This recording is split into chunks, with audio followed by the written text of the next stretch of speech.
In the blazing heat of summer, the sun beat down as if it meant to roast people alive. At the foot of an old residential building, a renovation worker was dripping with sweat as he hurled construction waste onto a garbage pile. Broken planks, shattered tiles, and an old bucket crusted with dried paint clattered down on top with a loud bang. Just as he turned to haul another load, someone suddenly slapped him hard on the shoulder. Brother. Wait! A young man rushed over, his eyes fixed unblinkingly on the paint bucket, his voice as eager as if he had just stumbled upon a treasure. Don't throw that bucket away, give it to me. The renovation worker gave him a once-over. The young man was neatly dressed, looking nothing like a scavenger. What could he possibly want with a battered paint bucket? What are you going to do with that paint bucket? The young man grinned, his face radiating the air of a dutiful son-in-law. Today is my father-in-law's birthday. All the relatives are giving cash and expensive gifts. I just want to make a pot of chicken soup for him so he can really nourish his body. This bucket is perfect, big enough to hold all the chicken soup. The renovation worker's expression froze. He pointed at the bucket, his voice slow and heavy. That's a paint bucket. It's fine, I'll just wash it. The young man answered crisply and without hesitation. A figurative string of question marks slowly surfaced across the worker's face. In his heart, he silently lit a candle for this father-in-law he had never met.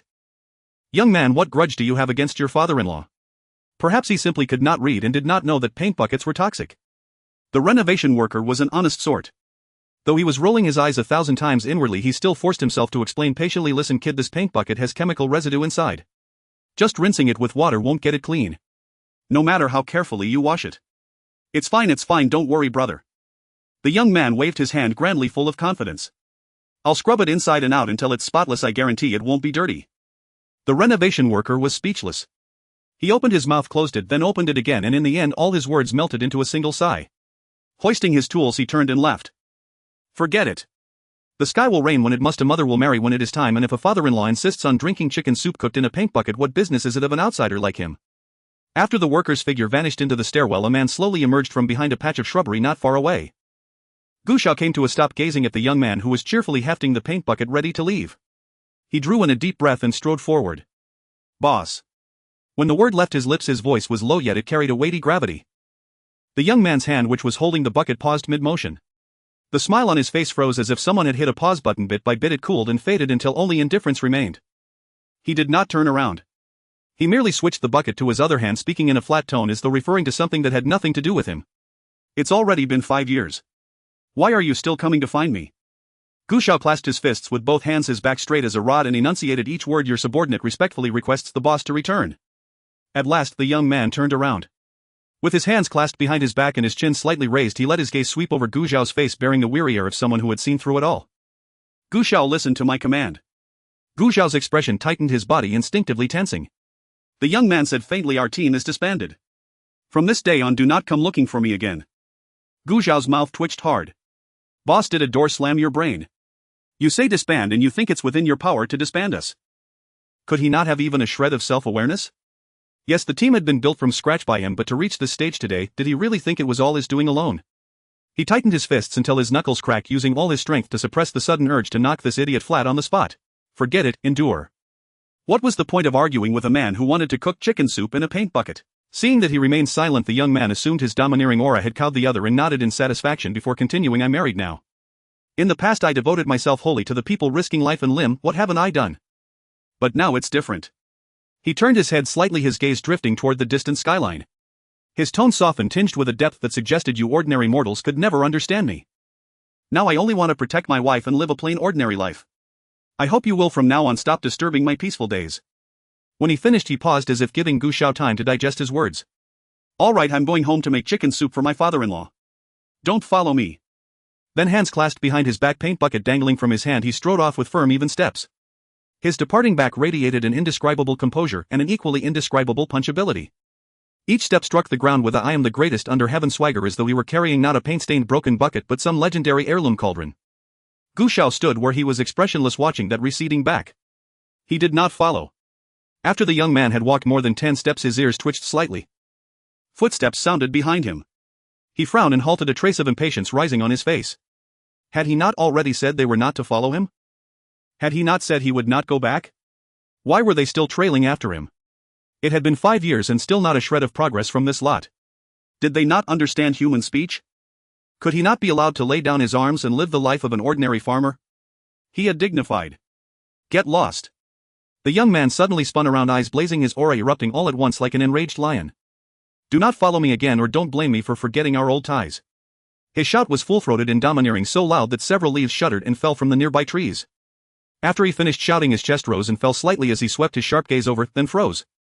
Standing behind him was not Gu Xiao at all. It was a random passerby wearing headphones and carrying 2 bags of groceries. The man had been walking along just fine when for no reason at all he was showered with spit-laden shouts and left utterly bewildered. He took off his headphones and stared in utter bafflement at the suddenly raving young man before him, silent for 3 seconds. Are you sick in the head? Rolling his eyes, the man stepped around him with his groceries and left without looking back. The young man who had effectively shouted into the void stood there with his mouth slightly open, still unable to recover from the crushing embarrassment. Slowly he lowered the hand he had raised to point ahead. His aura deflated like a punctured balloon, collapsing with a soft hiss. He had thought Gu Xiao would cling to him, pleading, persistently appealing to emotion and reason alike, until he reluctantly agreed, yet just like that he had left. Was this the extent of their sincerity in asking him to return? 5 years ago those people had trailed him so closely they practically wanted to dig out their hearts to prove their loyalty. And now after a mere 5 years even those former brothers had become so false and affected. He looked down at the paint bucket in his hand and suddenly felt it was not so heavy after all. Unable to say exactly what he felt, he curled his lip, hefted the bucket and continued home. Meanwhile on the other side, Gu Xiao watched that back disappear around the corner of the residential block before unhurriedly taking out his phone and dialing a number. When the call connected he said only, "Everyone come over, the usual place." In less than 5 minutes 7 or 8 black SUVs surged in from various intersections and parked in a neat line along the curb. Anyone passing by might have thought they were shooting an action blockbuster. All the doors swung open at once and a group of burly men in black poured out. Broad-shouldered and thick-waisted, they formed a human wall just by standing there, forcing pedestrians to detour around them. They climbed into Gu Xiao's car with practiced ease, and what had been a fairly spacious vehicle was instantly crammed to the brim, the very air seeming to grow thinner. In the front passenger seat a crew-cut Hulk cracked his knuckles, his eyes burning as he turned his head. "Brother Xiao, tell us, who are we going to take down?" The few men in the back grew restless as well, rubbing their fists and flexing their fingers, their eyes clearly spelling out we're so ready to stir up trouble. Sitting in the driver's seat, Gu Xiao glanced at the eager black-clad muscleheads reflected in the rearview mirror, and the corner of his mouth twitched violently.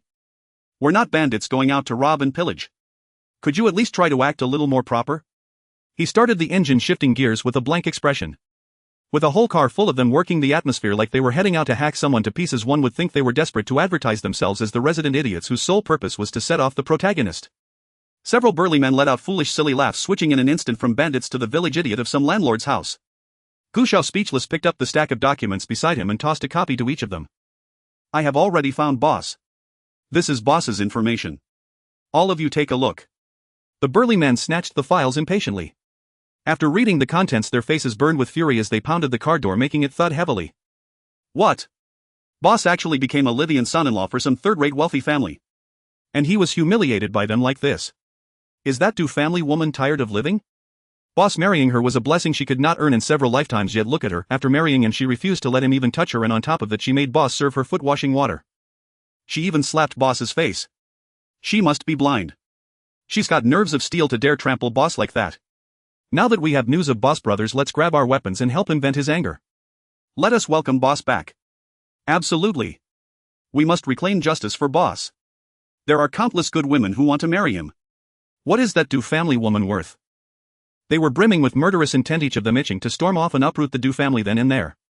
Gu Xiao, however, felt his temples pounding as if he had been thrown back to those years when street punks were hacking people up in Tanluan. The whole scene was unbearably adolescent and over the top. Truly, in this plane not only was the protagonist an idiot, even the supporting characters were idiotic by the batch. They were clearly incredibly capable themselves, yet insisted on worshipping a protagonist who shirked responsibility and spent his days posturing and slapping faces. If they used the time they wasted licking the male lead's boots to build careers instead, they would have long since achieved fame and success. Indeed, Gu Xiao had not originally belonged to this plane. He had crossed over here to suppress the male lead's protagonist halo and to raise the intelligence of the supporting cast. This was a plane born from those stories about war god sons-in-law. Even if you have never read such novels, you must be familiar with lines like these. Those ubiquitous insidious advertisements seeped in everywhere like a vexing little temptress appearing in your messaging apps, in your browser, anywhere on your phone that your eyes might fall.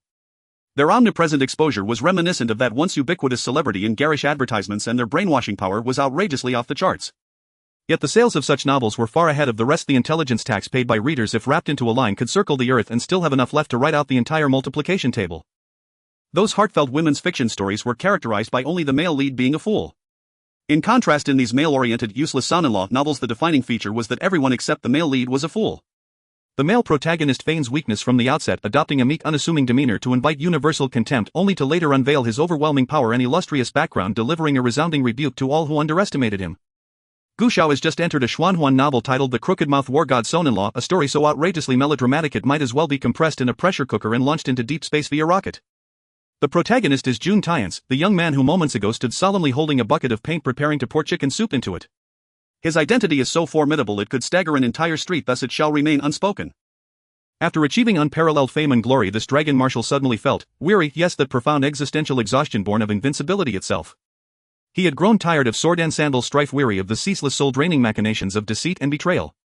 In short, he was utterly worn out, so much so that he vanished without a word like a breeze brushing past clouds, silent, elegant, and utterly gone. He became a son-in-law by marriage. Yes, this peerless figure willingly entered a household as a groom living under his wife's roof. When Gu Xiao first encountered this premise, he fell into a long, stunned silence. Inwardly, he asked himself one question: how much had the author consumed before writing this? Yet regardless of his private skepticism, this world operated precisely as the novel dictated. Within this world, Jun Tiance had endured 5 years as a son-in-law by marriage and 5 full years of relentless humiliation. To understand such suffering, one must first grasp the genre's archetypal framework: a vain and status-obsessed wife, a sharp-tongued domineering mother-in-law, and a spineless timid father-in-law. As for brothers-in-law, uncles, aunts, and cousins, needless to say, their sole narrative function is to devise ever more inventive ways to degrade the protagonist. During his 5 years married into the Du family, Jun Tiance's life was scarcely better than that of a beast of burden. Washing clothes, cooking meals, mopping floors, and cleaning windows were merely baseline duties. Serving tea, massaging shoulders, kneading backs, these were daily rituals. Being struck, berated, or spat upon, merely routine. Mockery over his inability to afford property or vehicles, not even worth mentioning. That, however, was no concern at all. And our protagonist? He bore it all with the placid endurance of a mythical turtle possessed by masochistic devotion, despite possessing strength beyond mortal reckoning. When slapped by his mother-in-law, he smiled. When struck by his wife, he endured. When publicly humiliated by his brother-in-law, he bowed his head. When ridiculed for his poverty, he remained silent. Each dawn he rose before light to prepare breakfast. Each night he knelt on cold tile to scrub the floor. Each evening he slept on a thin mat laid bare upon the living room floor.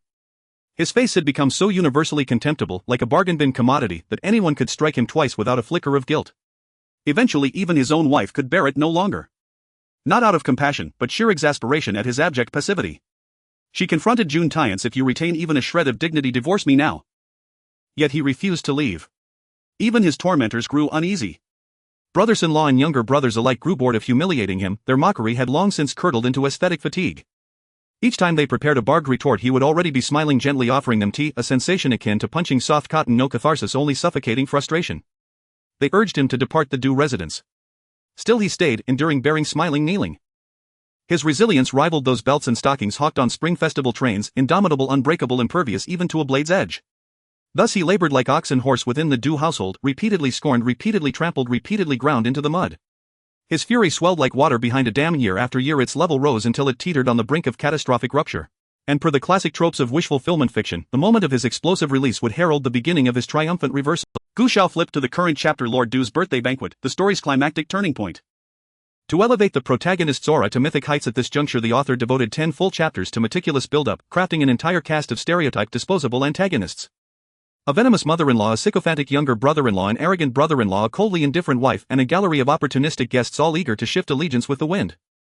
At the banquet, through contrived coincidences and petty pretexts, they would subject Jun Tiance to merciless ridicule, rubbing his dignity into the dust again and again. Then, just as he lay crushed at rock bottom and the entire hall braced itself for spectacle, his loyal entourage would make its grand end. They would storm into the banquet hall en masse, dropping to their knees before him in unison, their voices ringing across the chamber: "Hail the dragon! We have arrived late, please forgive our tardiness, Dragon Marshal."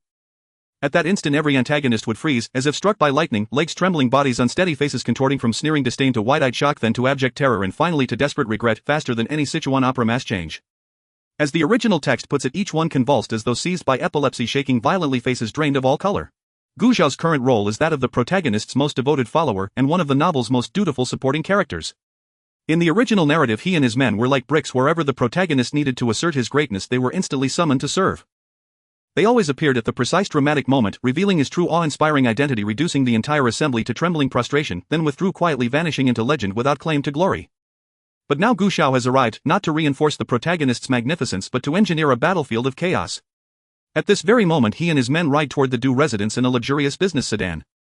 Inside the vehicle several burly men pore over the Du family dossier, growing angrier and more indignant with every page, outraged on behalf of their lord. The Du family has gone too far, roared a deputy commander, slapping his thigh. What manner of man is our lord? Yet he sleeps on bare floorboards beneath their roof. Do they have any inkling that a single finger of his could reduce their entire lineage to ash? And that mother-in-law, what is she even thinking? Snarled another lean wiry man, grinding his teeth. She dares strike our lord. Does she truly believe herself worthy? Were it not for fear of jeopardizing our lord's grand design, I'd tear the roof clean off her house this very instant. What then does our lord truly seek? Someone sighed, shaking his head. Voices erupted in chorus, heat rising palpably within the cabin. Leaning back in his seat, Gu Xiao listened, then allowed a faint inscrutable smile to curl at the corner of his lips.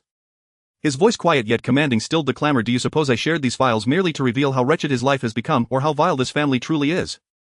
The men exchanged bewildered glances, their expressions identical. Wasn't that precisely the point? Gu Xiao swept his gaze across them, calm, deep, and still as a mountain lake. Use your minds, he murmured, tapping his temple with one finger. Have you noticed nothing else? Silence settled thick and heavy. Frowning, the men re-examined their dossiers, searching desperately for overlooked clues. But after prolonged scrutiny, only deeper confusion emerged. Watching their utter bewilderment, Gu Xiao sighed softly. From his briefcase he withdrew another document and extended it toward them. Now examine this. They accepted the file and bent over it intently. When they finished, their expressions were even more profoundly baffled. Stockholm Syndrome.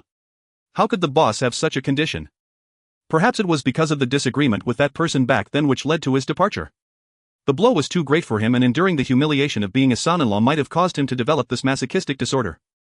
Gu Xiao spoke earnestly. This is the result analyzed by several of the most authoritative psychologists in the country. There can be no mistake. The burly men couldn't help but shed tears. In the past, the boss was so formidable that he could defeat several top experts with a mere snap of his fingers. How could he have fallen to this state now? Gu Xiao coughed lightly. So now when we go to find him, he definitely won't come with us. If we want to invite him back, we must cater to his current temperament, otherwise it will only backfire. So Brother Xiao, what should we do? Gu Xiao whispered to them. The others looked at each other with strange expressions. Brother Xiao, isn't this a bit inappropriate? I understand this may tarnish the boss' reputation and we can't do such things, but for the sake of treating the boss we have no choice. Gu Xiao's expression was serious. Think about it, rather than letting others disrespect the boss, wouldn't it be better for us to do it ourselves? Eventually the others were persuaded by Gu Xiao. During the years when the boss was absent, they had all followed Gu Xiao's orders, and under his leadership they had achieved many merits. Therefore listening to Gu Xiao was never a mistake. Before long the car arrived at the hotel where the Du family was hosting the banquet. The banquet had already begun and the hall was filled with guests mingling and toasting. However, the entrance outside was eerily quiet, with only a stray dog squatting under a tree doing its business. The group donned cloaks and followed Gu Xiao. Just as they were about to enter the hall, Gu Xiao stopped and said, "Wait. Brother Xiao, what's wrong?" Gu Xiao pointed at the dog, and the others, thinking there was some mystery with the dog, watched warily. Once the dog finished and ran off, Gu Xiao said, "Xiao Wu, take that pile of dog poop with you." Xiao Wu's expression froze. "Brother Xiao, why take dog poop?" Gu Xiao's expression was earnest. "When I give the signal later at the right moment, throw this pile of dog poop at the boss' face." That pile of dog poop seemed to fly toward Xiao Wu's face, leaving him in shock, his face turning pale. "What?" Gu Xiao sighed, embodying a dramatic flair, and said earnestly, "This is all for the sake of treating the boss. Don't worry, the higher-ups know and won't blame us." After finishing, he continued walking forward while Xiao Wu reluctantly went to pack the dog poop into a bag. Xiao Si patted his shoulder. "This is a great opportunity to prove yourself. Remember to aim well." Brother Xiao said, "Hitting the boss in the mouth would be the best." Xiao Wu said, "How about I let you have this opportunity to prove yourself?" Xiao Si replied, "No, such a big contribution should still be yours." Gu Xiao led the group directly into the banquet hall, immediately spotting the male lead. The aura surrounding him was even more dazzling than the golden light of Buddha, making it hard not to notice him. However, the male lead's aura was so overwhelming that one could only see the aura itself and not make out what he looked like. This overwhelming aura was such that all the subservience from others stemmed from its might rather than any personal charm derived from one's own. At this birthday banquet, the sons-in-law of Old Master Du were also quite generous, with some gifting tens of millions in cash and others gifting tens of millions in cars. Only Jun Tiansu was late and did not bring a gift. Instead, he sought a loan from Old Master Du, claiming there was a poor old man outside whose son had stolen his funeral money to gamble and lost everything. The old man, feeling distressed, was about to jump off a building. Jun Tiansu truly sympathized with the old man and wanted to give him some money to dissuade him from such thoughts. But he himself had no money on hand and had to come in to ask his father-in-law for help. "Gu Xiao, you usually laze around without looking for a job living off your father-in-law, and now during his birthday you don't bring a gift but come to borrow money instead. Are you trying to show that you disdain money or that you are pure and untainted?" Naturally, Old Master Du was furious and Jun Tiansu was ridiculed again. Jun Tiansu did not get angry, instead he offered a bucket of chicken soup to show his sincerity in celebrating the birthday.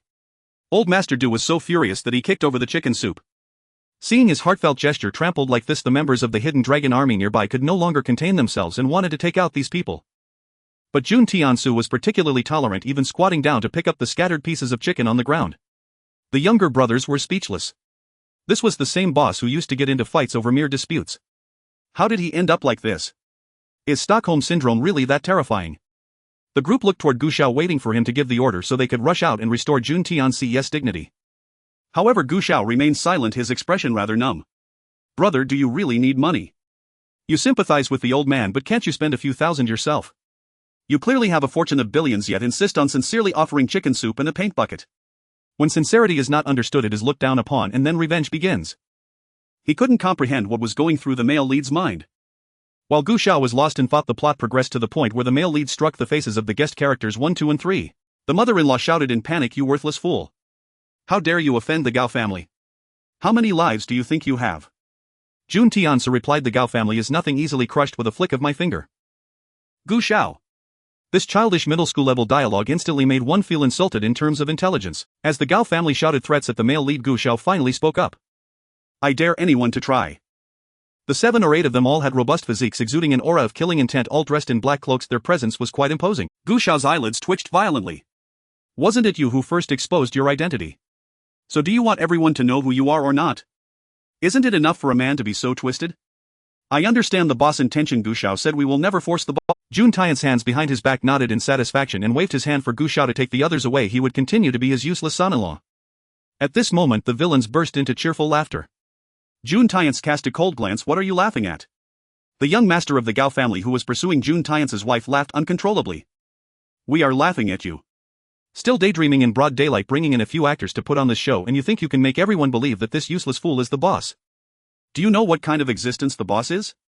How could a useless fool like you impersonate him?" "Exactly, a useless fool has no self-awareness, daring to impersonate the boss. Are you crazy?" Jun Tian's wife looked at him with disappointment. "I do admire the boss, but not the boss you pretend to be. You really don't need to do this." Faced with everyone's doubt, Jun Tian's instead wanted to prove his identity. "I am indeed the boss.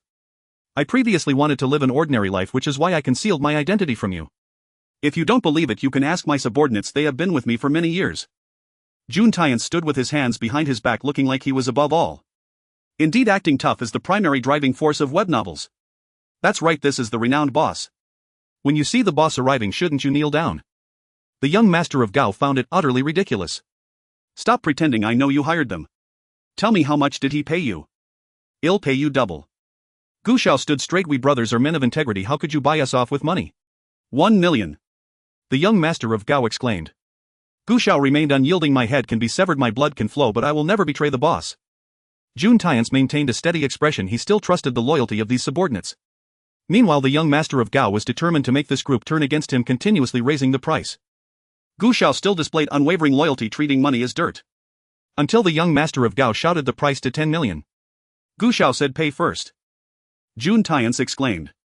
The young master of Gao was momentarily dumbfounded, thinking Gu Xiao would continue to be loyal, but was 10 million enough to buy him off? The key was he was unprepared for Gu Xiao to be bought off for 10 million, feeling like he had been taken advantage of. "What? Young Master Gao, do you want to be untrustworthy?"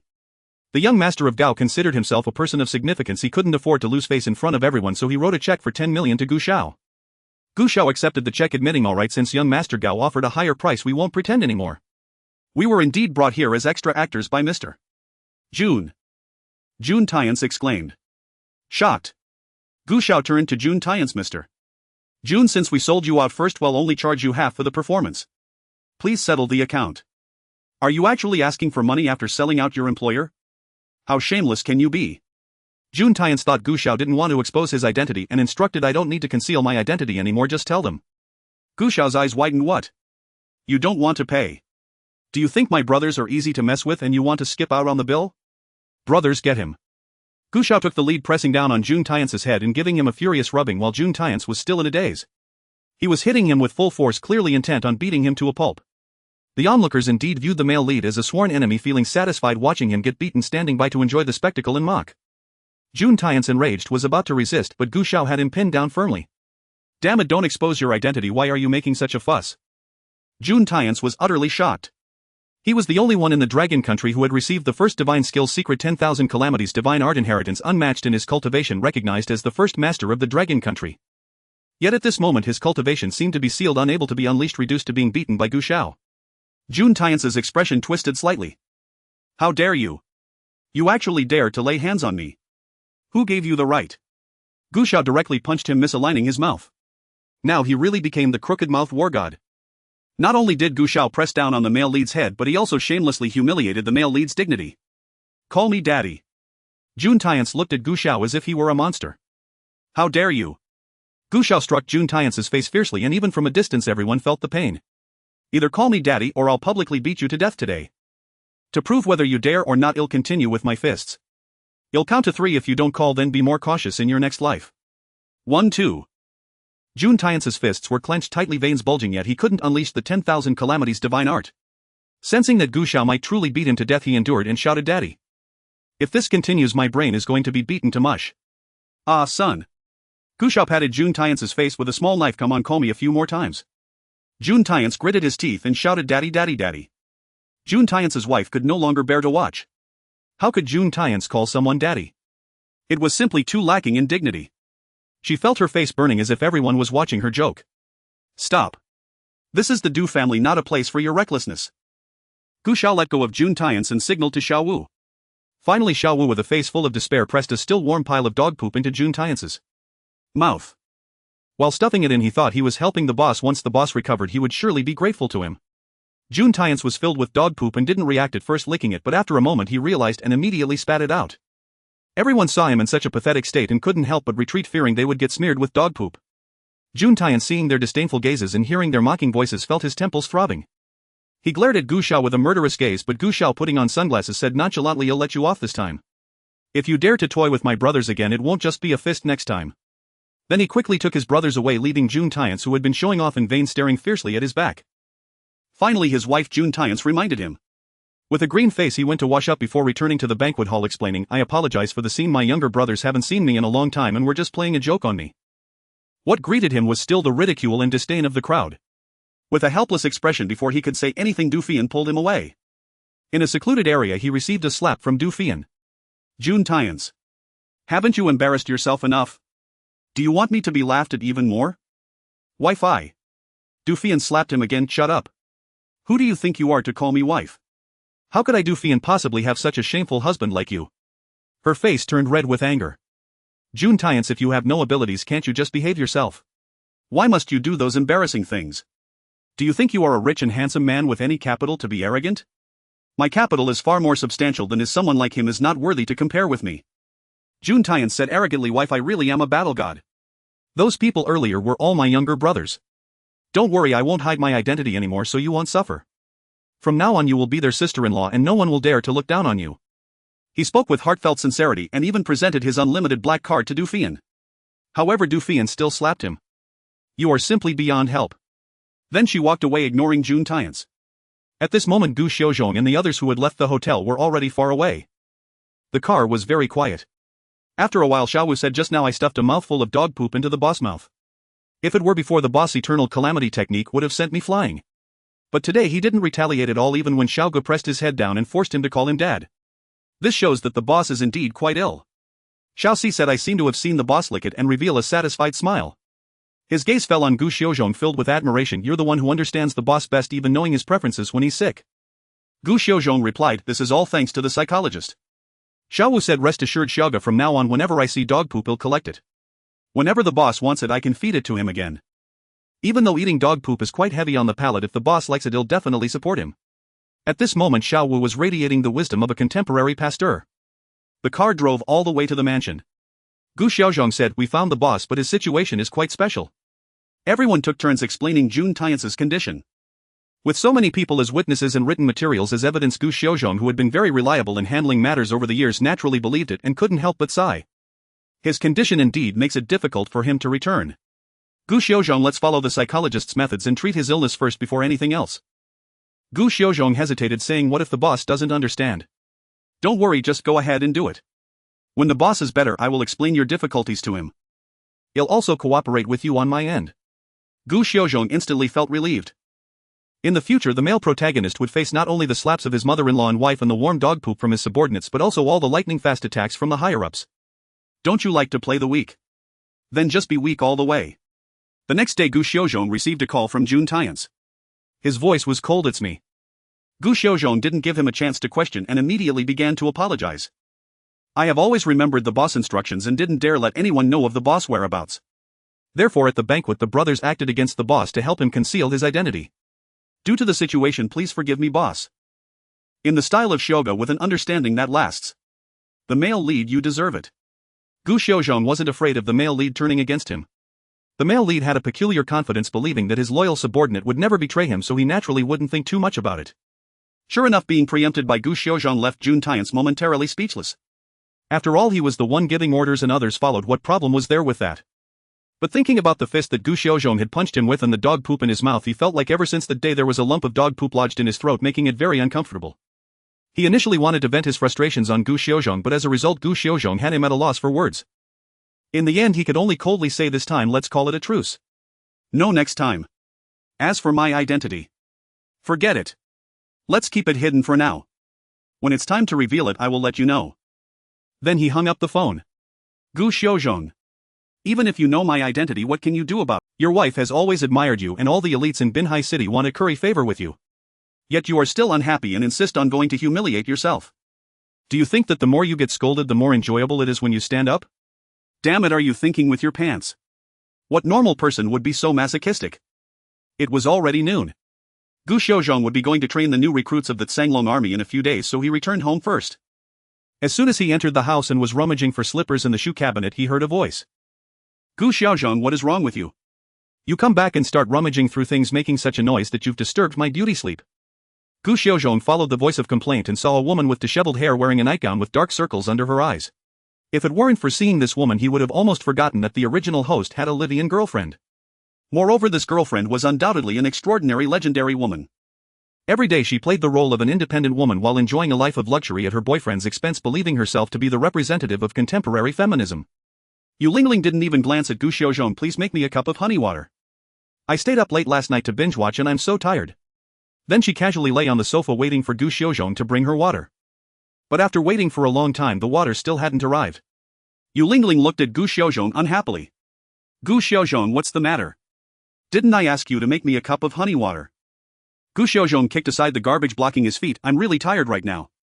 The whole house was a mess with takeaway boxes and paper towels strewn everywhere. It's hard to believe that such a glamorous woman outside could look like a beggar at home.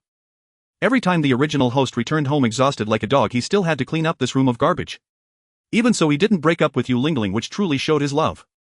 Gu Xiao retorted, you a woman spend your days glued to your phone, ordering takeout, eating then sleeping and sleeping then eating, neither earning nor doing any housework. You live like a corpse. What are you tired for? Yu Lingling stared at Gu Xiao in astonishment. She had never imagined that the gentle, seemingly obedient Gu Xiao would speak to her with such cruelty. She felt as if the respect and dignity owed to her as a woman had been outright insulted by Gu Xiao. Gu Xiao, apologize to me at once. Or don't expect me to forgive you. Seeing Gu Xiao pay her no heed, Yu Lingling flung the remote control. Gu Xiao. Can you not hear me? Gu Xiao slammed the door and retreated to his room, locking it behind him, leaving her raging and stomping outside. Once the noise subsided, Gu Xiao began to untangle the storyline between the original protagonist and Yu Lingling.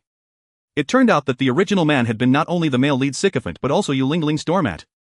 Because of his profession, the original believed it was hard to attain even a girlfriend, so he cherished his relationship with Yu Lingling and indulged her petty tempers, never taking them seriously.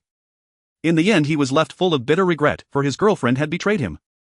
But sadly, he was not the male lead without a protagonist's halo. Being cheated on was simply that there was no glorious revenge, no dramatic humiliation of the betrayer to reduce her to tears. Worse, the man who stole her affections was precisely the dazzling male lead.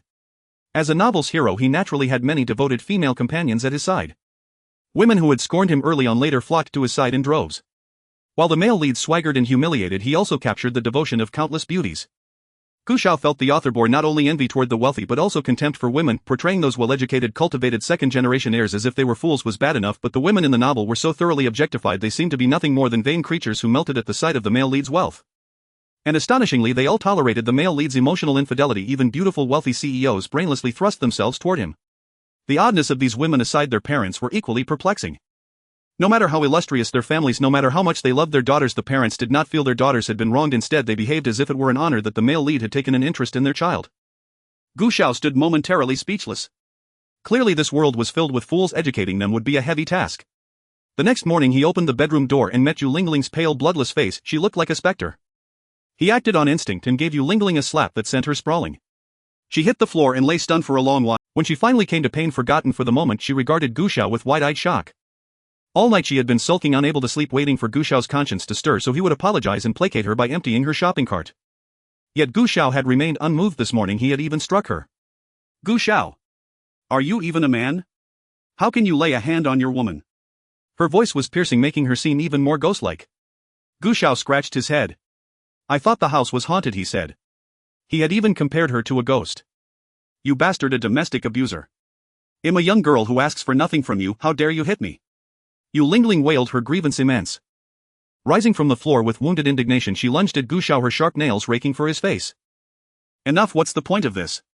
Gu Xiao said and swept her aside, but this time he controlled his strength and did not fling her across the room. Yu Lingling glared at him fiercely, but he paid her no mind and strode toward the kitchen. After 2 steps he paused and glanced back at her. By the way. Yu Lingling lifted her chin, eyes rimmed red, and snorted coldly. So? Finally realizing you were wrong and about to apologize. She was not so easily placated. Even if he emptied her shopping cart, she would not forgive him, not unless Gu Xiao knelt and begged her for mercy. Instead, Gu Xiao said, Yu Lingling, look at what you've done to this house. It's turning rotten, clean it up at once. Yu Lingling widened her eyes. You expect me to clean? Gu Xiao, are you even human? Am I your servant? Gu Xiao restrained the impulse to slap her into the Pacific. You made the house like this, are you human? Yu Lingling retorted indignantly. You're never home, so no one cleans, what can I do? She demanded. Gu Xiao thought to himself, then what are your hands for? Yu Lingling said, now that you're back, clean up the place before you leave. It's too filthy, I can't stand it. Gu Xiao could hardly contain a laugh, he had never seen anything like her. Being accused in that manner only made Yu Lingling consider Gu Xiao more odious. I'm messy at home because you're useless. No, you actually criticize me for being untidy. Gu Xiao, you dare call me messy? I never complained about you coming home reeking of sweat every day, and you dare complain about me. She stamped her foot and lunged at him again. Gu Xiao slammed his palm on the table so hard that a handprint remained upon it. Yu Lingling, I'll say this once more, clean this house right now or the next slap will be aimed at you. Do you hear me? Yu Lingling was stunned by Gu Xiao's sudden outburst and trembled in that moment. A chilling, formidable cold emanated from him. She struck at Gu Xiao's face, but he seized her wrist and applied a measured pressure, drawing a cry from her. One more time, will you clean or not? Yu Lingling was frightened. She felt that if she shook her head this man might truly lose control. I'll clean, she stammered. Gu Xiao released her, and when she still hesitated he raised his voice and shouted, hurry up, what are you standing there for? Yu Lingling, frightened by her, immediately took action while crying, feeling as if she had suffered an immense injustice. It seems that Gu Xiao thinks Yu Lingling has no skills yet carries herself like a queen, all because of the indulgence from the original owner. He had no intention of pampering a self-righteous woman all day. Under Gu Xiao's watchful eye, Yu Lingling finally dealt with the heap of clutter in the house. Feeling bullied after cleaning up the trash, she sat on the sofa glaring at Gu Xiao with the eyes of someone who felt wronged, as if he had committed an unforgivable act against her. Whenever Gu Xiao glanced her way she would snort, appearing uninterested in him. In the kitchen, Gu Xiao found that the ingredients the original owner had bought were untouched. Lazy Yu Lingling had only been ordering takeout.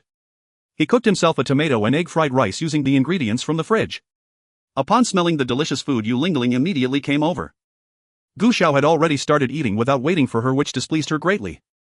However, recalling how Gu Xiao had almost laid hands on her today, she dared not express her dissatisfaction and instead sat down to serve herself. Then she discovered that Gu Xiao had only cooked one bowl, leaving none for her, and her anger could no longer be suppressed. Gu Xiao. What do you mean by this? I worked hard cleaning the house for half a day and you only cooked for yourself. Gu Xiao raised his eyes. The original owner already had a fierce look, and with this gesture it was a bit intimidating. Am I supposed to cook for you? Yu Lingling swallowed hard, her voice involuntarily softening. I am your girlfriend. Gu Xiao really wanted to say let's break up. But thinking about how such words would completely shatter the original owner's image, he held back. You do realize you're just my girlfriend and not my ancestor, yet you expect me to serve you. He continued to retort. A woman living like you is truly a sight to behold. I never knew I was blind to have gotten together with you in the first place. Yu Lingling exclaimed. Was I the one who was blind back then? I originally thought Gu Xiao was honest, but look how short a time it has been before his true nature revealed itself. Can I continue dating a man like this? Besides, can't you exercise a little to manage your figure? Are you saying you dislike me being chubby? Do you men only like women to be as thin as a stick? Gu Xiao, let me tell you, I am who I am, a unique me. I will never be like those foolish women who do stupid things and force themselves to lose weight just because a man said so. If you don't like it, then let's break up. Alright, let's break up. Right this moment. Gu Xiao responded. Yu Lingling was taken aback, her little emotions went unaddressed and instead she was infuriated by Gu Xiao, tears streaming down her face. Gu Xiao. All you know is to be busy with your brothers. Have you ever taken the time to play games with me, shop with me, or travel with me? You haven't. You only care about yourself. To you I am completely dispensable. And now you dare to threaten me with a breakup. If it were the original owner, she would have felt deeply guilty from her accusations. But Gu Xiao's heart was as hard as iron. Do you think with my job I can accompany you to play games, shop, or travel? I clearly told you about the nature of my job when we got together, yet you now come to me crying injustice. Every day you spend your boyfriend's money shopping and making him do this and that, and I haven't seen you feeling wronged. You clearly enjoy the perks but think you're the most miserable. I wonder how much nonsense is swirling around in your head. Gu Xiao, you've changed. You weren't like this before. Now that you've gotten my body, you don't cherish it, do you? All you men are just pigs. Gu Xiao rubbed his temples, unable to comprehend how the original owner could endure a woman like this. Yu Lingling, if you find it boring at home, then go out and find a job. You want me to go out and work? How can you expect me to work? Isn't it the man's job to earn money and support his woman to be beautiful? Are you trying to enslave me? You treat me this way even before we're married. After marriage, will I have to serve your whole family and earn for all of you? Gu Xiao retorted, I am responsible for earning and supporting the family while you are responsible for being beautiful. Why is our division of labor so unbalanced? Because you are a man. Yu Lingling said, the internet says that if a man truly loves his girlfriend, he should unconditionally spoil her, treat her like a daughter, and abide by the principles of respect and care. Ask yourself, have you done this? Gu Xiao was astonished that he couldn't even meet these standards, so why should he be her boyfriend? To love you means to treat you like a daughter. You might as well find a father instead. Countless feminists have paid a heavy price for women's independence, which has led to the social status women have today. Yet here was Yu Lingling shouting for women's rights while trampling them under the banner of love. As a man, Gu Xiao felt compelled to say something. In this world, not just couples but even ordinary friends' relationships are built on mutual respect and communication.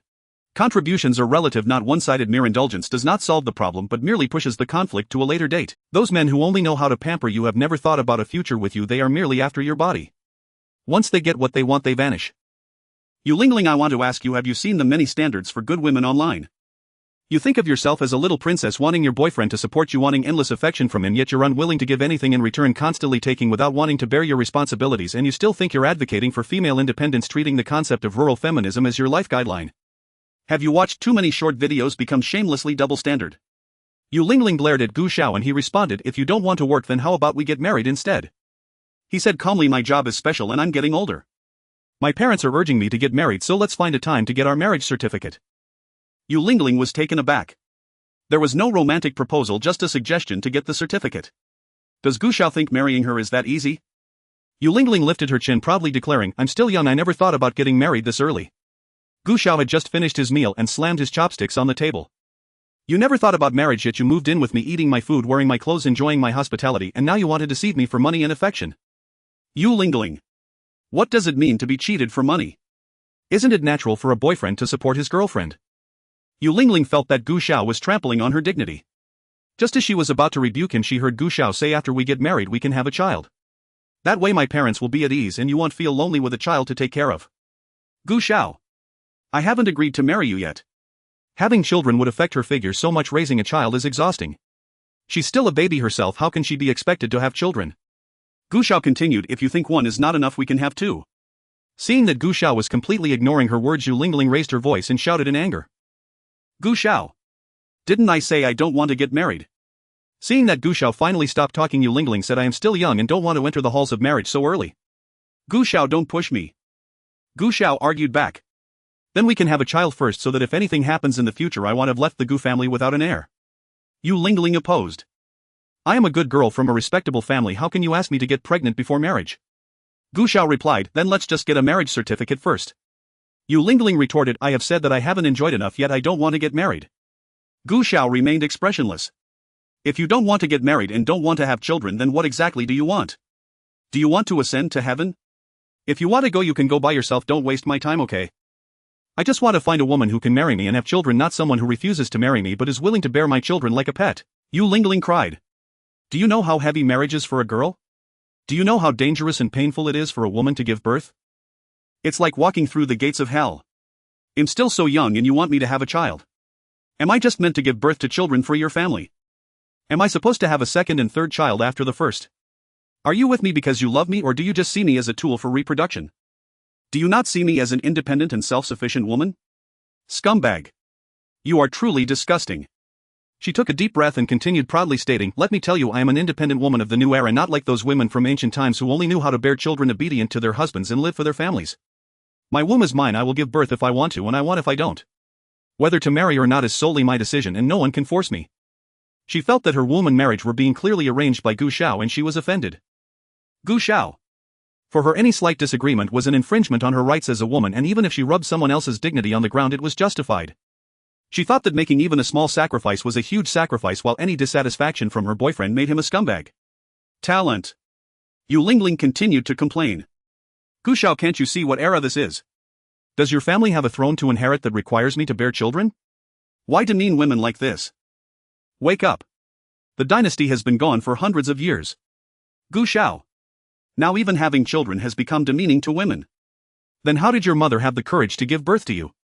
Marriage, you think I'm forcing you to marry, and having children, you think I'm treating you as a breeding tool. So what do I gain from being with you?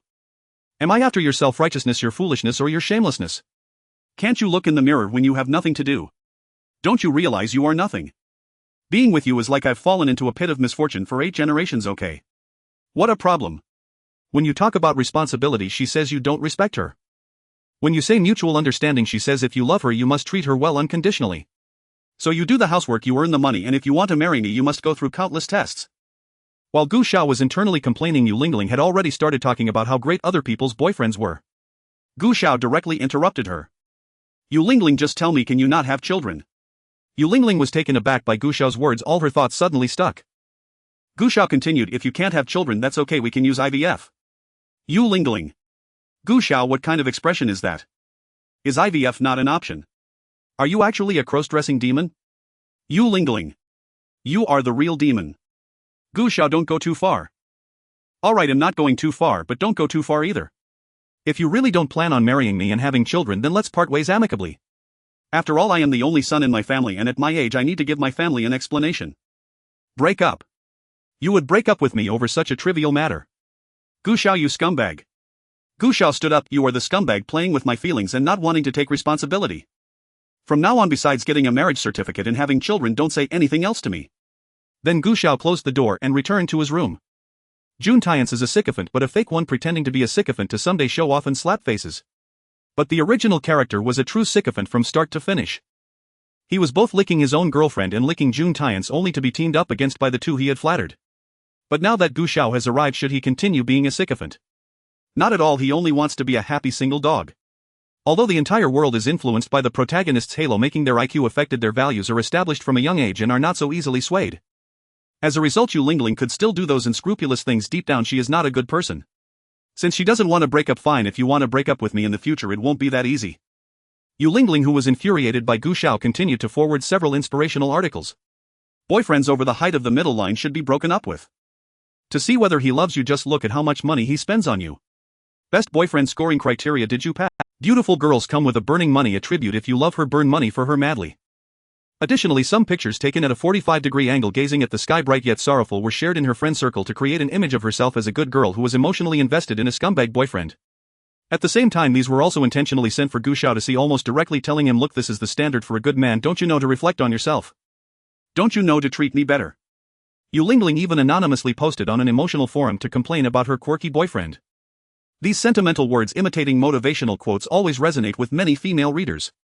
Quite a few people comforted her, encouraged her, and sympathized with her, while Yu Lingling responded to each of these messages. Gu Xiao. I really cannot understand women. They are lost in those self-deceptive motivational quotes all day, ruining their lives for something that only pleases them. Will those quotes take responsibility for you? In the afternoon, Gu Xiao opened the bedroom door again. Yu Lingling, with a face full of grievance and resentment, stared at him as he prepared to leave. Gu Xiao didn't want to speak to her. Didn't you say you were saving my salary every month? Where's the money? What do you want to do? Of course I want it back. You're so wasteful. I've given you all my possessions, and what will I do when you finish spending it all? That money was hard-earned, obtained through blood and sweat. Yu Lingling looked incredulous as if she were witnessing something extraordinarily absurd. Isn't it normal to spend money on your girlfriend? How can you ask for it back? Do you even act like a girlfriend? Have you fulfilled the responsibilities and obligations of a couple? You don't want to marry me nor do you want to have children. Why should I spend my money on you? Yu Lingling, filled with anger, rushed into her room and threw her bank card at Gu Xiao. Fine, I'll give it all back to you. Gu Xiao immediately called to check the balance. Why is there only 1,000 left? I've been through thick and thin these years, there should be at least a few million, right? Yu Lingling carried out a lot of skincare products from her room and threw them at Gu Xiao. I've already bought these things, so what? Are you going to take them back? Gu Xiao replied, if possible just compensate me in cash for them. Could Gu Xiao really say such things? Gu Xiao! Get out of here! Gu Xiao said, this house is mine, if anyone is to leave it should be you. Yu Lingling was not only unemployed but also lazy, relying on her parents before being with the original owner. After moving in with the original owner, she treated the house as her own property. Usually the original owner would stay here for a couple of days and Yu Lingling acted as if she was encroaching on someone's territory. It was simply outrageous. Gu Xiao, you are shameless. Don't even think I will forgive you. Even if you kneel and beg me, I won't forgive you again. After saying that, Yu Lingling ran away, but not outside. Instead, she ran into her room and slammed the door. Look, she complains about the original owner all day yet dares not leave her. She knows very well that without the original owner, who would tolerate her bad temper? Gu Xiao was too lazy to deal with Yu Lingling for the time being and went to his team that he had built from scratch. The team members had all been trained by the original owner over the years. Most of the old members had left for better positions. The few remaining now wholeheartedly listened to Gu Xiao as feelings deepened through interactions. As for their previous blind admiration for the former leader, once Gu Xiao gradually diminished that person's aura, they would start to see the flaws that person had and their intelligence would return. However, just as the newly recruited members had gathered and begun training, trouble arose. External joint forces finally launched an attack on their territory, gathering top experts from various factions to lead the charge, indicating a battle to the death. Now, except for the boss, who else can fight against them? The person in charge in a fluster summoned everyone for a discussion, then slammed his hand on the table. Quick, go ask the boss to come back. Bring him back at all costs. Gu Xiao stood up, the boss is still sick. Now that there is trouble internally, who cares about his illness? As long as he is willing to return, everyone will be eternally grateful. So Gu Xiao took people to seek Jun Tiance. Jun Tiance had likely been beaten by Du Fian again with 5 handprints on his face. Boss, please come out of retirement. Jun Tiance waved one hand behind his back while the other hand gestured dismissively, still putting on an air of arrogance. Gu Xiao just wanted to hit him twice. Boss, now is the time we need you. No matter what grievances you have with Tiger Master, please prioritize the bigger picture. Jun Tiance suddenly sneered. Do you think I left because of someone like Tiger Master? Am I that petty? You aren't, ha. This scene also occurred in the original plot. Jun Tiance was repeatedly invited but refused to return. Everyone who should have come to plead with him did so. In the end, under pressure from various parties, he had to kneel and plead for him, satisfying his vanity for pretentiousness before he finally agreed to step out. Tiger Master, regardless of his character, always set aside personal grievances in the face of external enemies, while he did not prioritize the larger situation before addressing his personal grudges, posing as a noble person outside of worldly affairs. Boss, if you don't return, the consequences will be unimaginable. Jun Tiance said, I've already given enough. Since there are many capable people, why should I personally take action? You can tell them I will not participate in any actions anymore. Jun Tiance initially thought Gu Xiao would kneel and plead with him, but unexpectedly Gu Xiao left a remark. Fine, if the boss is unwilling to return, I won't force him. After saying that, he left. Jun Tiance was taken aback. Back in the car, seeing that Jun Tiance had not come up, the group of brothers knew he still didn't want to return. At that moment they felt somewhat unsettled. If they felt this way, the person in charge felt even more disheartened. The meeting room was very quiet at this moment. Tiger Master stood up and bowed deeply to the person in charge. I am willing to personally invite him back. Gu Xiao suddenly spoke, his tone cold and firm. Since our leader wishes to live an ordinary life, why should we trouble him again? He paused, his gaze sweeping over the crowd, his voice laced with long-suppressed dissatisfaction. Our leader has a temper. If anyone conflicts with him again in the future and he leaves in a huff, will we have to plead with him time and again before he considers coming back? His words struck the crowd, leaving everyone momentarily stunned. Readers standing in Jun Tiance's position while reading the novel felt that his handling of the situation was just right. His display was stunning, slapping everyone's faces with a satisfying sound, truly vindicating. However, any reasonable person, upon calming down and thinking carefully, could discern the selfishness behind Jun Tiance's persona. When monumental matters were at stake, should we let him act arrogantly, prioritizing his pretentiousness over unifying all available strength to confront external threats? Gu Xiao's words hit the hidden discomfort that everyone had vaguely sensed but dared not speak out about. Jun Tiance's arrogance had reached such heights that even these brothers who had fought alongside him were beginning to feel discontent. But what of it? No matter how Jun Tian's put on airs, they would ultimately have to bow their heads and plead. Yet Gu Xiao's next words left everyone dumbfounded. Today Gu Xiao commands here, his voice steady, each word ringing out clearly. I am willing to lead my brothers into battle. We will not retreat a single step. The crowd's hearts trembled, blood surging within them instantly. Without Jun Tian's they could still fight. If he liked to act pretentious, let him quietly do so, no one would disturb him. This realm was vastly different from the other modern realms Gu Xiao had visited. Though the technology was advanced, it had never been truly applied to weaponry. Battles were still fought with cold weapons. Most people had to rely on fortune to obtain ancient legacies, and during battles it was merely a contest of which nation had more descendants of those legacies. In the Dragon Nation, such individuals were mostly recruited by the government, and the original host naturally had a share of inheritance, though it paled in comparison to Jun Tian's formidable heavenly destruction divine art. But Gu Xiao was different. He originally hailed from a world of immortals, and after taking over the original host's body he improved upon the divine art's incantations. His current strength had long surpassed that of Jun Tian's. Before the battle began he led everyone in repeatedly practicing formations, striving to achieve victory with minimal sacrifice.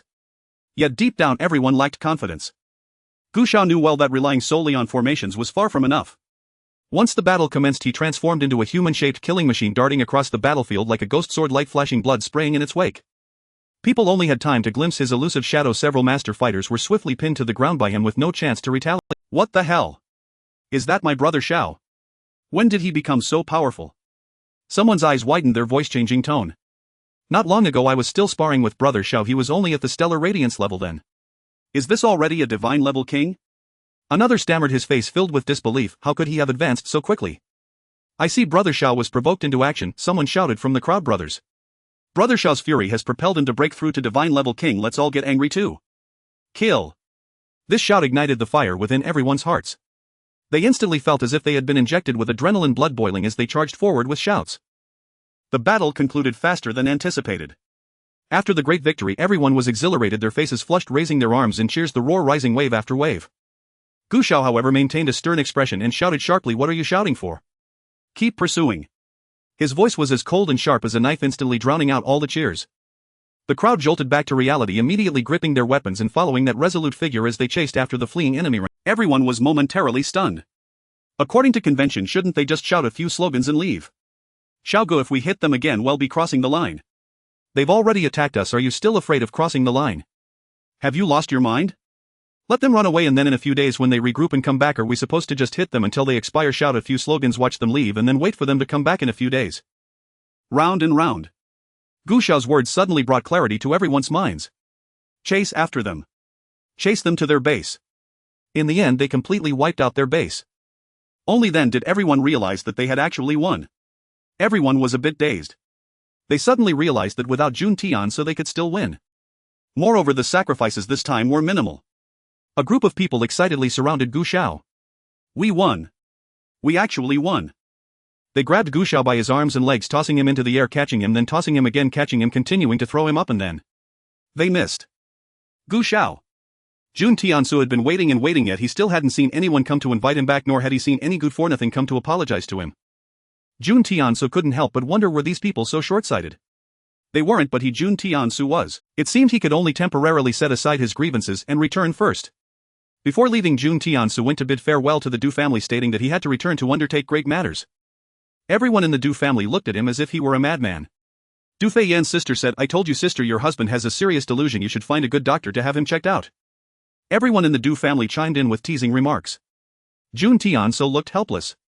Forget it, when I return victorious I'll explain everything to you in detail then. After saying that he dramatically swung his trench coat and prepared to leave.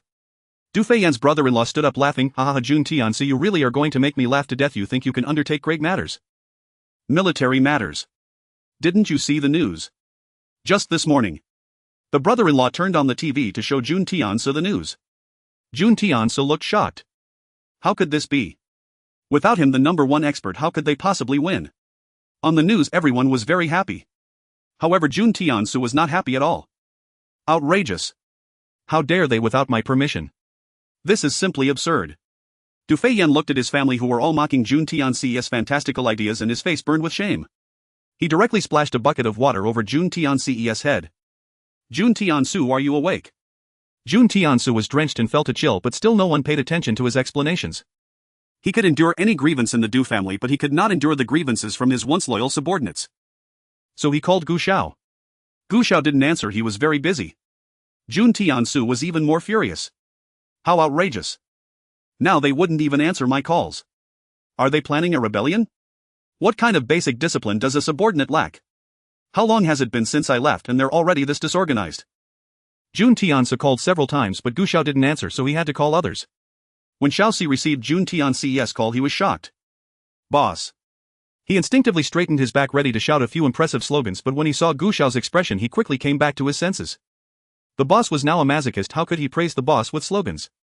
He had to scold him. The more fiercely he scolded, the more it proved his admiration for the boss. So Xiao Si's mouth opened like a floodgate, ranting endlessly. You coward, how dare you call me? Why abandon being a good boss to become a son-in-law, serving others tea and water, getting slapped in the face and still unwilling to leave? You're pathetic. You are utterly ungrateful. I, Zhu Xiaoxi, am ashamed to associate with someone like you. A coward who fears for his. Just go serve your wife instead. I don't want a commander like you. Xiao Si ended the call while feeling a bit reflective on life. After scolding, Xiao Si touched his conscience. What was happening? He actually felt no fear. Instead, he felt a sense of satisfaction. His words seemed to express the thoughts of others who also had a flush of excitement on their faces. Who doesn't have a bit of grievance in their hearts? Previously they were just overshadowed by the protagonist's halo. At this moment everyone's admiration for him collapsed like a landslide. In the future, if the boss contacts you, remember to treat him just like Xiao Si did today. The more you can scold him, the better. You must scold back the old boss. After Gu Xiao finished speaking, everyone felt as if they had been given 100 shots of adrenaline. Some even rushed to search online for insults, just waiting for the opportunity to use them. Afterwards, Jun Tiansu made another call, and before he could speak, the other side said, Tiansu, since you don't want to come back, then don't come back. Jun Tiansu. Everyone has their own aspirations. If you want to live an ordinary life, we understand and will not disturb you again. Then the other party hung up first. Jun Tiansu. When had they ever not been polite to him before? Now they actually hung up on him first. Jun Tiansu's life had always been smooth sailing. He inherited the Wanjie divine art at a young age, and his cultivation progressed effortlessly without any issues. Because everything was too easy, he sought some excitement, so he became a Livian son-in-law at the Du family, relishing the feeling of being looked down. No matter how the Du family belittled him, he could endure it. But he could not tolerate the disrespect from those who had once held him in the highest esteem. Well, very well. Have they all forgotten his past contributions? Today you cross the river and dismantle the bridge. Tomorrow do not come seeking my favor. To this day Jun Tiansu remained arrogant. He arrogantly believed that the world could not function without him, that the earth would cease to rotate without his presence. Thus he felt no sense of crisis and simply let the matter go, waiting for everyone to come to the Du family to respectfully invite him back. After finally resolving the current issue, Gu Xiao discovered that his phone was filled with missed calls from Yu Lingling. Just then Yu Lingling called again. Gu Xiao answered and immediately said, What's up? Have you decided to get the marriage certificate and have a baby with me? Yu Lingling had initially planned to complain about Gu Xiao. Get the certificate. Gu Xiao shut up. I have a baby. Gu Xiao, are you done yet? Do you want to get the certificate and have a baby? Yu Lingling. Her face turned green with anger. Get the certificate, have a baby. Damn it, is there nothing else you can say besides that? Gu Xiao. Give it up. I will not marry you. And I definitely will not have your baby. If not marriage and not having a baby, then what are we together for? Crazy. You should clear the empty water in your head sometime. And then she hung up the phone. Yu Lingling. She felt like rushing over and giving Gu Xiao a hard slap. It was just too much. Yu Lingling felt wronged and tears welled up in her eyes. Suddenly a gentle male voice sounded nearby. What happened? Did you have a fight with your boyfriend? Yu Lingling quickly wiped her tears. Mr. Jun. The man in front of her was none other than Jun Tiansu. Today, while crossing the street and playing on her phone, Yu Lingling almost got hit by a car. Jun Tiansu saved her like a hero, but the milk tea in her hand spilled all over him. To repay Jun Tiansu, Yu Lingling insisted on buying him a new outfit. With such sincerity from the cute young lady, how could Jun Tiansu refuse? So the two of them went to the mall, and it was only when it was time to pay that Yu Lingling remembered Gu Xiao had taken his salary card away. She tried to use Gu Xiao's credit card only to find it had been cancelled. As they were about to pay and faced with this unexpected situation, Yu Lingling felt very embarrassed while the cashier looked down on her and made some sarcastic remarks. Unable to bear the humiliation, she ran to a corner to call Gu Xiao. But unexpectedly she was met with his harsh words. At that moment Jun Tiansu couldn't help but feel pity for the little bowtie's distressed expression. Is that how your boyfriend usually talks to you? That's just his temper. No matter how bad his temper is, a man should not treat his woman like this. Yu Lingling felt she had found a kindred spirit and nearly leaped into June Tiance's arms to cry. The cashier rolled her eyes. Miss, are you buying or not? Yes. Of course I'm buying. She couldn't just leave being looked down upon like that, it would be too embarrassing. Then please swipe your card, miss. This is a brand name store and the clothing is already quite expensive. Yu Lingling's payment kept failing and the cashier felt she could see through the essence of these poor people with her own two eyes. Yu Lingling felt awkward again and the cashier spoke with no restraint. If you can't afford it, then don't come in and waste my time. Yu Lingling's face turned red. How can you speak like that? I just forgot to bring my bank card today. It's all Gu Xiao's fault for making her lose face like this. Forgot to bring your bank card, huh? Then you can pay with your phone. The cashier rolled her eyes skyward. Yu Lingling bit her lip tightly. Seeing the cute young lady being wronged, June Tiance directly took out his unlimited black card. Use mine. A man who eats soft rice at his wife's house every day and would never expose his financial strength by using his black card just took it out for a woman he had just met. When the cashier saw the supreme black card, her sarcasm became even more pronounced. In this novel's early stages, anyone who encountered June Tiance didn't miss an opportunity to ridicule and belittle him. Moreover, they seemed to want to dig out his entire family tree in a cruel manner. June Tiance felt his temples throbbing due to the cashier's biting remarks, ultimately putting on a show and swiping enough money to buy the entire store, leaving with just one piece of clothing. In front of his wife he pretended to be meek, but in front of other women he displayed an admirable masculine spirit. Really, this act was far too ostentatious. As he confidently led the astonished Yu Lingling out of the store, the cashier was still in utter disbelief, then revealed the trembling panic described in the novel. After exiting the mall, June Tiance said to Yu Lingling, "You are a good girl, a man like your boyfriend does not deserve you." These words struck a chord with Yu Lingling. Compared to a man like June Tiance, Gu Xiao was simply worthless. Mr.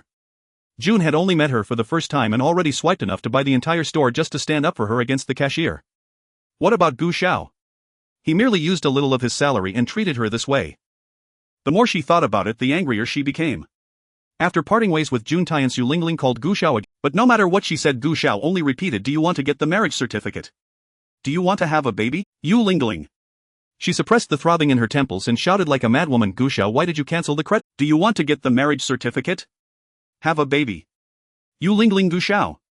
Come home right now. I want to hear you explain in person. Do you want to get the marriage certificate? Have a baby? Yu Lingling, if you don't come back you will completely lose me. Gu Xiao, do you want to get the marriage certificate? Have a baby?"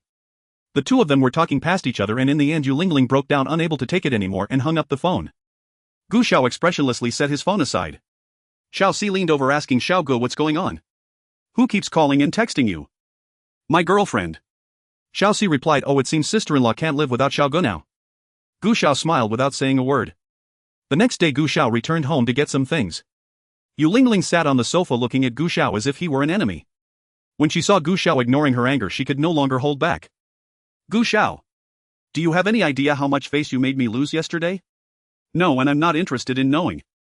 "Gu Xiao, look at other people's boyfriends." Then she started to ramble on again. Gu Xiao ended her rambling with a single sentence. "You think you're a pile of dog poop but still criticize your partner. Dreaming of a wealthy CEO who is young, handsome, gentle and obedient to you, are you out of your mind? Should I evolve you manually? How incredibly malicious. Yes, I may not have anything, but I love you. My love for you is pure, isn't that enough? And you? Is this how you treat me?" Gu Xiao replied, "I don't know if your heart is pure, but I know that the money I've spent on you is entirely genuine. It's just a few million that Yu Lingling squandered." Yu Lingling retorted, "Isn't it just spending a little of your money? I love you so much, isn't it reasonable for you to give me money to spend? And you earn only a little each month, how can you say that? I love you too, why don't you give me some money to spend? I only earn a little every month, but it's still money. How much do you have? Come on, you're just an unemployed drifter who has nothing, yet you look down on people earning tens of thousands. Is Liang Jingru giving you courage?" Yu Lingling's face turned red. She really couldn't talk anymore. No matter what she said to Gu Xiao, he would counter her. As they argued, the topic escalated to getting a marriage certificate and having children. Her face was so angry that her pimples seemed ready to explode. Gu Xiao, however, was smiling lightly. "Is this where you start to feel aggrieved? What is this? You've been the source of frustration for others for years with your incessant antics, making them feel stifled their whole lives." Indeed, ever since acquiring the system, he had come to love that feeling of being invincible, as if the whole world sought to bring him down yet couldn't. The silent system feigned death. To drag its own dignity as the overlord of the six realms through the mud while soaring toward absurdity, it was indeed a fierce character. Gu Xiao sensed the system's inner turmoil and raised an eyebrow, inquiring with his divine sense, "Do you have an opinion about me?" The system humbly begged, "For survival, big shot, I dare not." When it first bonded with Gu Xiao, it thought it could easily manipulate him. However, in the first novel world, when it tried to control Gu Xiao, the man directly tore the system apart. The system trembled in fear. Gu Xiao was originally a cannon fodder in a Xianxia novel defeated by the male protagonist's halo, and he was truly a powerful war god of the Six Realms. Yet all of this seemed insignificant in the face of the protagonist's halo. The protagonist of that world was like a thief robbing everything in his path. Ultimately, he became the stepping stone for the protagonist, while his fiancée became the protagonist's, even using his own head to help the protagonist on the path to Qingyun. It was as suffocating as it could get. Then the system chose him. Damn it, everyone knows that the villain in a novel is forced to lower their intelligence by the protagonist's halo. Why did it still choose Gu Xiao just because he seemed easy to manipulate? Can a person who can become the overlord of the Six Realms be easily manipulated? The current system is no longer a system, it's just a humble lackey working under the overlord of the Six Realms. So what do you want to do now, big shot? Why not just break up with Yu Lingling? Gu Xiao replied, if I just break up like that, letting her go out and spout nonsense, I'd become the scumbag everyone despises. Isn't it just being greened? Calm down, brother. Seeing Gu Xiao's serious expression, the system finally remembered that this big shot had been At this moment, Yu Lingling, having been angry for a long time, noticed Gu Xiao was leaving to get something and hurriedly softened her tone, saying, quickly open your credit card for me and also give me your salary card. Don't worry, I won't spend recklessly in the future. I will save money to buy a house for my parents for their retirement first. Wait, who are you buying a house for? Gu Xiao stopped in his tracks. Wait, who are we buying a house for? Yu Lingling replied, for my parents. My brother is getting married, their home will belong to my brother and his wife, leaving my parents with nowhere to live. What about your brother and sister-in-law? Won't they look after your parents? Yu Lingling said, my brother and his wife will be under great pressure raising children. Ah, you truly are a filial daughter, then good luck to you. Seeing that he offered only words and no action, Yu Lingling said irritably, what do you mean by good luck to you? You need to hustle, earn more so my parents can move into a new home sooner, she insisted. You earn far too little as a soldier, why not pick up a side job? A little hardship won't matter. Buy my parents a house first and they will treat you as one of their own, she added. Gu Xiao repeated her words back at her. So what you mean is you'll do nothing at home, you'll earn and save, and then you expect me to buy your parents a house? Of course. You are their son-in-law, isn't showing filial piety your duty? Whose names will be on the title deed? It's for my parents, so of course it will be in their names. When they pass, I will inherit the house. Gu Xiao rubbed his head. Had some sort of idiocy halo descended upon Yu Lingling? How could she behave like such an imbecile? Are there really so many naturally foolish people in this fictional world? Gu Xiao, my parents raised me with difficulty. I don't want them to be old and unable to move with nowhere to live. I hope you can understand my feelings as a daughter.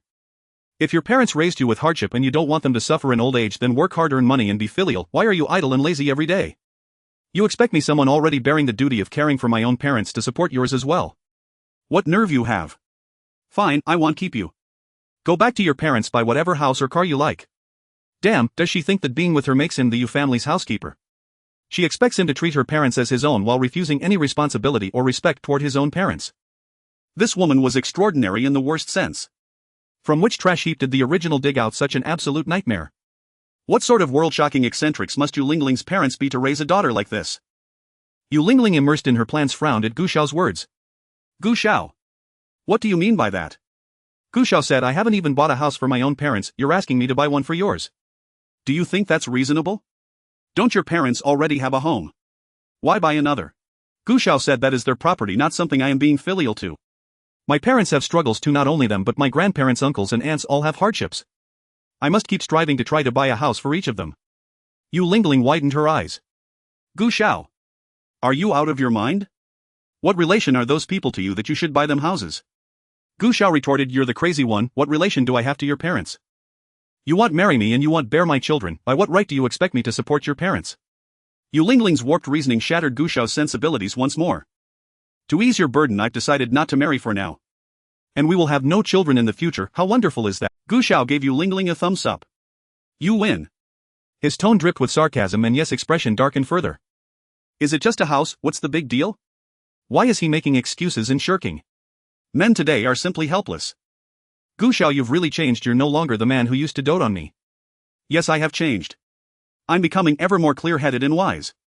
Facing someone so foolish he could barely contain the urge to clench his fists. When Gu Xiao opened the door, you rushed over. Gu Xiao stopped, but as she reached the threshold she saw a group of alert men standing outside. They were brothers from the Tsanglong army waiting for Gu Xiao outside. At that moment you felt utterly mortified. Why didn't you tell me there were people outside? Gu Xiao said you spoke so righteously before me with no shame, what does it matter if others heard? If you already consider yourself shameless, no one else will call you out for it. Yu Lingling was left speechless. He showed no concern for her face in front of others. She covered her face and ran out. Gu Xiao fell silent. She knew what shame was, yet fully aware of how unreasonable her demands were, she still had the gall to voice them. Brother Xiao's sister-in-law ran off. Aren't you going to chase her? Someone asked.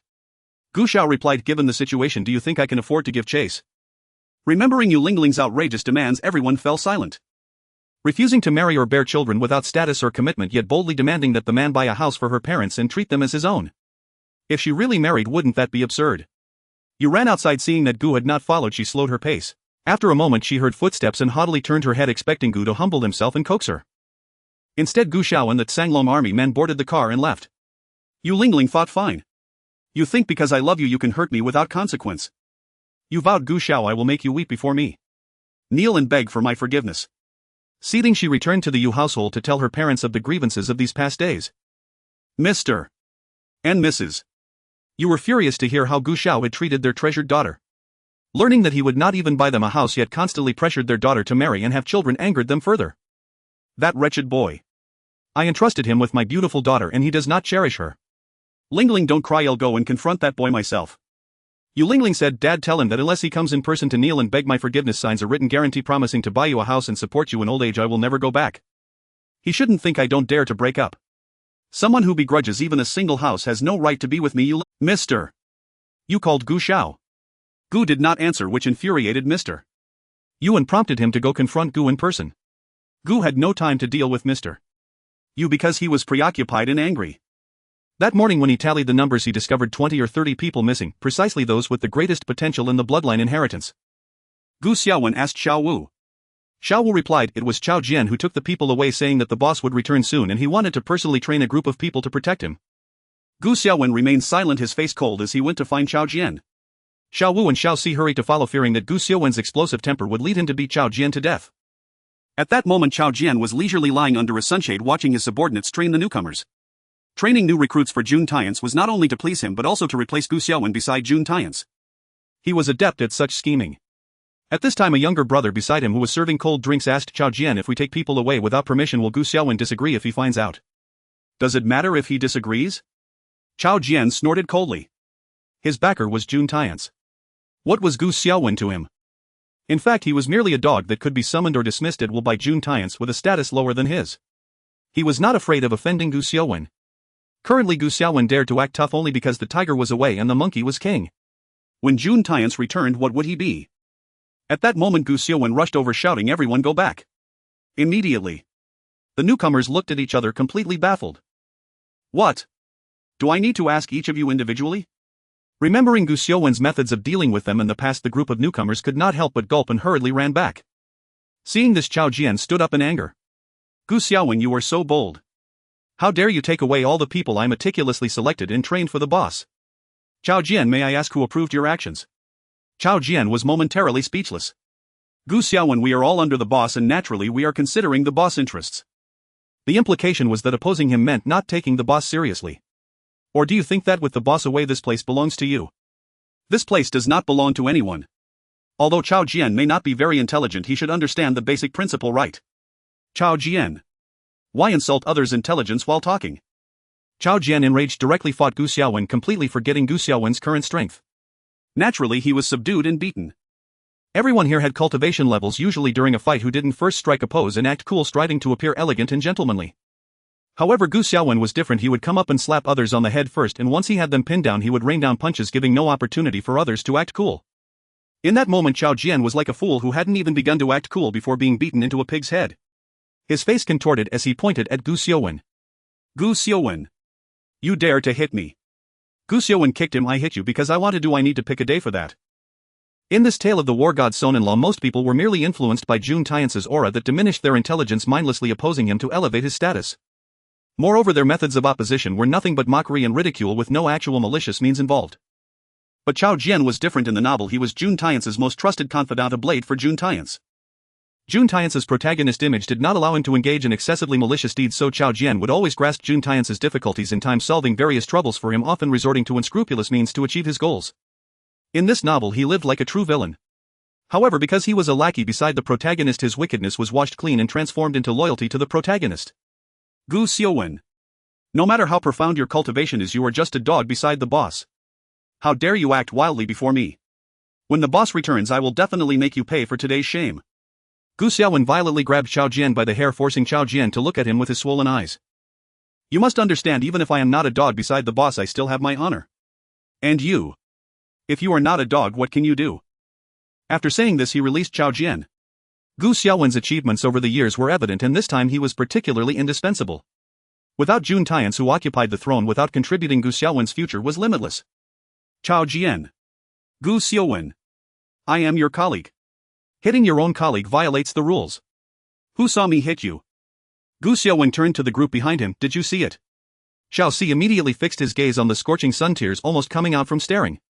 What a big and beautiful sun. Xiao Wu patted his shoulder, nodding in agreement. Indeed, I have never seen such a transcendent and stunning sun.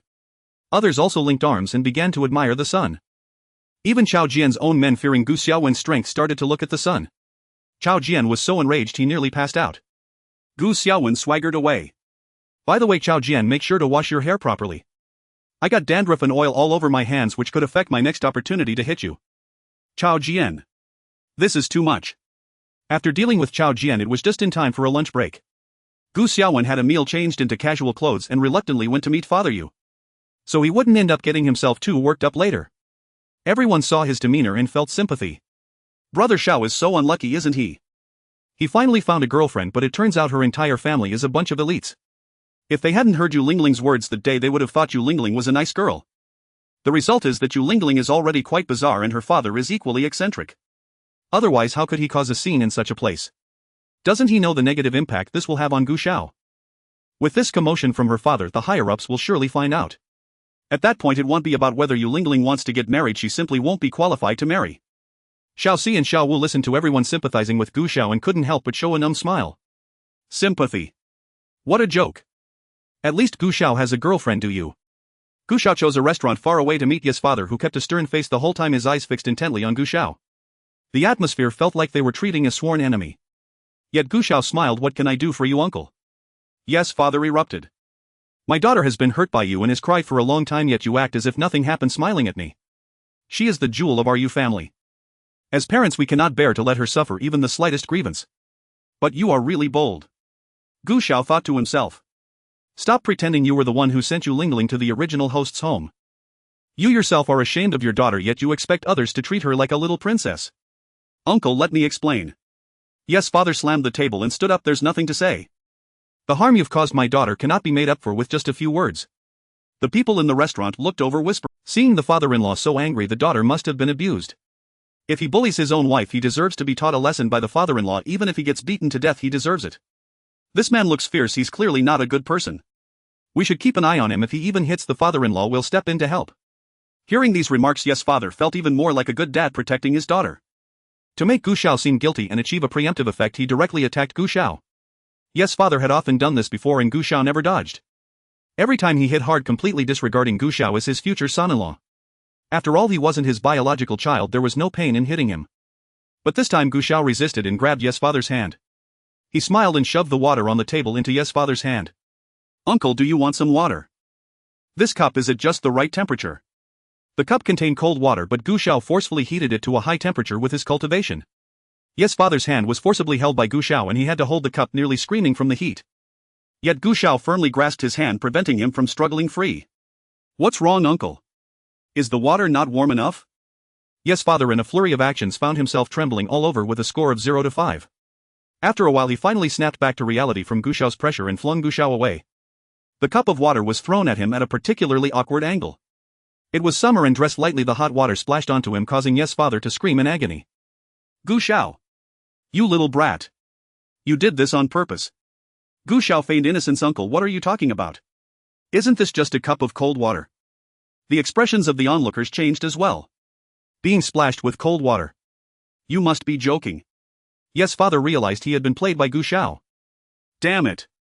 We're both men and you're playing these tricks on me. Gu Xiao! You're something else. How dare you treat your future father-in-law like this?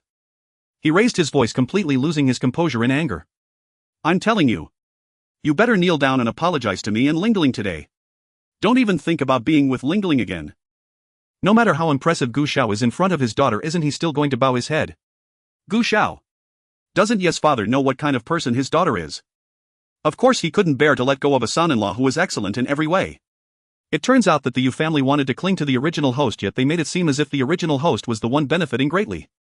Has your head been hit? Uncle, you want me to kneel and apologize? At least you should let me know what I did to anger you, right? Gu Xiao appeared to be in a good temper. Did I insult you? Did I hit you? Gu Xiao said at my age I should be getting married and having children, giving my family an explanation. I discussed marriage with her, but she said she hasn't had enough fun and doesn't want to marry, so it's better to part ways amicably, which is quite normal, right? Yet she refuses to break up or marry me.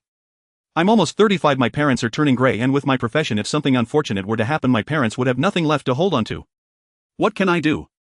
I was aiming to marry her, so once we confirmed our relationship I handed over my salary card to her. Yet she spent millions of my savings in 5 years and used my ID to open credit cards, racking up hundreds of thousands. Now I'm broke and buried in debt, and she refuses to marry me or have children, yet demands that I buy a house and a car for you. Where am I supposed to get the money? Am I supposed to sell a kidney or blood? Gu Xiao said, pounding his chest dramatically. Uncle, your actions are even more incomprehensible. I haven't done anything, yet you accuse me of burning you. What apology am I supposed to offer? That expression of tragic despair was simply extraordinary. How does a war god of the 6 realms become a dramatic actor? The system was thoroughly entertained. It said to Gu Xiao, sure, I'm going to create a little golden figurine for you right now. Gu Xiao continued his heartfelt performance. In this relationship I've accumulated millions in debt, yet I can't dare let my parents know or my friends know. A romance is something I chose for myself, and I'll bear all the suffering on my knees. Uncle, don't worry. Although Lingling spent the money, I won't ask her for it. Even if I don't eat or drink every day, I'll definitely pay back the money I owe the bank as soon as possible. Yes, father was stunned, unable to keep up with Gu Xiao's performance. The people in the restaurant were also moved by Gu Xiao's exceptional acting. What a poor man, looking so honest and simple, yet he ended up with such a woman. Dude, didn't you just say he looked fierce? This family is going too far. Their daughter spends the man's money and lives in his place, yet they drag an unmarried man into not marrying and still demand him to buy houses and cars for her parents. Are they insane with greed? I've never seen someone so shameless. Just a moment ago everyone was cursing Gu Xiao, and now the wind has changed direction like a tornado, striking hard against Father Yes' face. Father Yes' face burned with embarrassment. You're talking nonsense. Gu Xiao looked earnest. Uncle, what did I say wrong? Please correct me if I'm wrong. Did Lingling not spend millions of my money in 5 years, or not rack up hundreds of thousands on my credit cards? Or did she not force me to buy a house and a car for you? Or, Father, you said. What's wrong with you? Seeing everyone pointing fingers at him, fearing Gu Xiao's bluntness might reveal even more shameful secrets about his daughter, Father Yu took a deep breath, smiled, and said, Xiao, since you and Lingling are in a relationship, being so calculative is not right on your part. Actually, if you want to marry Lingling, it's not impossible. How about this? Prepare 500,000 as a betrothal gift along with a house and a car for us elders, and my daughter will become part of the Gu family. Hearing Father Yes' outrageous demands, the crowd was speechless. Uncle, your daughter has already put us in debt. And you still want 500,000 as a betrothal gift? Is your daughter some kind of fairy? Gu Xiao also looked dumbfounded. Uncle, I beg you, I really can't afford that, please let me go. Father Yu fumed, what do you mean by that? Do you want to abandon her after causing all this? The onlookers couldn't help but clench their fists, wanting to punch Father Yu. They had already said they couldn't afford it, yet he still insisted on forcing the marriage. This is hardly different from forcing someone into prostitution. What a truly despicable old man. Just then Yu Lingling ran in. Gu Xiao, you keep saying you want to marry me, yet you won't even take out 500,000 for the betrothal gift. Is this your sincerity in marrying me? The crowd had always thought that someone who could demand such a high betrothal gift from her father must be a celestial being. However, upon seeing Yu Lingling, they felt somewhat disappointed. Yu Lingling was pretty, but certainly not a breathtaking beauty. At most she could be considered cute. How could this father have the audacity to demand 500,000 in betrothal gifts for a daughter who was merely cute, lazy, and extravagant? Gu Xiao looked weary. Lingling, I genuinely want to marry you, but I also have to consider my parents and act within my means. With your family's conditions, I truly can't afford to marry you. After Gu Xiao spoke, Jun Tian suddenly appeared from nowhere, thinking he was saying something fair. Gu Xiao, even if you don't have money now, you shouldn't say such irresponsible things. Instead, you should work harder to meet your father-in-law's conditions and not disappoint such a good girl's feelings for you. Gu Xiao's mouth twitched. Young man, you speak so eloquently about principles. Have you ever thought about how you treat your wife and her family? Are you a double-standard dog? After Jun Tian's made his heroic entrance, he walked directly to Yu Lingling. Don't worry, Gu Xiao is my little brother. I will stand up for you and I will make sure that no one under me will wrong such a good girl like you. Then he looked at Gu Xiao ready to reprimand him to quickly apologize to the Yu family, but Gu Xiao didn't give him a chance. He swiftly placed his hand on Jun Tiance's shoulder with force. What should you call me? Jun Tiance's expression gradually turned ugly, feeling as if a massive mountain was pressing down on his shoulder. He realized he could no longer access his cultivation. As the weight on his shoulder grew heavier, he felt his bones starting to creak. If this continued, he estimated he might face severe injury. Jun Tiance was utterly astonished. When did Gu Xiao's strength become so terrifying? In his view, he always thought that those working under him should be forever bowing and scraping in front of him. Yet now Gu Xiao showed him no respect at all, and his strength had grown so unfathomable, leaving Jun Tiance only with anger. Angry that Gu Xiao dared to surpass him, the commander. Gu Xiao, you dare. What should you call me? Jun Tiance enjoyed stepping on his subordinates, watching them bow and scrape while looking down on them. What is this? One sycophant looking down on another. Jun Tiance's face had turned pale, and after a long time he gritted his teeth and managed to call out, Dad. Everyone looked at Jun Tiance in shock. Yu Lingling found it hard to believe that the Jun Tiance she had admired like a hero would actually call Gu Xiao Dad. Mr. Jun, I am truly disappointed in you. Then she turned and ran. Father Yu felt intimidated by Gu Xiao as well, not daring to continue speaking, and hurried after his daughter. Son. Do you still want to have a heart-to-heart with Dad? Jun Tiance could only leave with a sullen face. Just as he stepped out, Gu Xiao unexpectedly caught up, looking respectful. Boss. Don't be angry. Just now you almost revealed your identity. I only did that to help you conceal it. Gu Xiao put on a posture as if he would rather be misunderstood by everyone than reveal the truth, making a gesture as if to sew his mouth shut towards Jun Tiance. If something like this happens again, I will still act according to the situation. In short, I will never let anyone discover the boss identity. Jun Tiance. A slap followed by a sweet date. Were you doing this on purpose? System. Damn, this host is simply incredible, pulling off such moves one after another, nearly throwing my back out. Just as Jun Tiance was about to inquire about the offense, Gu Xiao said, Boss, I still have something to attend to, so I'll take my leave. Take care, boss. Then he dashed away. Jun Tiance. He had just managed to catch his breath, but then Gu Xiao brought it back up, leaving him feeling like he couldn't breathe, utterly miserable. He had never felt so suffocated. Not even when he was belittled by the Du family or mocked by others. Because back then he knew he would eventually reclaim his honor. But now the suffocation Gu Xiao brought him was one he found he could only endure.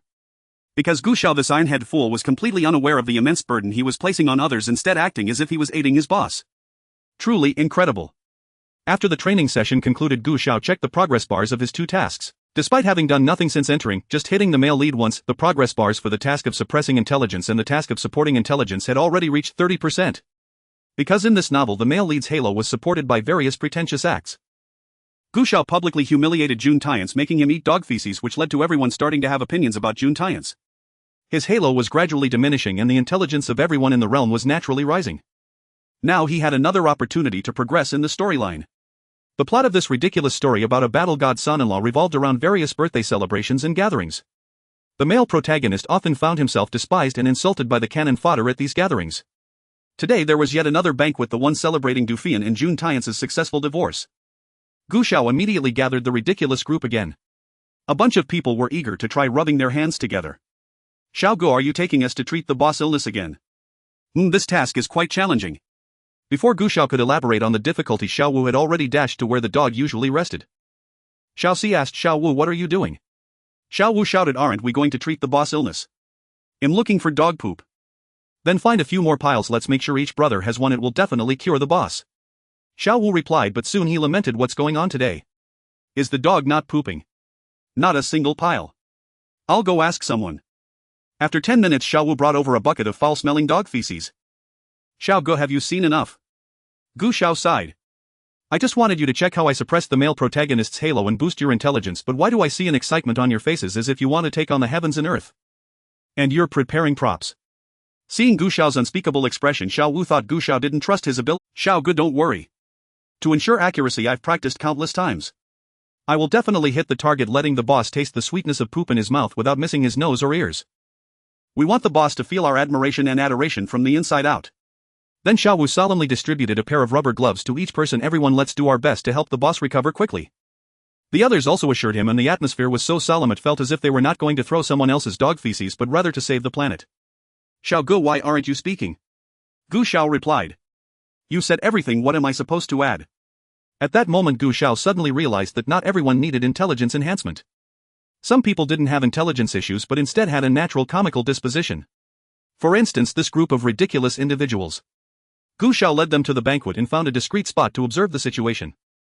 At this moment Du Fian coldly shouted at the obsequious Jun Tiance, I want a divorce. Jun Tiance being cowardly tried to plead but Du Fian was resolute this time. They say women beautify themselves for those they admire, isn't that the case in reverse? Since marrying Jun Tiance, how much ridicule had she endured? And what had Jun Tiance done? Besides sweet words, what actions had he taken? She could no longer endure it. This time she had to leave. Fian, please give me another chance. I will definitely make you proud in the future. But no matter how Jun Tiance pleaded, Du Fian was determined. Jun Tiance's expression gradually chilled. Fian, I advise you to think carefully and not make a choice you will regret for life in a moment of impulse. If you regret now and don't want to make things so absolute, I wouldn't mind giving you another chance, allowing you to continue being the battle god's wife. I will also support the Du family in the future. But if you insist on being materialistic and leaving me for someone else, don't expect me to interfere in the Du family's matters again. In fact, without me the Du family would have perished 5 years ago. I wouldn't mind letting them experience the feeling of bankruptcy overnight. Seeing him pretending to be something he's not despite being utterly useless, Du Fian could no longer tolerate it and took out the divorce agreement. Jun Tiance, I've already signed it, you should sign it quickly. I can't stand being with you for even a day. Seeing that Du Fian had long planned to divorce, Jun Tiance's expression turned even colder. Coupled with others mocking and ridiculing him, he could no longer endure. Fine, Du Fian, you said you wanted a divorce. Don't regret it. Originally he just wanted to interact with the Du family in a humble capacity as a son-in-law, but he didn't expect them to treat him with such fear because of his battle god identity. Instead, his low profile and compromise had resulted in humiliation. But he endured all that. He married Du Fian to repay the life-saving grace of the old Du patriarch. Out of respect for the Du family, he was willing to forgive their disrespectful behavior. Moreover, who wants to be a sycophant if it's not true love? But unexpectedly Du Fian still insisted on divorcing him and the entire Du family was pressuring him. Jun Tiance was completely disheartened by the Du family this time. He had no choice but to lay everything bare. So Jun Tiance declared harshly, all right, I'm revealing my cards, I am the battle god. 5 years ago I was the one who helped your Du family through the crisis. That $1 billion order was given to you by me. The one you've all been trying to curry favor with is me. Before going to the Du family, Jun Tiance had learned of the economic crisis they were facing and his fiancée was being forced into marriage. So he secretly helped the Du family through the crisis under the guise of the battle god before showing up at the Du family in ragged clothes with the marriage certificate. A person like Jun Tiance, who was an expert at pretending, didn't want to reveal his true identity unless absolutely necessary. He wanted others to inadvertently discover his impressive identity. Creating an atmosphere of revealing my identity was not my intention, but you forced me to do it, making everyone tremble in shock. That was the prestige he sought. However, in this situation these people's status was not high enough to discover his identity as the battle god. Gu Xiao and the members of the Tsanglong army who were supposed to complete the task of pretending without his instructions had yet to show up, so he had to take matters into his own hands. Whatever it takes today, he would make the Du family regret their actions. Du Fian, I have always concealed my identity because I feared it would make you feel inferior, so I gave you 5 years to adjust. I didn't expect you to take it for granted. Seeing Jun Tiance repeatedly act like a battle god, the crowd in the banquet hall was stunned for a moment before they switched to mocking mode. Haha, did you just say that the $1 billion order was a gift? Do you really think you are the battle god? Are you still dreaming and haven't woken up? My goodness, Jun Tiance has started again. Can't you change your identity to pretend? Is he really challenging the battle god? Is this his way of trying to regain face after the divorce? It's truly hilarious. You say you are the battle god. If you have the ability, show us the evidence to make us believe you are the battle god. Exactly, just because you say you are the battle god makes you one.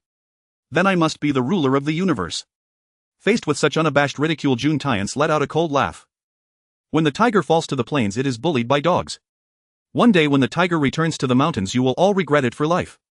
Soon these people will realize just how terrifying the man they mocked truly is. I used to tolerate you because I regarded you as family, but I have protected the Du family for 5 years and my kindness has been repaid. From now on I sever all ties with the Du family. You will no longer deserve my mercy and assistance. All the help I gave to the Du family will be reclaimed. When Jun Tiance said this, it echoed the words he once declared when he insisted on becoming a son-in-law. I will definitely be the son-in-law, even Jesus cannot stop me. Gu Xiao in the corner couldn't help but dig his toes into the floor, almost tearing the forbidden city out of the ground. The promised repayment for the old master Dust's saving grace turned out to be Jun Tiance showing up in tattered clothes to force a marriage, wanting to marry into a wealthy family, refusing to leave even when chased away. Can't you have a little self-awareness? Do you think that repaying kindness must come with a pledge of your body? Is this really a repayment? Isn't it just a loser forcing a marriage on a wealthy beauty? You forced a marriage and still expect her to love and respect you. Any normal person would not like that. Which woman does not want to marry a talented young man? So being looked down upon by the Du family is not entirely unexpected, right? And just how cowardly has June Tyance been in the Du family over the years? So cowardly that when he went out with his wife she was nearly abducted and mistreated, yet he continued to act cowardly. He was still thinking, no way. How many years must I wait before I can tell my wife the truth? Even if after marriage Dufian wants to live a good life with him, how can she do that when her husband is so cowardly? In the end he was cowardly, leaving Dufian to bear the ridicule and pressure alone, and now he blames others for looking down on him. He has degraded himself to the bone, yet mistakes his lack of courage for humility. When others truly belittle him, it's because they are blind. He offered his face to be slapped and lowered his head to be trampled. Is it wrong for others to disdain him? While he pretended not to care on the surface, inside he secretly noted how many slaps the Du family had given him, and when he no longer had the chance to be their sycophant he used those slaps as an excuse to annihilate the entire Du family. In this marriage he was completely insincere, always pretending to be foolish while fundamentally guarding against the Du family and Dufian, yet expecting others to invest wholeheartedly. He wanted the Du family to respect him as a dragon commander without revealing his identity, continuing to be a useless coward. This method of repayment is truly brazen, more so than Hong Shixian. Now he speaks so shamelessly as if his willingness to repay kindness is a grand benevolence.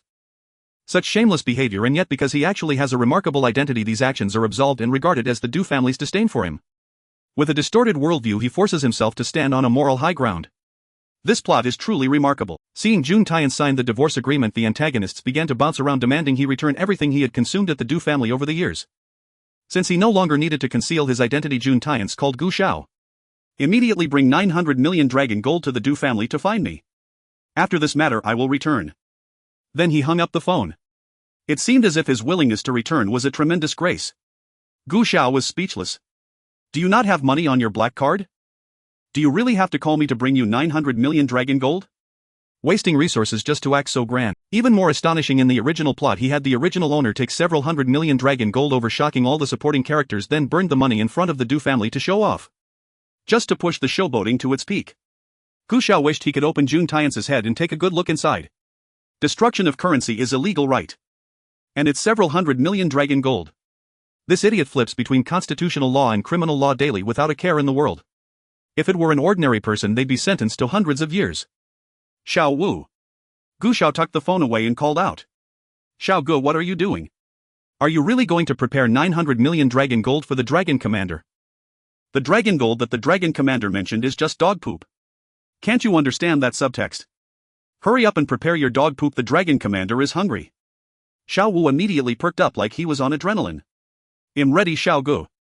At this moment the outside plot had already reached a climax. June Tyance dramatically tore up the marriage certificate, and then an even more affluent woman approached him with a share transfer agreement proposing to him, shocking all the guests. The male protagonist's moment of flamboyant face-slapping had arrived. It was now as if the Du family who had disregarded him yesterday were now facing a mighty warrior with a crooked smile they couldn't aspire to. Dufian was shocked to discover that the mysterious warrior she had admired for so long was her husband. Looking at her astonished expression, June Tyance raised his chin high. Dufian, I told you one should not be judged by appearances, nor can the sea be measured in douches. Now you know, right? Too bad there is no such thing as a regret pill in this world. Having so deeply betrayed his sincere feelings, he would no longer give Dufian another chance. Let this vain woman carry her regrets and pain for a lifetime, it serves as her punishment. The crowd began to murmur. Miss Xiao, did you make a mistake? How could you fall for such a coward? You don't really believe he is a warrior, do you? Yes, Miss Xiao, don't let this coward deceive you. Miss Xiao arrogantly replied, I can see clearly who the coward is, I don't need you to remind me of what to do. While speaking, Miss Xiao cast a disdainful glance over the crowd. These blind fools, clearly the important person was right before them, yet they could not recognize him. Today she had resolved the situation with the important person, and it was just right to take advantage of it to gain favor for the Xiao family. Just as Miss Xiao was about to confirm that June Tyance was the important person, the deputy governor arrived. The prominent figures immediately stepped forward to welcome him. The tall young master saw June Tyance and wanted to curry favor with the deputy governor, saying, Get lost. How could someone like you meet the deputy governor? June Tyance disdainfully replied, You who are eager to curry favor with the important person upon seeing me should also tremble in reverence. The crowd. Has his brain been damaged? How could he say such a thing? Meanwhile the Gao family had already started conversing with the deputy governor. At this moment the members of the Gao family had already struck up a conversation with the deputy supervisor. The tall young man also squeezed forward, desperately trying to link his family's lineage to the war god, claiming that the war god was some distant relative of his mother's side. June Tyance let out a cold sneer. It's simply ridiculous. If we had such a relationship, how come I didn't know about it? The tall young man replied, "That's simple, you're not the war god, so there's no need for you to know." Jun Tians chuckled coldly, looking towards the deputy supervisor. "Deputy supervisor, do you still remember me?" Today he wanted everyone to see a different side of him. It was the war god he represented, not the humble son-in-law of the Du family. Before the deputy supervisor could speak, the tall young man angrily said, "Jun Tians, who do you think you're talking to? Do you think you're some important figure that someone like the deputy supervisor needs to know? You really don't know your own worth." He continued, "Now that you're no longer the Du family's son-in-law, what right do you have to linger here? Hurry up and get lost." A group of people seemed to be possessed, rushing to mock and ridicule Jun Tians. Gu Xiao looked up at the sky, speak, "Are you all mentally deficient? You claim to be well-educated members of high society, yet you continue to mock and ridicule. The insults you hurl are just the same few phrases repeated over and over. If you can't insult someone creatively, can't you at least look up a few things? If you can't deal with someone, can't you watch a couple of palace drama episodes for inspiration? If all else fails, can't you just have your bodyguards hold them down and beat them? You keep throwing around the term waste. The more you insult him, the more he enjoys it. If you actually started hitting him, he surely wouldn't be so cheap anymore." Just as a bunch of cannon fodder were yammering about being useless, unexpectedly the deputy supervisor shouted in shock, "Commander Long. I didn't expect it to be you." Everyone was astonished, looking at the deputy supervisor. A figure of his stature couldn't possibly be mistaken, right?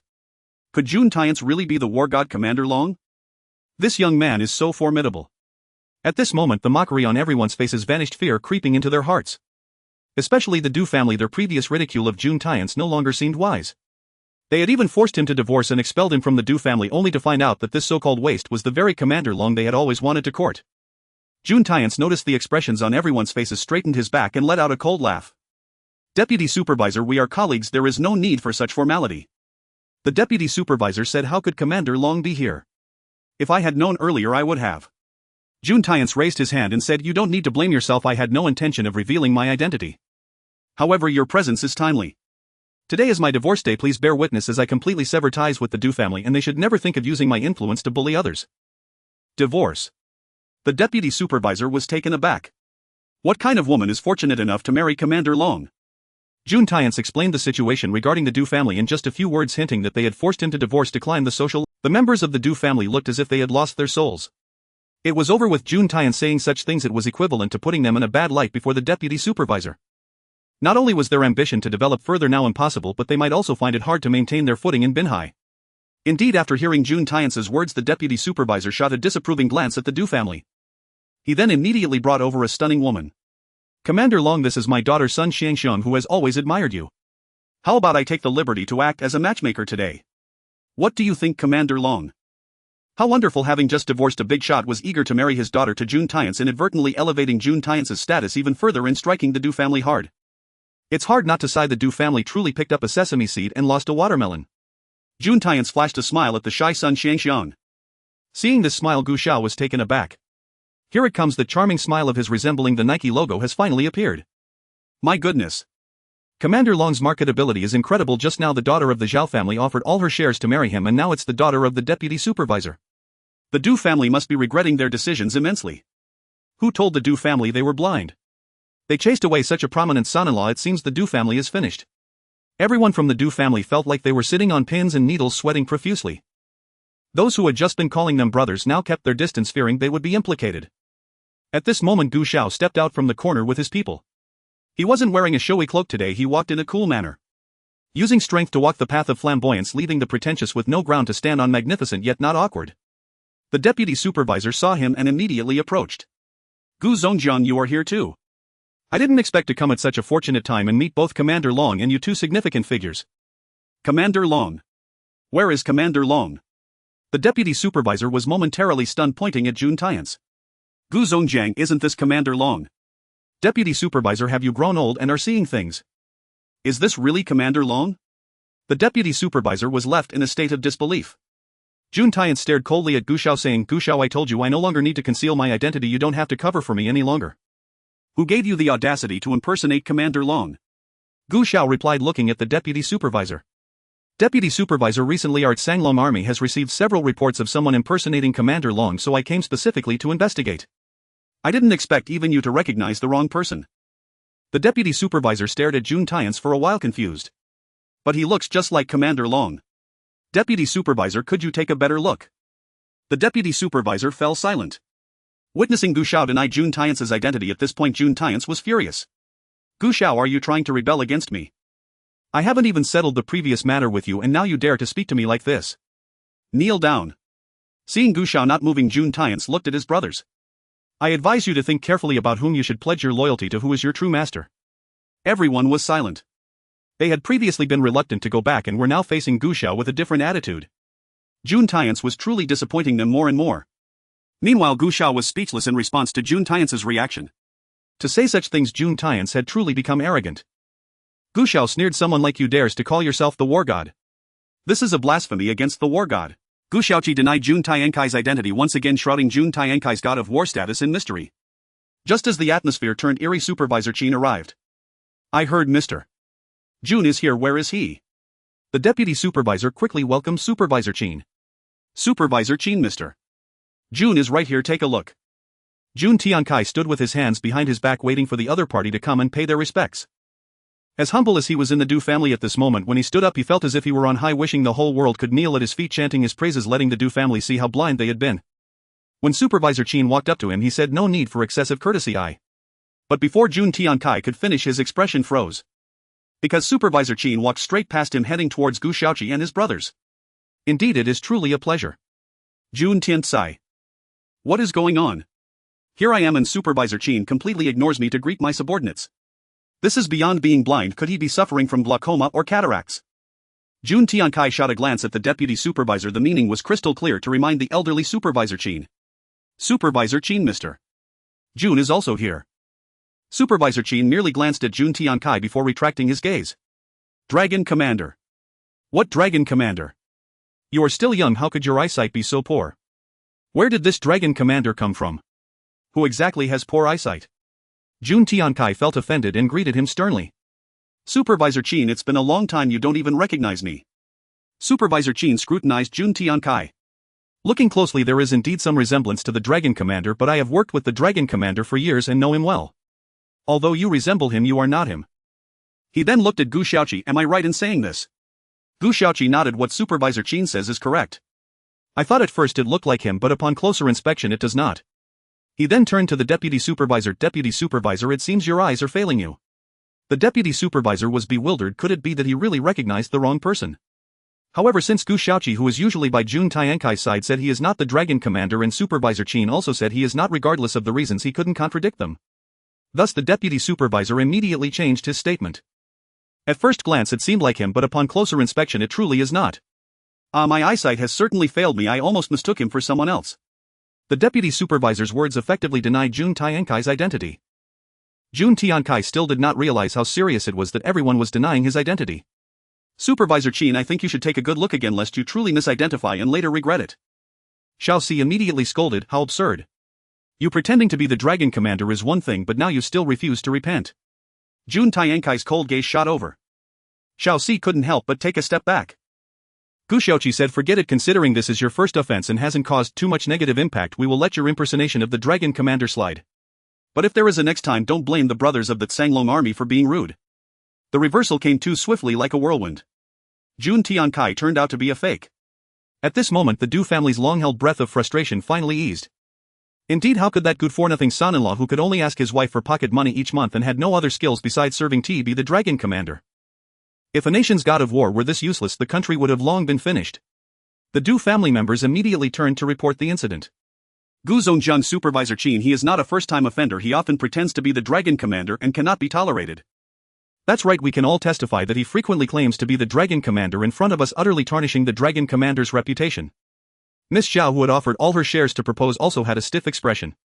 If it could be said that Supervisor Qin did not recognize Jun Tiankai due to his failing eyesight. But how could Gu Xiaoqi also claim not to know Jun Tiankai?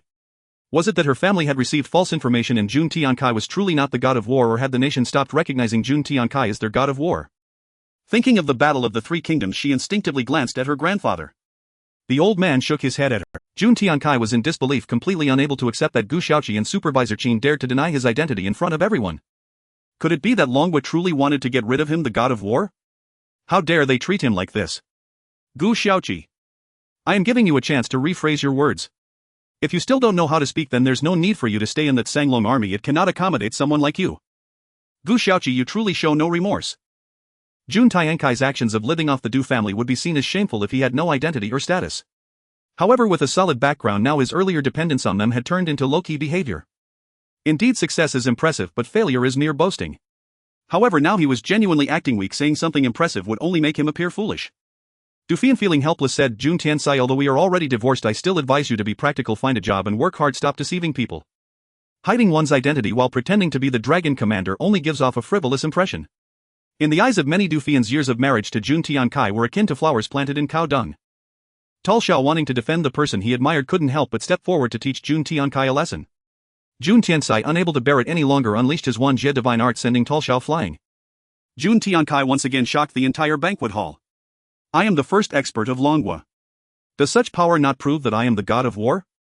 Jun Tiankai enjoyed the feeling of being underestimated by everyone despite his strength, waiting for the moment to explode rather than genuinely feeling powerless and being ridiculed without any chance to retaliate. Although the attendees were somewhat frightened, the bystanders still relentlessly mocked Jun Tiankai. What a joke! Tall Xiao has no cultivation. Does injuring improve your strength? Exactly, didn't you say you are the god of war? If you have the ability, fight Gu Zongjong. Gu Xiaoqi. The person was pretending to be dead and the pot fell from the sky. When Jun Tiankai heard this, he actually launched an attack on Gu Xiaoqi. His palm wind approached and Gu Xiaoqi immediately countered. The Wanjie divine art is not to be underestimated. The power of the 10,000 calamities divine art should not be underestimated. Meanwhile, Jun Tiansu has already spread his wings on the road of dual standards. When he served as a son-in-law to the Du family, no matter how they mocked or insulted him, he gladly accepted it. A smile from the Du family would make him lick up to them like a dog. However, when it came to his subordinates and brothers, any slight offense from them would lead him to seek their demise. Thus, when he attacked Gu Xiao, he truly used all his cultivation. In order to avoid harming others, Gu Xiao immediately detached from his body, confronting Jun Tiansu with his divine sense. Seeing this, Jun Tiansu naturally also detached from his body. The two began to communicate with their divine senses. As Gu Xiao dodged Jun Tian's attacks, he shouted, "Stop, Dragon Commander! Why did you suddenly attack me?" Jun Tiansu responded, "How dare you ask me?" Gu Xiao continued, "Was what I did just now not excessive enough to make people doubt your identity as Dragon Commander? Please forgive me, Dragon Commander." He then assured, "Don't worry, from now on I will work even harder to ensure that no one doubts your identity, and I will not let anyone disturb your peaceful life. Even if they press my head and force me to reveal your identity, I will not say a word, not even under duress. Just be at ease and live as an ordinary person." Jun Tiansu thought, what the hell? Does he not see that I no longer need to hide my identity? This honest man is really driving me crazy. Dragon Commander, I know why you want to fight me. Gu Xiao once again displayed that annoying cleverness. Jun Tiansu had an uneasy premonition. What does Gu Xiao plan to do? Just as this thought crossed his mind, Gu Xiao suddenly pressed hard against his divine sense. You keep pushing me to deal with more and more issues. I'll just beat you to death. This time Jun Tiansu truly felt the extent of Gu Xiao's power. He was suppressed by Gu Xiao's cultivation, experiencing a pain akin to being torn apart. How could Gu Xiao's inherited divine art have improved so rapidly? Even he, the top expert of the Long Kingdom, could not defeat him. Just then the rest of the Tsanglong army also detached from their bodies, starting to observe the battle with their divine senses. At this moment Jun Tiansu was in agony, yet he bore no injuries. On the other hand, while he was suffering, Gu Xiao suddenly slapped his forehead, causing his entire divine sense to feel severely wounded. As soon as the Tsanglong army entered, they saw Gu Xiao severely injured and were taken aback. Gu Xiao's cultivation had already reached the Supreme Divine King level, yet he could still be beaten to the point of spitting blood by Jun Tiansu, indicating that he was holding back against Jun Tiansu while Jun Tiansu was using full force against him. Gu Xiao's loyalty was evident, yet he received this treatment. Will Jun Tiansu treat them the same way in the future? This is a dangerous situation. The Tsanglong army supported Gu Xiao, condemning Jun Tiansu. Dragon Commander. Brother Xiao has endured humiliation for you all along. I didn't expect you to be so ungrateful. When the country needed you, you were asked multiple times to return, yet Brother Xiao took on all the pressure, even defending you in front of the higher-ups. And what about you? And now you have severely injured Brother Xiao. Dragon Commander, you have truly disappointed us. Jun Tiansu thought. Clearly he was the one who was injured, and he had even lost several levels of cultivation due to Gu Xiao's blows. It would be difficult for him to recover in a short time. Yet because Gu Xiao slapped himself on the forehead, everyone believed he was the one attacking Gu Xiao. At this moment Jun Tiansu felt what it meant to be aggrieved. Gu Xiao sighed, stopping everyone from attacking Jun Tiansu, appearing as if he would willingly die for the Dragon Commander. Jun Tiansu thought. Today he discovered that his subordinate was so scheming. He had already been gravely injured by Gu Xiao, and upon being angered he immediately spat out a mouthful of blood. To others it looked like he had been injured by Gu Xiao. The so-called strongest warrior of the Long Kingdom could not even defeat his own subordinate who would still believe in Jun Tiansu. Sure enough, Jun Tiansu faced a lot of ridicule. The system witnessed Gu Xiao's series of mischievous actions and suddenly released a firework that only Gu Xiao could see. Congratulations to the host for being awarded the title of the male version of Green Tea King. The system thought Gu Xiao's mischief had ended, but Gu Xiao had something even more mischievous in store. He actually said to the Tsanglong army, "I didn't even hit the dragon commander and he spat blood. Is he hoping I make him spit blood? It's really tough for the dragon commander, but I'm out of energy. You all hurry up." The Tsanglong army thought. They hesitated at first, but seeing Gu Xiao looking weak and about to fall, they no longer hesitated. They were not taking personal revenge, they were definitely doing it to treat the dragon commander. Thus before Jun Tiansu could react, they rushed forward and began to beat him up. At this moment Jun Tiansu had been gravely injured by Gu Xiao and was completely unable to resist. However, to the Tsanglong army it looked like Jun Tiansu was enjoying this feeling. They exchanged glances and continued to beat him up in silent understanding. Jun Tiansu had never been beaten up like this in his life, shouting, "Stop. You all stop. How dare you treat me like this? Can you bear the consequences of angering me?" As he shouted, the Tsanglong army became even more excited in their attack. Gu Xiao waved at Xiao Wu. "In a civilized society we shouldn't always resort to violence. If we must fight, then bring me your dog poop." Xiao Wu recalled his bucket of dog poop and hurried to fetch it. "Everyone step aside. Let me do it." The Tsanglong army quickly moved aside and Xiao Wu dashed forward, slamming the bucket of dog poop directly onto Jun Tiansu's head. Jun Tiansu thought. The crowd thought. The protagonist's halo around Jun Tiansu dimmed even further with that bucket of dog poop. Gu Xiao looked at the progress bar that had been pulled a long way, feeling satisfied. The male lead truly acted like a pig to eat a tiger, only to end up becoming the pig. He noted that moving too quickly could lead to trouble and decided to call it a day. The entire banquet hall was in disarray, with Jun Tiansu standing in the center, the focus of everyone's attention. Cheng Dust General and Deputy General also left. The Deputy General's daughter, who had originally had a good impression of Jun Tiansu, saw him covered in dog poop and her heart had long shattered. "Do you enjoy being humiliated? With this much humiliation, does it feel good?" Jun Tiansu felt no pleasure at all, his chest was filled with rage. At this moment he just wanted to regain a bit of dignity. Thus his gaze fell on Miss Xiao as he approached her, ignoring the dog poop all over him, and took her hand. "Aren't you supposed to marry me? I've accepted the shares from the Xiao family. Let's go get our marriage certificate right now. I want to give you a wedding of the century. Let everyone know that you are the only one qualified to be my Jun Tiansu's woman. From now on you are responsible for being beautiful and I will be responsible for earning money and supporting the family." When he had achieved nothing, it was only this woman who stood by his side. He would never let her down. If the current Jun Tiansu were to speak such words with his powerful status, Miss Xiao would definitely nod immediately. But now, Miss Xiao only felt that her nostrils were surrounded by filth and her eyes were burning.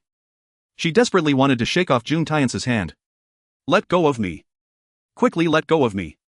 The bodyguard of the Xiao family stepped forward and pushed Jun Tiansu away. Miss Xiao was furious. "Jun Tiansu, I was just joking with you earlier, you can't be taking it seriously, can you? How did things suddenly turn sour?" Jun Tiansu couldn't believe it. "Are you really joking with me right now?" Miss Xiao looked at him with disgust. "A useless waste. Do you really think I, the young lady of the Xiao family, would have any interest in you? It's simply laughable. Not everyone follows the decline of intelligence." It was proven that the women who were attracted to Jun Tiansu were either influenced by his aura or saw him as a means to an end. Jun Tiansu was completely distraught, wondering why these women treated him this way. At that moment everyone in the banquet hall was laughing at him without restraint. Not only did he fail to regain his dignity, but he also suffered humiliation. Jun Tiansu could no longer bear it and fled the banquet hall. In the original storyline, Jun Tiansu sought revenge against the Du family after his divorce. Now, however, he had no power to rely on. Feeling deeply humiliated, he found solace in Yu Lingling. The relationship between the two progressed rapidly. He even encouraged Yu Lingling to break up with Gu Xiaoshan, which made her somewhat tempted. With Jun Tiansu being so wealthy, possessing such a powerful status and treating her with such gentility, why wouldn't she be with him after the divorce instead of settling for a man like Gu Xiaoshan? So that day when Gu Xiaoshan returned home, Yu Lingling decided to clarify things with him. Just as she was about to speak, Gu Xiaoshan said something. "Why are you still here? I'm your girlfriend. Where else would I be?" Yu Lingling was so angry. She wanted to gently tell Gu Xiaoshan that they should break up without hurting his pride. Yet as she considered Gu Xiaoshan's feelings, he only wanted to suffocate her with his words. She looked at him with resentment and Gu Xiaoshan asked, "Is your period here?" Yu Lingling nodded, feeling pitiful, thinking that since she was in such a state, Gu Xiaoshan would be heartbroken and would show concern for her. This way she could tell him that no matter how good he was to her, her feelings for him were not love. However, Gu Xiaoshan responded, "No wonder your face looks terrible. Drink more water." After saying this, he flopped down on the sofa like a lord. Yu Lingling took a deep breath. "Gu Xiaoshan, I have something to tell you today." Gu Xiaoshan replied, "I'm hungry, make me something to eat first." Yu Lingling was taken aback. How could Gu Xiaoshan so arrogantly give her orders? But realizing she was about to break up with him, she thought it would be difficult for him, so she held back. After making a mess of the kitchen, Yu Lingling finally served Gu Xiaoshan a bowl of noodles that had turned into a lump. Gu Xiaoshan criticized, "Did you really boil the noodles like this? Are you sick? Can it be eaten?" If he were guilty, there would be laws to punish him. What did it mean to have such a ridiculous dish in front of him? Yu Lingling replied, "Why can't it be eaten?" Gu Xiaoshan impatiently pushed the bowl back. "Then you eat it in front of me."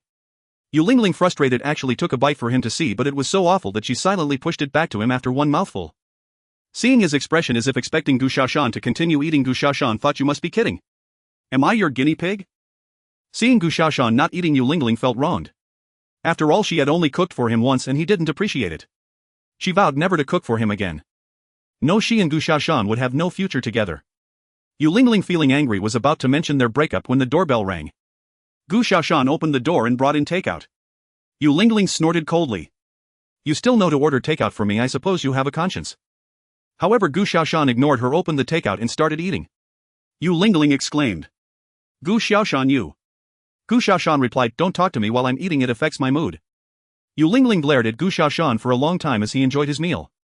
After finishing, he wiped his mouth and asked, "All right, what were you going to tell me just now?" Yu Lingling was left speechless, her expression filled with resentment as if possessed by a spirit. Gu Xiaoshan added, "If you don't say it, I'm going to sleep." He yawned and headed to the bedroom, and by the time Yu Lingling came to her senses, he had already slammed the door. Yu Lingling went to open the door but found it was locked. Angrily, she knocked on the door. Gu Xiaoshan opened the door. "Why are you locking the door?" Gu Xiaoshan's voice came from inside, "I currently have no appetite for you. What if you can't control yourself and rush in to take advantage of me? Wouldn't I be at a disadvantage?" Yu Lingling was left speechless, ultimately grabbing her hair and shouting several times in frustration. From then on, whenever she saw Gu Xiaoshan, she seized the opportunity to try to tell him to break up. But Gu Xiaoshan always managed to make her forget her ultimate goal. Thus they had been trying to break up for over a month without success. Yu Lingling was on the verge of collapse while Gu Xiaoshan remained unfazed. Previously she wanted to break up with him and he wouldn't agree. Now he wanted to break up. No way. Half a month later, Yu Lingling became clever. That day she approached Gu Xiaoshan to talk, giving him no chance to speak, and directly said, "Gu Xiaoshan, let's break up." She thought Gu Xiaoshan would be deeply hurt and cried, begging her not to break up. To her surprise, Gu Xiaoshan responded very calmly, "I don't agree." Then, without waiting for Yu Lingling to say anything, he continued, "If you dare to break up with me, I'll haunt you and your parents every day, making sure your neighbors know how much I've spent on you over the years and how messy you are. I have pictures and videos to prove it. If I have to become a single dog, I'll make sure you don't have it easy." Yu Lingling's eyes widened. We're not even married, dating is a matter of personal freedom. Breaking up when feelings fade is perfectly normal. Why are you so extreme? Gu Xiao replied, "Who else but me has invested so much? If you never intended to marry me and build a life together, why did you take such advantage of me? Otherwise, how could I possibly feel so bitterly resentful?" Yu Lingling was once again left speechless. She took several deep breaths to steady herself.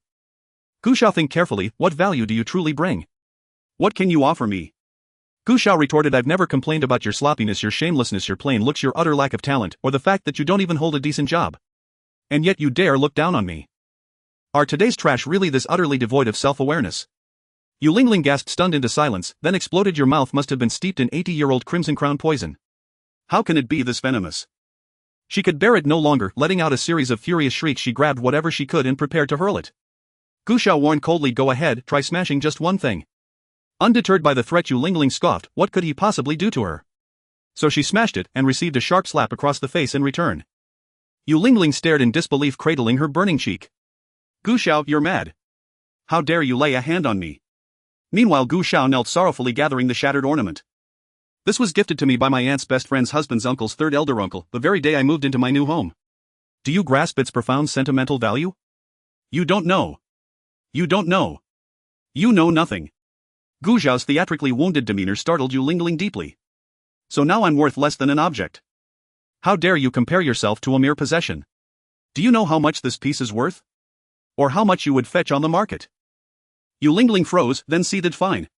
Fine. Gu Xiao, you'll pay for this. I'm going straight to my father and telling him exactly what you've done." And you'd better start thinking how you'll explain to my father why you struck his beloved daughter. With that she stormed off, racing back to the Yu residence where she collapsed into tearful sobs. Mom! Dad! That dog Gu Xiao has lost his mind. He actually hit me, wah. Her parents were instantly enraged, especially her father, who turned purple with fury. Unbelievable. Has he swallowed the gall of a bear and the heart of a leopard? To strike my daughter. It's a miracle she ever deigned to look at this lifelong bachelor. It's the fortune of 10 lifetimes. And yet he dares squander such grace. Her father slammed his palm onto the table. I'm going there now, let him explain himself to me, his future father-in-law. Yu Lingling suddenly seized his arm. Dad, if he hit me, what's to stop him from striking you even harder? Her father recalled their humiliating encounter with Gu Xiao at the restaurant and flinched. Yu Lingling spoke hollowly enough. This time, I'm truly done with him. I can't endure another day with him. I will break up with him. At the word breakup, her parents hesitated. They knew Gu Xiao's promising prospects. But when they learned Yu Lingling had already secured a far more advantageous match, attaching herself to Jun Tian's, a formidable general, they eagerly endorsed the split. Yet fearing Gu Xiao might retaliate by exposing Yu Lingling's indiscretions and thereby jeopardizing her marriage to General Jun, they resolved to avoid open confrontation, seeking instead an amicable separation. Yu Lingling's mother approached Gu Xiao with practiced warmth. Xiao, you're truly a fine man. Gu Xiao nodded solemnly, accepting the praise without irony. Indeed, I am a fine man.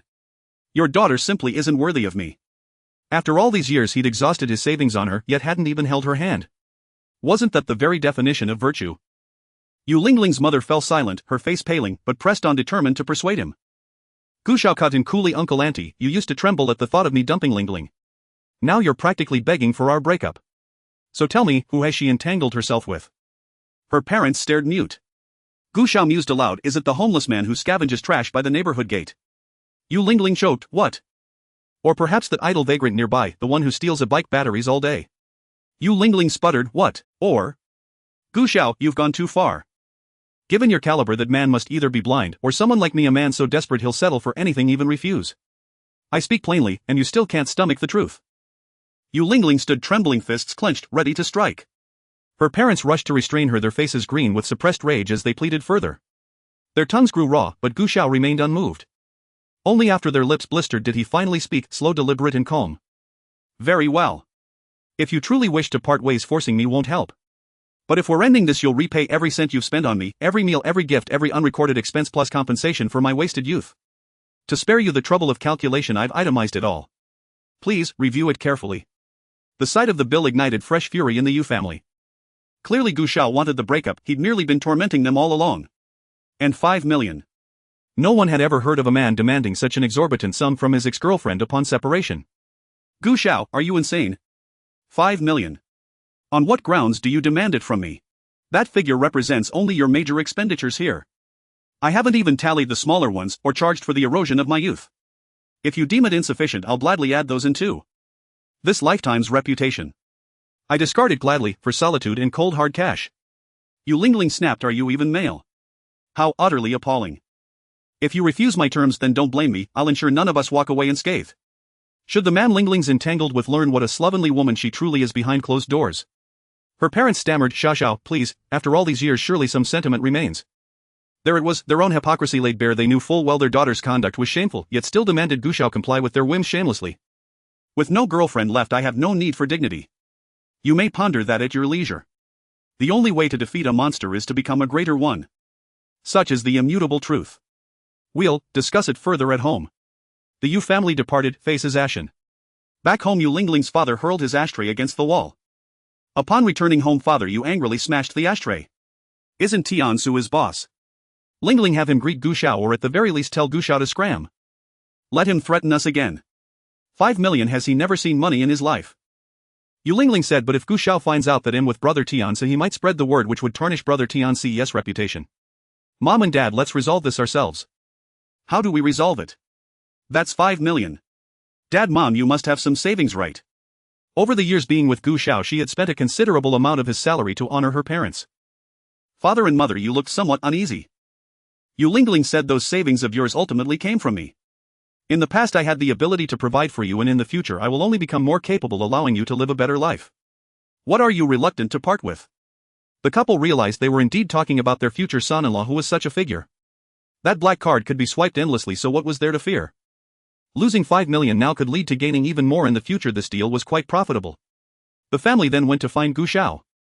Mother, you said Xiao the money can be given to you, but what about the years of feelings between you two? Is that not worth anything? Gu Xiao responded, is it lacking? If auntie has a conscience and is willing to add another 2 to 3 million or even more, I have no objections. Mother, forget it, I don't want to add more. Does that make me heartless? Xiao, you know our family is just an ordinary one, we really don't have that much money. Can we settle for 300,000 instead? Auntie, I've saved for more than 10 years and she didn't leave me a dime. She's left me in debt. 300,000, is that fair? Then how about 400,000? Gu Xiao replied, I've invested 5 years of youth, you know. Youth? How many 5 years can a man squander on a woman? Mother Yes' face turned a sickly yellow. She had never encountered such a shameless man. 500,000. Gu Xiao sighed, placing a hand on his chest. These 5 years I've poured in genuine effort. Can genuine feelings be bought with such a small amount? The Yu family. Seeing Gu Xiao's pretentious act made their stomach churn. No matter how disgusting his tactics, Gu Xiao was truly skilled at it. If you truly want to reduce it, it's not impossible. The Yu family's faces brightened, but the next moment they heard Gu Xiao say, but how much money to give depends on how much I need to handle. If I find out after weighing it that I've done too little and at Lingling's wedding day I personally show up and say things I shouldn't with video and photo evidence, then I'm afraid. The Yu family. Their faces turned pale. Didn't that mean giving him money was practically giving it for free? After all, he was a soldier, how could he be so unreasonable? Continuing to bicker with Gu Xiao would drive the Yu family insane. Fine, I'll give you 5 million. But you better remember your promise, don't go out and tarnish Lingling's reputation. Of course I have feelings for Lingling. How could I do such a thing? The Yu family. Can you be any more disgusting? They immediately transferred the money. Seeing Gu Xiao shamelessly accept the money, Yu Lingling's face nearly cracked. Gu Xiao, one day you will regret this. To abandon years of feelings for 5 million. Truly despicable. Gu Xiao nodded. Yeah, maybe one day I'll regret not asking for more money today. Yu Lingling. Father and Mother Yes' cheeks twitched violently. Gu Xiao, the money is given, now delete all those photos and videos. What photos and videos? Your daughter looks so disheveled, why would I take pictures to torture my own eyes? The Yu family, completely deceived, exclaimed. Gu Xiao. You fraud. Gu Xiao started ushering them out. Since we've broken up, you should move out soon. They'll be back in a few days to change the locks. You want me to move out? Yu Lingling had no idea that this house belonged to Gu Xiao. Having stayed long enough, she had come to see it as her own. Besides, Gu Xiao had frantically taken 5 million from her. What would it matter if she got this house? Would he even quibble over a house? Is he even a man? Regardless, I've made myself clear. If you don't move out, don't regret it later. After saying that, Gu Xiao left. 5 million, it was as if he had reclaimed 2/3 of what Yu Lingling had squandered over the years. Beyond that, the Yu family wouldn't be able to produce anymore. Gu Xiao immediately bought a small apartment near the square for his parents, making it convenient for them to practice Tai Chi and dance. He successfully broke up, but Yu Lingling was far from happy. The scene she had envisioned where Gu Xiao pleaded not to break up did not happen. Instead, she felt suffocated by Gu Xiao. I've finally seen through this scoundrel. He actually asked me for 5 million as a breakup fee. A crowd of people comforted and empathized with Yu Lingling. Yu Lingling replied, forget it, consider it charity to a beggar, at least I'm finally free. I hope all the sisters out there open their eyes and do not end up like me, suffering at the hands of such a scoundrel. Some congratulated her for finally breaking free from the scoundrel, encouraging her to stand strong and that one day she would meet a truly loving man. Gu Xiao saw this and sneered coldly. He would never allow himself to bear such a bad reputation. 3 days later, Gu Xiao bought ingredients and took a group of brothers from the Tsanglong army to his home for a hot pot feast. Upon opening the door, he saw Jun Tiansu and Yu Lingling together. Gu Xiao was stunned, unable to process what he was seeing. The brothers rushed in first, pinning down the male third party. On the surface, Gu Xiao appeared hurt, but inwardly he was grinning. Historically, those who were too passionate often met their demise. Just ask Shiman Qing. The beaten Jun Tiansu attempted to use his cultivation to shake off the crowd. But he had forgotten that not long ago Gu Xiao had beaten him down several realms. In the time since, he had been busy regaining confidence from women and had no time to cultivate and improve his skills. Thus his attempt to shake them off failed. In the end, he could only be miserably pinned down and beaten. How dare you? Open your eyes and see who I am to dare lay hands on me. Why does that voice sound so familiar? Xiao Wu violently grabbed the male third party by the head, and upon seeing that face he was dumbfounded. Boss. Senior brother. Yu Lingling rushed forward, pushing aside the crowd. How dare you lay a hand on him? I've already broken up with Gu Xiao. All eyes turned to Gu Xiao. Gu Xiao wore a wry self-deprecating smile, masterfully embodying the essence of a manipulative schemer, clutching his head in apparent anguish as if any moment he might erupt into a dramatic skyward howl. Yes, we broke up long ago, long ago. Xiao Wu comforted Gu Xiao. Xiao Si asked, if you're truly broken up, then why are you still living in Brother Xiao's apartment? Yu Lingling stared blankly. Dare she admit she was clinging to the place, desperate to claim the apartment as her own? She could only turn helplessly toward Jun Tian's. Brother Tian's. Xiao Si cried out, senior brother. Don't let this woman deceive you. Jun Tian snapped silence. Who gave you permission to speak of Lingling so disrespectfully? She is my woman, do you not bow before her? Bow. Not a chance. Jun Tian's fixed his gaze on Gu Xiao. Since you failed to cherish her, it falls to one who does to protect her. The crowd fell silent. Damn it, trust truly lies hidden beneath the skin. Gu Xiao stood hollow-eyed and shattered. You're right, everything you say is right. Hypocritical logic indeed bizarre. Seeing Gu Xiao like this, the others felt deeply unsettled. Brother Xiao must be questioning his very existence. Senior brother, why treat Brother Xiao like this? Jun Tian's replied coldly, are you questioning me? No, we dare not. We only ask for an explanation. At the memory of his subordinates' recent humiliations, Jun Tian's fury flared anew. Do you truly believe you deserve an explanation from me? Then leave, now. The crowd swallowed their anger. Yu Lingling watched Gu Xiao, once so effortlessly arrogant before her, now bowing his head meekly before Jun Tian's, and at last she felt vindicated. She looped her arm through Jun Tian's feigning grace, and even interceded on behalf of the others. Brother Tian's, enough, don't hold it against them. After all, they are your junior brothers. Disrespect toward you is disrespect toward me. Such insolence cannot go unpunished, but today for your sake alone I grant them clemency. Jun Tian's words swelled Yu Lingling's pride. She lifted her chin and looked squarely at Gu Xiao. Gu Xiao, though you wrong me, I choose not to dwell on it. Meeting a man like you was my misfortune, yet fortune smiled when I met Brother Tian's, a true gentleman. From this day forth our paths part forever. Henceforth devote yourself to serving Brother Tian's loyally, and for my sake he shall not trouble you. Jun Tian's too gazed at Gu Xiao. Perhaps haunted by past beatings at Gu Xiao's hands, he now bore a deep-seated psychological aversion to him. Yet seeing Gu Xiao's desolate expression, the man whose woman he'd just claimed rekindled his lost confidence. Gu Xiao, did you not hear Lingling's words? Then leave, now. Gu Xiao raised his head and locked eyes with Jun Tian's. He stepped forward slowly, his gaze bitter flickering between Yu Lingling and Jun Tian's as though torn apart by inner torment. Yu Lingling, place your hand upon your conscience and tell me, was it truly I who wronged you? Yu Lingling pressed a hand to her chest and felt a sharp guilty pang. Gu Xiao, say no more. Let me bear the blame. Go now, find a girl who will love you wholly and without reservation. Gu Xiao replied flatly, need you even say it? If I seek again, I'll certainly not choose another like you.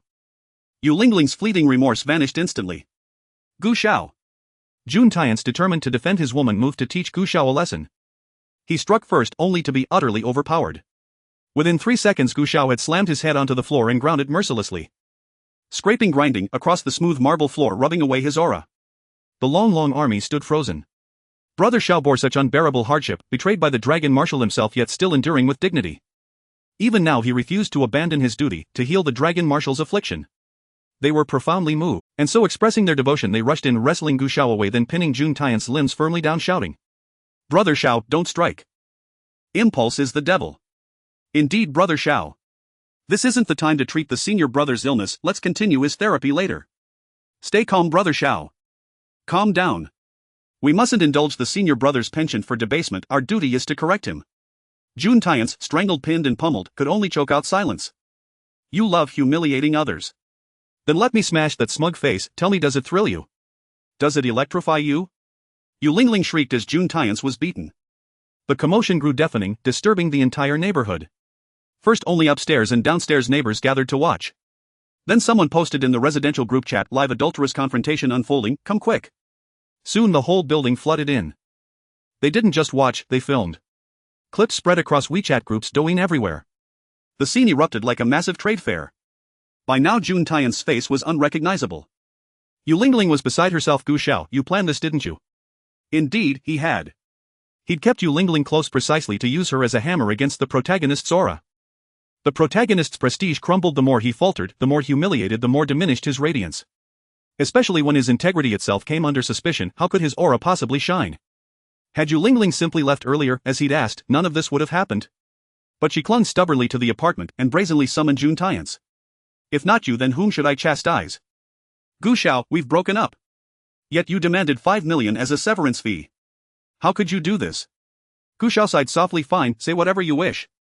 Gu Xiao covered his face and turned away, saying, let them go, I no longer wish to pursue this. The crowd comforted Gu Xiao while the onlookers expressed their deep sympathy for him. Given the embarrassing situation, how could you Lingling still stay here? She disregarded Jun Tiance and ran away, covering her face. In the end, Jun Tiance was thrown out by the crowd. The room fell silent. Gu Xiao was smoking, noticing everyone looking at him with sympathy, and said, you all can go back now, don't worry about me, I can handle this. The more resilient Gu Xiao appeared, the more the others found Jun Tiance despicable.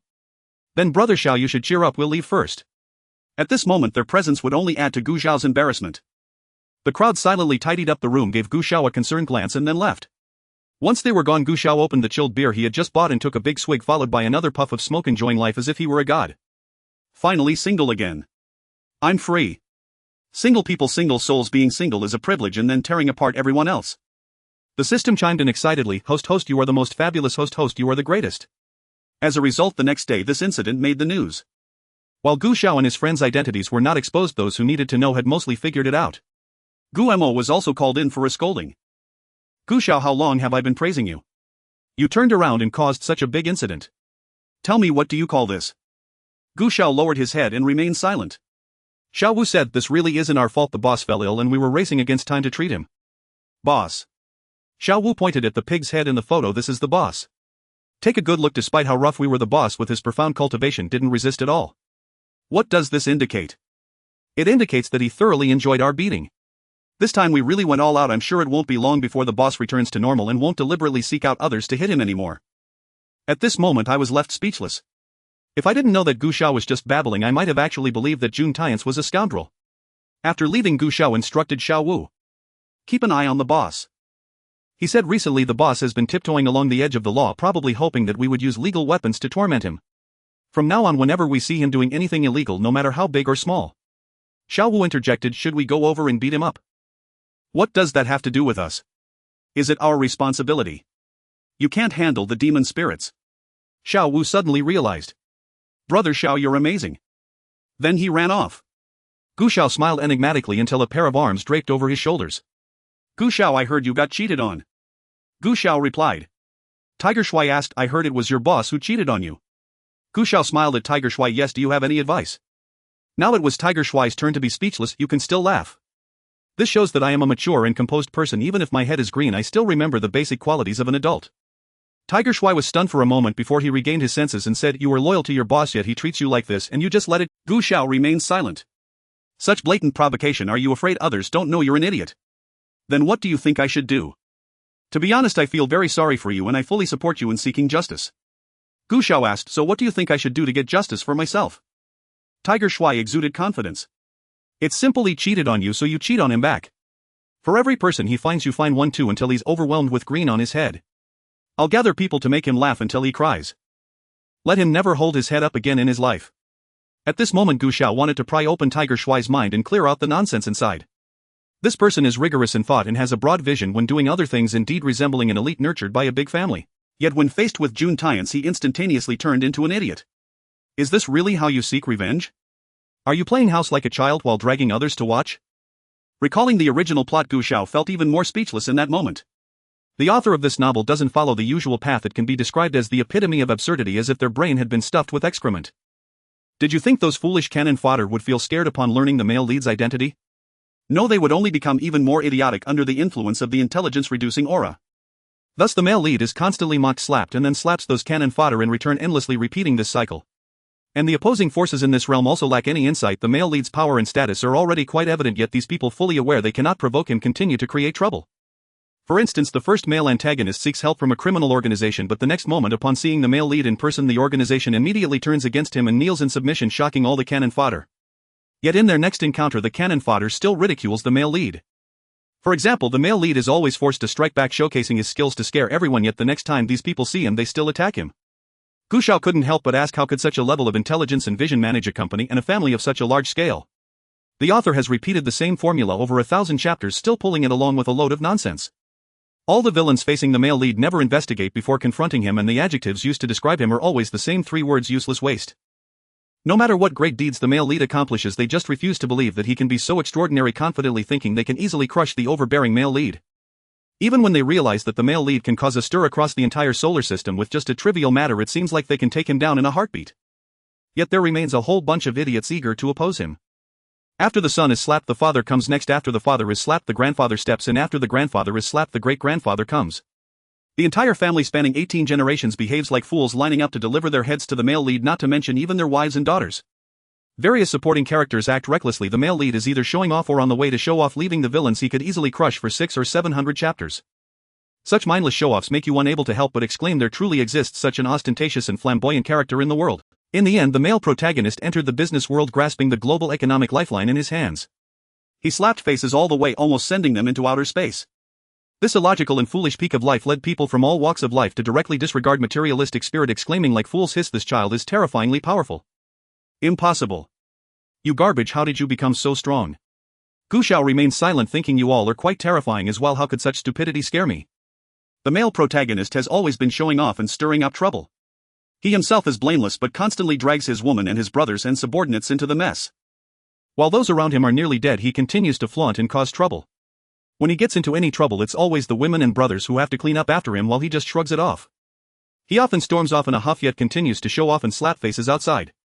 He uses his identity as Dragon Master to wipe out entire families without wanting to bear any responsibility, only seeking to enjoy the benefits. His words and actions severely violate mainstream values, yet he faces no consequences. This shows how the intelligence of the cannon fodder in this dimension has been greatly diminished by the protagonist's halo. The Tiger Master in front of him has been especially affected. Tiger Master, if I wanted to take revenge, why wouldn't I just directly beat you up? Xiao appeared numb. Poison him.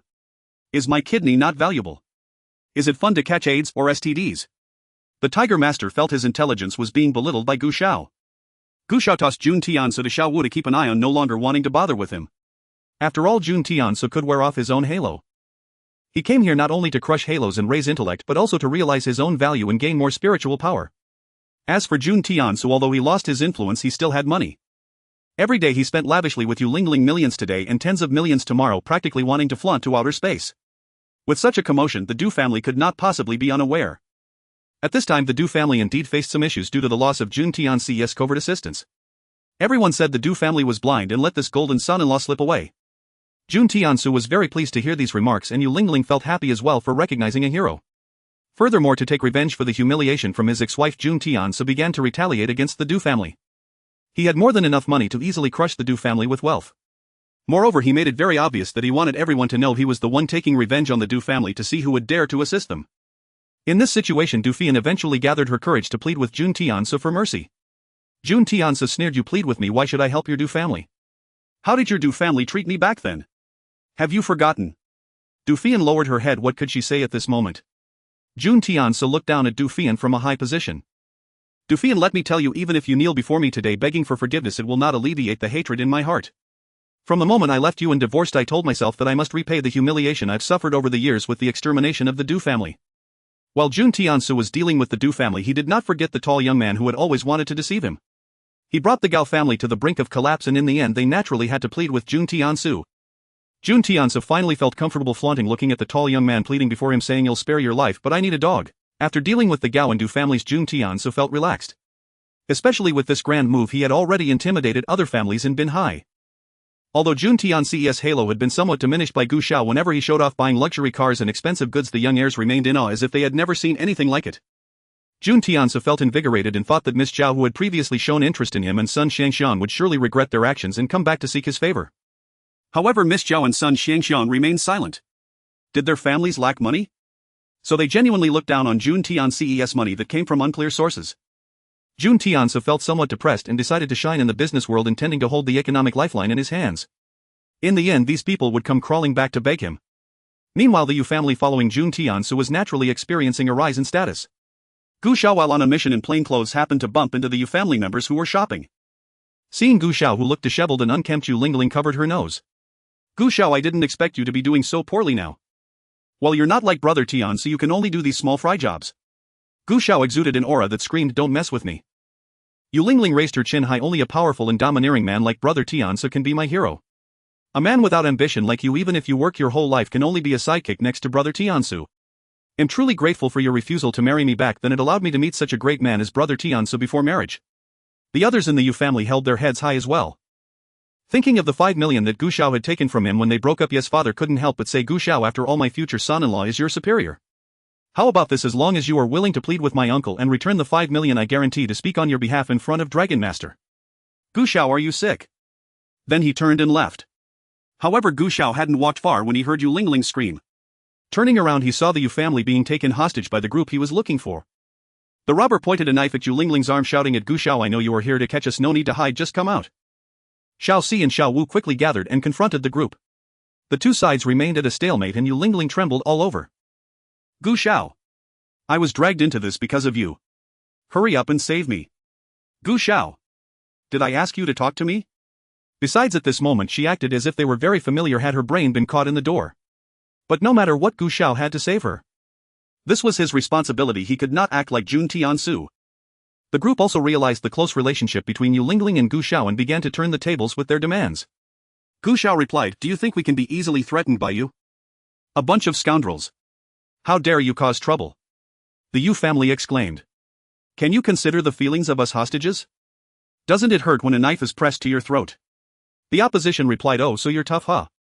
Do you believe I can kill her right now? Gu Xiao sneered, then go ahead and kill her. We are not weaklings, each of us is a man of iron and steel. Even if you stab them into a hornet's nest, they won't even blink an eye. Then he turned to the Yu family right. The Yu family was left speechless. I swear on your ancestors. Even the kidnappers were taken aback by Gu Xiao's righteous words. Taking advantage of their shock, Gu Xiao acted. In no time the group was subdued and everything was already over before it even began. The entire process was incredibly swift. Gu Xiao looked at Yu Lingling, who was slumped on the ground. It's alright, surviving a great disaster must bring future blessings. Go back and have Jun Tians marry you, let's celebrate. Yu Lingling raised her head, glaring at Gu Xiao. She got caught as a hostage, yet there wasn't even a heartfelt comfort or apology, and he would say such things. What does that mean? Does he think Jun Tians won't marry her and wants to see her in a miserable state? Many couples hope their exes suffer after a breakup while they become the winners in life, but Gu Xiao wouldn't really think he could enjoy her misfortune, would he? But Yu Lingling was indeed provoked by Gu Xiao's words. Ever since she got together with Jun Tians, he had been generous with money but never mentioned marriage. Every time she brought up the topic of marriage, Jun Tians would deftly change the subject. Yu Lingling felt uneasy and returned to cry to Jun Tians about the grievances of the day, once again bringing up marriage. As before, Jun Tians found excuses to evade the subject. Yu Lingling felt very sad. Previously, when she was with Gu Xiao, she didn't want to marry because she knew Gu Xiao would never abandon her. But now she was eagerly wanting to marry Jun Tians to establish their relationship, yet he kept evading. However, she didn't dare to treat Jun Tians the same way she treated Gu Xiao. She cautiously asked Jun Tians, brother Tians, do you have another woman? To her surprise, Jun Tians replied confidently, Lingling, I hope you understand that I, Jun Tians, am not an ordinary man. It's completely normal for me to have several close female friends. I don't want you to get jealous over trivial matters, so you must behave, understand? As long as I behave, my boyfriend will buy me a guy. This was Yu Lingling's dream from before. Now someone was fulfilling it for her, and as long as she behaved, she could have everything except a title. She felt a bit constrained. It shouldn't be like this. She had already done this much for Jun Tians, shouldn't he wholeheartedly pamper her? But looking at Jun Tians's expression, she was afraid that he would turn against her and seek other women, so she could only lower her head and pretend to be obedient. Brother Tians, I understand, I will be obedient. Jun Tians was very pleased. In recent days he had already accumulated quite a few women. These women were leagues better than Dufian, and he didn't need to invest much emotion to earn their unwavering love. He now deeply regretted wasting 5 years of his youth on a woman like Dufian. After leaving Yu Lingling, Jun Tians was called by a few sycophants to go to a hot spring. Meanwhile, Xiao Wu approached Gu Xiao with 2 tickets in hand. Brother Xiao, didn't you mention your shoulder was hurting a while? I have a friend who gave me 2 free tickets to the hot spring resort. Shall we go soak and relax? Just right. Gu Xiao had nothing to do, so he nodded in agreement. The two arrived at the resort wrapped in towels in the changing room. Suddenly Xiao Wu said, Brother Xiao, I think I see a friend. I'm going to check it out. He pointed, the men's bath is over there, you go ahead first. After saying that, he left. Gu Xiao walked in the direction he pointed. After passing through the screen, he found someone soaking in the water. The person had their back to him and their skin was extraordinarily fair, unlike a man's. However, with young boys looking increasingly delicate nowadays, Gu Xiao thought little of it and entered the water. Just as he sat down in the water, the young man turned around. Then, Gu Xiao exclaimed, a woman. Gu Xiao looked up and saw a big female character hanging above the hot spring. Oh no. Wrong place. Gu Xiao's embarrassment flashed by. If I say I just walked in the wrong place, would you believe me? The short-haired woman tightened her towel and glared at him coldly. What do you think? Gu Xiao said, I'm leaving right now. He turned to leave but heard the short-haired woman coldly scoff, stop. Gu Xiao didn't stop and the woman jumped out of the hot spring to grab him. Pervert. You still want to run? She pinned Gu Xiao down and threw punches at his face. After a while she realized Gu Xiao's arms were spread wide with no resistance or struggle, nor did he push her away. Why aren't you dodging? Gu Xiao helplessly replied, although I walked in the wrong place, it was my mistake. Taking a few punches from you is only fair. Besides, your punches feel like tickling to me. There's really no need for me to resist and complicate matters further. The woman was taken aback. Seeing Gu Xiao's clear and sincere eyes, she bit her lip and withdrew her fists. I'll let you go today, but if there's a next time I'll cut you. Gu Xiao felt a chill run down his spine. Seeing the woman leave, he helplessly stood up and walked out of the hot spring. Unexpectedly he ran into Jun Tiance and a few sycophants who had come to soak. At that moment Jun Tiance stood there like a wooden man, his gaze fixed on the graceful figure of the short-haired woman leaving. The sycophants knowingly whispered in Jun Tiance's ear, even her back is so beautiful. Such a stunning beauty, no wonder Mr. Jun is captivated. This was undoubtedly the most beautiful woman Jun Tiance had seen in recent days. How could he not be moved? He asked the sycophant, do you know who that woman is? She is the owner of this hot spring resort, Yi Rui. She is said to have started from scratch. He winked at Jun Tiance, and she's only 28, still unmarried. If Mr. Jun likes her, I guarantee. Jun Tiance disapproved, whether it's with friends or women, I Jun Tiance always treat with sincerity. Since I have taken a liking to her, I will win her heart with my own sincerity. Why resort to such means? Hearing the conversation, Gu Xiao remained silent. He thought to himself, Jun Tiance indeed began his pursuit after that. To please Yi Rui, he went to the city center square to set off fireworks for her. Romantic, right? Romantic, my foot. Fireworks can cause harm and their lethality is not much less than that of bombs. With such a dense population in the square, did Jun Tiance want to use others' blood to color his own romance? Xiao, who was tracking Jun Tiance, immediately cast a spell and soon several vehicles of inspectors arrived. The inspectors first eliminated all potential hazards from the fireworks, then took Jun Tiance away. Jun Tiance shouted, how absurd. How dare you arrest me? Do you know who I am? So who are you? Jun Tiance with an arrogant expression replied, is my identity something someone of your level can question? The inspector. Crazy. The inspectors directly subdued Jun Tiance with brute force. It was only then that he shouted, I am Jun Tiance. Without me, what would your comfortable lives be like? The inspector replied. The higher-ups have already issued a statement that someone has been impersonating Long Shuai and Bin Hai recently. Anyone claiming to be Long Shuai is a fraud, and we've already arrested several. Hey, race, another one walking into the trap, hee. Now setting off fireworks in the city center violates public security laws, and impersonating someone else adds to the charges. Jun Tiance ended up being detained for several days. In here, what good would his wealth do? By the time he was released, Gu Xiao's progress bar had unknowingly advanced significantly. Moreover, Jun Tiance's cultivation level also dimmed as his aura continuously declined. The detention incident caused him to lose face in front of Yi Rui, and he was determined to regain his image before her. However, this time he did not set off fireworks. Knowing that Yi Rui liked tranquility, he decided to give each citizen 100,000 to have them leave the city for the night, and then took Yi Rui out for a drive. Yi Rui looked at the empty Bin Hai resembling a ghost town with a somewhat speechless expression. Mr. Jun, may I ask why you brought me out? If it weren't for Jun Tiance having obtained a high-level membership card at her hot spring villa, she wouldn't have wanted to bother with him at all. I know you like peace, and this is the surprise I've prepared for you. Now there is no one to disturb our tranquility. Do you like it? Like it? My foot. But she couldn't offend this high-profile client and could only maintain an awkward yet polite smile. Thank you, Mr. Jun, but I have some matters to attend to. Perhaps you should find someone else to enjoy this rare peace. No one is more important than you. Jun Tiance said sweet words that gave Yi Rui goosebumps. Just as she was dealing with him, Xiao Wu made a call and summoned the inspectors again. You cleared an entire city, what are you trying to do? Thus Jun Tiance was taken away by the inspectors, looking extremely embarrassed in front of Yi Rui. He could not resist because he realized his cultivation level was decreasing. These inspectors also had cultivation. Could he take on so many of them? If he were pressed down and beaten, it would be even more humiliating. Seeing Jun Tiance being taken away, Xiao Wu excitedly ran back to find Gu Xiao. Xiao Gu Xiao Long Shuai is giving out money on the street. I've collected it 5 times, that's 500,000. Long Shuai is so wealthy, and it seems he can never spend it all. Almost there. In the original storyline, Jun Tiance was all about showing off, standing on a moral high ground while making it seem like his pretentiousness was for the benefit of the world. If someone offended him, he would easily wipe out their whole family. Later he relied on this black card to continue stirring up trouble in the business world. And now Gu Xiao was about to cut off all his support. After being investigated for several days, Jun Tiance was released again. Being arrested multiple times caused him to lose the status he had painstakingly regained. To regain his footing, he hosted a banquet inviting all the prominent families in Binhai. Of course, he also invited Yi Rui. At the banquet, he organized a swimming competition directly releasing a shark into the pool. Everyone thought the shark was a person in disguise until it actually harmed someone at the end. At that moment, Jun Tiance leaped forward to save Yi Rui, who was almost injured by the shark, and quickly dealt with the shark. The supporting characters, influenced by the dim-witted aura, only thought Jun Tiance was heroic, and the women were so mesmerized they felt weak in the knees. Then at that moment the inspectors arrived and took Jun Tiance away for privately killing the shark. The law always teaches you to behave yourself. Jun Tiance. Watching Jun Tiance being taken away, the crowd that had just thought he was amazing. Were they just idiots? This time Jun Tiance was arrested without anyone to bail him out. It would take a while for him to get out. He called many high-profile individuals to maintain his facade in front of these inspectors. In the end, he only felt lonely because none of the big shots who used to be friendly with him picked up his calls. Finally, he called Director Xiao. In the end, it was Gu Xiao who came. "Why are you here? Where's Director Xiao?"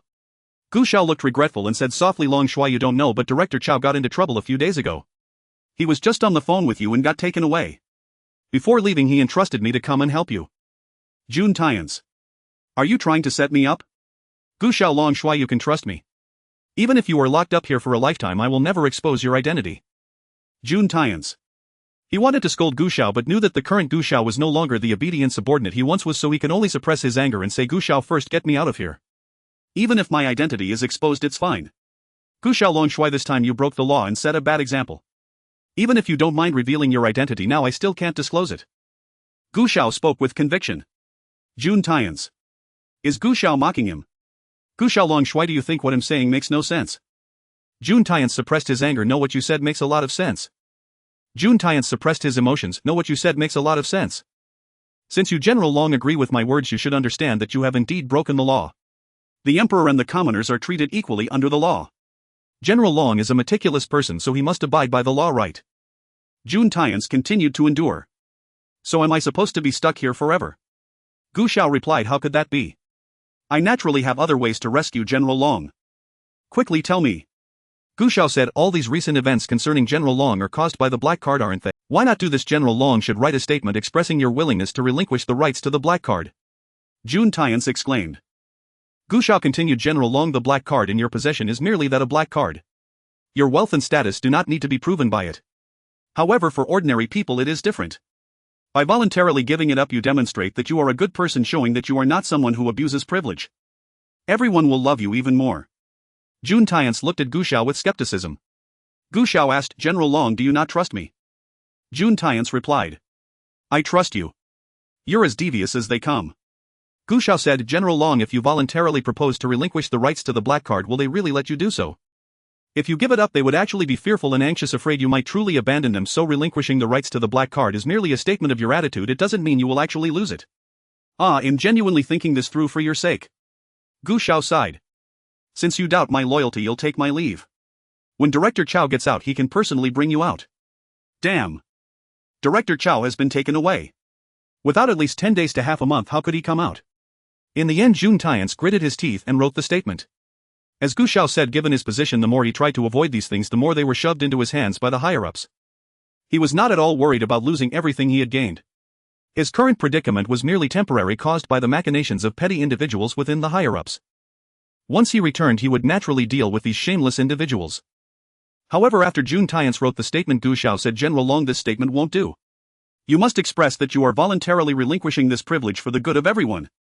He wrote several drafts, his hand nearly cramping up, until Gu Xiao finally nodded. "All right, General Long, wait for me. At the latest by tomorrow, I will be able to pull some strings to get you out." Then he left. Jun Tiance came back to his senses and thought carefully, only to realize something was off. Damn it. How does his relinquishing the black card privilege relate to his arrest? What does it have to do with whether or not he is released? Did he really just fall for Gu Xiao's trick? Damn. Does Gu Xiao think a mere statement can tamper with his black card? His black card is certified under his name. The internal system only recognizes his face. Gu Xiao wanting to pull something is utterly ignorant. So self-righteous. Gu Xiao took Jun Tiance's statement to the higher-ups. He elevated Jun Tiance, expressing his determination to relinquish the rights to the black card. General, who couldn't help but glance at Gu Xiao, who appeared so righteous. Some people, while publicly calling him General Long, would stab him in the back privately. Someone sighed. Since this is General Long's wish, we can only fulfill it for him. However, considering that June Tyance has indeed achieved some merits over the years, they did not go too far, only limiting the black cards. June Tyance can only spend a few tens of millions at most. If he spends it all, then there will be truly no money left in this card. You must know, over the years, while June Tyance pretended to be humble in the Du family, even asking his wife for money to buy an egg, he was quite generous otherwise, rescuing this big shot today and that beauty tomorrow, and he had spent quite a bit. After all, he only pretended in front of the Du family. Gu Xiao, please tell General Long that now that he has expressed his determination, we will no longer disturb him. He can just live his simple life peacefully. The next day, June Tyance was released. He did not learn his lesson and continued to ignore the law, flaunting himself everywhere. The inspectors seemed to have opened their eyes. Whenever he flaunted himself and violated the law, they would immediately appear to take him away. June Tyance kept making his presence known by getting caught once a week, eventually exhausting the inspectors. Mr. June, is it really that hard for you to be a law-abiding citizen? June Tyance replied. You guys are deliberately targeting me, isn't it difficult? Regardless, after being caught so many times, June Tyance truly developed a psychological shadow. He repeatedly read various legal documents, fearing he might step on a landmine again. As he flipped through them, June Tyance couldn't help but shed tears. How did he fall to this point? Why had his cultivation declined? At this moment, he finally realized the severity of the problem. But it was too late. Those higher-ups naturally did not need him. Even several beauties he had his eyes on had blacklisted him. Only Yu Lingling remained steadfast by his side. Since Gu Xiao approached him every time he flaunted himself, it began like a wedding, ended like a massacre, and concluded like a comedy. With the plot developing to this point, Gu Xiao was very satisfied. June Tyance's women had all flown away, but now all his women had flown away. Rumors began to circulate outside claiming that he did nothing all day yet still had so much wealth, and that he went to the inspection department every day not knowing what illegal activities he was involved in, uncertain of which day he might fall. Those wealthy families who once feared him now kept their distance, afraid of being implicated by him. Only those sycophants still surrounded June Tyance. Because June Tyance was generous enough. Seeing that June Tyance was in a gloomy mood, one sycophant said, Mr. June, isn't it just a woman? As long as Mr. June nods, I guarantee that this woman will be in your bed tonight. June Tyance always sought a sense of existence from women. He had chased Yurue for so long, yet had not received even a smile from her, and had instead been caught several times long since losing patience, but he prided himself on being a gentleman, so he would never openly let the sycophants use underhanded tactics to bring a woman to his. Thus he shot a cold glance at the sycophant. The sycophant immediately fell silent. June Tyance was frustrated. In this regard, these sycophants were not as good as Commander Xiao. Commander Xiao was adept at gauging June Tyance's thoughts and would directly bring people over without ever asking June Tyance. This allowed June Tyance to think naturally. After all, the person was brought by someone else and the drugs were also given by someone else, not by me. I had no choice but to sleep with the woman to save her. I have a plan. One of the sycophants suddenly said, I heard that Miss Ye's father has fallen seriously ill and she has been seeking renowned neurosurgeons everywhere. If Mr. June could invite a famous doctor to treat Miss Ye's father, wouldn't that win Miss Ye's heart? June Tyance's eyes lit up. A renowned neurosurgeon, he just happened to know one. Moreover, it was one of global authority. June Tyance immediately bought some things and went to the hospital to visit Yirui's father. Although Yirui found June Tyance quite annoying and didn't want to deal with someone like him, he came to visit her father, so she couldn't be rude. Could she? Miss Yi, how is your father's condition? Is it serious? Yirui sighed. My father practiced acupuncture when he was young, and at that time a needle broke off in his head. The doctor didn't notice and didn't remove it. My dad himself didn't realize it either. Recently he suddenly had headaches, and only when he went for a scan did we discover a needle in his brain which is severely compressing the nerves. If it isn't removed soon, it could lead to. June Tyance comforted her. Then why not have surgery? This surgery is difficult to perform. I've looked for many renowned doctors and they all say this surgery is extremely challenging and they don't have much confidence. June Tyance finally found an opportunity to show off. Miss Yi, I wonder if you've heard of Dr. Unda. Dr. And D is a world-famous neurosurgeon. I naturally have heard of him, but with my status, how could I possibly invite such a renowned doctor? June Tyance replied, to be honest, I know Dr. and D from before. If I ask him to perform the surgery, he certainly won't refuse. Yirue couldn't help but believe him a little given his certainty. However, she knew that there was no such thing as a free lunch. One should never accept help from June Tyance. However, with her father's health at stake as a filial daughter, how could she disregard her father's well-being? Yirue gritted her teeth and said, Mr. June, if you can really invite Mr. and D to save my father, you will be a benefactor to the Yi family. I am willing to pay any price. Miss Yi, where are your thoughts wandering? I merely want to help you. I don't intend to use your father's illness to ask for anything in return. He spoke candidly. I do indeed like you, but I June Tian stand tall and proud. How could I stoop so low as to threaten a woman? You can rest assured. Yi Rui felt a bit embarrassed realizing she had misjudged June Tian's. Mr. June, thank you. Your father's health is the priority, there's no need to thank me. June Tian immediately called Dr. and De in front of Yi Rui. The line was busy. He called again but the line remained busy. At that moment the busy Dr. and De was on the phone with Gu Xiao. June Tian indeed had a connection with Dr. and De because he had saved him before. To be precise, it was Gu Xiao who saved Dr. and De. However, since Gu Xiao was June Tian's subordinate, June Tian naturally claimed that favor and assumed Dr. and De should be grateful to him. But Dr. and De was only grateful to Gu Xiao all along. Gu Xiao discussed with Dr. and De hoping he could come to Binhai to perform surgery on Yi Rui's father. Dr. and De naturally agreed, and before the call ended Gu Xiao said, however, I hope Dr. and De won't tell anyone that I asked you to perform surgery on Mr. Yi. His involvement was solely to diminish June Tian's glory and had nothing to do with Yi Rui, so he didn't want Yi Rui to know. Dr. and De agreed. Meanwhile, June Tian's attempts to reach Dr. and De were unsuccessful, feeling neglected and quite displeased. If Dr. and was not answering his calls, he must have forgotten who had helped him survive until now. Just as he decided to go abroad personally to find Dr. and De, he unexpectedly found Dr. and De appeared at the Binhai hospital and was performing surgery on Yi Rui's father. Yi Rui was very grateful to see June Tian's. Mr. June, thank you so much. Dr. and De has really come to perform surgery on my father. My father is saved. June Tian's was taken aback. Did he not still have not reached Dr. and De? How did he come? But June Tian's didn't think much of it. Yi Rui didn't know Dr. and De, and since Dr. and De had come, it must have been because of him. There's no need to thank me, it was just a small effort. Yi Rui's gratitude made him feel quite pleased. As long as your father is safe and as long as you can be happy, I will be satisfied. The surgery was very successful, please don't worry. Yi Rui's eyes turned red in Dr. and De added, regarding the surgery fees, you can discuss it with my assistant. I have to catch a flight, so I will leave now. Yi Rui was taken aback, quickly responding, okay, thank you, Dr. and De. However, June Tian's frowned since he had called Dr. and over, he shouldn't have mentioned money. And De, Missy is my friend, let's forget about the fees. Dr. Ander looked bewildered. May I ask who you are? June Tian's responded. Ander, don't joke around.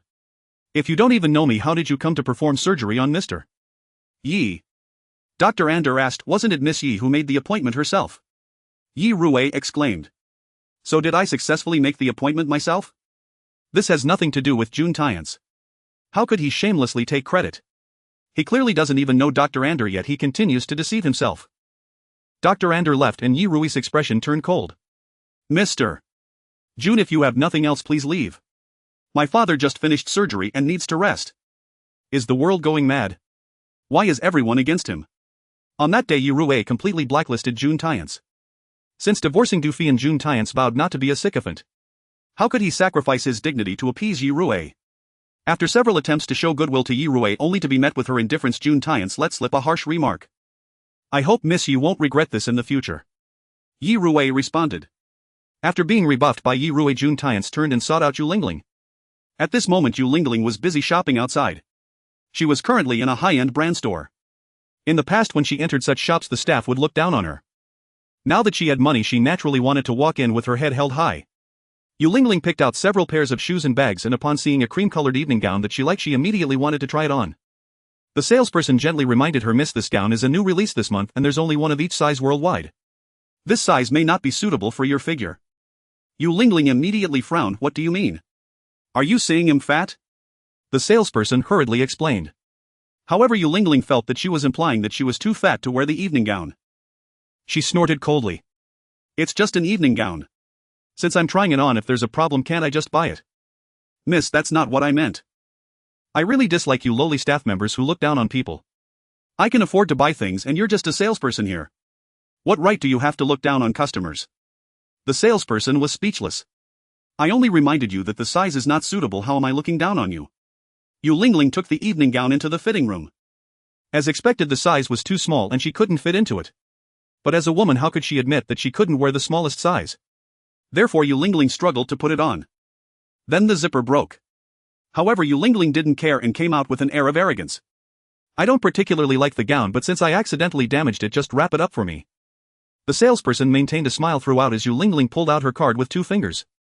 When she was with Gu Xiao, she always worried about whether she had enough balance to make a purchase, always counting every penny. But now she didn't even need to check how much money she had in her account every month. Because she knew no matter how much there was, she would never run out. However, soon the smile on Yu Lingling's face froze. Because the card machine emitted a sound indicating insufficient balance. The salesperson said, "Miss, it seems this card won't work. Would you like to try another?" How could this happen? Yu Lingling couldn't believe it. It must be your machine malfunctioning, try again. The salesperson swiped it twice more, but there was still no money.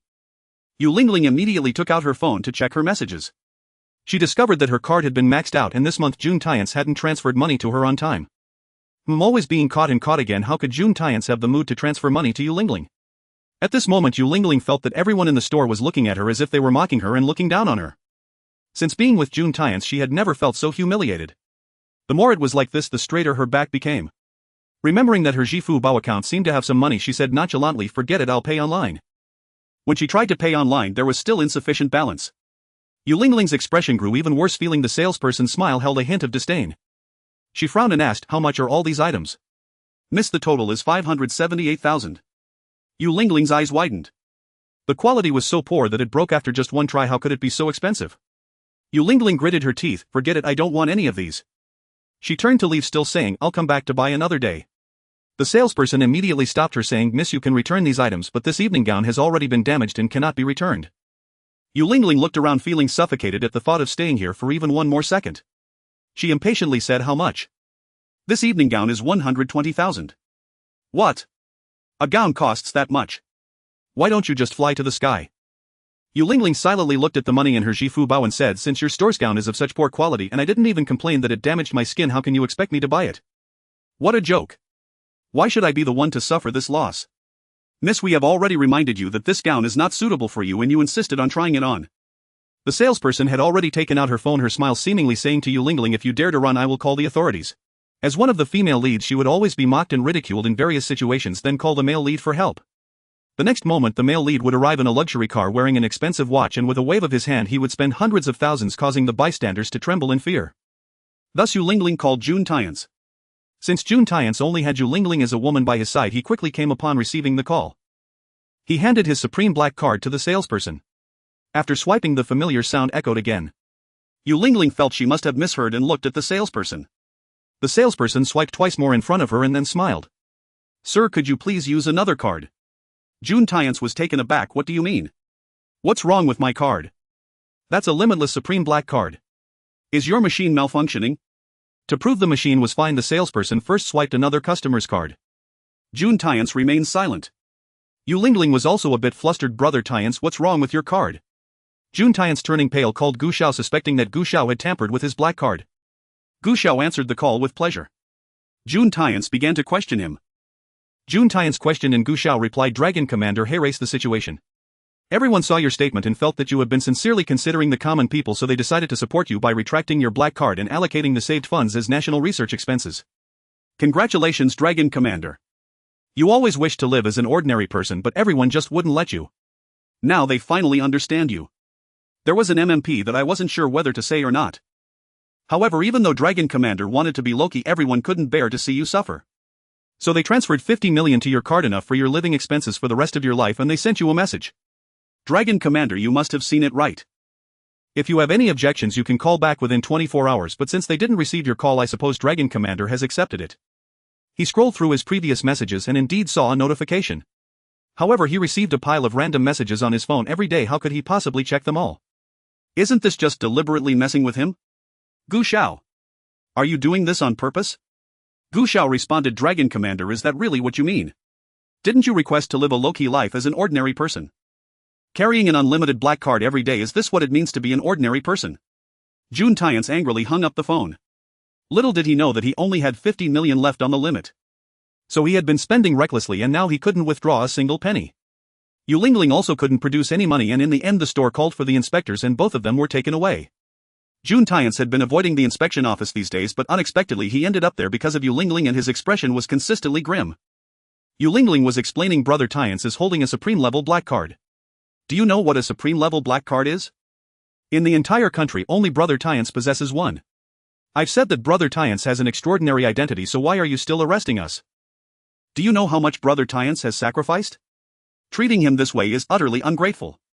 Seeing you Lingling so agitated, the inspectors were genuinely worried they might have made a mistake, so they called to verify. The call was answered by Xiao Si, who transferred it to Gu Xiao. Gu Xiao said, to be frank, that person is indeed the Dragon Commander. The inspector nearly lost grip of the phone, staggering slightly. However, Gu Xiao continued, but the Dragon Commander is currently experiencing an ordinary person's life, so you may treat him as an ordinary person. If you act with favoritism in front of the Dragon Commander, be careful, he might expose you all. Meaning to handle things directly based on evidence. The better they handle it, the more it proves their integrity. The inspection office understood the implication, and just when Jun Tyance thought they had finally come to their senses, they once again detained him. Jun Tyance. What was even more infuriating was that he saw related reports in the news. Those researchers were expressing gratitude, thanking this one and that one, yet they did not thank Jun Tyance. Jun Tyance was furious, smoke practically rising from his head. Damn. The research funding you received was obtained through my sacrifice, right? Shouldn't you be grateful to me? What on earth is this? Jun Tyance was taken away by the inspectors at the store, and several wealthy ladies witnessed the entire scene. Within a few days, this news spread throughout the upper-class society of Binhai. The Du and Gao families quickly learned that Jun Tyance's money, which had seemingly come from nowhere, was already squandered. He could no longer deal with the Du and Gao families. Taking advantage of his imprisonment, the Du and Gao families quickly seized the opportunity to stage a comeback. By the time Jun Tyance was released, he instead had to face the retaliation from the Gao and Du families. His cultivation had been beaten down by Gu Xiao, and it was continuously declining. Jun Tyance watched helplessly as his situation worsened, and coupled with the fact that he had lost all his money, it was impossible for him to not be afraid. He used to dare to act tough everywhere, relying on his unmatched strength, but now, walking down the street, he feared that someone might suddenly jump out and catch him. No. I can't continue like this. I need to go back. Jun Tyance was able to rise from nothing before, and I can absolutely do it again. I just need 1 year.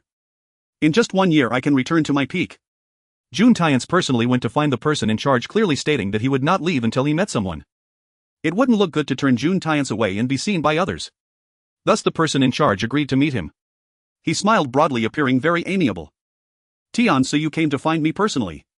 Is there something you need? Before Jun Tyance could speak, the person in charge poured him a cup of tea and said, I understand you're worried about your identity being exposed, making it impossible for you to live as an ordinary person, right? Don't worry, I've already informed everyone below. From now on they will act as if they don't know you and absolutely won't bring you any trouble. Jun Tyance. He had heard variations of this line so many times these days that he felt suffocated. Internally he was screaming MMP, but he could only smile on the surface. He felt like a mere jester. I was once young and impetuous with some immature ideas, but after these days of reflection I have come to understand the heavy responsibilities on my shoulders. He spoke with righteous indignation. I am still in my prime, how can I retire so early? I should continue to serve, so I want to return. Then he couldn't help but boast a few more lines. In my lifetime, who else can compare with me? With such abilities, how could I easily resign? The implication was clear, I'm willing to return now, so you should take advantage of the situation. Otherwise, even if you all kneel down to beg me, I might not be willing to come back. How could he have the face to say such things? Tian, so you've put me in a difficult position. I've already made arrangements and now you're suddenly back changing my orders like this might not be easy to handle. Doesn't loyalty count? Doesn't honor count? Doesn't money count? Doesn't his unwavering support count? Yet he struts around believing that the world cannot function without him. In the beginning it was merely a disagreement and he left in a huff, never taking responsibility seriously. When asked to return he acted as if he were owed something, only agreeing with reluctance. Ungrateful and bossy. Now he even feels that returning is beneath him, as if he were coerced. In reality he has been putting on a facade all along. Although he was the one who initially proposed the concept of faith, that does not mean Jun Tyance can become arrogant because of it. I know everyone is hoping for my return.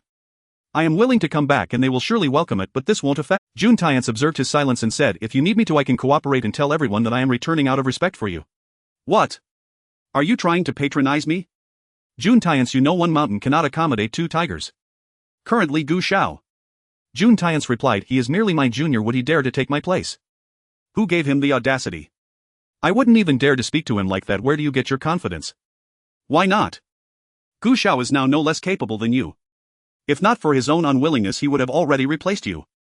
As he spoke he straightened his back, feeling a sense of pride. In the past there was no one to utilize, so he had to endure you. Now that talents are abundant, why should he serve you? Jun Tyance's expression darkened. So all in all, these people dare to treat him this way because of Gu Xiao's slander, right?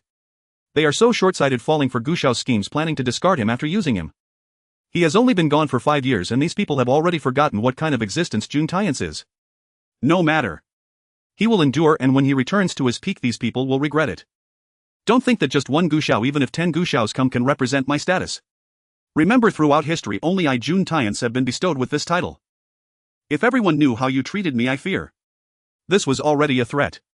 The person in charge felt displeased but did not show it. Clearly it was not feasible to openly confront Jun Tian's. After all, he had initiated the worship of the war god. Even if Jun Tian's truly did not deserve his status, they could not admit it or suddenly strip him of everything. However, bringing Jun Tian's back would complicate things with Gu Xiao. Gu Xiao is also a talented individual and he is more responsible than Jun Tian's. Moreover, since Gu Xiao and Jun Tian's have already had such a fallout, bringing Jun Tian's back would inevitably hurt Gu Xiao's feelings.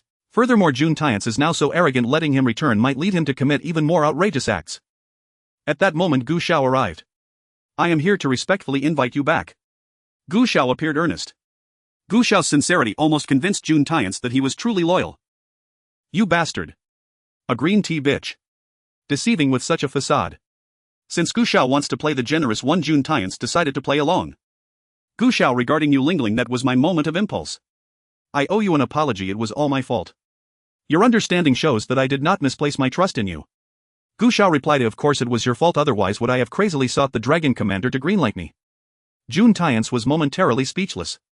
Gu Xiao, we are brothers who have faced life and death together. I do not wish for us to turn against each other over a woman. Now you talk about brotherhood. Damn, you look like a QR code, I wouldn't know what kind of scum you are without scanning it. Rest assured these are personal matters. In official matters you remain my superior. I will not neglect the bigger picture for personal reasons. That kind of woman, you can keep her, being with her is the biggest revenge. Listening to Gu Xiao, the person in charge couldn't help but applaud. Listen how noble he is. Alright, since you both have cleared the air I can rest easy. Since Gu Xiao said so, he naturally approved of Jun Tian's return. But before Jun Tian's and Gu Xiao left, he cast a meaningful glance at Gu Xiao. He felt that Gu Xiao was up to something. However, he was pleased to see it, he just hoped Gu Xiao would be discreet and not disrupt the bigger picture. After you. As they stepped out, Jun Tian's coldly said, Gu Xiao, you think I would believe you genuinely want me back? Gu Xiao remained silent. I have no such thing as trust. Gu Xiao, let me tell you, no matter how you plan to scheme against me, I am not afraid. What kind of storms has Jun Tian's not seen? How could I fall for the tricks of a villain like you? Gu Xiao looked hurt, saying, I didn't expect you to think this way. Doesn't your conscience hurt? Jun Tian's wanted to curse, how dare you mention conscience?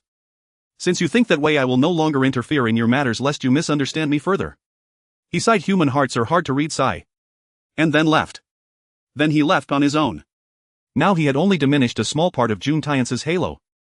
Only when the faith of everyone in the realm towards Jun Tian's completely collapses and his halo disappears entirely will there be no possibility of him making a comeback, and the progress bar will reach 100%. In this way it would inevitably lead to Jun Tian's return. Gu Xiao had paved the way for him, hoping he would not disappoint. Gu Xiao left and Jun Tian's had no choice but to return by himself. He thought that upon his return everyone would be waiting with a grand welcoming ceremony at the entrance. However, when he entered there was nothing. It was the afternoon break and everyone was quiet. Jun Tian's frowned. He called out to someone, you come here. The person walked in front of Jun Tian's and scrutinized him. Who are you? A newcomer. Jun Tian's was incredulous, you don't even recognize me. The person looked speechless. Brother, there are so many people here, nearly tens of thousands. You're not the boss, why should I know you? I am your boss. These people had no sense of hierarchy, they needed to be properly organized. Immediately summon everyone to gather, I have something to say. The person looked at Jun Tian's and then circled around him. I say, brother, are you joking with me in the middle of the day? After saying this he couldn't help but laugh heartily, shouting to a few people passing by, brothers, come over and listen, this brother claims he's the boss, haha, this is the funniest joke I've heard today. A subordinate who doesn't want to be the boss isn't a good subordinate, but brother, your goal is a bit too high, isn't it? Can anyone just become a boss by wanting to? What kind of dreams are you having in broad daylight? Enough. How dare you speak to me like that? Who taught you the rules? Seeing Jun Tian's getting more agitated, the person said, alright, you say you're the boss, right? Let's have a fight, we can see if you're really the boss by fighting, can't we? A cold glint flashed in Jun Tian's eyes. In the past, how would he have bothered to fight with such a common person? But these people were simply too arrogant, they needed to be taught a lesson. Just as he was about to make a move, he thought of his cultivation level, which had fallen to an irretrievable state. By the time he realized it, it was already too late. The person had already attacked and he was almost forced to fight. However, within less than 30 seconds the battle was over. The person did not expect June Tyans to be so weak. Haha, and you dare to call yourself the boss with such a level of cultivation. It's simply ridiculous. Brother, from the looks of you, you're not from here, right? How did you get in? With such skills you don't even have the qualifications to enter here. At this moment everyone became vigilant, directly treating June Tyans as an intruder, escorting him to meet Gu Xiao. Along the way June Tyans kept shouting that he was the boss, but they only took it as a joke. June Tyans did not expect that on his first day back he would be treated this way. Damn it. What has Gu Xiao turned this place into? Not even recognizing their own commander, what qualifications did he have to be here? Upon entering Gu Xiao's office, several people threw the disheveled June Tyans in. Commander, look, we caught an unidentified person. Gu Xiao stared at June Tyans for a while. You guys caught someone and didn't even bother to ask their identity first. This is the boss. Shouldn't you quickly come over and apologize? Everyone was stunned. Under Gu Xiao's glare they quickly cupped their hands. I was blind, please forgive me, boss. Even knowing that the person before them was the real boss, they did not feel any admiration.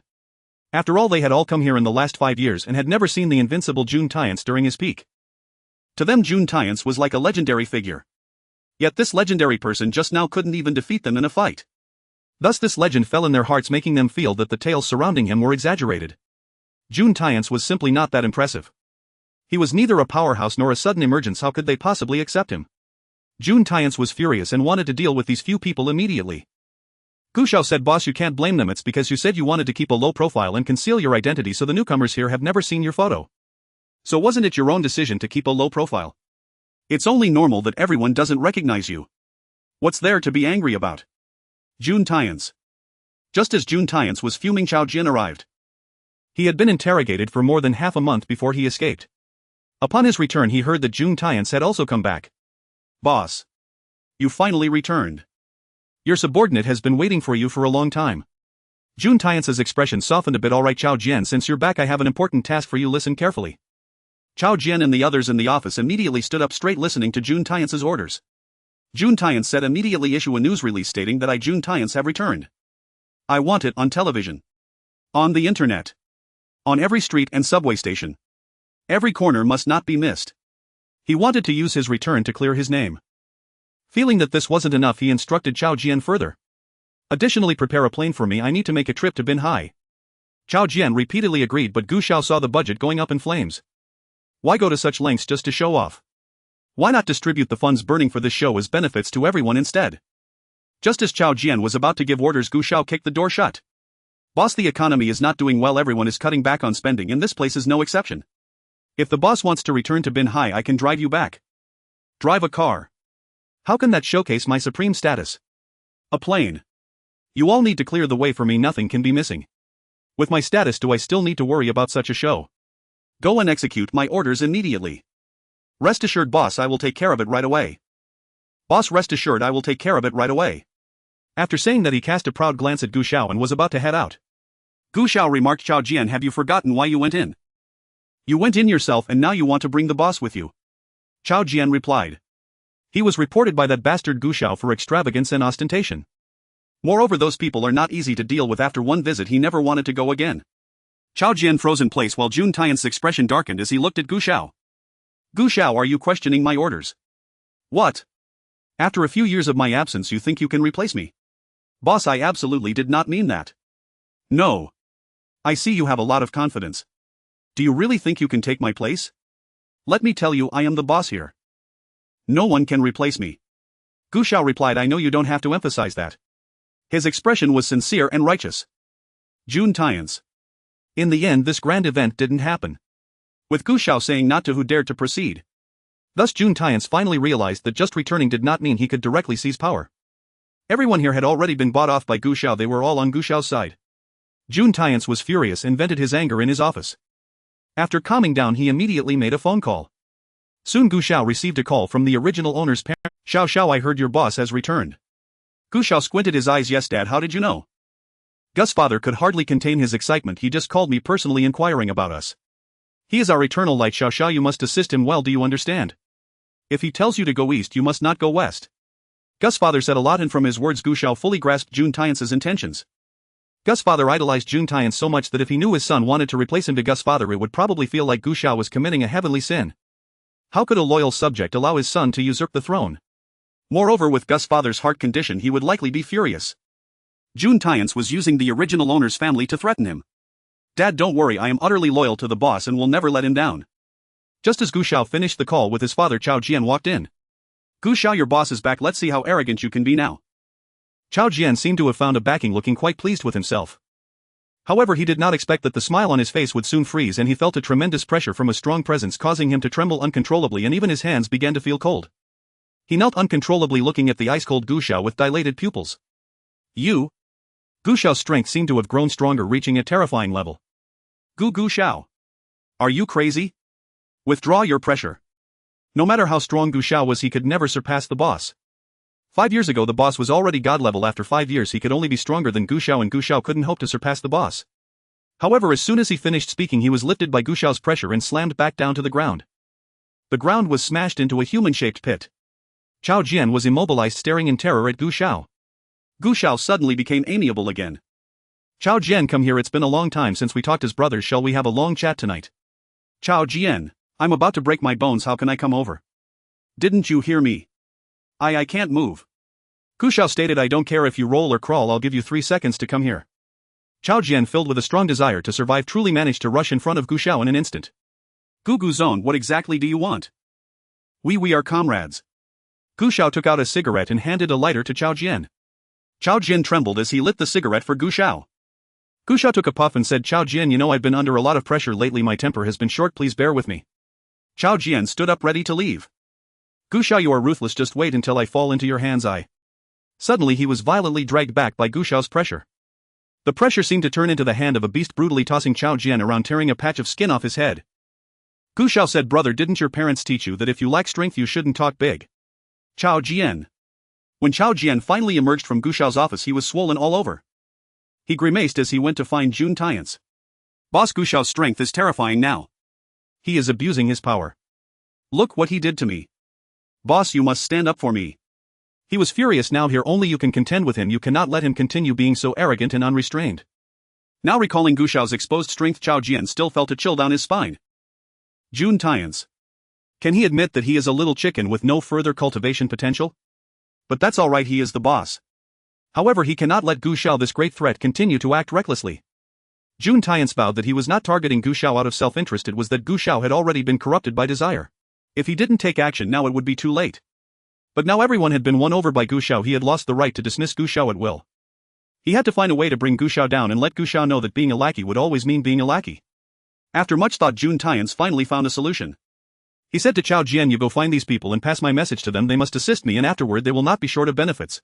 These were all people he had helped over the years. Some came from prominent families but were not valued for various reasons. Jun Tian had used his influence to help them. Some were frustrated and resentful due to unfulfilled ambitions. Jun Tian had generously provided them with startup capital and now they had all become major tycoons. Others had been hunted or seriously injured and it was Jun Tian who had sent people to rescue them.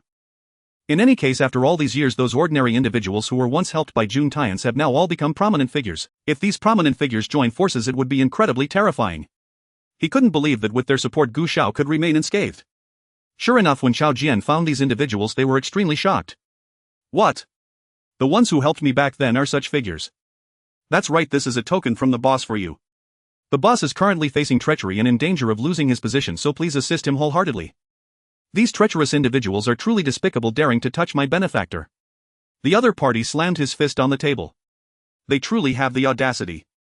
You go and tell your boss. If it weren't for his assistance back then, how could I have achieved what I have today? With just a word from him, I would dedicate myself wholeheartedly until death. Absolutely, without hesitation.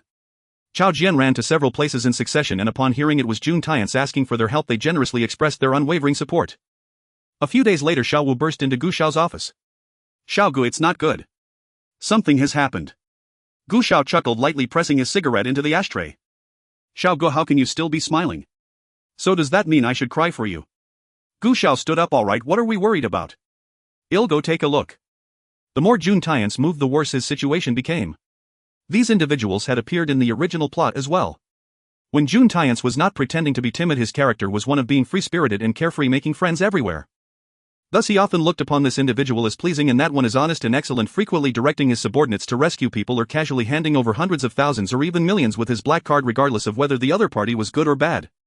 When he entered the Du family he did not cease such actions, and it was all with the Du family's money. The key was that those individuals only thanked June Tyance, believing him to be kind-hearted. So with the help of the male lead they succeeded and began searching for him. In the original plot they searched for many years without finding him. However, once the male lead returned to take charge they all found June Tyance at once, ultimately contributing significantly to June Tyance's accomplishments. When Gu Xiao arrived at the conference room it was very quiet inside. Everyone who should be there was present. Upon hearing the door open everyone's gaze fell directly on Gu Xiao. Those who came to help June Tyance could no longer hide their killing intent. Just as Gu Xiao was about to sit down, a burly man slammed his hand on the table and stood up, glaring fiercely at Gu Xiao. On that day I was trapped in the West Sea and sought help from Mr. June. He sent someone who arrived from Jincheng to the West Sea in just 30 minutes and rescued me. Without Mr. June, how could I be who I am today? As the ancients often said, a drop of kindness should be repaid with a fountain of gratitude. This favor I have always remembered and cannot forget. In short, whoever bullies Mr. June is bullying me, Xiao Badian. Gu Xiao calmly met Zhao Baishan's angry gaze. That's right, on that day you sought help from Mr.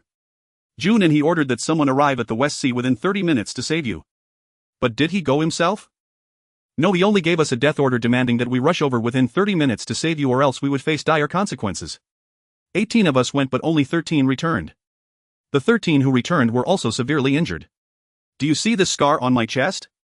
This was left when I tried to save you. It was only 3 millimeters away from piercing my heart, and that wound kept me in the hospital for 2 months, causing my cultivation to drop by 3 realms. The long scar on Gu Xiao's chest made Xiao Badian recall the situation back then. At that time those who went to save him were all dressed in black cloaks, and after he escaped they never appeared again. He remembered nothing but the life-saving grace of June Tyance. How could he remember these people? Besides me, the other 12 were also seriously injured, with 2 of them permanently disabled, leading the rest of their lives in a daze. Of course I am not saying this should not have happened. But that does not mean we can recklessly die without value, and after their deaths what did you as the one saved give them? Did you comfort their parents? Did you provide material compensation or spiritual solace? Just because they were small figures, does that mean their deaths to save you are not worth remembering? Gu Xiao's words resonated loudly, each sentence echoing in the conference room, making everyone's ears ring. Zhao Baishan's expression became somewhat uncomfortable and his earlier arrogance vanished without a trace. June Tyance's expression was even more unsightly. What did Gu Xiao mean? Did he think he was taking advantage of himself? Just as he was about to speak, Gu Xiao's gaze fell on another person. And you, Yifangqing, 8 years ago you nearly lost your life as well.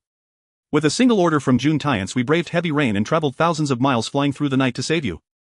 As a result our plane was struck by lightning and we lost 2 brothers on the spot. The rest of us parachuted to safety and used all our cultivation to reach you and bring you back. After you escaped we lost 2 more brothers in the process. And you, Jiang Ku. Gu Xiao pointed at each person, briefly recounting the events of their rescue back then. June Tyance did good deeds everywhere and he only needed to issue an order to make it happen. But what about those beneath him? Often for a single command from June Tyance they suffered tremendous losses just to save one person. But who cares about the ordinary people who die or are injured? June Tyance would only be happy that he saved someone. The one saved would only express gratitude to June Tyance for his gallantry. And now Gu Xiao is about to tell everyone that their lives were bought at the cost of their brothers' sacrifices. They may appreciate June Tyance, but how can they justify blaming the very people who truly came to rescue them? Faced with the bloody truth and the sacrifices made to save them, everyone fell silent. Not only them but June Tyance also could not utter a single word. When disaster strikes it is natural to be saved. However, everyone should understand that once they take action it does not represent their individual rescue but rather a collective effort. Yet what June Tyance desires is not gratitude towards the collective but gratitude directed solely at him. Moreover, in pursuit of his own selfish desires he is completely unconcerned about what kind of sacrifices and costs his subordinates might incur. He only seeks one result. Such a person, one must ask, does it not chill your heart? In the silence Gu Xiao continued, we risked our lives to save you, and the way you should repay us is quite simple, just abide by the law, pay your taxes and be a good person. But have you done that? Gu Xiao slammed a document on the table. Here, take a good look at what you have been doing all these years. The crowd suspiciously took the document and began to flip through it. Their faces turned pale. What they did amounted to minor offenses compared to tax evasion for profit. They engaged in plastic engineering, toxic food and milk powder, even drug trafficking and hiring assassins. The dark rules of the wealthy are unimaginable to ordinary folks yet known to the rich. If it were in normal times, what if it were exposed? With a little money to smooth things over they would still appear glamorous and unscathed. But now is different. After sacrificing so many to save you social parasites, what more could you want? Is it time to stir up trouble now? The faces of the crowd changed drastically. Jiang Ko, lacking confidence, shouted, "You are exaggerating. We had no such intention. We are just." "If you had no such intention, then what are you all doing gathered here? Is it to have tea with us?" When they arrived, they were filled with enthusiasm, happy to repay their benefactor. But at this moment, upon calming down, they realized how inappropriate their actions were. Gu Xiao, however, left them no room for negotiation and directly stated, "Even the emperor is subject to the law. These people take advantage of their wealth and connections to act recklessly. I request a thorough investigation into them for the sake of justice." Jun Tiance could no longer bear it and stood up. "Gu Xiao, you are intentionally targeting me. They are all my friends. If Jun Tiance cannot protect his friends, who would dare to call him brother in the future? I am merely stating facts. Before the law, there are no friends. I urge you to consider from the perspective of the nation and not act impulsively, or else it will inevitably lead to speculation. Commander Long, you also have dirty dealings with them." After saying this, he abruptly changed his tone. "Oh, sorry, I misspoke. Don't mind me." The crowd was so enraged by Gu Xiao that their faces turned pale. Before Jun Tiance could say anything, the person in charge threw the document Gu Xiao brought onto the conference table, looking serious. "These charges are serious. If true, you deserve punishment. If false, then you will still be held accountable, so I will have my subordinates thoroughly investigate this matter." A thorough investigation would clearly eliminate any thoughts of secretly manipulating the situation. With Gu Xiao present, they would undoubtedly be relentlessly pursued and given no opportunity for bribery. The group that had previously been full of bravado was now like sheep, their legs trembling. "Honestly, how impressive is your capital operation? Usually they wouldn't even bother with you unless you ran into a major issue, waiting for the right moment to deal with you. But now you have come crashing in uninvited. How could they let you off?" Furthermore, they immediately had people lock them up, making it clear that they had no intention of covering for them. The crowd came to support Jun Tiance, but in just a short while several big figures fell, leaving the others feeling frail. With their own positions in jeopardy, do they still have the mood to help Jun Tiance? Yet among them there were still a few who considered themselves upright citizens, unafraid of Gu Xiao. "Your words are too severe. Even if we are just ordinary people, we have the right to oppose such injustices, right?" "Mr. Su has a point," Gu Xiao responded. "Gratitude and repayment are good traditions, but does Mr.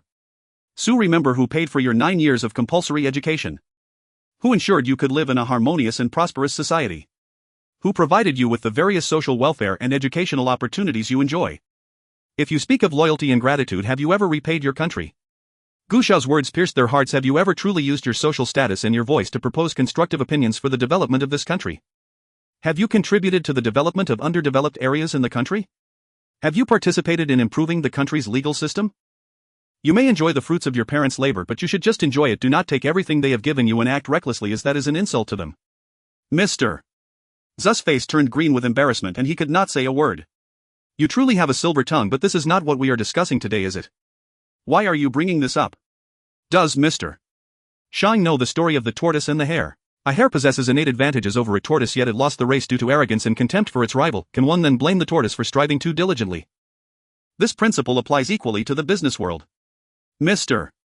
Shang, though still young, has risen to become a commanding figure in commerce. Has he never competed for performance metrics or vie for critical projects? Did he ascend solely by winning others' admiration through virtue?" Mr. Shang fell silent. Gu Xiao continued, "Wherever people gather, contention inevitably arises. If I possess strength, why should I refrain from contending? If he possesses true strength, what reason is there to fear rivalry? Is the deference shown to me today any different from the allegiance once pledged to him? When others refuse to acknowledge your authority, you must look inward for the cause, not blame them for excelling so brilliantly that they obstruct your path." "Sir, am I not correct?" Another man rose to challenge Gu Xiao. "You speak nonsense. Master Jun's prowess is plain for all to see. What audacity gives you the confidence to claim superiority over Master Jun? Were it not for underhanded methods, how could someone like you dare aspire to tower above him?" He then exclaimed, "Furious Master Jun, he dares even belittle your strength. Fight him. Strike him until he surrenders utterly in spirit and body." Jun Tiance silently seethed. "Are you here to aid me, or ruin me? Engaging in combat now would expose the truth. My cultivation has plummeted over a dozen realms. His prestige is already shattered, his martial might gone. How then shall he sustain himself?" Yet everyone present urges Jun Tiance to fight Gu Xiao. They have all been deeply humiliated by Gu Xiao today and simmer with suppressed fury. Only witnessing Jun Tiance strike Gu Xiao down can quell their resentment. Gu Xiao smiled. "Please spare Master Jun further distress. His current cultivation level." He sighed softly. "Nor do I wish it said that I preyed upon his vulnerability. Gu, how brazenly you swagger. Master Jun, do not hesitate out of old sentiment. Strike now and let all witness your unmatched power. Yes, Master Jun, fight. You are irreplaceable. Does this petty upstart truly imagine he can usurp your position? Preposterous. Show him a taste of your might and he shall learn the vastness of heaven and the depth of earth. Everyone please remain calm. Combat resolves nothing, especially not before this assembled gathering. All knew Jun Tian's former temperament. His overwhelming strength had made him quick to demonstrate power at the slightest provocation. Yet now he hesitated repeatedly, an anomaly that stirred quiet suspicion. Glances flickered meaningfully among the onlookers. One spoke up. Indeed, it has been years since we last saw Master Jun engage in combat. 5 long years have passed, surely his cultivation has deepened further. Why not grant us the privilege of witnessing a demonstration today? A friendly sparring match between Master Jun and Gu Xiao would suffice. Jun Tian's composure nearly fractured.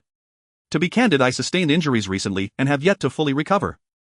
Gu Xiao instantly retorted, who dared harm the senior brother? That is a criminal act, absolutely unforgivable. Jun Tian seethed inwardly, I'd throttle this wretched dog if I could. How dare he utter such words? Doesn't he know precisely how I was injured? Yet Gu Xiao's technique had been so flawlessly subtle, how could anyone believe him? Moreover, no one would credit the notion that a single person could directly shatter another's cultivation, plunging it over a dozen realms. Thus any investigation would yield nothing, leaving all convinced he merely feigned injury out of fear of defeat. Master Jun, even injured, your cultivation vastly surpasses such a despicable schemer. We trust you implicitly. Once blind adulation from sycophants had been Jun Tian's greatest weapon for arrogant displays and triumphant comeuppance. Now, however, it struck squarely against his own face. Indeed, sycophancy when turned inward proves lethally corrosive. At last Jun Tian was forced onto the arena floor. If he refused to act today, doubt would consume every mind present. Gu Xiao, choose your moves with utmost caution. Do not act rashly and regret it later. Your father suffers from heart disease after all.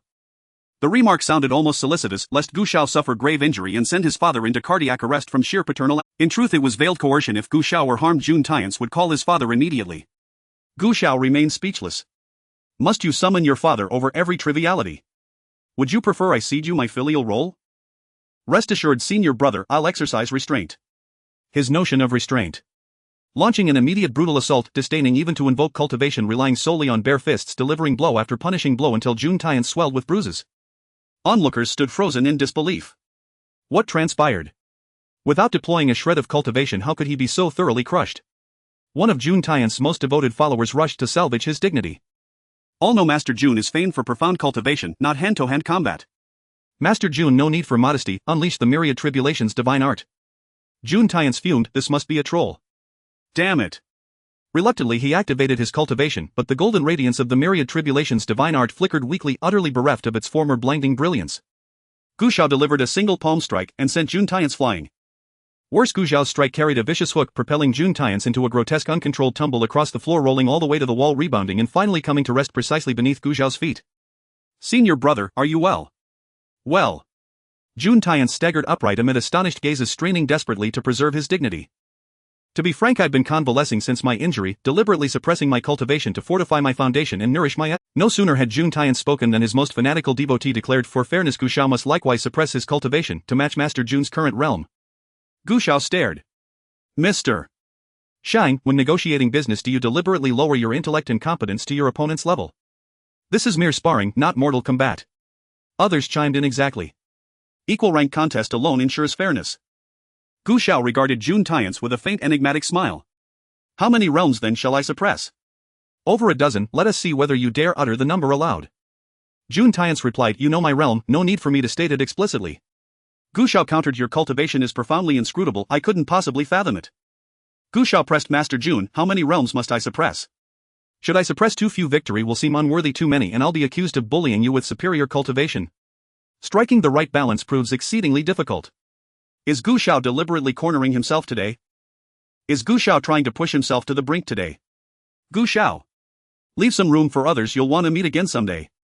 Surely you understand this principle, right? Understood, understood. Then I will suppress my cultivation to 0. How does that sound to you, boss? Jun Tian responded with silence. Gu Xiao offered him no escape, so why should he hold on to old sentiments? Jun Tian said, since my return my cultivation has suddenly plummeted. In contrast, Gu Xiao, who usually does nothing, has made rapid progress in his cultivation. I suspect foul play, please investigate this matter thoroughly. The crowd was instantly at a loss for words. Jun Tian, so what evidence do you have to support this claim? My cultivation has inexplicably dropped, this has never happened before. I'm afraid someone has used some underhanded means to siphon off my cultivation to boost their own. Do you know which techniques possess such miraculous effects to absorb someone else's cultivation? Jun Tiansu glanced at Gu Xiao. That would require asking those vile individuals. I practice the pure and righteous Wanjie divine art, how could I possibly know about such crooked paths? Gu Xiao deliberately refrained from responding as if unaware that Jun Tiansu was referring to him as one of those vile individuals. Gu Xiao, what do you think? Since you have such suspicions, there must be a reason for it. Why not let boss investigate himself and see who was so unscrupulous as to siphon off his cultivation? He added with great righteousness, once the culprit is found they should be dealt with severely to serve as a warning to others. Otherwise won't everyone refuse to cultivate earnestly and instead pursue those crooked paths? How can we maintain social harmony and stability then? Jun Tiansu could no longer endure. Gu Xiao, are you pretending to be foolish? Don't you know how your cultivation improved? You must have an idea in your heart, right? Of course it's because I diligently practiced without cease. He blinked. Boss, you don't think my cultivation came from siphoning yours, do you? Jun Tiansu snorted coldly, tacitly agreeing. Gu Xiao said, boss, in the past when we sparred I always lost beaten to the ground and I never failed to take my losses. Now you say I siphoned your cultivation, have you become one who can't accept defeat? If I had known I would have told you directly that I would never win against you. Indeed, no one believed Jun Tiansu's words. Even those who were eager to help him began to doubt upon seeing his demeanor. How could such a thing as siphoning someone else's cultivation exist in this world? The silence in the conference room left Jun Tiansu in an extremely awkward position. Do you all suspect that I am lying? The crowd opened their mouths but ultimately said nothing. After gathering so many people for assistance, he ended up dimming his own halo. If Jun Tiansu could see the brightness of that halo, he would likely be filled with despair. In the end, this meeting resolved nothing. A few under investigation were immediately detained to await the outcome. The others who escaped this calamity could only be thankful that Gu Xiao had not uncovered anything about them. However, they would soon realize that they were overthinking. Gu Xiao had not failed to uncover the truth, he simply chose not to expose them on the spot. Some individuals deserve to be eradicated entirely, leaving them behind would only lead to endless troubles. But some individuals did not need to be exterminated, being too ruthless would not benefit themselves either. After the meeting ended, they were directly blocked in the parking lot. Gu Xiao, what do you want? Are you trying to threaten us? Every one of you here has benefited greatly from our brothers. What do you want? Money. Gu Xiao replied, you're quite clever. Gu Xiao instructed Xiao Si and Xiao Wu to hand over the contracts in their hands to these individuals. Do you see this contract? Everyone present gets a share, sign it. Upon reading the contract, a few people exclaimed. 1/3 of their assets surrendered. Gu Xiao. Are you trying to rob us? Damn, if robbing money wasn't enough, now you want to force them to sign a voluntary donation agreement. Gu Xiao replied, what else do you think I'm doing? You are simply disregarding the law. Gu Xiao spoke slowly, grinning sinisterly. Every time we mobilize to assist you, we burn through funds. Have you ever contributed even a penny over the years? And what about those brothers who were injured or accidentally died? Shouldn't you provide some compensation? Therefore, this compensation and donation agreement is entirely reasonable. Sign it quickly or we'll be coming to demand it from you every few days, and it won't be a good look for anyone, right? The crowd was furious, but they found themselves powerless against Gu Xiao. One bespectacled man timidly spoke, I don't think I've ever called on you for help, have I? He was personally rescued by Jun Tiansu. If anyone owed a debt, it was Jun Tiansu. Boss is one of us. The bespectacled man was rendered speechless. Gu Xiao pushed him lightly. Stop talking nonsense. I've already said that everyone gets a share, just sign it. The bespectacled man was furious. What will you do if I don't sign? Are you provoking me? The bespectacled man shouted, we won't sign. Let's unite and never compromise with this villain. Gu Xiao's gaze swept over the others and he sneered, tossing out several documents. They then saw all the unscrupulous deeds they had done over the years listed on those documents. Just now everyone was present and I spared you. Did you think I was exceptionally merciful? The crowd gulped, gritting their teeth. The bespectacled man continued to curse Gu Xiao, despicable villain. Do you think fabricating these baseless charges can control us? You wish. He attempted to rally others, but those individuals automatically distanced themselves from him, saying to Gu Xiao, what you are doing is what we ought to do. We are not one group with him. If you are going to deal with someone, deal with him. Then one by one they eagerly pulled out their phones and transferred money to Gu Xiao. The bespectacled man was left speechless. At that moment Jun Tiansu also emerged from inside, looking quite displeased. Gu Xiao, how dare you treat my people like this? Who gave you the audacity? Don't worry with me, Jun Tiansu, around no one dares to give you a hard time. The crowd collectively sighed. Why didn't you say that earlier? So we have already endured the hardships and suffered losses, and now you come here to make threats. Don't you realize you are also suffering from their grievances? Why are you pretending to be a big shot when you're the one suffering? If he was just a tool for Jun Tiansu to show off and had gained some benefits, it would be one thing. But the problem is he gained nothing and suffered heavy losses instead. Coupled with Gu Xiao's earlier words, they were now filled with resentment towards Jun Tiansu. Of course they wouldn't show their resentment on the surface. Thank you, but I have other matters to attend to, so I must take my leave. I will take my leave as well, take care. Before long a group of people had left. After today's incident, if Jun Tiansu were to seek help again in the future, those individuals would surely weigh their options more carefully. As soon as they left, Jun Tian's expression turned sour. Gu Xiao, you're simply lawless. He directly swung a punch at Gu Xiao, attempting to catch him off guard and inflict some damage, hoping to recover a bit of his lost face. Gu Xiao moved with extreme speed, his fist colliding directly with Jun Tian's. Jun Tiansu only felt a sharp pain in his finger joints. That feeling of bone crunching quickly spread to his entire arm so fast that he couldn't react. By the time he regained his senses, his right arm was hanging limply as if it had lost all sensation. Gu Xiao, you! Gu Xiao violently grabbed Jun Tian's hair and slammed his face against the wall. I remember you once said that the strong are allowed to have a bad temper. As a former strong person, you must now understand my uncontrollable urge to resort to violence, right? As the male lead, Jun Tiansu was not only righteous but also quite magnanimous. However, his magnanimity was merely talk. If someone provoked him, he would mercilessly wipe out their entire family. He would incapacitate others and then emphasize that it was they who struck first, asserting that he bore no blame while making the other person suffer and then claiming it was their misfortune. Now he was experiencing that feeling himself. Just ask if it feels good. Gu Xiao. Do you even care about your father? Do you believe I will call your father right now? Like a child who didn't get candy and is running to tell their parent how childish. Long Shui, isn't that my dad? Where does your confidence come from, believing that someone else's father would bypass their own child to speak for you? Just because you have a big face. After finishing, Gu Xiao couldn't be bothered with Jun Tiansu rolling his eyes and Jun Tiansu gritted his teeth and called Gu Xiao's father. Once the call connected, he coldly said, I am calling you today, do you know why? Gus' father replied, Pa. You deceitful liar. Do you think I'm so easily fooled? I was tricked once, do you think I would be fooled a second time? Get lost. And then he hung up. Jun Tiansu. Gu Xiao had already informed his father that many people in society were impersonating Long Shui to scam money. Does Gus' father trust his own son more than a Jun Tiansu whom he has never even met? Jun Tiansu was perhaps overestimating his own importance. But who cares? Reality would soon teach him a lesson.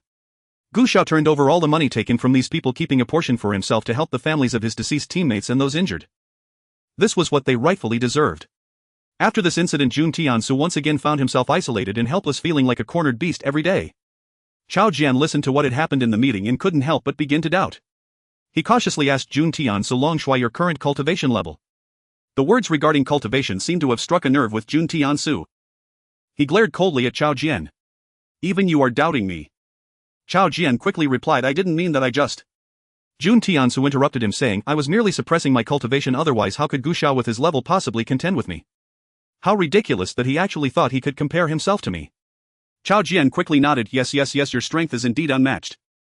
Yet doubts still lingered in his heart. Jun Tian's fists clenched unconsciously.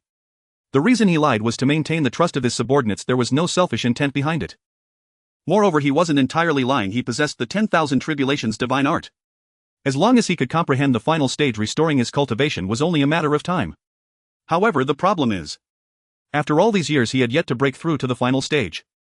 And now he must quickly prove that his cultivation is still intact, or he would truly have no status left. After considering it all, Jun Tiansu ultimately decided to take a risk. 3 days later in the afternoon, Gu Xiao had just returned from outside when he saw Jun Tiansu in a fight with several people. To be precise, it was Jun Tiansu attacking those few people unilaterally. As those few were about to be sent flying by Jun Tiansu, Gu Xiao quickly intervened to block one of Jun Tian's attacks. Long Shui, what are you doing? Do I need to explain my actions to you? Jun Tiansu sneered.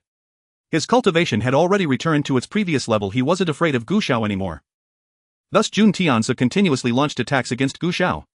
However, Gu Xiao effortlessly countered each one while Jun Tiansu found himself growing weaker, eventually having to withdraw.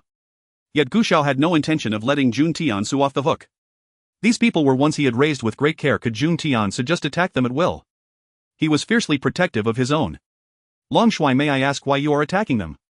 Jun Tiansu glanced at those who had surrounded him and said, for being disrespectful to me, I am merely teaching them a lesson. Oh really? Isn't this just an excuse that Jun Tiansu is using? The goal is to prove that his strength has returned, so he is using a few people as examples. If Gu Xiao hadn't intervened in time, would Jun Tiansu have killed them? Gu Xiao couldn't help but want to slap Jun Tiansu right away. But he had to endure until the halo was gone. Damn it. Help them to the doctor. The others hurried over with serious expressions, helping the injured to find a doctor. Jun Tiansu had no idea that his actions not only failed to restore his authority but instead left everyone feeling cold. He remained in his arrogant demeanor. I haven't spoken yet. When did it become your turn to give orders? Gu Xiao asked Jun Tiansu. I want to know, how are they disrespectful to you? Why don't you explain it clearly so that everyone knows what it truly means to be disrespectful to you? Jun Tiansu naturally replied. Upon seeing me, they even forgot the posture of kneeling on one knee. Isn't that disrespectful? Over time, Jun Tiansu came to regard this expression of admiration as a matter of course, implementing it universally. The others, however, felt no sense of unease. But in these 5 years there had been no such rule, and these individuals had never heard of it. Therefore, when they heard Jun Tiansu's words, it sounded like a fantastical tale. Seeing Jun Tiansu about to kneel. Have you lost your mind? Gu Xiao was left speechless. He had not even bothered to challenge Jun Tiansu's glory, yet Jun Tiansu willingly offered himself up. Have you made a mistake? Since when has there been such a rule here? Gu Xiao asked. Is this your rule or the rule of this place? This is naturally. Jun Tiansu's words abruptly halted. After all, he was not a fool and knew that some things once spoken would be difficult to explain. Jun Tiansu narrowed his eyes, a cold glint appearing within. Gu Xiao was trying to set him up again, but he refused to take the bait. Thus he remained silent. Gu Xiao said, if you don't speak, does that mean there's no problem? Jun Tiansu still said nothing. Gu Xiao continued, since there's no problem, on what grounds do you intend to put them to death? Are you dissatisfied with me? How could I dare to be dissatisfied with you? Alright Gu Xiao, I will take action. Though it is to teach them a lesson, I also want to see their strength. Is this small matter really worth your insistence? So that's how it is. Gu Xiao smiled slightly. In these years, Xiao Si and Xiao Wu have made progress in their cultivation. Why not let Long Shuai also see their strength? Jun Tiansu frowned. Did Gu Xiao think he was something? He was the leader, how could this subordinate compete with him? But Gu Xiao had already spoken. Xiao Si and Xiao Wu, Long Shuai wants to test you. What are you waiting for? Xiao Si and Xiao Wu along with a few others immediately advanced, surrounding Jun Tiansu and attacking him. In the past, Jun Tiansu often did the same. Knowing full well he was powerful, he insisted on finding his subordinates to spar and test themselves. Then every time he got injured, he would take pride in his own prowess, completely ignoring the serious injuries he inflicted on his subordinates. Now Gu Xiao wanted him to realize that while he remained stagnant, those who once fell behind him had already transformed beyond recognition. As they battled, Gu Xiao observed Jun Tiansu.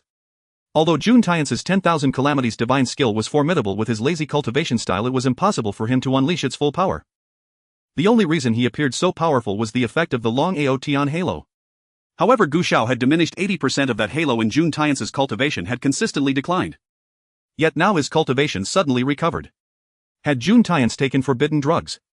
These drugs could temporarily boost cultivation but came at the cost of depleting one's own vitality.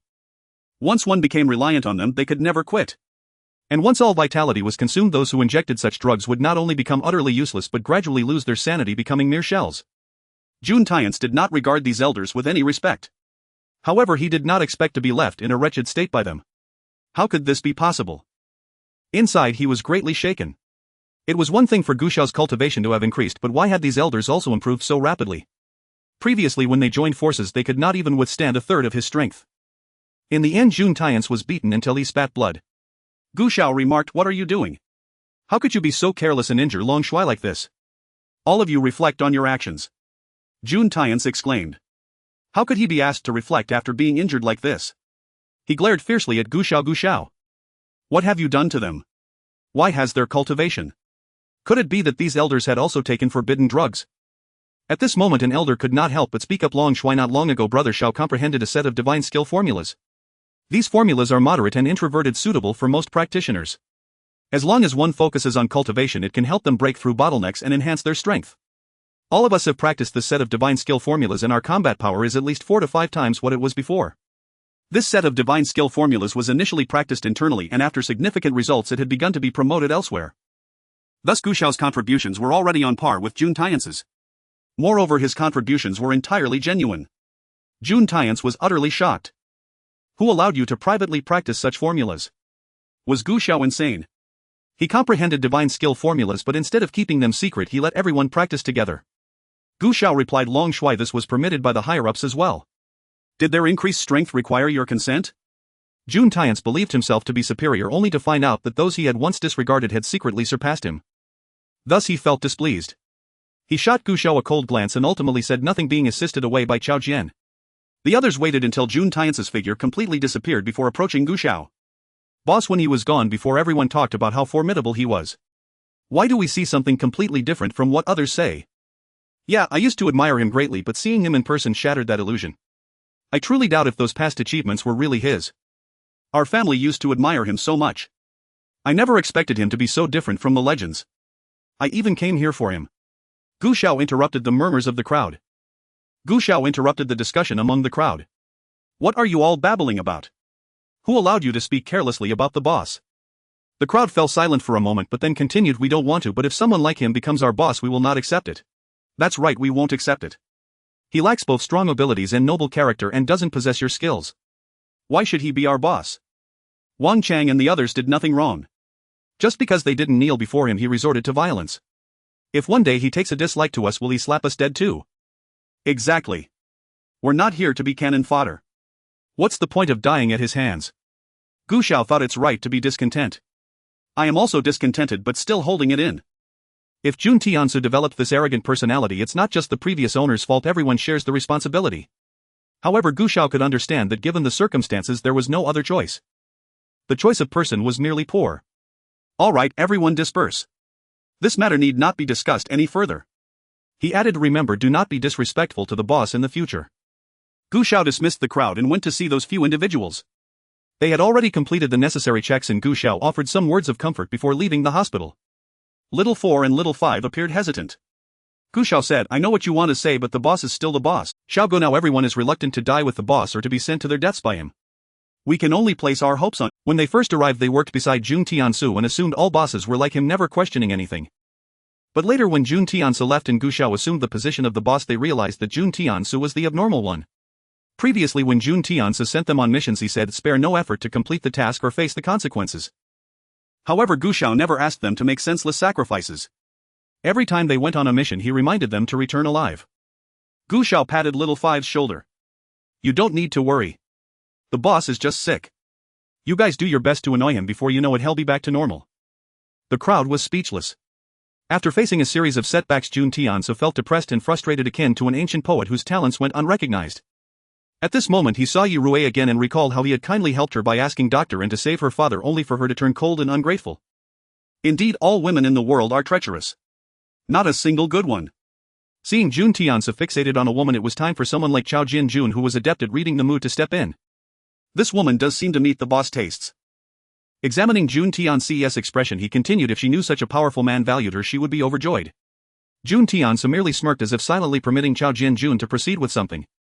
Qiao Jin-jun did not disappoint Jun Tiansu, as the next day he drugged Yi Rui and delivered her directly to Jun Tiansu's bed. When Yi Rui discovered that she had been schemed against by Jun Tiansu she was utterly shocked. Jun Tiansu feigned surprise. Yi Rui, how did you end up here? At this moment Yi Rui's cheeks were flushed due to the drug. Jun Tiansu, what are you pretending for? Don't you understand why I'm here? I thought you were just showing off a bit, but I never expected you to do something like this. No wonder Miss Du insists on divorcing you, shameless scoundrel. Let me go immediately.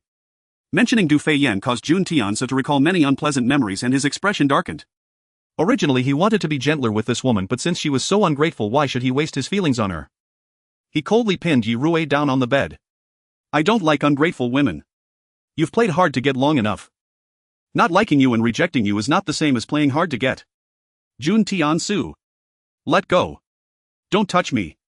In the original plot Jun Tiansu had regained his boss status and had no shortage of women around him. When he first saw Yi Rui he merely glanced at her before looking away. The original novel described Yi Rui as stunningly beautiful, yet her personality was cold like a flower on a high mountain. All men gazed at her with desire, but no man looked at her with the same lack of desire as Jun Tiansu. Thus when Yi Rui first caught sight of Jun Tiansu she thought, well done man, you've successfully caught my attention. Later Jun Tiansu created a few romantic moments, bringing in Doctor, and which further won her favor. As a result Yi Rui's feelings for Jun Tiansu deepened. After being drugged by Qiao Jian she ended up having relations with Jun Tiansu without realizing he orchestrated it, and she held no resentment towards him. On the contrary, she was grateful to Jun Tiansu for helping her. Oh, the first man in this world to dare to take advantage of her. From then on Yi Rui's heart was filled with the image of this extraordinary figure. But now with Gu Xiao stirring the pot, Jun Tiansu naturally faced setbacks.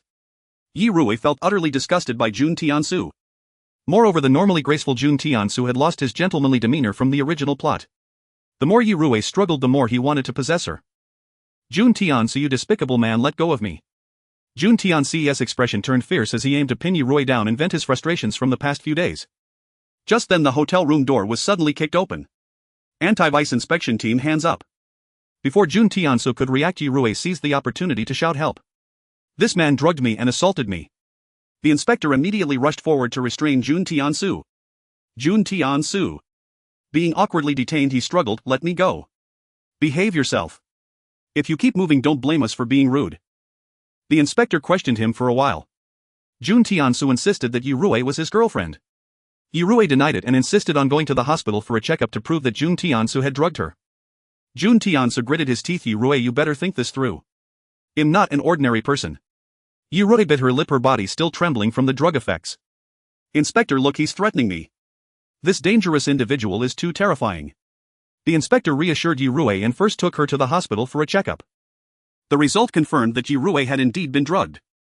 The hotel surveillance also showed that she was in a semi-conscious state, being assisted into the hotel by someone. The evidence is right here, it cannot be dismissed by a few clever arguments from Jun Tiansu. No one believed Jun Tiansu's claims of being an important figure, which only incited the wrath of the inspectors. What kind of noble character does that person possess? You, a shameless wretch, cannot tarnish their purity. Exactly. Don't think you can escape legal consequences by impersonating that person. Drugging a woman, what kind of hero does that make you? At that moment Jun Tiansu suddenly realized that since he couldn't clear his own suspicions, shouting that he was that person would only bring more trouble. Yet he didn't want to admit he was that person, but Gu Xiao had already arrived with a crowd. They were exceptionally loud. Boss, we received news and rushed over immediately. What happened? Jun Tiansu's expression was akin to a dog in despair. Could Gu Xiao be any more excessive? Was he really determined to crush him? Boss, rest assured, as long as you haven't done anything illegal, we will definitely seek justice for you and won't let anyone slander you. Today there were particularly many citizens handling matters at the inspector's office. Upon seeing this scene, they initially thought someone was just putting on a show. Gu Xiao asked, what exactly are you arresting our boss for? If we don't get a satisfactory explanation today, our boss will not let this go lightly. The inspector was at a loss for words. How could he explain this? At this moment Yi Rui spoke up, only then realizing Jun Tiansu's identity. But knowing this, she had to clarify things to extricate herself. Otherwise, given Jun Tiansu's status, if he casually uttered a word in the future, everyone would assume she had been the one to pursue him. She couldn't afford to lose her reputation. Yi Rui's explanation plunged the atmosphere into an eerie silence. Gu Xiao was the first to speak. Impossible, the boss is not that kind of person. The onlooking citizens chimed in, that's right. Mr. Jun is absolutely not that kind of person. What evidence do you have? Yi Rui then presented the evidence. The drug test report Yi Rui had conducted was evidence, the surveillance video was evidence, and the inspectors who had witnessed Jun Tiansu's misconduct against Yi Rui were also evidence. No matter how much they tried to drive those people away, they couldn't. Everyone crowded closer to capture those pieces of evidence. Jun Tiansu was losing control of the situation. Boss, this isn't what you meant, right? Jun Tiansu shot a fierce glance at the pretentious Gu Xiao. I truly didn't know what was happening. I only received a message from Supervisor Xiao notifying me to go to that room. I never thought there would be someone inside. Supervisor Xiao was directly sold out by Jun Tiansu and was soon brought over. At first Supervisor Xiao was bewildered, realizing his deeds had been exposed. However, as the number one sycophant, he willingly took the blame for everything. With someone confessing, Jun Tiansu was extricated. In front of everyone he apologized to Yi Rui with great gentlemanly demeanor. It was my subordinate who misjudged my intentions and committed such an act. I apologize to Miss Yi. Yi Rui felt disgusted. The drugs were administered by Supervisor Xiao, but wasn't it also true that Jun Tiansu wanted to take advantage of her? But what could she do to Jun Tiansu? He was a major figure. Could a mere woman like her contend with Jun Tiansu? As she left the inspector's office, Jun Tiansu glared at Gu Xiao. Gu Xiao, you called the police, didn't you? Unexpectedly Gu Xiao admitted, that's right, it was me. As a model citizen, he absolutely would not allow someone who messes with gender relations to go unpunished. But perhaps in the eyes of someone as foolish as Jun Tiansu there was no such thing as law. But it didn't matter, one day he would pay a heavy price for his reckless disregard for the law. Boss, I thought this woman was coveting your status and had ulterior motives, so I sent the inspectors to rescue you. I never expected. His I never expected carried a meaning hard to convey, as if there were countless cruel words left unsaid that could stab Jun Tiansu to death. Jun Tiansu turned pale. Alright, stop talking. Today's events are all a misunderstanding. Supervisor Xiao didn't do it on purpose. You need to go and tell them to release the person. He had only Supervisor Xiao as a useful person by his side. If he couldn't even keep him, then truly no one would follow him in the future. Boss, this isn't something I can decide. You need to ask the victim Missy if she is willing to let Supervisor Xiao go. Even if Yurue was willing to let it go, did Jun Tiance really think someone with a stain like Supervisor Xiao could continue to be his loyal lapdog? Soon news of Jun Tiance drugging an innocent woman broke.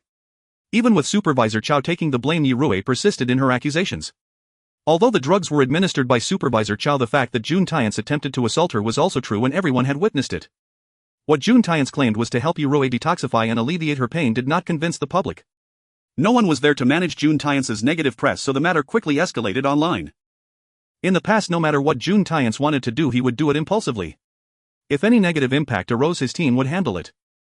Thus he never regarded this issue as a serious matter until the flood of public skepticism hit him. Seeing the inquiries from netizens, Jun Tiance was completely stunned. Now he neither had strength nor prestige. His subordinates no longer followed him blindly and no one treated him with respect. The only thing that could stabilize the situation was the affection of ordinary people. When one day those people no longer adored him, what would be left for him? Gu Xiao, this petty person, was trying to cut off his escape route. Jun Tiance immediately called to reprimand. Are you all just sitting around doing nothing? Why did you let such news spread? The public relations team replied, sorry boss, we didn't receive any orders to stop the dissemination of this matter. Jun Tiance said, then I will personally give the order. Now resolve this matter immediately. I don't want to see any further discussions about this online. The public relations team asked, do you have a formal order, boss? Jun Tiance. He went to find them personally only to be scolded instead. Jun Tiance, you are truly outrageous. Did Jun Tiance really not know it was the poison from Xiao Jian? Who was he trying to deceive? He was the one enjoying the benefits, so he just acted blind. He was still innocent. How could he dare to act innocent? Your actions have tarnished our group. Effective immediately, your position will be temporarily filled by Gu Xiao. Jun Tiance widened his eyes in disbelief. Have you thought this through? You really want to revoke my position? Don't you know that without me? You don't need to worry about that. Jun Tiance wanted to say more, but he was shown the door. Now everyone was questioning Jun Tiance's character and the halo around him had dimmed significantly. He could no longer rely on his aura to influence the intelligence of normal people. But there were always some abnormal individuals still bowing under the faintly diminishing halo of Jun Tiance. For example, Princess Anxi of the Lai Kingdom. Her acquaintance with Jun Tiance was quite magical. Since it was magical, there was no need to elaborate. In short, she was being chased and Jun Tiance saved her, and then she fell in love with him. However, now while being chased, Gu Xiao was causing trouble and she was injured and sent to the hospital. The surgery lasted for 4 hours before Anxi was out of danger. The first thing she did upon waking was to tremblingly accuse Gu Xiao of harming her. Noticing Jun Tiance was also there, she immediately demanded him to take charge. Jun Tiance looked at Gu Xiao with a terrifying gaze. Gu Xiao, how dare you be so audacious? Kneel and apologize. Gu Xiao said leisurely, we also injured several people. How can you make such an irresponsible statement? You are the one who stabbed me. Am I supposed to wrongfully accuse you? Gu Xiao looked helpless. There are some things I didn't want to discuss, but since you insist that I harmed you, I have no choice. Gu Xiao took out a document. Those people were actually captured by us. The dagger that injured you has already been sent for fingerprint analysis and there are surveillance videos from the scene. This is the complete investigation result regarding the assassination attempt. Do you want me to announce it now or release it internationally? After reading the document, Anxi's face turned extremely ugly. Those assassins were arranged by Anxi herself and she was the one who inflicted the injury. If she acted as if nothing had happened afterward, it would have been fine. But she insisted on biting back, and if this matter got out, Anxi had no choice but to force herself to change her statement. The effects of the anesthetic haven't worn off yet, leading to confusion in my previous memories. I mistakenly blamed you, please don't hold it against me. As soon as she finished speaking, Gu Xiao took out his phone. I think it would be better if you record a video to clarify. What do you think? Anxi. Damn it. To be aggressive towards a weak woman lying in bed, isn't that too much? Seeing her expression turn ugly and her unwillingness to cooperate, Gu Xiao said, if you want to even clarify, can I suspect that you are doing this on purpose? Anxi gritted her teeth, glaring at Gu Xiao fiercely, her eyes pleading as they fell on Jun Tiance. Just as Jun Tiance was about to speak, Gu Xiao said, Mr. Jun, this matter is serious. I advise you to not get involved. Jun Tiance. Jun Tiance clenched his fist, suppressing his anger. Princess Anxi could only say fiercely, I recorded it. Damn it. Coming here to flaunt her power, and before the scene could even be set, she made a mess of herself. It was so frustrating. Gu Xiao recorded the video and directly forwarded it to the Ministry of Foreign Affairs, leaving the hospital room instructing the guards outside to keep a tight watch and not let the princess cause any more trouble. A few days later, Princess Anxi was already able to get out of bed and move around. Gu Xiao went to check on her injuries and she looked at him coldly. Gu Zongjian, you did that on purpose at the airport, didn't you? She thought Gu Xiao would at least try to defend himself, but to her surprise he admitted it. Princess, since we're putting on a show about an assassination, how can it end perfectly if you aren't injured? Don't you enjoy playing with assassinations? Just tell me when the knife truly pierces and does it feel good? Gu Xiao didn't care about Princess Anx's motives for her actions, but once she arrived in Longhua she should follow Longhua's rules. If she sought someone to kill her there would be no consequences for her, but the soldiers of Longhua would have to be injured to protect her and Longhua's reputation would suffer because of her being slandered internationally. What does she take Longhua for? What does she think of Longhua's soldiers? Does she really think everything will go according to her control? Liguei is a country with a monarchic centralization system and Princess Anxi has always been favored, holding a noble status. She has never been treated this way before. Gu Xiao, right. Good, very good, you dare to treat a noble guest of Longhua this way. Do you believe that with just one word I can make you unable to turn back? Princess Anxi, are you threatening me? A foreign princess comes to threaten a general of Longhua, and those who don't know might think she has the backing of a universe. The last person who threatened me like this has grass 2 meters high on their grave. Gu Xiao approached Princess Anxi. Sitting on the hospital bed she felt a bit intimidated and retreated slightly. What do you want to do? Call the royal family of Liguei and have your father answer the phone. I want to speak with him. Princess Anxi let out a cold laugh. Who do you think you are to even attempt to talk to my father? Do you know what status my father holds? As she finished speaking, Gu Xiao formed a ball of ice in his palm. The ice instantly transformed into an ice knife hovering above Princess Anx's forehead. It just hung there and Gu Xiao remained silent, looking at her with a smile. As if just one word from her could lead to him splitting her in half. Princess Anxi was scared to the point of tears. You actually dare to threaten me? Hit. While Princess Anxi angrily scolded Gu Xiao, she dialed the royal family of Liguei. In no time the call was answered by the king of Liguei. Gu Xiao brought the phone closer. This is the headquarters of the Tsunlong army in Longhua. You have 3 days to get your daughter out of Longhua, otherwise I assure you that in 3 days what your daughter does in Longhua will be known to the whole world. I wonder how Liguei will be discussed internationally then. King of Liguei. The royal family of Liguei is notoriously thick-skinned. Under normal circumstances they wouldn't fear such threats. After all, it was a woman who caused this trouble. They could easily say that a little girl didn't understand and it had nothing to do with Liguei. However, this was not the case now, as Liguei was applying to join an international organization. Once the matter spread, everything Liguei had done to prepare for joining this organization would be rendered useless and the losses would be unbearable for Liguei.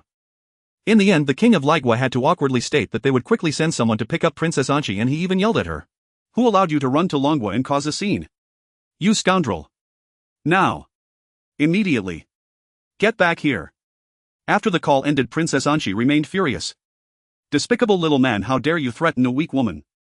Gu Xiao's mouth twitched with a look of disgust clearly written on his face. When you were stabbing someone in the back, did you ever consider that the person before you is also a weak man? Some women are truly bizarre. They can do the most vicious things to others. If someone retaliates they will say, I'm a woman. How can a big man argue with a woman?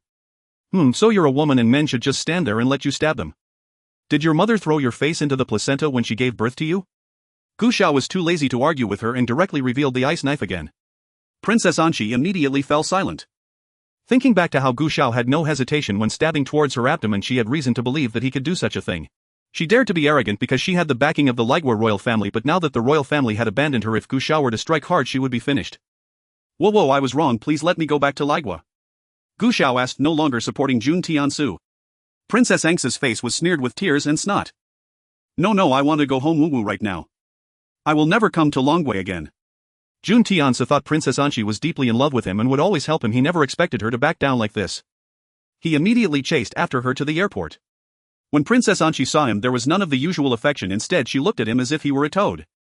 Get lost, you vile person, you're only after my body. I never want to see you again. Jun Tiansu. Princess Anxi left just like that and Jun Tiansu's gaze was fixed firmly on Gu Xiao. What did you say to the princess? Oh, Princess Anxi was bored in the hospital and asked Xiao and Xiao Wu about how the dragon marshal has been bullied over the years. You know, Xiao and Xiao Wu are honest people. They thought Princess Anxi was your old flame. Since she wanted to know, Xiao and Xiao Wu naturally spoke freely. Jun Tiansu. Gu Xiao. You little rat, how dare you instigate my subordinates to tarnish my reputation in front of the princess. Dragon marshal Xiao and Xiao Wu don't lie, you know that. They were only speaking the truth. Who would have thought Princess Anxi couldn't accept the most genuine dragon marshal? Alas, some people are only fit to live in beauty filters and some people are only fit to live in the memories of others. Jun Tiansu. He turned a broad road into a narrow goat path, leaving himself with no way out at the end. If he were a normal person, what he should do at this moment is to reflect and repent, even if he pretended he should put on the appearance of correcting his mistakes and starting anew. But Jun Tiansu refused to take the conventional route. Wasn't it still not at the point where the whole world was cursing him? A few people cursing him could be seen as jealousy.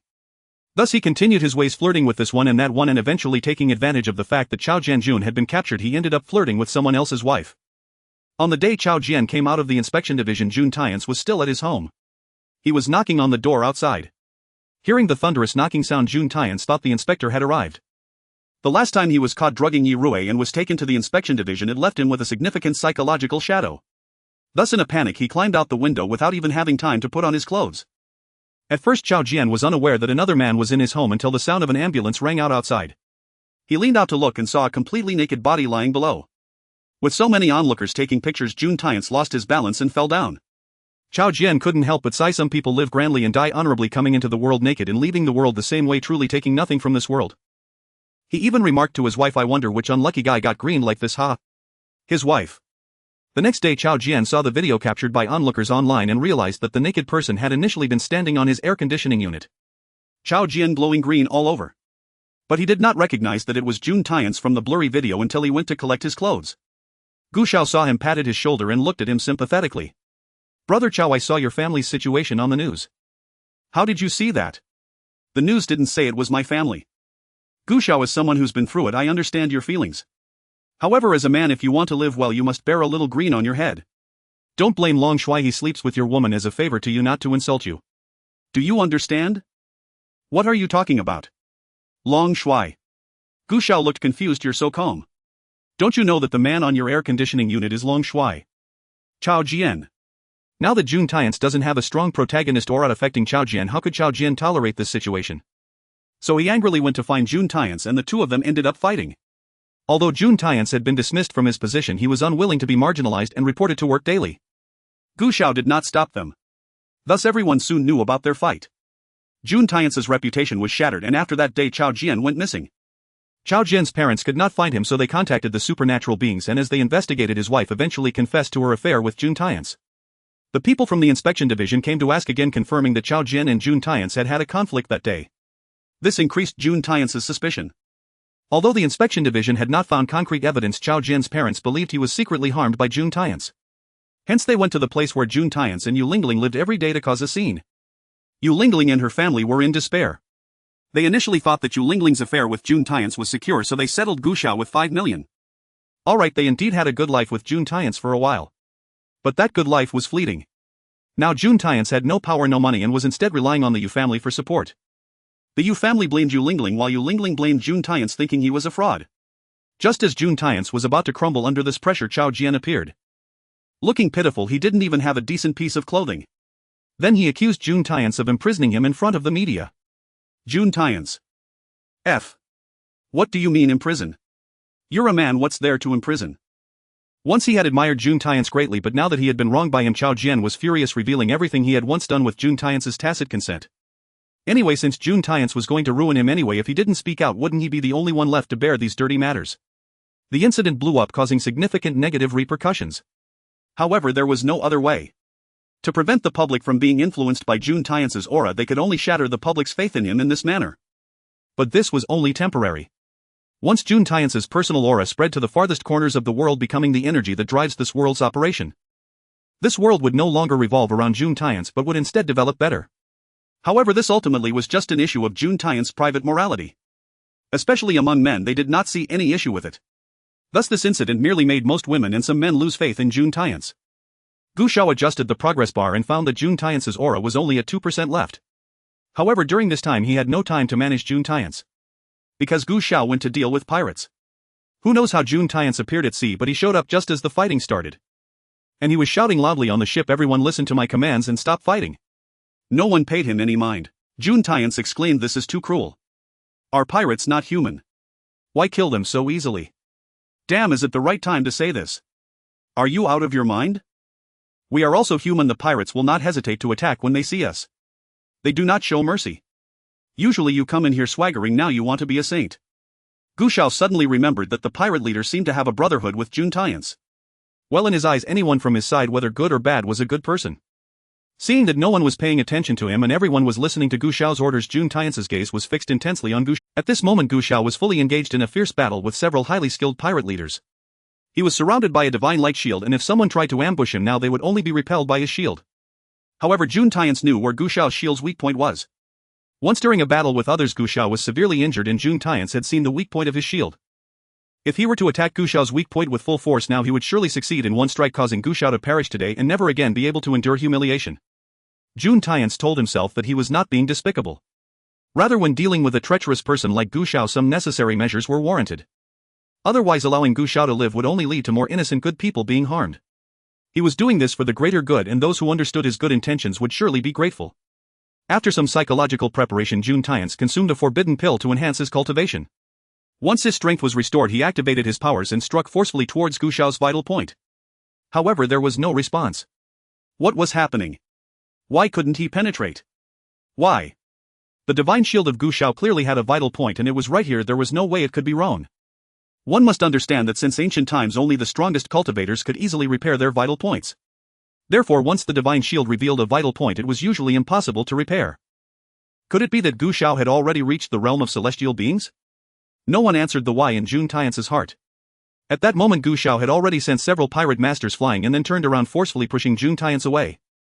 Jun Tian's fell onto the ship spitting out a mouthful of blood. Gu Xiao walked towards him step by step and the golden light in his hand transformed into a sword forcefully stabbing into Jun Tian's body. Jun Tian's my divine shield was originally flawless, but it was shattered while saving you back, then leaving behind a vital point. I never expected that one day you would use my vital point to attack me. If you wish for my death then you cannot blame me for it. Jun Tian's looked in disbelief at the ice sword embedded in his chest. He remembered the loyal junior who had once followed him. No matter how unreasonable his requests were, even if it meant death, the other party would never refuse. But now this junior had plunged the sword into his body. He was unwilling to accept it, saying, "You were the one who wronged me first." Gu Xiao's expression was cold. "Then tell me, what have I wronged you for?" Jun Tian's found himself at a loss for words. At this moment it was over, everyone had gathered around. All of them were furious. They all witnessed how Jun Tian's had ambushed Gu Xiao. At this moment the halo above Jun Tian's head had dimmed to merely a fraction of a percent. If his halo completely faded he would no longer be able to influence others with the support of an external halo. Thus if he did not strive and fight his life would be dull and even worse than that of an ordinary person. Once the severely injured Jun Tian's was taken back everyone realized he was finished. He had consumed numerous forbidden drugs to forcibly enhance his cultivation, which was essentially a path to self-destruction. Moreover, during the ambush on Gu Xiao the backlash from the divine shield had destroyed his foundational cultivation, rendering him unable to practice again in this lifetime. Everyone was dissatisfied with Jun Tian's for committing such an act. In that moment the faith in Jun Tian's completely collapsed. The notification sound from the system also rang out. In the War God son-in-law dimension the task of suppressing the protagonist's halo is 100 complete and the task of supporting wisdom is 100 complete. Congratulations to the host for completing the task. Would you prefer to leave the dimension and die unexpectedly or stay in the dimension and die naturally? Gu Xiao fell silent for a moment. The original host was an only child, both parents were still alive. If the son suddenly died, how heartbroken they would be. Thus Gu Xiao chose to remain in the dimension. He would have to wait until the original host's parents were sent off before making any decisions. Jun Tian's was sentenced. Until matters were settled and the verdict was delivered he remained in a daze. He felt that his life should not be like this. He should have had a magnificent life, however before his grand journey even began it was forcefully cut off. That person was still a sycophantic junior whom he had never taken seriously. It was utterly absurd. When Yu Lingling learned that Jun Tian's fate was sealed she was completely stunned. She had always had confidence that as long as she stood there waiting for Jun Tian's he would eventually return to the right path.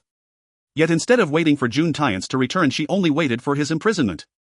Having previously enjoyed a lavish lifestyle under Jun Tian's, Yu Lingling was now thrust back to reality, unable to accept yet forced to confront this cruel truth. Since Yu Lingling was not Jun Tian's wife, the property that Jun Tian's had purchased for her was soon confiscated. Yu Lingling was left with nothing and the Yu family had also lost everything. Yes, mother resented, if you had just been obedient and followed Gu Xiao would you have ended up in this situation? That 5 million was still our family's. Yu Lingling was filled with resentment, saying, when I left Gu Xiao didn't you all support me wholeheartedly? Moreover, wasn't that 500,000 given by me to you? And now you blame me. If you ask Yu Lingling whether she regrets it, of course she does. She used to think about being a useless person, a ricebud pampered by others all day long. However, now she understands that any effort is relative. If you do not want to give anything but want to receive everything, in the end you will find that you thought you gained everything but in reality you gained nothing at all. Sometimes a simple and plain relationship does not mean it is not genuine. Lingling, after going through all this you finally know who is truly sincere towards you, right? Xiao is truly a good child. He is grounded, diligent and has a bright future. Most importantly, he treats you and us well. I think you should go back and reconcile with Xiao. Yu Lingling lowered her head. When she left Gu Xiao she said such harsh words, but now asking her to go back and seek reconciliation with Gu Xiao. Did she not know how embarrassing that would be? Xiao is getting older and has a unique job. It must be difficult for him to find a wife, especially considering your many years of relationship. If you take the initiative to find him and admit your mistakes, he will forgive you. After her parents' persuasive words, Yu Lingling rekindled her hope. At that moment she also saw the news report about Gu Xiao being officially awarded the title of Dragon Commander, which made her even more excited. Being with Gu Xiao meant she would be the Dragon Commander's wife. Unable to resist, Yu Lingling called Gu Xiao and sent messages. In the end she said dejectedly, I have been blocked. Then go and find him and make it clear in person. But now Gu Xiao was not someone Yu Lingling could meet whenever she wanted. In the end she changed her phone and called Gu Xiao. However, Gu Xiao's old phone seemed to block her perfectly. No matter how many different phones she used, it was always unreachable. One must commend the system's amazing blocking function. Yu Lingling sent a text message to Gu Xiao from another phone. Similarly, it was treated as spam and completely filtered out by the system. Finally she could only approach Gu Xiao's parents. Gu Xiao had not informed his parents about the troubles between him and Yu Lingling. He only told them that he had broken up with her. Now that Yu Lingling's family had come over, she cried, saying, I am pregnant. Boo-hoo, Gu Xiao broke up with me and doesn't want me.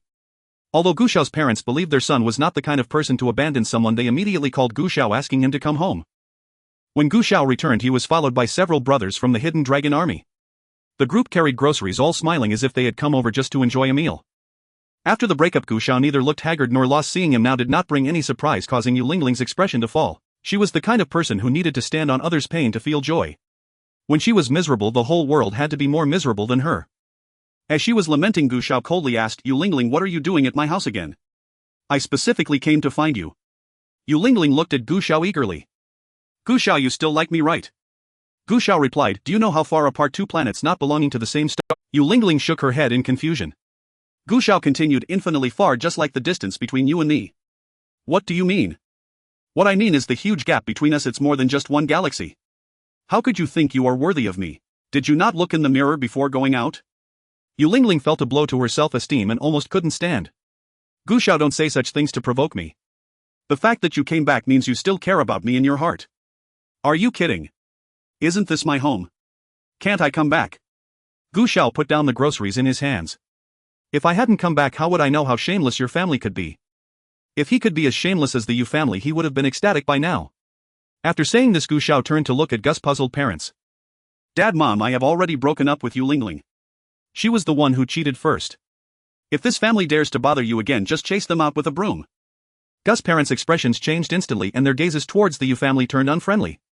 The Yu family couldn't help but feel a bit guilty. Yu Lingling said, Gu Xiao, I misjudged him in the past. Jun Tiance is not a good person at all. He is a liar.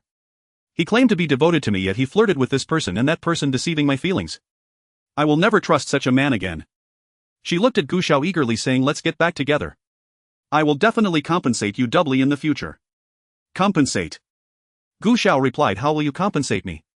Do you know how deep the harm you caused me is? I was so excited day and night that I couldn't sleep, and in the end I was forced to become the Dragon Commander. How can you compensate me for such a loss? Everyone was left speechless. Brother, your positioning is too flashy. Alright, Gu Xiao waved his hand, looking impatient. You all should leave quickly. If you don't leave soon, I will kick you out.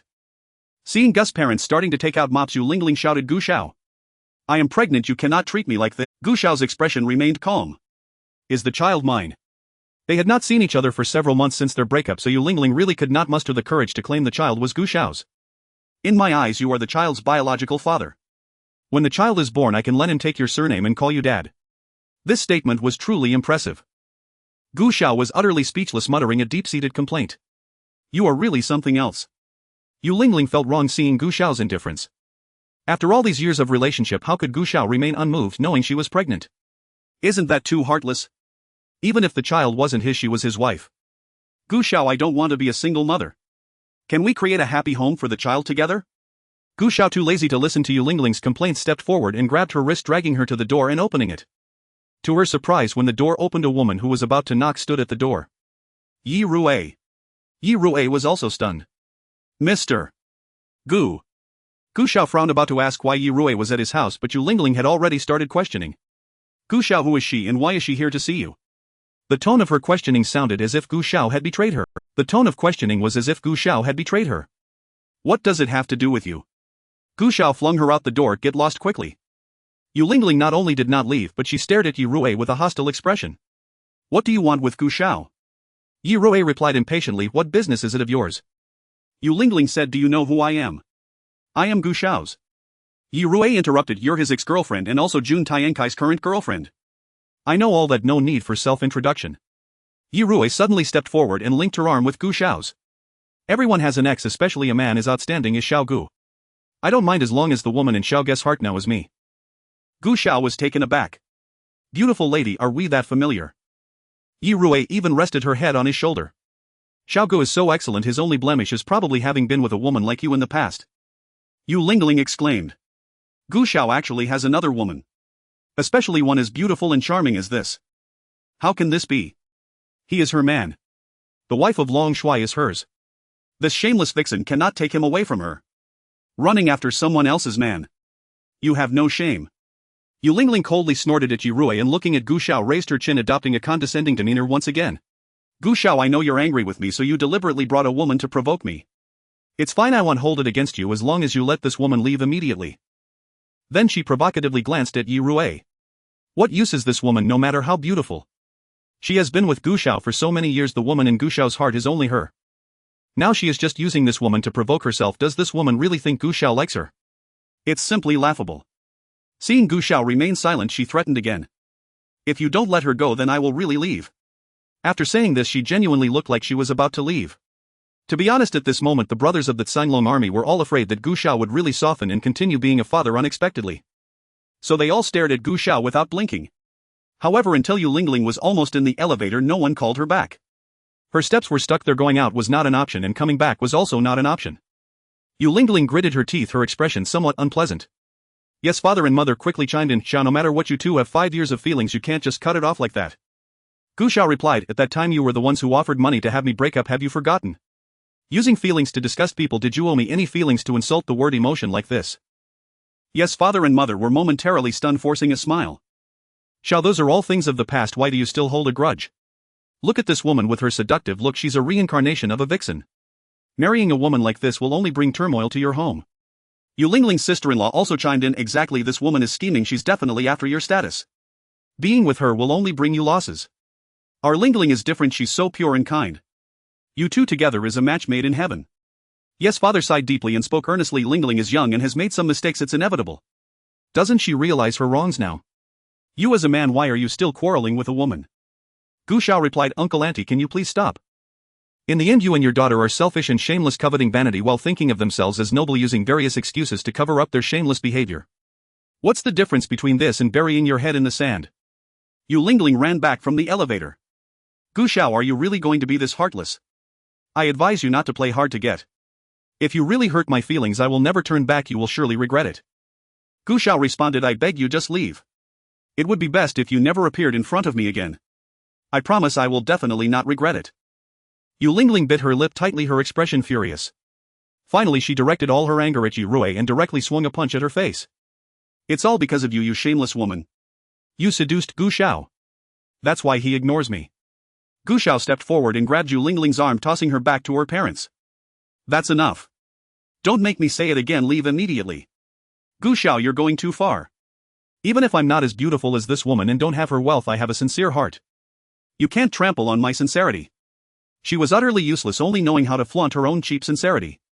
Clearly a scumbag, yet she insisted on portraying a deep and loving persona. Do you even compare? Not only is she wealthy, but her heart is also more genuine and valuable than yours.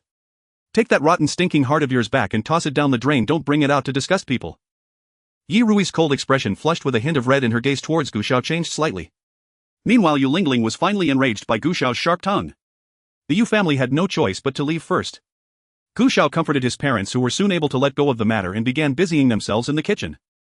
Gu Xiao also invited Yi Rui, who did not hesitate and stayed, currently helping Gus' mother cook in the kitchen. Gus' father and mother looked at her with the gaze of a future daughter-in-law and subtly inquired about her family situation. In the living room everyone exchanged meaningful glances between him and Yi Rui. Xiao Gu, when did you become so close with Miss Yi? You're meeting the parents at home now. Stop talking nonsense. Xiao Good, don't pretend. Miss Yi has already come to your home, you must seize the opportunity. Exactly, the girl is being so proactive, you can't mess this up. Gu Xiao thought if this continues, not only will the people around misunderstand, but Yi Rui herself might also start to misunderstand. So after dinner, when he was sending Yi Rui home amidst everyone's teasing, he decided to clarify things with her. But before he could speak, Yi Rui said first, Mr. Gu, I know you were the one who asked Dr. and to come for me. Yi Rui later found out that the few people she had scheduled before had not been able to get Dr. N's help, so she could not help but ask Dr. and which led her to discover who had truly brought Dr. and to perform surgery on her father. And that time at the hotel when Jun Tiankai drugged me, you were the one who called the police, right? Why does Gu Xiao always manage to save her in time whenever something happens? Isn't this someone who has been secretly watching over her? But why do you never let me know? Let's put it this way, Gu Xiao's expression turned serious. I am not helping you. Although you are the one benefiting, these matters have nothing to do with you from the beginning to the end. It's merely a coincidence that you are connected with Jun Tiankai, understand? Yi Rui was taken aback, her shy smile freezing on her face. So you didn't help me because you like me? Gu Xiao nodded. Yi Rui felt a bit disappointed, lowering her head. So that's how it is, I misunderstood, sorry Mr. Gu. She even felt a bit embarrassed, quickly running back to her home. She thought Gu Xiao would call her back, but he remained silent throughout. Yi Rui stopped in her tracks, took a deep breath, turned around, a mix of anger and embarrassment in her tone. Gu Xiao, couldn't you have called me back? Gu Xiao looked puzzled. Wasn't it you who wanted to leave? Yi Rui was speechless for a while but ultimately walked back. Mr. Gu, no matter what your intentions were in helping me, I still thank you. No need to thank me, just go upstairs. Yi Rui left, and only after she entered the elevator did Gu Xiao depart.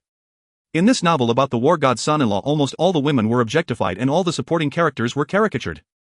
The male protagonist and women had no deep grudges that couldn't be resolved with a single encounter, no matter how aloof or fierce the goddess was. Sharing a bed would make her fall for the male lead. However, when detached from the halo of the protagonist, the personalities of every character in this book were full and vivid, not as caricatured as they seemed, with each woman having her own distinct traits. In front of Yi Rui, Gu Xiao had a moment of soft-heartedness, but softness did not equate to attraction. He had no intention of spending his life with a woman, so there was no need to force himself or deceive others with false affection. He still had to return to conquer the 6 realms. Yu Lingling ultimately could not accept that her position as a wife would crumble so easily. After returning, she created a new account and posted a thread complaining about her scumbag boyfriend abandoning her for another woman while she was pregnant. To vent her frustration, she even revealed Gu Xiao's name and identity. The post went viral and Yu Lingling felt quite pleased. However, one night while she was in a daze, she was taken by the inspectors for questioning. After the investigation, the inspectors updated the progress on social media, restoring the truth of the matter and announcing that Yu Lingling was sentenced to 3 months in prison. Across the internet, this woman is simply unbelievable. Netizens even dug up her previous posts where she falsely accused Gu Xiao. In an instant, the internet was filled with voices condemning Yu Lingling, and even the other members of the Yu family couldn't escape unscathed. Finally, the Yu family learned to keep a low profile and dared not disturb Gu Xiao and the elders of the Gu family. In the blink of an eye, Gu Xiao had been in this realm for 20 years. And Jun Tian's had also been released from prison. 20 years of confinement cut off from the world taught him the cruelty of prison life. But he did not know how cruel society could be. So once he was out, he tried to reconnect with his old friends or women he had relations with, hoping for a resurgence, only to find himself ignored. He even sought out Du Fian. Du Fian was married, her child already in college. When she saw Jun Tian's, who looked old and hunched over, coming toward her, she instinctively went to help him up after he stumbled and fell. Elderly gentleman, are you okay? This scene was reminiscent of a good student helping an old man cross the road. Jun Tian's. Fian, it's me and Jun Tian's. Du Fian. She could not recognize the once proud Jun Tian's. I told you long ago to live a grounded life, to be more sincere and less pretentious, didn't I? Then she sighed, taking out a few hundred yuan from her bag and stuffing it into Jun Tian's hand. You're getting old, I hope you can turn over a new leaf and live the rest of your life well. She then walked away, leaving only her silhouette behind. Jun Tian's. Despite getting older, his heart remained young, vowing to achieve great things once more. However, having been out of touch with society for 20 years, building that career was not something he could easily achieve. Moreover, one's appearance matters in his aged state. Who would believe he could accomplish great things? By chance, Jun Tian's joined a group for high-profile individuals. In this group, he could book a night at a top-tier luxury hotel for just 200 yuan. For only 1 yuan, he could rent a designer watch for a day. For 150 yuan, he could rent a pair of high-end handmade leather shoes. He could even rent everything from ties, hats, belts to luxury cars. After renting, he would take photos, upload them to various social media platforms, and accompany them with standard pretentious captions to let everyone know he, Jun Tian's, was a member of the upper class. Now desperately seeking true love and help to expand his business, it naturally attracted many people to contact him. Even if these exquisite photos were earned through hard work, June Tyance was more than willing. Those who achieve great things do not sweat the small stuff. As long as he could endure this toughest period, he was certain he could shine again. Before long, a beautiful unmarried woman in her 40s added June Tyance on WeChat and they started chatting. Through her social media posts and conversations, June Tyance realized she was a wealthy female entrepreneur. The two grew closer and eventually arranged to meet. When June Tyance saw her, he was completely stunned. Yu Lingling. Yu Lingling took a while to recognize June Tyance. The two of them fell silent, unable to speak for a long time. Yu Lingling, who had high expectations, was unwilling to marry an ordinary person. She kept dragging her feet and in the end it became too late to marry. Until now her dream remained to marry a powerful and influential man. Even if he wasn't powerful, he at least needed to be wealthy, right? Not long ago she paid a 500 yuan membership fee to enter a socialite circle and then created a persona of a middle-aged beauty entrepreneur by renting various luxury items, yet she still failed to catch a wealthy man. By chance she saw an old man and thought he would be easier to reel in regarding his age. Well, older was fine as long as he could help her marry into wealth. Little did she know the members of the socialite group weren't real wealthy individuals but rather her ex-boyfriend from a male version of the group. Life is truly full of melodrama. Since their melodramatic reunion, June Tyance became entangled with Yu Lingling, a love-hate relationship. One day June Tyance happened to pass by the university entrance and saw Xiao surrounded by students. June Tyance rushed over to confront the man who had brought him to this state. Xiao. Do you remember me? Xiao squinted his eyes. Mr. June. He dismissed the surrounding students and walked toward June Tyance, who glared back. Xiao, seeing me like this, are you satisfied now? Xiao was an honest child. To be honest, I'm quite satisfied. June Tyance's face turned green. Xiao sighed. Actually, I envy you, Mr. June. Look at me, burdened with so many expectations and responsibilities, running around every day playing the teacher today and the boss tomorrow. Everyone relies on me. I'm really exhausted. You're different. At such a young age you can enjoy retirement, not having to worry about anything or deal with major matters. If only I could live so easily like you. Xiao had been in the position of a boss for 20 years. He had become a hero in the eyes of his generation. As for June Tyance, no one remembered who he was anymore. So Mr. June, you should be content and cherish the stable life you have now. Don't be like me, laboring at such an old age. Sigh. Xiao continued to sigh. Aside from power and status and the admiration of others, I really have nothing. June Tyance. Xiao left and June Tyance remained unwilling to look in the direction he departed. Yu Lingling had unknowingly approached him from behind, her expression complex. Old man, what are you staring at? Can you even compare yourself to him now? June Tyance's chest heaved violently. He is nothing but my little brother. Nothing but my little brother. He should remain beneath me for the rest of his life. Yu Lingling tugged at the corner of her mouth. Just because he was once your little brother for a day, do you expect him to remain beneath you for a lifetime? How beautifully naive. Yu Lingling now regretted her moment of weakness countless times. Clearly the best man was right in front of her, yet she betrayed Xiao for a scum. Otherwise she would be the woman all others envied now. Sometimes she would even deceive herself into thinking that perhaps Xiao remained unmarried because he still had feelings for her. Only by thinking this could her heart feel a little better. Xiao lived to 80 in this novel realm before passing away. June Tyance saw the news and laughed heartily. Did you see? He died. He finally died. Serves him right, it's all karma. The heavens made him die before me. Yu Lingling rolled her eyes. Old man, what are you so proud of? Even if Xiao died before you, the glory he earned in his lifetime is something you can compare to. June Tyance suddenly stopped laughing, his expression even a bit numb. The glory Xiao enjoyed today should have been his. Yet now he was old and lonely, and after death he would fade into obscurity with no one remembering him. Even if someone remembered the name June Tyance, it would be accompanied by a slew of derogatory terms. How could he, June Tyance, who should have been adorned with glory throughout his life, end up in such a plight? After Xiao left the war god's son-in-law dimension and returned to the system space, the system began to flatter him. Congratulations, host, for successfully completing the war god's son-in-law dimension task. Let the celebrations begin. As the space filled with celebratory effects, the system eventually asked Xiao, master, with so many golden fingers, why didn't you use them in the dimension? The system had task rewards as long as Xiao completed his tasks well. He could unlock a skill in each dimension. These skills would allow him to complete tasks more swiftly and effectively. However, throughout his travels across numerous dimensions, no matter how difficult his circumstances were, Xiao seldom utilized the system's golden fingers. The system felt somewhat neglected. Xiao replied, to traverse countless dimensions I have already gained more fortune than most, as well as a broader perspective and countless skills. If I were to rely on golden fingers to defeat ordinary people, what would be the difference from cheating on an exam? Everyone studies hard for 10 years and those from affluent families have already received the best educational resources. If they still choose to cheat, is that fair to those who have not enjoyed such advantages but are still striving? Although fairness is not absolute, Gu Xiao did not want to deepen that unfairness because of himself. Moreover, golden fingers may sound appealing, but they are similar to a protagonist's halo. They indulge a mindset of obtaining without effort. Once you become accustomed to relying on this, losing it means losing everything. He would eventually return to his own dimension and one day part ways with the system. Rather than relying on the various golden fingers provided by the system to complete tasks, it would be far better to learn more knowledge during this journey that is the true foundation for becoming powerful. Thus, from beginning to end, he maintained a good mindset, treating the system as merely a mode of transportation rather than a weapon. The true weapon has always been himself. Upon hearing Gu Xiao's words, the system remarked, "I didn't expect you to be such a gentleman, host." It then silently mocked, considering Gu Xiao's various antics in the dimensions, saying, "I really didn't see that coming. Host, do you want to take a break or enter the next dimension immediately?" Gu Xiao chose to rest for a moment, lying in the system's sleep chamber to conduct a soul examination and repair. As he fell asleep, Gu Xiao dreamed of his past life. He was born amidst chaos alongside Pangu, and after enduring countless storms he gained a physical form and experienced numerous battles between immortals and demons, eventually becoming the war god of the 6 realms, revered by mortals and admired by immortals. He reached the pinnacle of power through his strength, becoming an existence that ruled the 6 realms. However, one day several war god temples in the mortal world were suddenly attacked. The assailant was a young man, reportedly a prince from a certain country in the mortal realm, who after losing his country and family directed his anger towards this war god who enjoyed the offerings of their nation but could not save it from its demise. Determined to overthrow these incompetent celestial beings and fight against heaven, the youth resolutely embarked on the path of immortality, later stirring up great waves throughout the 4 seas and 8 wildernesses. In this scenario, not only Gu Xiao but countless immortal and demonic figures found their intellect reduced to zero upon encountering this young man, eventually becoming tools and stepping stones that propelled his growth. Gu Xiao's intelligence only returned to normal after being used as cannon fodder.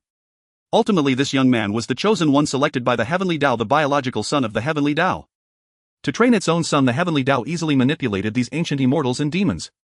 While deities protected the mortal realm, they did not interfere in its disputes. The Heavenly Tao similarly refrained from interfering in the 6 paths, as this was the rule it had established. Yet when they adhered to this and acted according to the rules, the Heavenly Tao allowed this young man to incite chaos in the 6 realms under the pretext of their incompetence in order to redefine the rules. It's utterly ridiculous. One day he would return to his dimension and strike back at the Heavenly Tao with his fists, never again allowing himself to become cannon fodder diminished by a halo. Gu Xiao awoke from the sleep chamber, his gaze chillingly cold. Snow began to fall in the space, causing the system to shudder. A war god like Jun Tiansu was nothing but a foolish idiot. This war god is truly terrifying. It quickly asked, "Host, would you like to enter the task dimension?" Gu Xiao nodded, and the system promptly activated the dimensional teleportation function, sending Gu Xiao inside. As soon as he entered the dimension, he heard a male voice reciting poetry. Countless leaves fall amidst the autumn winds while the Yangtze River flows endlessly. For those who sacrifice greatly for their aspirations dare to change the heavens and the earth. Last night, stars and winds at the western side of the painted building and the eastern side of the Laurel Hall. Even with the country in ruins, the mountains and rivers remain. In the spring of the city, the grass and trees grow thick. One exquisite and transcendent masterpiece after another flowed from the lips of a young man. The surrounding people were all dumbfounded, trembling as if they had been struck by lightning. Wonderful, simply wonderful. I have dedicated my life to poetry and literature, yet I have never heard such exquisite verses. Young Master Yi is indeed a genius of unparalleled talent. Such exquisite verses could only exist in the heavens. Young Master Yi must be a celestial being descended to our realm. The youth referred to as Young Master Yi feigned humility, clasping his hands and saying, "It's merely a spontaneous recitation. I cannot accept such praise." A spontaneous recitation implies that there is even more within him. Unknowingly, he was boasting grandly. The crowd was filled with admiration, wishing to prostrate themselves before the young man.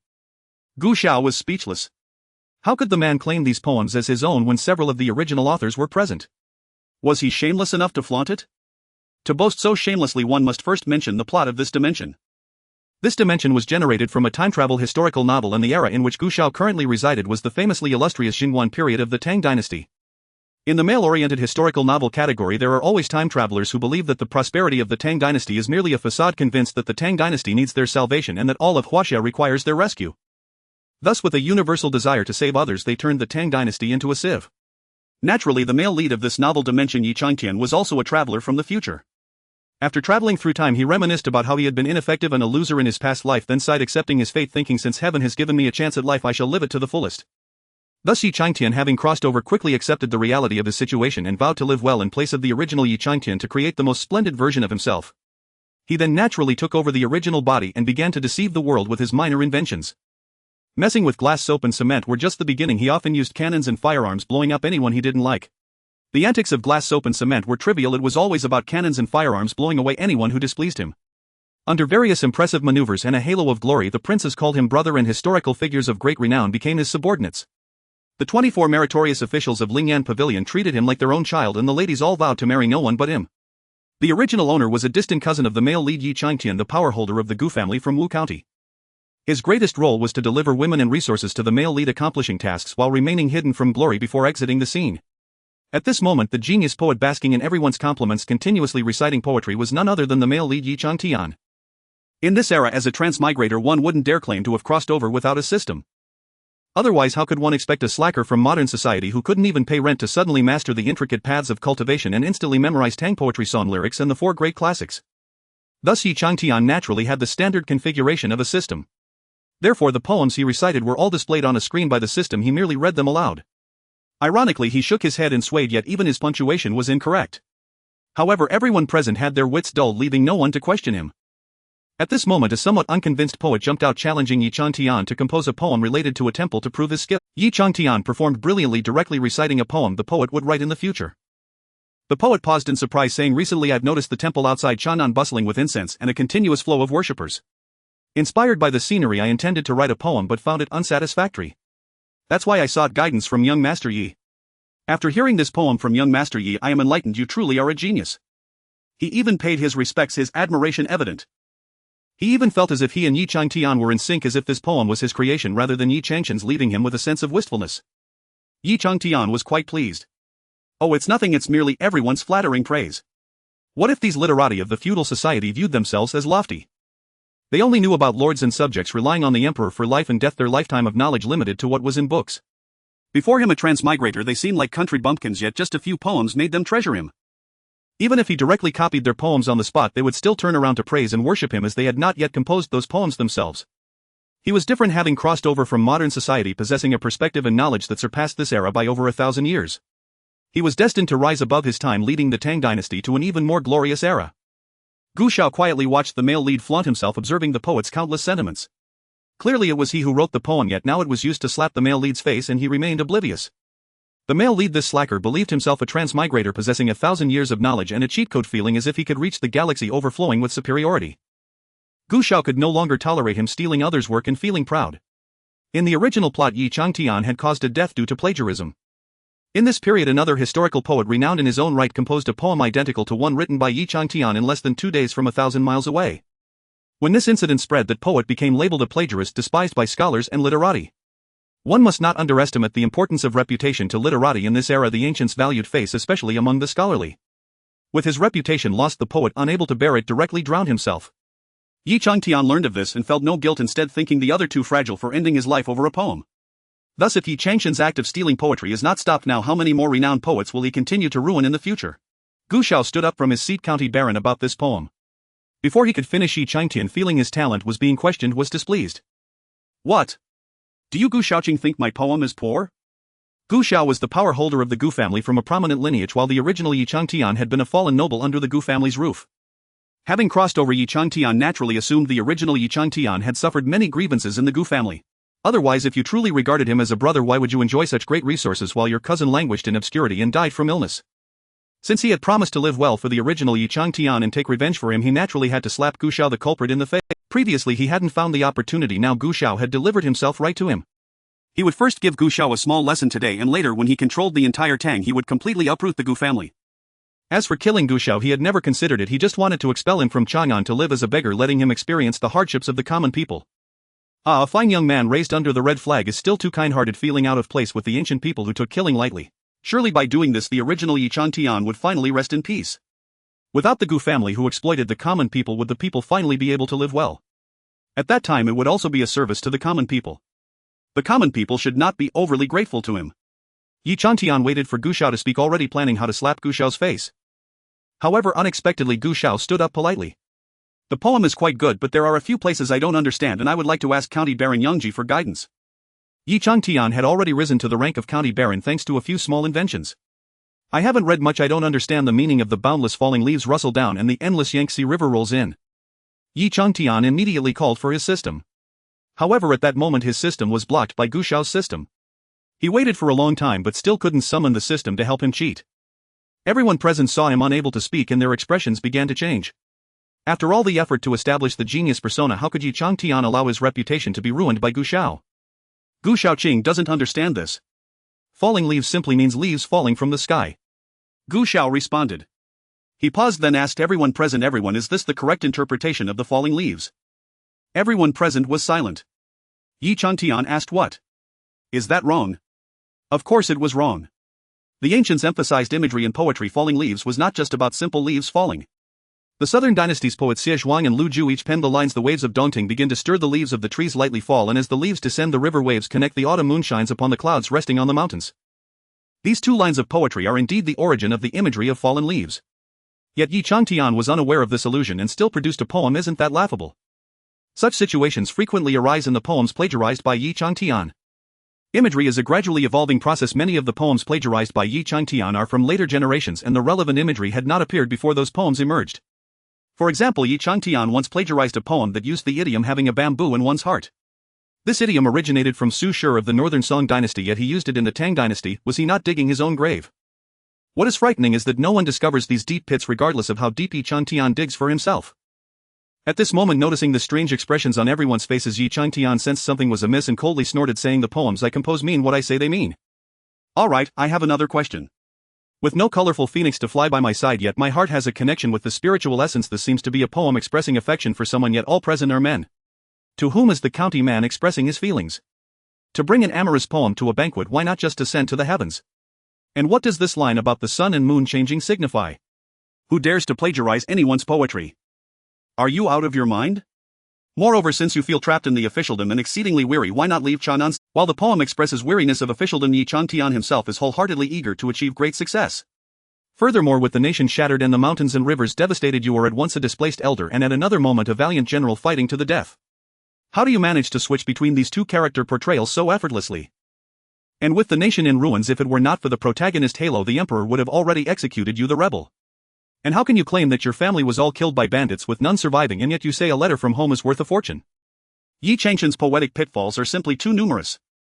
Besides these, he often only memorizes one or two lines from a single poem. This way the coherence and flow that a poem should embody are artificially severed, rendering the poetry nonsensical. Moreover, due to the differences in rhyme and pronunciation between ancient and modern times, the poems read by later generations differ completely from the rhymes of the poet's eras. Yi Changtian brings the modified rhymes of modern society into the Tang dynasty, fundamentally altering the essence of a poem. Yet he remains blissfully unaware, feeling himself exceptionally remarkable. Even a person of normal intelligence hearing his poetry would find it excruciatingly embarrassing.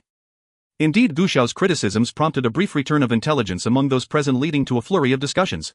In ancient times, when one wrote a poem, not only would they thoroughly dissect each word, but they would also examine the poet's family background, status and life experiences. Yet Yi Changtian's family background and life experiences do not correspond with the poetry he produces. How can this not raise suspicions? Yi Changtian was still unable to contact the system, and cold sweat began to trickle down as he slammed his palm on the table. I have always possessed a rich imagination. Even if I am young and have never witnessed those mountains and rivers or been in battle, I can empathize and immerse myself through imagination. This is what makes me unique. Now you question me, thinking I have plagiarized someone else's poetry. Yi Changtian sneered. Then why not tell me whom I plagiarized? Who in the world can compose such poetry?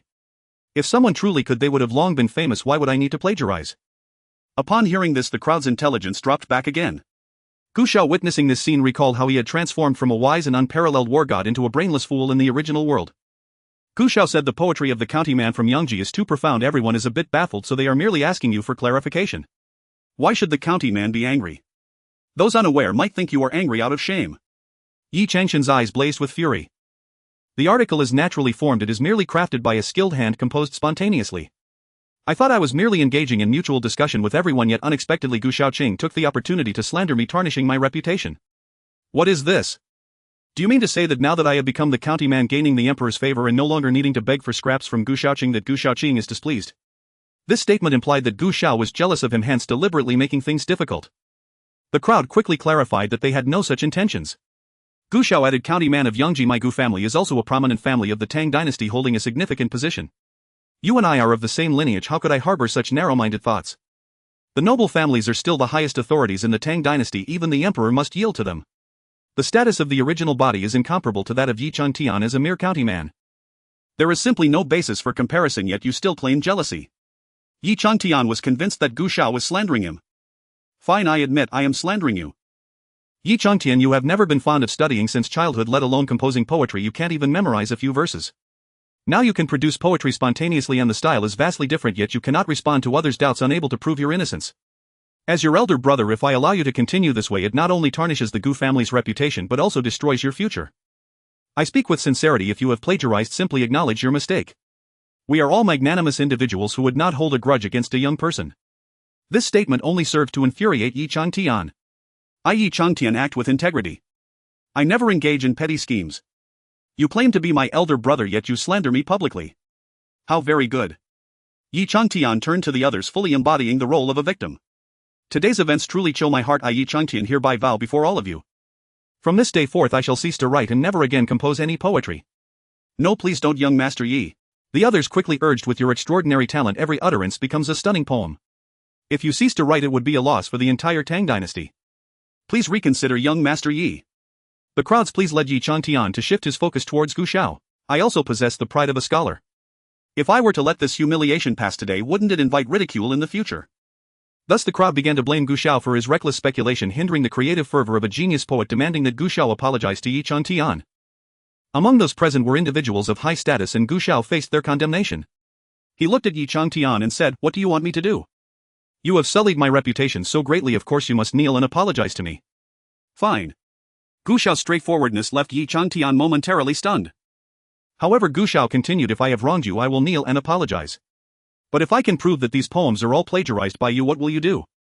Yi Changtian was momentarily taken aback, but then thought to himself that Gu Xiao had not traveled through time, so how could he possibly have evidence? He straightened his chest and replied, "If you can truly find evidence, I will kneel and apologize. But if you cannot, it will not be as simple as an apology." Gu Xiao's expression was calm as he recited a poem that Yi Changtian had just composed, asking, "This poem, you admit, was created spontaneously by you just today, correct?" "Of course. The authorship and lifespan of this poem remain unknown, but it wouldn't belong to someone from this era," and Yi Changtian was not afraid. "To be honest, half a month ago I returned to my hometown Jiangdong to pay respects to my ancestors. While my boat passed through the Yangzhou waters, I heard a singing courtesan performing this poem. Every word and line matched perfectly with the poem from Yangji County's male poet.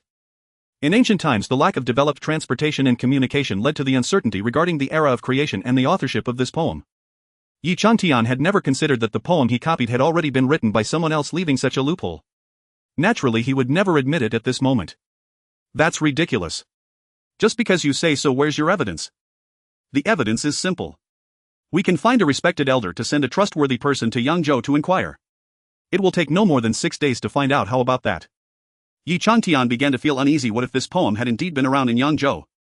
But at this moment, if he were to back down, wouldn't that just imply he was guilty? In the end, Yi Changtian steeled himself and accompanied Gu Xiao to find a highly respected grand tutor, while the crowd followed to witness. Plagiarism among scholars was no small matter in ancient times.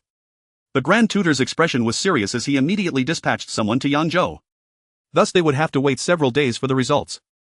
Although Yi Changtian felt that Gu Xiao was undoubtedly jealous of his talent and had deliberately framed him, he still feared any unforeseen circumstances and called upon the system.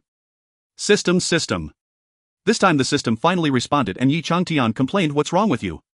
Why did you go offline at such a critical moment?"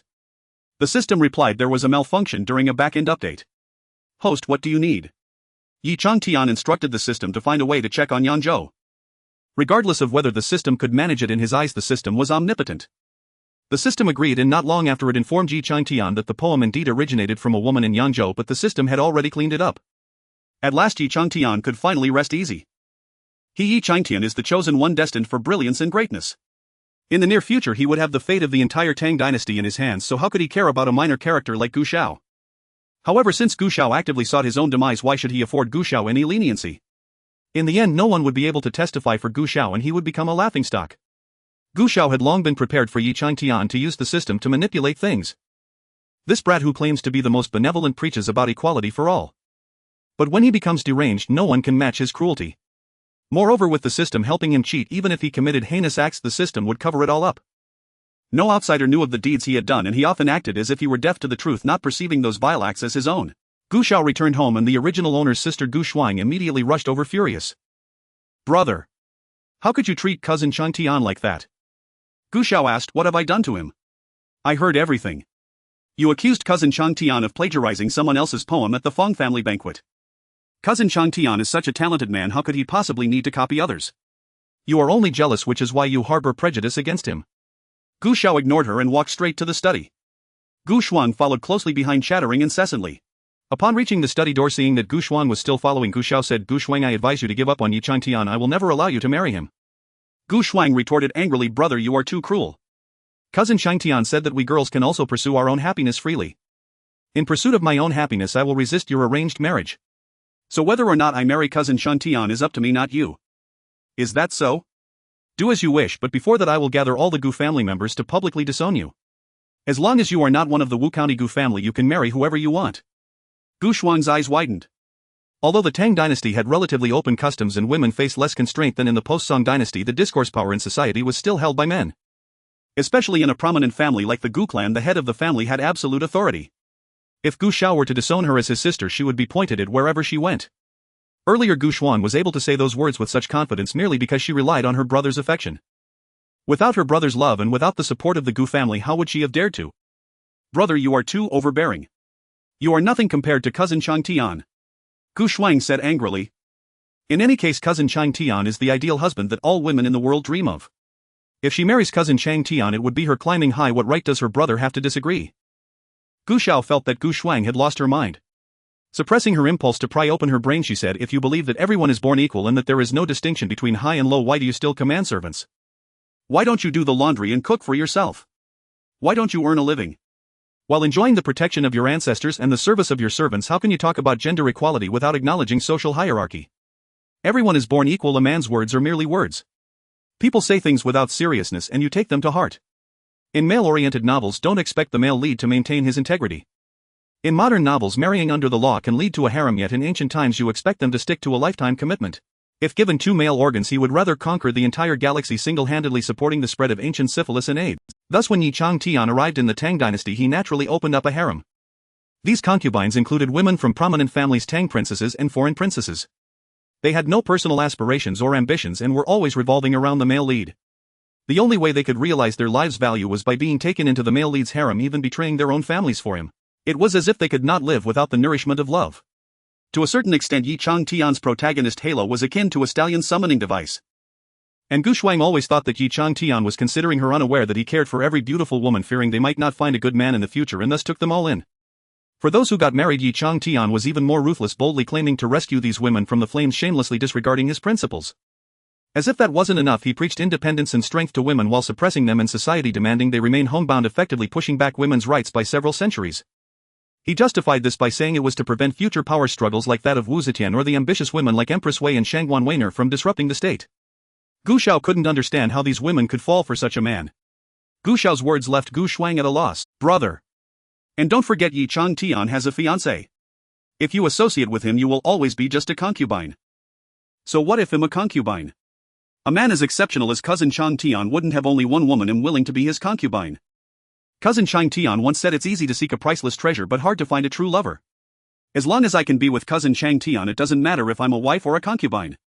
Gu Xiao looked at the suddenly shy girl before her as if she were insane. "Didn't you just say everyone is equal? Isn't equality supposed to mean monogamy? Why do you insist on being a concubine?" "Being a concubine for cousin Chang Tian is different. Gu Xiao. So being a concubine for someone else is degrading to women, but being a concubine for Yi Chang Tian is a glory." Gu Xiao sneered. "If you want to demean yourself by being someone's concubine, that's your business. But you are a woman of the Gu family. Being a concubine tarnishes our name. If you really go through with it, I'll say it again, you'll be expelled from the family tree, stripped of your surname, and from now on you'll have no connection with the Gu family." "Brother. How can you be so unreasonable? Can't you see cousin Chang Tian is good? By your logic, if I stop you from becoming Yi Chang Tian's concubine, am I targeting him? Isn't that so? Just admit it, brother, you're just jealous of cousin Chang Tian's talents. That's why you're always at odds with him. You were born in difficult labor and our father was busy with government affairs. No one taught you. I raised you myself." Gu Xiao suddenly became sentimental. "I have treated you with sincerity and do not expect you to share my burdens, but at least understand my hardships. To think you would question your brother's character for an outsider, I am deeply disappointed and heartbroken." Gu Shuang felt very hurt by Gu Xiao's criticism. "Brother, Gu Xiao turned away. "You don't need to say anything. I have forgiven your past ignorance, but this time I truly cannot forgive you. You should go to the Shishan villa and calm down for a while. Gu Shuang. Why isn't it you who goes to the villa to calm down? Gu Xiao was already too lazy to look at Gu Shuang's miserable expression and called someone in. The young lady is going to the Shishan villa to copy Buddhist scriptures for the lattice blessing. You are to escort her immediately. Moreover, as the young lady has a good heart, you are to keep a close watch on her day and night, ensuring she copies a full 999 volumes for my review. If I find one volume missing, you won't work for the Gu family any longer. Gu Shuang. At this moment she was completely bewildered. How many years would it take to copy this? She wanted to protest, but Gu Xiao did not give her a chance to argue and had two maids drag her away. Gu Shuang. She couldn't understand why her usually lenient brother was so heartless toward her today. Once Gu Shuang left, Gu Xiao finally felt the peace around her, even the air was filled with fragrance. But within 2 days Gu Xiao heard that Yi Changtian had produced the 4 great classics and invented movable type printing, astonishing people from all sides. As if to prove his genuine talent, he continued to copy poetry. However, he copied with such quality that he only chose works from the future and without any historical references. He even directly copied some modern songs and dances, yet no one found it offensive or improper. The protagonist Halo was truly remarkable, capable of distorting the deeply rooted aesthetics and social values of ancient people. Gu Xiao thought that taking down Yi Changtian and erasing his Halo would be easy. This guy is good for nothing, lazy, deceitful, and a master of petty tricks. Without the system's support, even if he were transported to the Tang dynasty, he would still be trash. Thus, as long as he could take down his system, he would be nothing. But now he couldn't touch Yi Changtian's system because the emperor needed him. What kind of person was Li Er in history? At the end of the Sui dynasty, due to a series of chaotic actions by Emperor Yang of Sui, wars raged and the population of the Central Plains dropped from 8.9 million households to just over 200,000 households in 20 years, a loss rate of about 77.5. Thus the territory Li Er seized during the Xuanwu Gate incident was entirely a mess. Yet from conquering the world to ultimately unifying it, he created the prosperous era of the Jingguan in just over a decade. He encouraged agrarian commerce with light taxes, and with a population of 2 million households, step by step opened the door to the great Tang dynasty. In terms of civil and martial prowess, talent, and methods, he was undeniably the most daring emperor in the history of the Tang. Perhaps only Yi Changtian truly believed such an emperor could be easily deceived, so he made no attempt to conceal his abnormality. Which sovereign in his right mind would tolerate a prodigy of such uncanny nature at his side? Li Er retained Yi Changtian solely because the latter possessed assets that could benefit the great Tang. If Gu Xiao were to eliminate Yi Changtian now, Li Er might well turn on him instead. Thus any move against Yi Changtian must await the moment Li Er has fully exhausted his utility. Should patience run thin, Gu Xiao would simply accelerate that process, aiding Li Er in extracting every last measure of value from Yi Changtian. And since Yi Changtian so delighted in appropriating others' literary works, Gu Xiao would begin precisely there. Wish to become a renowned literary genius? Very well, then let fame sweep across the realm. Gu Xiao summoned a trusted aide and instructed him to spread word of Yi Changtian's extraordinary talent far and wide. By the next day, scholars from Chang'an and neighboring towns had flocked to pay homage, seeking Yi Changtian's counsel. Literati were cultivated from childhood, thus reputations for brilliance often took root in youth. Hence historical records frequently note how certain figures displayed precocious intellect, composing poetry or verses at astonishingly tender ages. Cases like Suzhou, whose mastery blossomed late, were exceedingly rare. So when Yi Changtian, previously unknown and already 18 or 19, suddenly recited verse with breathtaking fluency, could those arrogant erudite scholars possibly believe it? Their inquiries therefore were nothing but veiled tests. At present Yi Changtian still clung closely to the Gu family, the golden patron, and resided within their estate. Yet he had carved out a separate entrance in the side courtyard, establishing his own secluded abode, thus all who sought him entered through that gate. Nonetheless, Gu Xiao, stationed within the Gu residence, could often hear Yi Changtian's animated discourses echoing through the halls. Impromptu poetry, couplet composition, the flower scattering game, heterometric verse, acrostics, palindromes, and conjoined character poems, the literati's cultural cultivation was forged through daily rigor, deeply ingrained into their very bones. Without such profound erudition as foundation, who could withstand such dazzling multifaceted scrutiny? Yi Changtian, however, was different. He possessed a system, one that instantly delivered answers before him, rendering anxiety utterly unnecessary. Time and again scholars departed in awe, their admiration palpable. In this manner Yi Changtian nearly claimed the title heaven-enlightened scholar long before his time. Gu Xiao did not intervene. The more conspicuously Yi Changtian rose, and the more utterly he relied on his system, the more vulnerable he would become the moment Gu Xiao chose to sever that connection. His radiant aura would then surely falter. As Gu Xiao pondered this, a servant entered to announce, "Miss Su has arrived." Miss Su Yuner was the original body's fiancée. Yi Changtian's many women included both Gu Shuang, the original body's younger sister, and Su Yuner, his betrothed. Now Su Yuner stood before Gu Xiao. Her countenance was serene and aloof, draped in white robes that evoked an untouchable snow lotus blooming high upon a mountain peak. "Young Master Gu, I have come today to speak of our engagement," Gu Xiao hummed noncommittally. "Do you find our wedding day too distant and wish to marry sooner?" Su Yuner's expression tightened. Young Master Gu, you misunderstand me, I mean rather, she drew a slow steadying breath. I wish us to dissolve our engagement. Gu Xiao arched a brow and studied her. If my memory serves, it was you who first came to my door pleading for my hand. And now you seek to annul it. The Jingzhou Su clan had once been eminent, but long since declined, especially the branch to which Su Yuner belonged. Yet the Gu and Su families shared old ties. When the Su clan fell into hardship, Su Yuner approached the Gu household invoking ancestral bonds and requesting a marital alliance to secure her family's foothold in Chang'an. Clans traditionally upheld mutual support, and the original body, ever compassionate and soft-hearted, agreed, betrothing himself to the 12-year-old Su Yuner. Thereafter the Su family thrived under the Gu clan's protection. Over the years, Su scions leveraged their kinship to gain considerable influence within the imperial court. Then Su Yuner fell in love with Yi Changtian and demanded the engagement's dissolution. The original body refused, marriage being no trivial matter, thus casting himself as the heartless obstacle to true love caught between irreconcilable loyalties. Ultimately the Su clan aligned itself with the protagonist, swelling its political power. With his backing they forcefully terminated the engagement, and Su Yuner gladly became Yi Changtian's concubine. Has my recent neglect angered you? Angered. She held no affection for Gu Xiao, why should she resent his indifference? Gu Xiao flattered himself far too highly. Common beauties might regard him as an ideal husband, but to Su Yuner only a man of Yi Changtian's caliber endowed with genuine literary brilliance was worthy of her. Thus meeting Gu Xiao's accusation, she replied with unshaken composure, Young Master Gu, our engagement was born of necessity, not affection. I bear you no sentiment, yet I am profoundly grateful for your aid to the Su family. Should opportunity arise, we shall repay your kindness. Repay.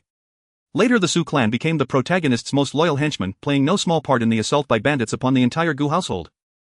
Therefore I beg your consent and hope you will honor our past bond by permitting the Su family to initiate the dissolution. You propose the dissolution and I need only acquiesce, is that correct? Su Yuner nodded. Gu Xiao asked again, and the betrothal gifts.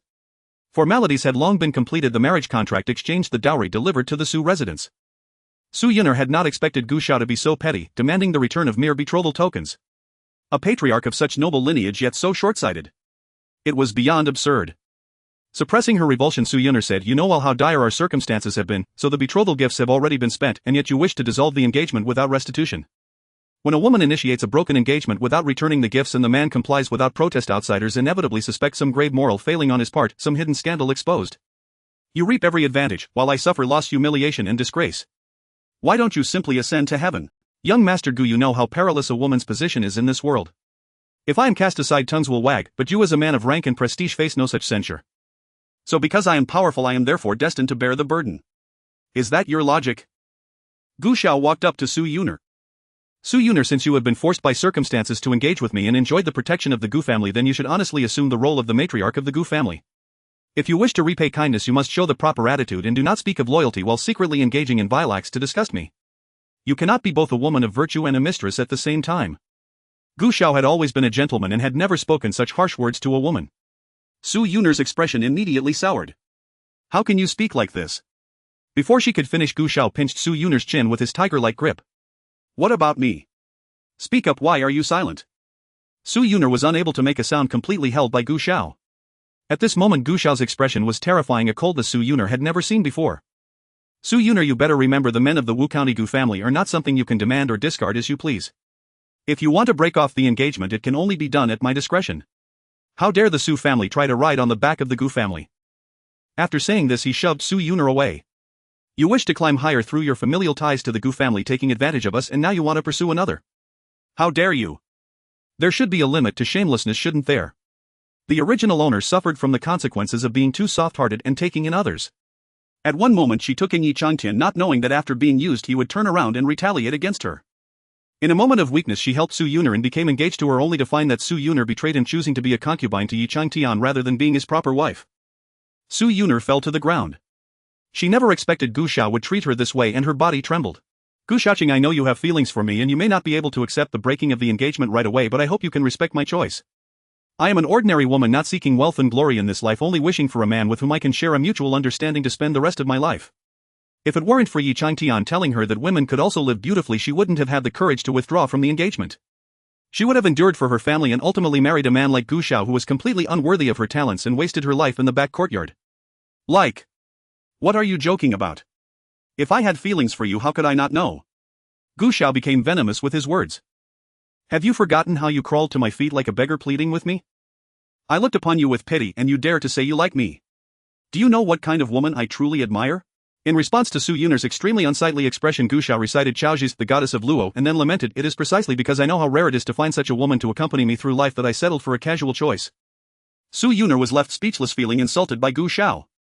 Over the years, relying on her identity as Gu Xiao's fiancée, she had mingled in high society and formed connections with powerful figures, establishing an image of a cold and proud flower on a high peak. She had long forgotten the painful past, but now hearing Gu Xiao speak of it, she felt as if no matter how hard she tried, she was merely a pile of dog poop at Gu Xiao's feet. Su Yun'er felt an overwhelming sense of resentment.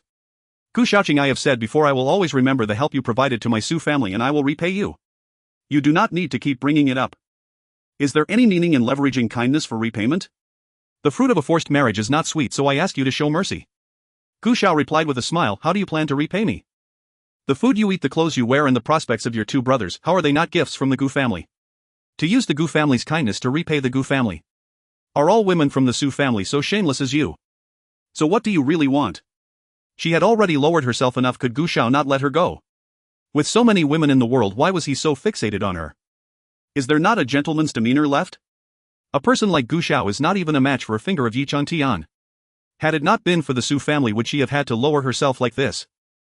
Gu Xiao also wanted to ask the woman what she truly wanted. "It is you who clings to the Gu family like a dog and refuses to leave, and yet you make it seem as if I am forcing you into prostitution. You enjoy the luxurious and comfortable life provided by the Gu family while also expecting to be treated like a revered ancestor, allowing you the freedom to pursue your own love. What are you thinking? If you truly want to break off the engagement, it is not impossible." Gu Xiao suddenly relented and Su Yun'er looked at Gu Xiao with some suspicion. Gu Xiao called out and the steward hurried in, handing Gu Xiao a booklet. "This is a record of all the benefits your Su family has received from my Gu family over the years. The steward has kept a record. This list represents my betrothal gift to you. As long as your Su family returns everything in full, I will immediately withdraw from this engagement."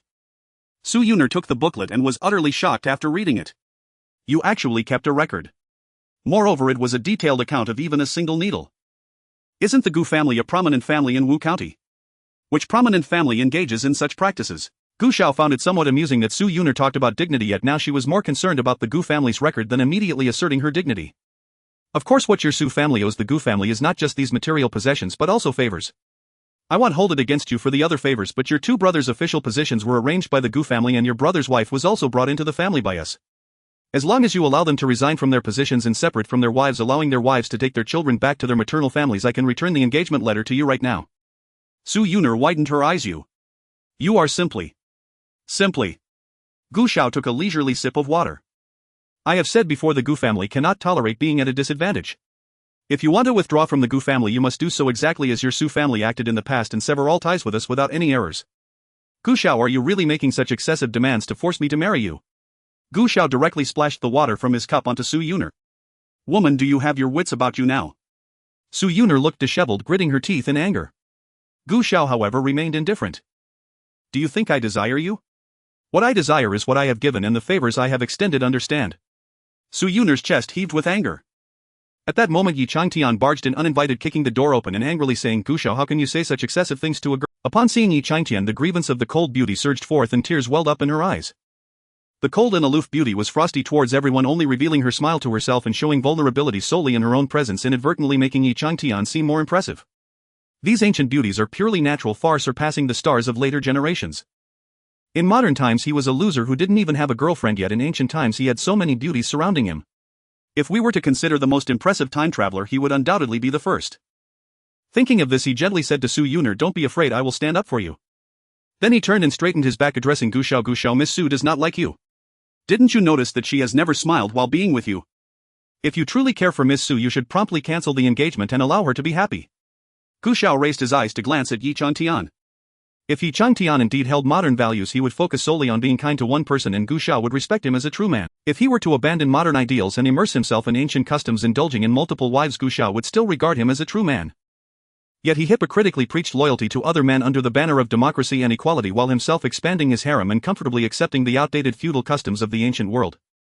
Isn't that a typical case of hypocrisy? It's one thing to be hypocritical, but he was blatantly sleeping with every woman he met, all the while claiming he wanted nothing, as if his charm was irresistible and those women were the ones who threw themselves at him with others matchmaking around him. He had no choice but to reluctantly accept them. Yi Changtian's fiancée later became his legitimate wife, graciously accommodating her husband's numerous women, while Yi Changtian appeared quite helpless. It almost seemed as if others were forcing him into a harem. Yet he secretly praised his wife's behavior, believing it to be the choice of a wise woman as she allowed her man to feel no pressure. Especially regarding the original owner and Su Yuner. Yi Changshan's thought process was even more bizarre. Yi Changtian believed the original owner and Su Yuner were not in true love, so he forcefully separated them without any psychological burden, later portraying himself as a savior rescuing the poor women persecuted by the old society. What? Just because a beauty is engaged to another man means there is no emotion? That she is wasting her life? Is it only being with you that qualifies as true love? Is that true happiness? Is the male lead not even worthy of love? Is every marriage merely a pretense? At this moment Yi Changtian still stood on his moral high ground, lecturing Gu Xiao. Gu Xiao, your love for Miss Su is not love. You love yourself more than anything. Desire and vanity have corroded your heart. You only wish to use Miss Su to fulfill your vain ambitions, seeking wealth and power, which is nothing but a fleeting dream. Gu Xiao's temples throbbed twice. What? Is it wrong to seek a better quality of life? Do you think living solely for love makes one a saint? Then why are you constantly seeking favor and plagiarizing? Shut up. Gu Xiao could no longer tolerate it. Get out. Yi Changtian did not leave defiantly, replying, although you are my cousin, I stand by principles, not family ties. I will never allow you to ruin Miss Su. Yi Changshan's mouth was as rapid as a machine gun. Indeed, you have benefited from the Su family, but that does not give you the right to force Miss Su to exchange her happiness. You are using gratitude to coerce her. Seeing that Gu Xiao was already getting angry, Yi Changtian showed no fear, even patting Gu Xiao's shoulder in a friendly manner. Gu Xiao, there are plenty of fish in the sea. Why must you force a girl who does not want to marry you? Just take a step back and let Miss Su be happy. Isn't this just a form of bravado? The one at a loss is him, yet it is Yi Changtian who plays the good guy. What if I don't? Yi Changtian frowned. Gu Xiao, if you truly do not wish to escalate this matter, what will happen to Miss Su? The world is already harsh on women, how can you expect her to survive alone? You know the world is harsh on women, yet you do not know how to restrain yourself. You understand that being shameless makes survival difficult, yet you continue to act shamelessly. You have brought yourself to a dead end and still blame others for not paving the way for you. Who do you think you are, a celestial being so impressive? Gu Xiao, if you truly care for Miss Su, what you should do is support her, not destroy her. After all, your marriage was arranged. This is a form of persecution against women, do you understand? Yi Changtian wondered how these ancient men could disregard women so easily. It was only because he had embraced the ideals of equality, democracy and freedom that he viewed women as equals deserving of respect. In this light, the fact that these women had fallen for him was a testament to their discernment. Why are you silent? Did you not understand what I said? While you are from ancient times, what do you know about persecution? Yi Changtian shook his head in disbelief. Gu Xiao looked at Su Yuner and said, many people witnessed the scene when she begged to marry me. Even if it's persecution, it was her who asked me to persecute her, she brought this upon herself. Su Yuner's face turned pale and Yi Changtian was also displeased. Gu Xiao, seeing they were still bickering, raised his hand. All right, I said, as long as you meet my demands, I will immediately annul the engagement. I really can't stand it any longer. It's just some material possessions, right? I'll compensate. Yi Changtian stepped forward, as long as you keep your word and restore Miss Su's freedom. Gu Xiao sat firmly, clutching a cup of water without speaking. The ever-invisible butler smiled and said, of course that's possible, but some things may not be as easy to return as young Master Yi thinks. I refuse to believe there is anything in this world that I, Yi Changtian, cannot obtain. No matter how rare the treasures, I am willing to seek them for Miss Su. Yi Changtian is clearly just a nouveau riche, utterly incapable of producing those items. No matter how wealthy he is, he can never acquire them. He couldn't help but look at Su Yuner. Su Yuner lowered her head, saying, those items are indeed hard to recover now. Some of them were given away by the Su family as favors, while others were directly destroyed, making it impossible to return the originals. Since they can't be recovered, shouldn't that be the end of it? Why must you force others into a difficult position? So you're saying you can't help me with this? Do you really think I would just let it go? Gu Xiao sneered, a bear pretending to be a hero, yet so brazen. This is truly the first time I've seen such a sight. Gu Xiao, I've given you enough leeway. You'd better know when to stop and not overstep your bounds, or else don't blame me for being rude. I'm not a commoner of this era afraid of these powerful figures. No matter how powerful they are compared to me, they are nothing but ants. Without his arrival, how could the Tang dynasty have such a rich life? Therefore he never regarded Gu Xiao as a threat. Who exactly is disrespecting whom? Do you believe I can prevent you from leaving the Gu family today? Gu Xiao, are you threatening me? Yi Changtian seemed to have heard a remarkable joke. Does Gu Xiao know how much Li Er values him? Does he know his current status in the Tang dynasty? Does he know that in the near future the aristocratic families will be completely replaced by the commoners? And he will help Li Er implement the imperial examination system, allowing the commoners to replace the aristocracy earlier than ever in history. To make Gu Xiao, this scourge of the common people, utterly vanish from the stage of history. The days are already hard enough and Gu Xiao still dares to threaten him. It's simply laughable. Gu Xiao, you probably haven't realized the situation yet, have you? You actually dare to threaten me. Do you believe that with just one word I could have the emperor eradicate your aristocratic family completely? Gu Xiao stood up suddenly, striking his knee, thrusting into Yi Changshan's abdomen. Yi Changshan's proud head immediately bowed down, his expression pained. Gu Xiao looked down coldly at Yi Changtian. I think you've forgotten what you really are. Gu Xiao disliked bantering with such dullards, he preferred to just beat them up. Thus, while Yi Changtian was still processing the situation, Gu Xiao pummeled him mercilessly. Each punch was intended to make him feel pain. Yi Changtian was left dumbfounded, completely unprepared for the fact that his impressive self couldn't even stand against Gu Xiao. Gu Xiao sneered. Did you think that the heirs trained by ancient aristocratic families only knew how to recite poetry? Horsemanship and martial skills are the bare minimum, you know. If Yi Changtian didn't have a system as a cheat, he wouldn't even have the qualifications to stand in front of Gu Xiao. Seeing that Yi Changtian was about to scream in pain, Gu Xiao tore a piece of cloth from his own clothes and tied it over Yi Changshan's mouth before continuing to strike. Yi Changtian stammered, "Bastard Gu Xiao, you dare to hit me." Gu Xiao did not stop his fists. Su Yuner watched helplessly as Yi Changtian was brutally beaten, too scared to approach, only able to shout from the side, "Stop. Gu Xiao, you must stop. How can you hit a man from Yangji County?" Gu Xiao acted as if he hadn't heard, relishing the thrill of beating up a dullard. Just as Yi Changtian was in a pitiful state, a girl suddenly rushed in, scolding Gu Xiao in a delicate voice, "Stop. Don't hit my brother Changtian." As she spoke, she swung the whip in her hand. Gu Xiao grabbed the whip effortlessly and flung it away without a hint of The girl was thrown backward by the force and fell to the ground, lying motionless like a toad. This girl was the daughter of a current military general, and she and Su Yuner had always been friends. Seeing that she couldn't get up, Su Yuner hurried over to help while also reproaching Gu Xiao. "Gu Xiao, how can you be so heavy-handed with a woman?"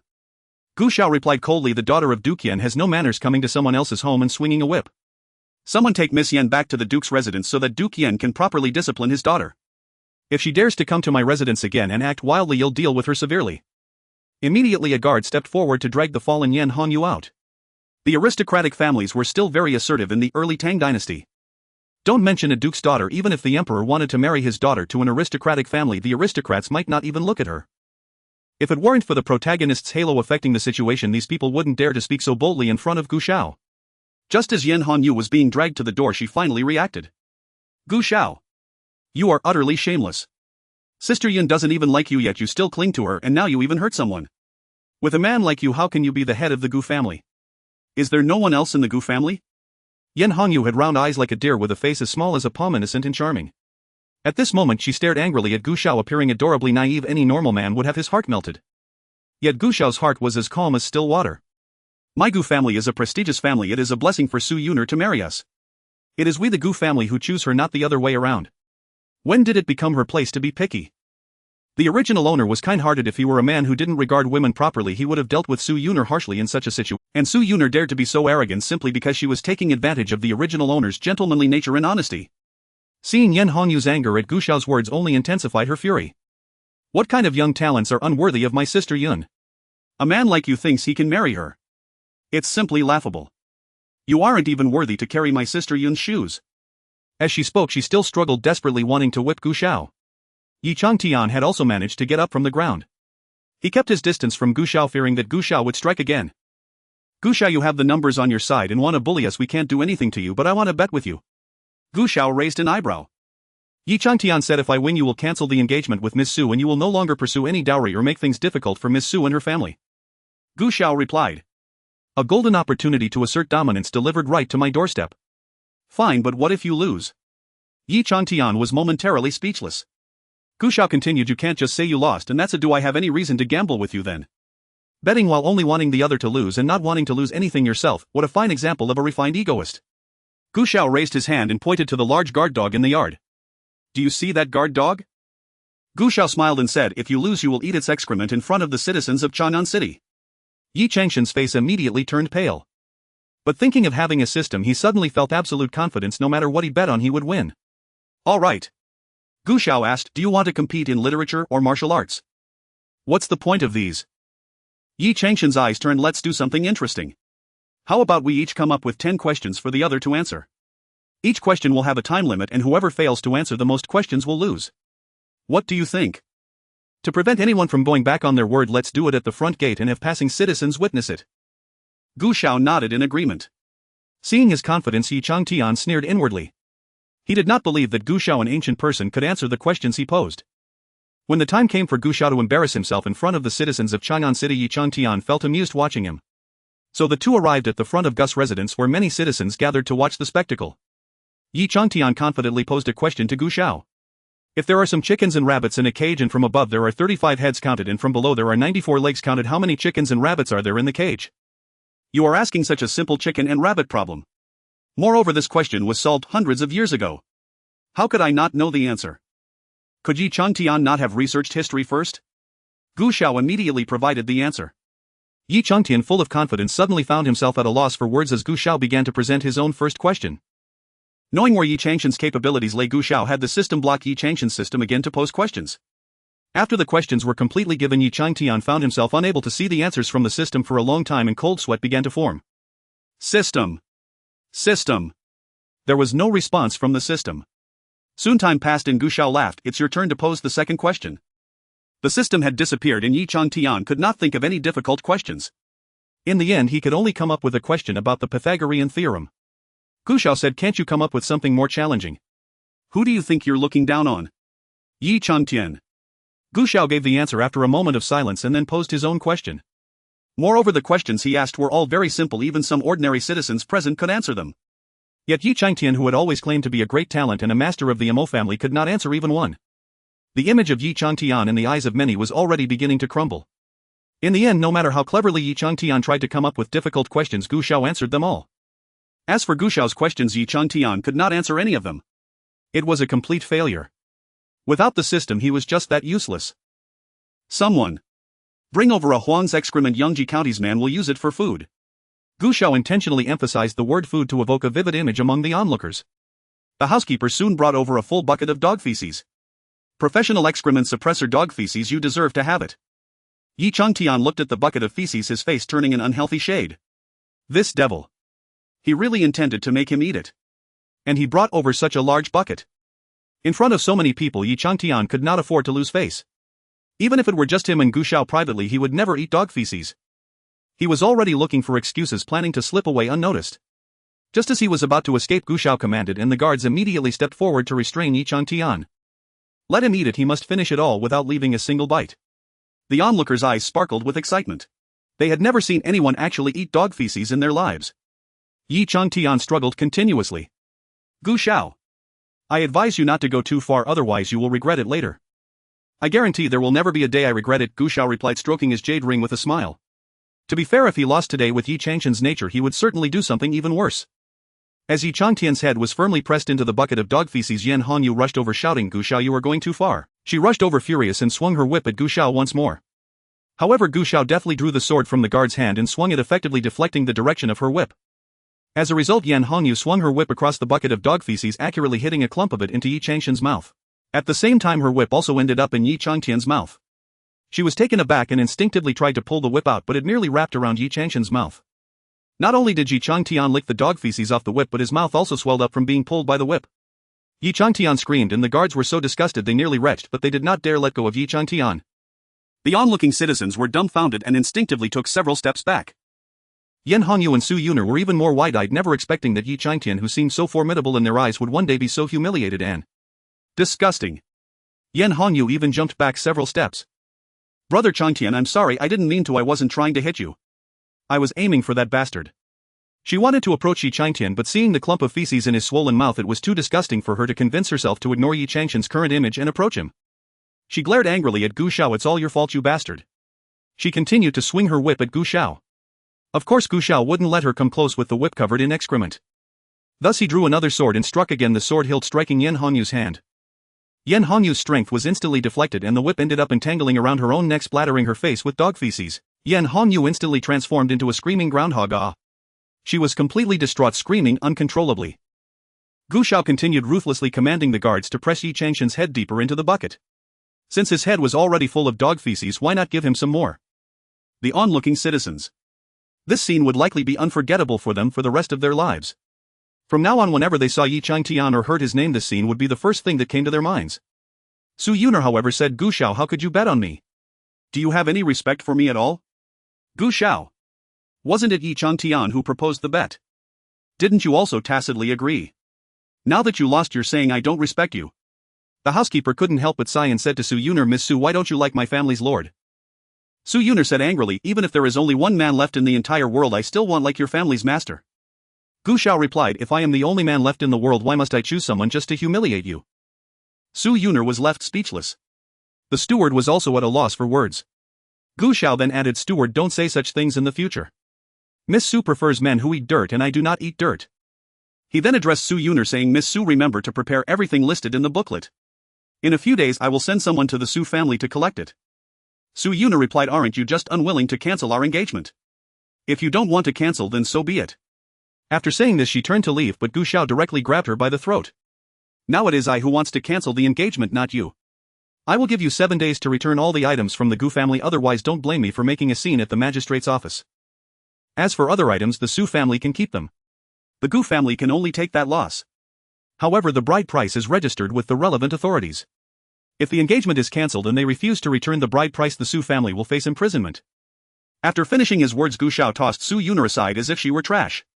She fell to the ground, her face flushed with embarrassment. In the past, Gu Xiao was very considerate of her, always maintaining her dignity and never saying anything to make her feel embarrassed. This often made her feel quite proud. No matter how high his position was, he was still a subject under her skirt, just like the other men who admired her. But now the man who once sought her affection had suddenly turned cold and ruthless, which Su Yuner could not accept. Meanwhile, Yi Changtian had his entire head wrapped up. It was only when Gu Xiao raised his hand that the guards threw him aside. Yi Changtian, having lost all face, pointed at Gu Xiao, wishing he could devour him whole. Good Gu Xiao, you have some skill, daring to humiliate me like this. He was filled with rage.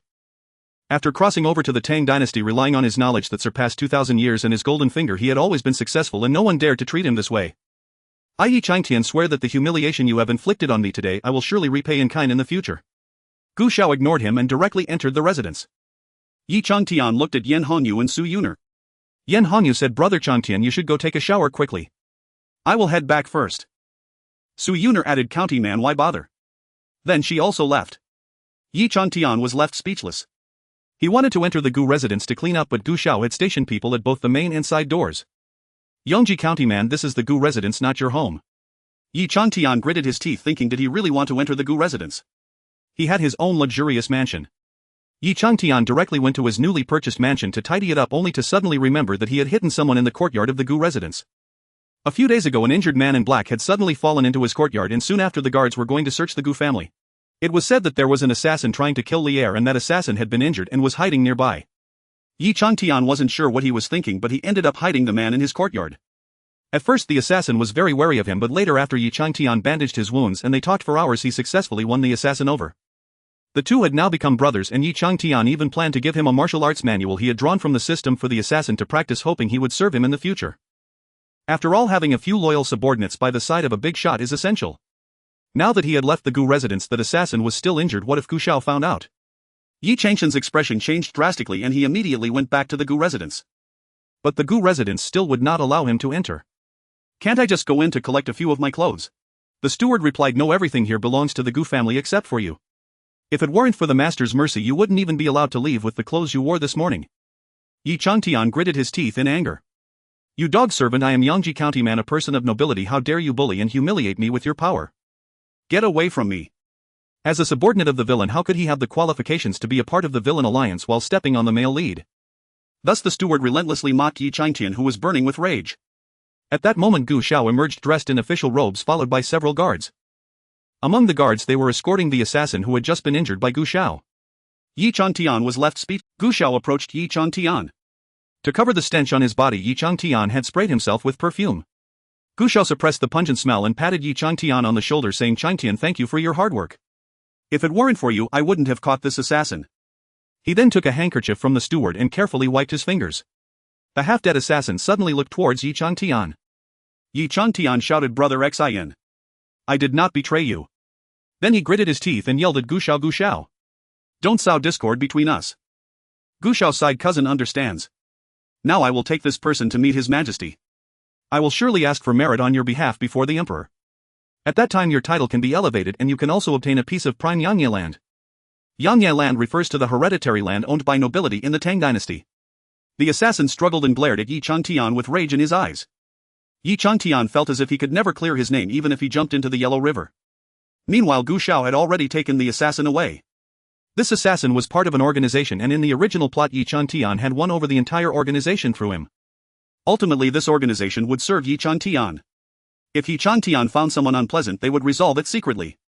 They also knew that Yi Changtian was merciful, so they would always act first and report later. Yi Changtian would always sigh and tell them not to do that in the future, saying that killing was wrong, but he never punished them for it. He completely tacitly allowed them to eliminate his enemies for him. Apart from these assassins in this novel, no matter how wicked or ruthless a villain was, as long as they spent enough time with Yi Changtian, they would eventually turn into his loyal followers, swearing eternal loyalty to him and becoming good people. They were like human killing machines by Yi Changtian's side, making significant contributions to his rise to the top. In the end, Yi Changtian relied on these people to help Prince Wu Liku to usurp the throne, assassinating all of Li Er's other sons. Gu Xiao was now about to cut off this arm of his, directly handing him over to Li Er. But what Gu Xiao did not expect was that even at this point Yi Changtian still naively believed that as long as he went to plead with Li Er, he would let the assassin go. He glared at Gu Xiao and said to Li Er, "Your Majesty, although he is an assassin, being an assassin is not what he desires. Now he is my brother. I, Yi Changtian, will never allow anyone to harm my brother. He is the assassin who attempted to kill me." Li Er clenched his fists tightly in his sleeves, struggling to contain his anger towards Yi Changtian. Yi Changtian replied, "Isn't your Majesty fine? Why can't you show a little leniency towards an assassin who has gone astray, given that the common people know of your benevolence and kindness? He is also a citizen of the Great Tang and a human being. Giving him a chance to live under the sun again is far better than killing him, isn't it?" Gu Xiao said. "Brother, if you say the assassin is innocent, does that not imply that the emperor deserves it? Does it not imply that those who were killed by the assassin deserved it? What, the assassin's life is valuable but the lives of others are not?" In this novel, whenever someone encounters the male lead, their intelligence forcibly drops to negative numbers. Even if Yi Changtian were to rebel, the emperor would probably still say he was forced to rebel for my kingdom. Thus Yi Changtian's deceit towards the emperor and officials is as easy as playing with mud. However, if someone were to deal with him, the speed at which they slap his face would rival that of a comedic 8G internet speed, causing Gu Xiao to think of a joke. At the national math competition, a 5-year-old child used a calculator to compute for 5 minutes, then coldly smiled and tossed the calculator aside. "You all lost, I already know the answer." He raised his head, looking down at the crowd, and held up 2 fingers to the gray-haired mathematicians, his tone triumphant as if victory was assured. 1 + 1 = 2. Chen Jingran was astonished by this. How could he calculate 1 + 1 = 2 faster than I did? I never expected that Chen Jingruan would be driven to such a point by a little brat. This is a typical way to highlight the protagonist's intelligence by lowering others. However, Li Er clearly could not tolerate Yi Changtian this time. After all, the protagonist has a halo, and the true dragon's son also has a halo, right? Thus in this realm, the one least affected by Yi Changtian's halo is likely Li Er. Li Er completely ignored Yi Changtian's pleas and ordered the assassin to be executed. He even threw the assassin's head for Yi Changtian to see. Greatly impacted, Yi Changtian exited the palace and shouted at Gu Xiao. "Brother Xin is dead, are you happy now?" Gu Xiao with an indifferent expression replied, "You should be happy too, for everyone knows that it was the two of us who captured the assassin together. Just now your Majesty even rewarded you with a piece of perpetual farmland, didn't he?" Yi Changtian sighed. Yes, this piece of perpetual farmland made everyone aware that Yi Changtian was the primary planner behind capturing the assassin. Other assassins from the organization would also know, so would they still believe in Yi Changtian and fight for him? Yi Changtian said bitterly, "Gu Xiao, you killed my brother Xin and framed it on me. This hatred is irreconcilable. Just wait, I will definitely kill you and avenge brother Xin. I act upright and justly as a proper gentleman. I am not afraid of you. You still call yourself a gentleman? Do you have no shame?" Gu Xiao looked righteous. "The assassin wanted to kill your Majesty. I handed him over to your Majesty, which is to protect your Majesty, that is loyalty. If something were to happen to your Majesty at the hands of the assassin, it would cause chaos in the Great Tang, leading to suffering for the common people. I prevented a war, that is benevolence towards the world. The assassin murders the innocent, killing not just your Majesty but also the innocent people. Eliminating him is my righteousness. A good man like me who possesses loyalty, benevolence and righteousness will surely be blessed by heaven." Upon hearing Gu Xiao's words, the guards at the palace gate also returned to their senses and felt that Yi Changtian was unreasonable. Yi Changtian thought, "I have never seen such a shameless person. Alright Gu Xiao, you are ruthless. You are proud today, but I will see how you come crawling back to plead with me in the future." Yi Changtian left in anger. Gu Xiao kept his word and made the Su family return the betrothal gifts, showing no mercy. When the time came, he sent people to the Su family in a grand manner to demand the betrothal gifts. However, the Su family could not produce them. The steward was very angry, saying, "What do you mean by the Su family? It was you who wanted to break off the engagement. Now that we are here to reclaim the betrothal gifts, you refuse to return them. What is the meaning of this? You want to keep the betrothal gifts and you also want to continue enjoying the benefits of the Gu family. You just don't want to sell your daughter to the Gu family, do you? Previously they spoke of marriage and now they directly spoke of selling her. A sense of humiliation flooded over Su Yuner, angered and ashamed. What a powerful and wealthy Gu family. How can they be so unreasonable? I refuse to believe that there is no law under heaven. After saying that, she shouted to the servants, go find the Lord of Yangji County. I want the Lord of Yangji County to stand up for my Su family. Yi Changtian arrived, but it was equally useless. In any case, the Gu family stated the marriage must be annulled and the betrothal gifts must be returned. Yi Changtian could step in, but only if he helped the Su family return the items. Today the steward brought over the complete record. Upon seeing that extensive list, Yi Changtian broke out in a cold sweat. He truly could not afford such a loss. Even if he really forced himself to compensate the Su family, all his efforts over the past days would have gone down the drain. For a woman, he clearly felt it was not worth it. But he could not let Su Yuner see that he was intimidated, so he said, Miss Su, the Gu family is clearly bullying your Su family. How can you just compromise? I will go to the palace to appeal to the emperor. We cannot allow the Gu family to continue acting tyrannically. After saying this, Yi Changtian resolutely went to find several ministers and princes he was close to. In any case, it does not matter who is right or wrong, who has reason. Even if Gu Xiao is truly innocent, that does not matter. What is important is that anyone standing against the male lead is a villain, a bad person. Since they are villains, why show mercy? They should be dealt with decisively. Thus, under Yi Changshan's instigation, these ministers each found a few excuses coercing common women into marriage and seizing their family assets, which led Gu Xiao to suffer greatly. Gu Xiao found it amusing. The original owner represented the aristocracy, and in front of an ordinary person like Yi Changtian, the aristocracy was seen as the greatest evil. He viewed the original owner as a class enemy. However, he did not hesitate to exploit the original owner's social power to intimidate others. When he first crossed over, he had no abilities and utilized the Gu family's reputation to do many good deeds outside, building himself a network of connections. His first pot of gold was also earned using the resources of the Gu family. Yet in the end, those he helped only remembered Yi Changtian, forgetting what the Gu family had invested in. Now they are still helping Yi Changtian to frame him, turning him into a sieve. The next day during the morning court session, Li Er did not wish to bring up the matter, but the ministers, having completed the important discussions, began to bring up Gu Xiao's actions again. Li Er looked towards Gu Xiao. Gu Xiaoqing is what the ministers say true. Gu Xiao adjusted his clothing and respectfully bowed, offering an apology. He was now a subject of the empire, and a subject should act like one. Following Yi Changshan's example to seek special treatment would be taking himself too seriously. I admit my fault. Yi Changtian sneered, thinking that Gu Xiao had finally been intimidated. However, Gu Xiao replied, Your Majesty, you are burdened with state affairs daily and it must be exhausting. How can matters such as these, personal to me, trouble your Majesty in the court? I am truly terrified. He was the emperor dealing with the grand affairs of the world, yet one minor issue brought to him for a complaint was no different than occupying public resources. The group of ministers who had complained immediately realized this and quickly sought excuses for themselves. Your Majesty, a subject's personal virtue directly affects the prosperity of our Tang dynasty. Gu Xiaoking's extreme actions have pressured that young lady from the Su family to the brink of despair, and he even assaulted a man from Yangji County in public. This is a matter of life and death. How can it be considered trivial? What?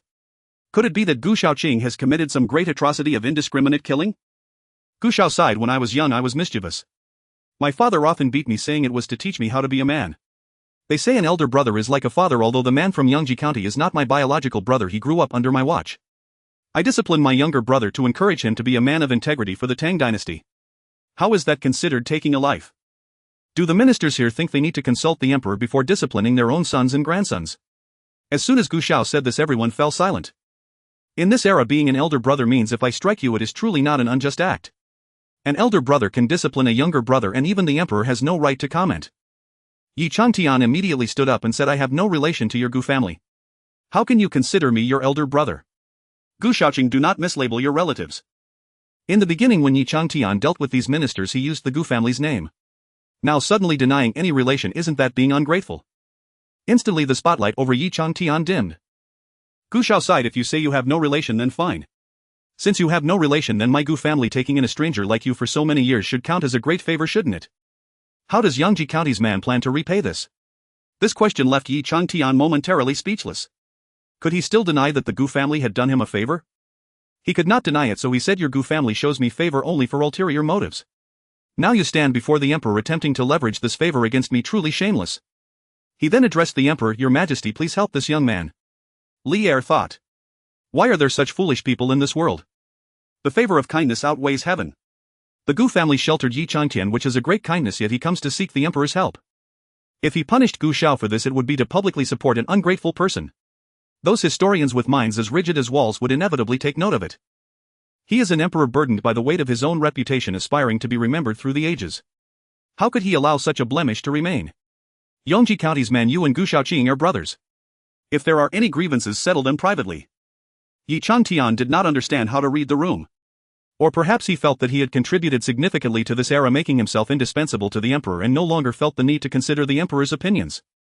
So in his eyes the ministers were dim-witted and the emperor a fool. He felt free to boast and act cleverly. Even if he made a mistake, he could easily brush it off with an excuse. Your Majesty, Gu Xiaoqing sheltered me only because he coveted our family's wealth. How could I ever consider such a shameless person a brother? Gu Xiao remained silent. Through the original owner's memories he could still discern that when the original Yi Changtian was at his wits' end, the Gu family had taken him in and he was truly grateful. However, the reincarnated Yi Changtian insisted on misinterpreting it, believing that the Gu family's sheltering of him was for ulterior motives.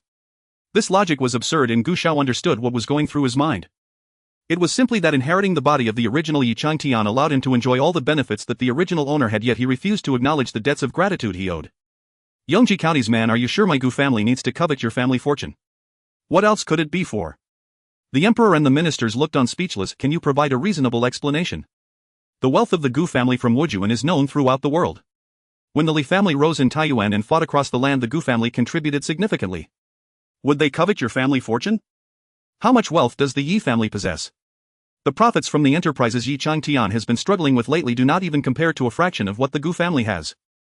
Yet Yi Changshan's ignorance did not stop there. Those bandits might have been arranged by your Gu family. Gu Xiao asked, somewhat disappointed. So you believe that just based on speculation my Wujuan Gu family would set up bandits to murder your entire family for your estate? As Yi Changtian was about to say something else, he was directly reprimanded by Li Er, his face turning green.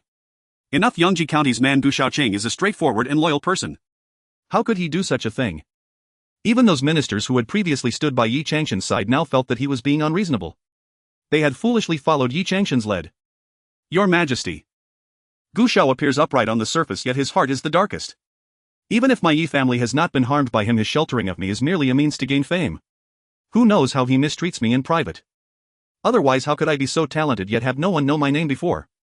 It was the Gu family suppressing me. What does Gu Xiao's kindness mean? It is merely a method of winning people's hearts. He is not as foolish as the original Yi Changtian, who would be so devoted to someone offering a little kindness only to be sold and then helping the seller count the money. Gu Xiao did not speak, only sighed, yet inside he was mocking. Yi Changshan's rise began with the Gu family. Even if he did not feel grateful, he should not have been so ruthless as to bring ruin to the entire Gu family. Otherwise the original owner would not have died so unwillingly, willing to pay any price to seek revenge on Yi Changtian. Even from a perspective not aligned with the original owners, Gu Xiao felt that someone who was inherently unscrupulous, only aiming to surpass others through cheating, would pose a greater danger to society. The more wealth and higher status he gained, becoming a tumor that leads to the decay of social morals. His success would tell many that shamelessness is the key to success. His success will tell many that only shamelessness can lead to achievement. As a result, more and more people will become shameless, devoid of boundaries, taking dishonor as glory, trampling on the labor and dignity of others while considering themselves wise, believing they stand above those who toil tirelessly with their own hands. Gu Xiao is now striking at Yi Changshan's halo, aiming to eradicate this malignant tumor. Meanwhile, Yi Changtian continues to complain about the Gu family's mistreatment of him. In winter he has to wash clothes in cold water, lacking coal for warmth and thick blankets. In summer he endures mosquito bites and sunburn without ice to cool off. Unlike Gu Xiao, who enjoys luxurious silks and exquisite foods every day. In the Gu family he is completely treated as a servant. Yet Gu Xiao has the audacity to claim his kindness is as heavy as a mountain. Li Er. You living under someone else's roof should be grateful for a mere tile over your head, and yet you ask to be treated like a beloved brother. Do you still wish for your living standards to match that of the family head? What are you thinking? The Gu family doesn't regard you seriously. Can you truly achieve success outside while carrying their name? At this moment Li Er looked at Yi Changshan's ungrateful expression and couldn't help but think, if Yi Changtian can bite the hand that feeds him today, will he someday resent the emperor for not granting him the throne directly? Gu Xiao observed Yi Changshan's intoxicated demeanor while he alone remained sober, suspecting that he was not there to enlighten others but to enlighten Yi Changtian. Young man from Yangji County, may I ask how much valuable possession you had on you when your entire family was killed? Yi Changtian was unaware that those events had nothing to do with him but rather with the original owner. I was fleeing for my life, so naturally I had little money on me. So you mean you were penniless, left with nowhere to go, and even faced with bandit pursuit? Yi Changtian tacitly agreed. Gu Xiao said you had nothing from the start, reached a dead end, struggling to survive. When you arrived in Chang'an you sought refuge with several relatives, all of whom turned you away. Only I when you came to me did not hesitate to offer you shelter, food and clothing, allowing you to enter the Gu family academy to learn. We are merely distant relatives. Even if I had chosen to ignore you, others would not have criticized me. Yet I took you in and you claim I did not treat you like a revered ancestor. Do you think this is fair? Yi Changtian found himself utterly speechless. The great hall fell silent and Yi Changtian appeared extremely awkward. Yi Changtian had no choice but to say, what about Miss Su? You've nearly driven her to death. That can't be untrue. Gu Xiao responded, regarding this matter I find it even more incomprehensible.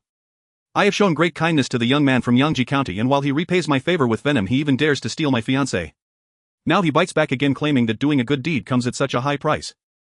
Gu Xiao, you really underestimate people. Do I, Yi Changtian, need to steal someone else's woman? You didn't steal her, you only took her in because you couldn't bear to see her suffering. I can't stand your coercion of young women, which is why I stood up for Miss Su. Your behavior is no different than strong-arm tactics in trade. Turning to the emperor, he continued, I can bear some grievances and I have no desire to quarrel with young Master Gu. However, Miss Su was a woman, and due to young Master Gu's tarnished reputation, she now harbors thoughts of taking her own life. I ask His Majesty to take care of Miss Su. A group of ministers reacted, shouting alongside Yi Changtian for the emperor to take action. Li Er looked over at Gu Xiao, who produced the marriage contract with Su Yuner. Young man from Yangji County, are you out of your mind? I formally betrothed myself to Miss Su, exchanging marriage contracts and gifts. Are you claiming I forcibly married a commoner? If I had forcibly married her, why would they so readily exchange the marriage contracts? Why accept the wedding gift? This time Gu Xiao did not give Yi Changtian a chance to speak, directly explaining the entire situation before sighing to the emperor, Your Majesty, Miss Su wants to break off the engagement and I do not wish to force her. I stated that as long as Miss Su returns the wedding gifts and some rare treasures from the Gu family, I will immediately annul the engagement. However, the Su family is truly too unreasonable. I had already resolved to let this matter go, intending to donate the wedding gifts to the national treasury once returned. Who would have thought? The emperor listened to the sequence of events without doubting the authenticity of Gu Xiao's words. A head of a gentry family wouldn't stoop to telling such lies. In any case, the truthfulness of Gu Xiao's words was indeed far more credible than Yi Changtian's. Thus the wedding gifts from the Su family now equated to the funds of the national treasury. The emperor valued Yi Changtian, but that did not mean he would regard the fallen branch of the Su family. Moreover, the emperor was also tired of Yi Changtian instigating his ministers, bringing such trivial matters to the court. Therefore he waved his hand to issue a decree. Upon hearing the contents of the imperial decree, Yi Changtian turned pale. The decree harshly criticized the Su family, declaring their daughter unworthy of being a lady of a noble house, indicating that the marriage would not be recognized by the emperor and thus invalid. Furthermore, the Su family must return the Gu family's wedding gifts to the treasury within the stipulated time, and the relevant departments would come to collect the debt on time. Can the Su family afford the treasury's money? Moreover, Su Yuner's two brothers who held positions in the court were directly stripped of their titles by the emperor and turned into commoners. With Yi Changtian causing such a commotion, the Su family had completely lost both the woman and their soldiers, returning to their original state overnight. Yi Changtian could already imagine how devastated Su Yuner would be upon hearing this news, picturing how her view of him would shatter. Just as Yi Changtian's emotions grew complex, an inner servant reported, Your Majesty, the Grand Tutor has come to pay his respects. Why would the Grand Tutor visit the emperor at this time? Could it be that those who went to Yangzhou have returned?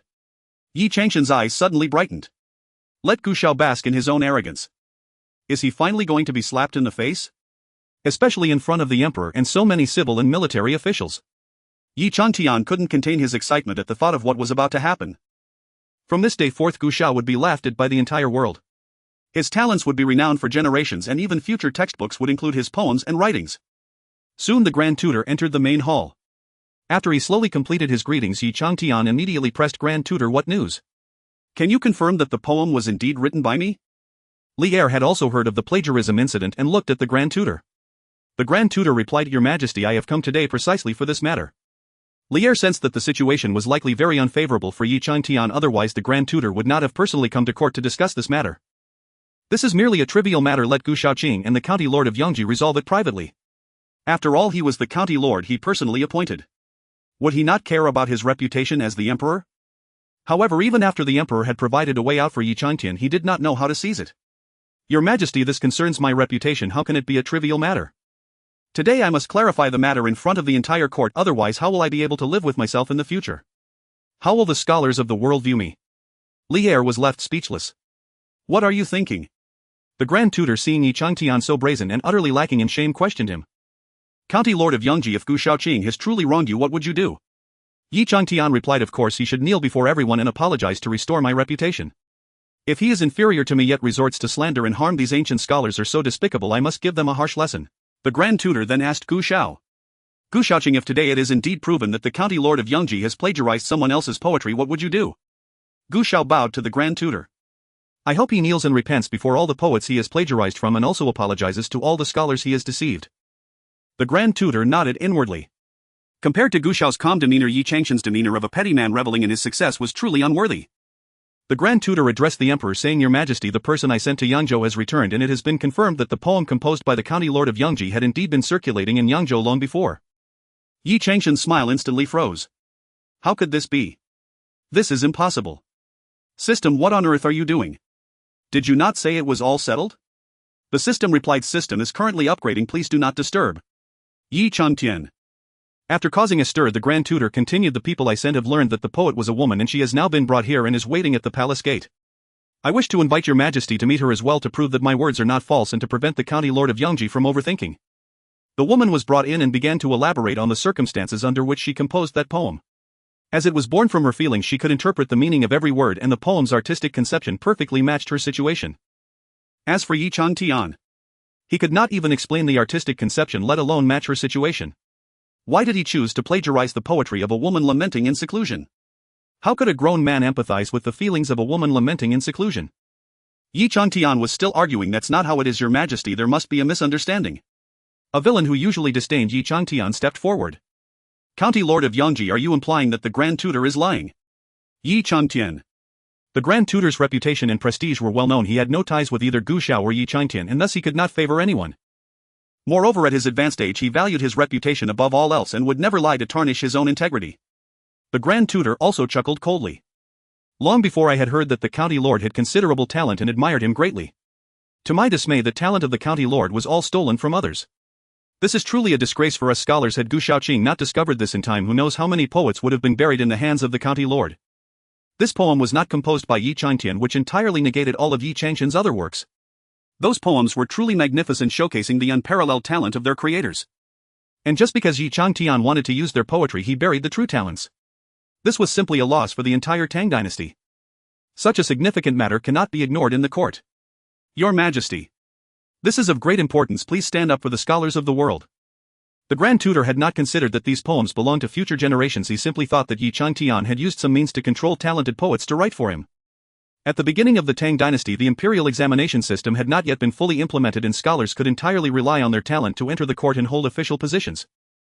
In other words, these talented poets should have been talents of the court, but they were being manipulated by Yi Changtian, who claimed their talents as his own to deceive others.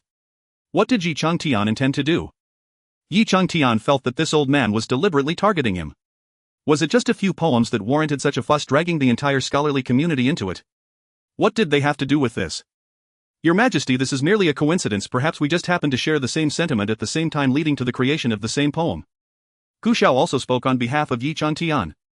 Yes, the county lord of Yangji has not been to Yangzhou these days. He is not some eavesdropper, so it is impossible for him to have plagiarized someone else's poem from 1,000 miles away. This must be a coincidence. Li Er was left speechless. Could you be any more obvious in your cover-up? Yet Gu Xiao's reasoning was not without merit. Despite claiming it was a coincidence, he completely disbelieved it. Li Er initially suspected Yi Changtian was a prodigy, and now this thought was only reinforced. Yet Yi Changtian remained oblivious to Li Er's thoughts, believing he was not completely finished yet. Finding one poem that coincided with another did not mean that all his poems belonged to this era, right? Thus Yi Changtian continually protested his innocence, firmly insisting that this was merely a coincidence. Supporters of Yi Changtian began to speak out. Your Majesty, I believe that the county lord of Yangji has a point. This may also be a coincidence. Gu Xiao nodded. Although my cousin was previously mediocre, it is indeed possible that he has recently had a breakthrough. We cannot discredit all his poetry just because one poem was plagiarized. Upon seeing Gu Xiao speak for him, Yi Changtian felt that Gu Xiao was trying to set him up, and he warily watched Gu Xiao. Sure enough, Gu Xiao said, since cousin is so confident, why not let the officials test him? If his talent is genuine or not, a test will reveal everything, right? Let's do it then. I fear no test when I have the system on my side. With the system's assistance, what was there to fear? Did Gu Xiao think he could trap him with this? What a joke. With the system in hand, I am invincible. Yi Changtian is unbeatable. I fear that Gu Xiao, this native, will never understand what a system is in his lifetime. The emperor agreed, and thus a civil official stepped forward. His assessment was simple. He asked Yi Changtian to compose an acrostic poem. Yi Changtian had previously been adept at composing acrostic poems. Such a simple task could hardly be seen as a challenge to him. However, Yi Changtian shook his head for a long time, seemingly deep in thought, yet he was actually anxiously calling out to the system. System, have you finished leveling up yet? Hurry up, I'm about to give myself away. At this moment, what level are you even upgrading to? You keep leveling up, but I don't see your functions improving much. The system replied, upgrading, do not disturb. Yi Changtian could only wait. He waited and waited as if the system was deliberately torturing him. The upgrade progress bar quickly reached 99% but stalled at the final 1%, refusing to move. Yi Changtian. Everyone in the hall grew impatient and urged Yi Changtian. In the past he could effortlessly compose poetry, but now after a quarter of an hour he couldn't produce anything. What was going on? Yi Changtian was sweating profusely, and in the end he could only say he had no inspiration today. The looks from everyone were filled with doubt, and the straightforward old master snorted disdainfully. I think it's because no one in this hall is helping the Yangji County man that he has lost his inspiration, right? Yi Changshan's face turned red. A few civil officials then began to pose questions for evaluation, and Yi Changtian couldn't produce a single sound. At this point, did Yi Changtian still have the face to claim he was talented? Yet he continued to forcefully preserve his dignity by citing his lack of inspiration today. The silence in the hall expressed everyone's ridicule towards him. At that moment, Gu Xiao recited a poem and asked Yangji County man, what do you think of the poem I just recited? Yi Changtian thought the poem was composed by Gu Xiao and replied, it's just mediocre. It seems that Master Gu's poetry skills aren't that impressive either. Gu Xiao replied, Yangji County man, this poem was written by you. Yi Changtian exclaimed, when did I ever write this poem? He feared revealing himself. He still had some recollection of the poems he had composed. However, he had no memory of this particular poem at all. He suspected Gu Xiao was trying to trick him, and he would not fall for it. Gu Xiao said, in the 13th chapter of your novel Dream of the Red Chamber there is this poem. You can't even remember the poems you wrote. It wouldn't be that those novels weren't written by you, right? Everyone thought about it and agreed. How could someone who couldn't even create poetry write a novel filled with poetry and various allusions? While Yi Changtian was feeling embarrassed, Gu Xiao remarked, I always thought Yangji County man didn't seem like someone who would rebel. How could he possibly write subversive novels like Romance of the Three Kingdoms and Watermargin? It turns out he had someone ghostwrite for him, deceiving Yangji County man. Yi Changshan's expression changed drastically as he realized he had forgotten that these books were forbidden in ancient times. Whether he admitted it or denied it, now he was digging a hole for himself. At this moment, Yi Changtian understood what it meant to enjoy the thrill of plagiarism in the moment, but to continuously face its repercussions. By this stage it no longer mattered if Yi Changtian admitted it or not. Even if he stubbornly refused to admit it, everyone had already deemed him a plagiarist. Gu Xiao was quite pleased with this turn of events. This shameless liar who spoke with deceit was praised for stealing poetry while serving as a life mentor and benefactor to others. Among those standing in the court were many poets and significant figures who prior to this had been enamored by Yi Changshan's talent. Under the influence of the protagonist's aura, they quickly became mere clowns at Yi Changshan's disposal. They served as Yi Changshan's lackeys, and their once brilliant lives were reduced to mere backdrop for Yi Changtian. If great poets like Li Bai and Du Fu were born, they would likely become his disciples and their talents would be attributed to Yi Changshan's teaching. Of course, most of these great poets' works had already been copied by him. However, truly talented individuals, even if they couldn't produce the works that Yi Changtian had already plundered, would still create even more astonishing pieces in the right state of mind. Those who truly had substance in their craft could not be compared to a plagiarist like Yi Changtian. At this moment, when Yi Changshan's aura of talent vanished, those who once admired him were filled with disgust towards him. They cursed Yi Changtian with the harshest words. Lier was also slapped in the face by Yi Changshan's revelation, directly stripping him of Yi Changshan's county baron title and announcing his departure from court. Bestowing a plagiarist with a noble title was tantamount to openly supporting plagiarism. In the future, if he suddenly found inspiration to write a poem, wouldn't others suspect that this emperor had also hired someone to ghostwrite for him? As Yi Changtian exited the palace, he couldn't help but angrily shout at Gu Xiao, Gu Xiao. You despicable and shameless. Without saying a word, Gu Xiao directly kicked Yi Changtian in the knee pit. Yi Changtian felt pain and immediately knelt down. Gu Xiao, what are you doing? Gu Xiao looked down coldly at Yi Changtian. Have you forgotten your promise? If I can prove that you plagiarized, you must kneel and apologize to all scholars in the world. Now you are here at the palace gate, apologize to all scholars. Yi Changtian would rather be seen as untrustworthy than lose face. Just as he was about to stand up, Gu Xiao stepped on his shoulder, immobilizing him completely. Yi Changtian could only turn his head and glare fiercely at Gu Xiao. Gu Xiao, a gentleman can be killed but cannot be humiliated. Don't go too far. Gu Xiao replied, if you really have the guts to die here today, I would truly admire you for being a man and would even prepare a good coffin for your burial. Yi Changtian. Gu Xiao exerted force with his foot, pushing Yi Changshan's upper body down, then stepped on his back. The pressure felt as if it weighed 1,000 pounds. Yi Changshan's forehead hit the ground, forced to lie down, unable to rise. This bow is to acknowledge your theft of others' poetry, burying their talents. Gu Xiao released his pressure and Yi Changtian immediately straightened his upper body, filled with resentment and ready to fight back.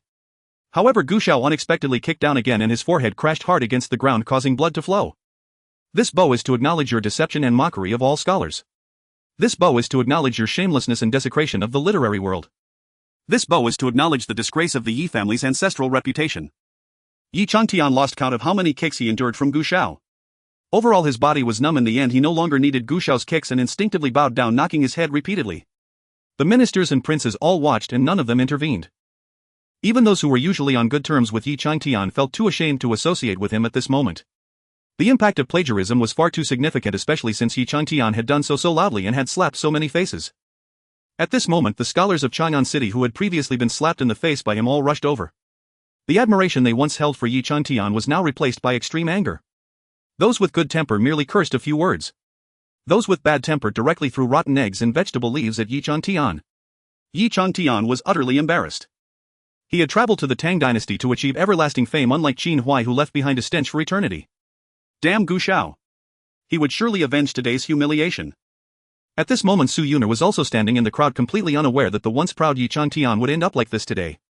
She dared not step forward to speak for Yi Changtian, fearing that others would discover her close relationship with him. In the end, Su Yuner quietly left. Upon returning to the Su family, she was met with the emperor's decree.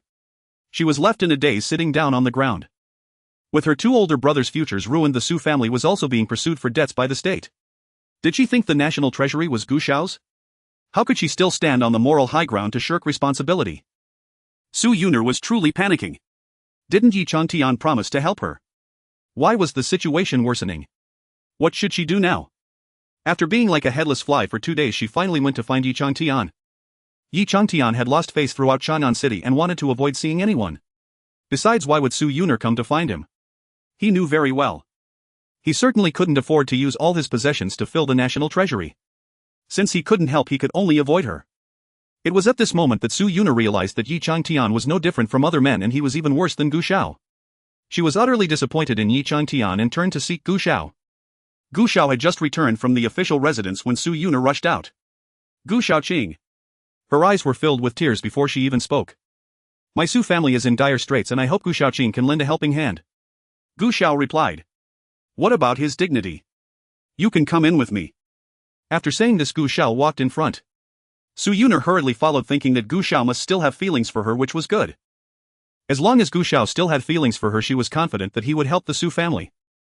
Once they reached the front hall, seeing that Gu Xiao remained silent, Su Yuner bit her lip and said, Gu Xiaoqing, as long as you are willing to spare my Su family, I am willing to agree to all your requests.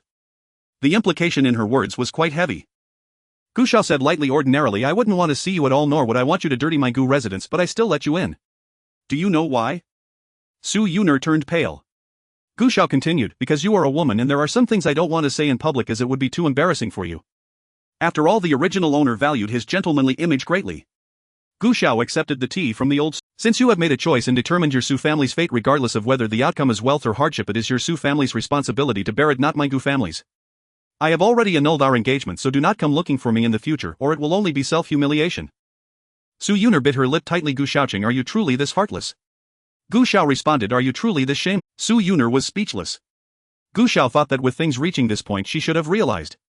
But when he looked up, he was shocked to see Su Yuner undressing. Gu Xiao was left speechless. He remained motionless. By the time she was left in just a single undergarment, Su Yuner truly couldn't undress any further. Gu Xiao asked, why aren't you undressing anymore? Su Yuner replied.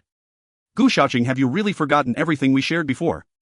Such women are troublesome. They act righteous when breaking up, but when they want to return they argue with justification. Gu Xiao pointed to the area just below his navel. Do you see this?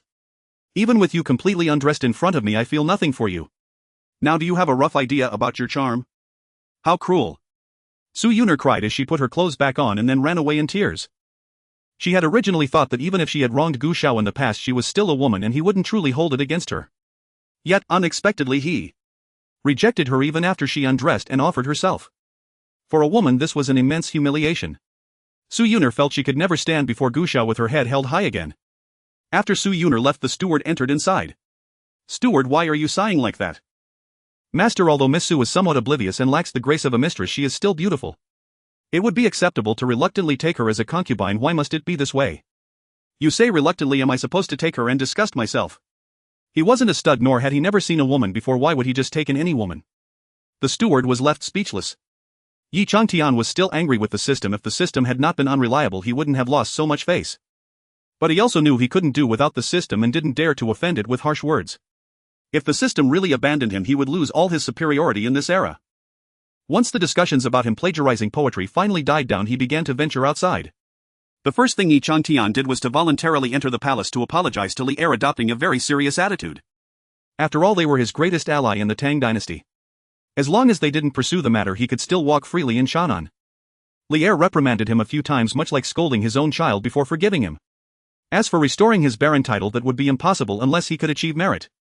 A clever person should have realized by now that Li Er was trying to bait Yi Changtian, wanting him to reveal more of his abilities. But Yi Changtian didn't know the system could only help him cheat but couldn't enhance his intelligence. He was solely focused on finding a way to turn the tables and was brainstorming ways to achieve merit. What was the most lacking in the Tang dynasty? Of course, everything was lacking. But what could he create that would be sufficient to earn a title? Things like white sugar milk tea were definitely not enough. Yi Changtian suddenly thought of iron. In ancient society, productivity was low and the technology for detecting iron mines was insufficient, making it hard to find iron ore buried underground. Even if it was discovered, the iron smelting technology was not mature enough, resulting in poor quality iron. If he could discover a large iron mine and use advanced technology to produce the best iron in the Tang dynasty, the soldiers would be equipped with sharp-bladed weapons capable of defeating the Turks. And he could also earn a fortune. After thinking for a while, Yi Changtian remembered that there was a large iron mining area near Chang'an. He could recall it because his hometown was there and he remembered his elders mentioning it. Thus Yi Changtian immediately asked the system to help him detect it. Sure enough, there was indeed an iron mine there and it had not yet been discovered by anyone. Yi Changtian was overjoyed and asked people to inquire about whose land it was. The result was that the servants said, "Young master, no need to inquire, that land belongs entirely to the Gu family." Yi Changtian asked, "Is all of it owned by the Gu family?" "Yes, the land and forests within 100 miles are all owned by the Gu family." Yi Changtian's face was filled with shock. In this era, possessing land equates to wealth. How could the Gu family be so wealthy? He suddenly recalled that just a few days ago, in front of so many people in the court, he had accused Gu Xiao of coveting his family estate and his face turned red. But he quickly regained his composure. Gu Xiao had so much land and forest, wasn't it all taken from the common people? This only further proved that he was heartless and a treacherous minister. Yi Changtian's thoughts were not entirely misplaced. The aristocracy's land consolidation had resulted in the common people holding very little land. But ordinary commoners would prefer to not give up their land. Why? Because the taxes were burdensome. The common people toiled all year round yet still struggled to pay taxes. Leasing land, on the other hand, meant they wouldn't have to pay taxes themselves, allowing them to keep a little for themselves. Moreover, true noble families would not exploit the common people too harshly in order to maintain a good reputation. In short, Yi Changtian's attempt to completely eliminate the privileged class while simultaneously becoming one himself, thereby exacerbating class tensions and creating an even larger wealth gap, was something Gu Xiao did not quite understand. Yi Changtian was contemplating how to seize that forest from Gu Xiao's hands. Meanwhile, Gu Xiao was in the study. A housekeeper entered and said, "Master, the second young master has returned." The original owner also had a half-brother, Gu Jiu, who in the original plot was the main character's #1 sycophant. If anyone spoke ill of Yi Changtian, he would immediately roll up his sleeves to fight. Gu Xiao acknowledged him with a sound and went to the front hall. Gu Jiu had a bruised and battered face, evidently having fought again. Upon seeing Gu Xiao's serious expression, Gu Jiu sneakily approached Gu Xiao. "I've met with my brother." Gu Xiao raised his hand. Gu Jiu was startled, thinking Gu Xiao was about to hit him again, and instantly threw himself to hug Gu Xiao's thigh. "Brother, please don't. I promise I won't go out to cause trouble again. I won't fight anymore." Gu Xiao's lips twitched as he continued to reach for a cup. Seeing that he wasn't being hit, Gu Jiu hurriedly handed a cup to Gu Xiao. "Brother, if you have no other matters, I will return to my studies first." As he finished speaking, he attempted to run, but Gu Xiao slammed the teacup on the table. "Stop. Did I allow you to leave?" Gu Jiu made a miserable face, turning around to stand upright. "What else do you need, brother? How did you get hurt?" Gu Jiu didn't dare to speak, but Gu Xiao's gaze was too fearsome and he could only say, "Someone outside spoke ill of cousin Changtian, so I reasoned with them, but those people were unreasonable and actually resorted to violence." Gu Xiao stood up. "Kneel." Gu Jiu quickly knelt down and Gu Xiao took the rattan stick from the housekeeper's hand and struck Gu Jiu's back a few times. Gu Jiu endured it, not daring to make a sound. Gu Xiao asked, "Do you know why I am hitting you?" Gu Jiu replied, "Because I am not diligent, always out causing trouble, and only know how to make my brother clean up after me." Gu Xiao retorted, "You know this. Isn't it intentional? I hit you because you lack common sense, even the basic ability to distinguish right from wrong." Yi Changtian's act of plagiarizing others' poetry and deceiving the world is already a confirmed fact, yet he still insists on claiming his innocence. Is your brain just for show? As the saying goes, one should discipline a foolish younger brother early. If one beating doesn't work, then two. If two doesn't work, beat him every day. One will always manage to teach him what it means to distinguish right from wrong. Thus Gu Xiao gave him another round of strikes. Gu Jiu started crying with tears and snot streaming down his face. Brother, I was wrong. Please don't hit me anymore. When it came to his sister, he at least sent her to the temple to copy Buddhist scriptures, not lifting a finger against her. But with his brother, he immediately resorted to strikes. How harsh. Brother, you are too biased. Every time my sister causes trouble, you make her copy Buddhist scriptures, but every time I cause a little trouble, you hit me. Gu Xiao paused. So you like copying Buddhist scriptures? Someone immediately take the second young master to the temple. He shall not descend the mountain until he has copied 999 volumes of Buddhist scriptures. Gu Jiu exclaimed. Usually after one beating it would be over, but now after a beating he still had to copy Buddhist scriptures. Why did he have to talk back? Gu Jiu moaned. Brother, I was wrong. Gu Xiao remained expressionless, allowing the guards to drag Gu Jiu out. The original owner was truly the most unfortunate older brother in history.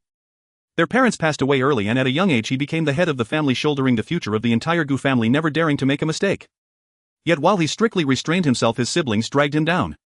His sister was set on becoming a concubine for a lowly man, and his brother, disregarding the future of a noble son, was intent on being a lackey for the main character. When the Gu family was still around, their roles as concubines or lackeys were not too much of an issue. They thought it was just an interesting roleplay. But now that the Gu family was gone, they would truly become concubines and lackeys, never able to escape from the main character's grasp. Moreover, in the original plot, after the downfall of the Gu family, all of its assets were supposed to be inherited by Gu Jiu. But Gu Jiu, the ultimate sycophant, was completely deceived by Yi Changtian, handing over all of the Gu family's assets without a second thought, wanting nothing in return, continuing to serve as Yi Changtian's lackey. Yet the novel tried hard to portray how the main character cunningly tricked others out of their family wealth, depicting him as exceptionally clever. Readers praised the main character, completely washing away the heinous act of financial deception and turning it into a highlight moment for him. The original owner must have been livid, unable to contain his anger. Just as Gu Jiu was about to be dragged out, a guard ran in saying that Yi Changtian was requesting an audience. Gu Xiao raised an eyebrow and then revealed a smile.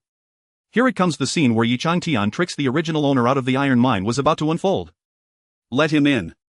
As soon as Yi Changtian entered, he saw the pitiful Gu Jiu and instantly wore a sympathetic expression. This wicked feudal society, clearly brothers, yet their treatment was worlds apart. The older brother lived in luxury, adorned in fine silks, serving as a high official in the court with grand entrances and exits. But the younger brother, he was treated like a servant, often beaten and scolded. Yi Changtian couldn't help but say, Gu Xiaoqing, this is your biological brother. How can you lay a hand on him? What difference is there from trampling on a life? Gu Xiao's expression remained indifferent. My disciplining of my brother, what does it have to do with you? Yi Changtian retorted. Don't say that. Gu Jiu and I are good buddies. Even if we are just acquaintances witnessing such injustice, I cannot sit idly by.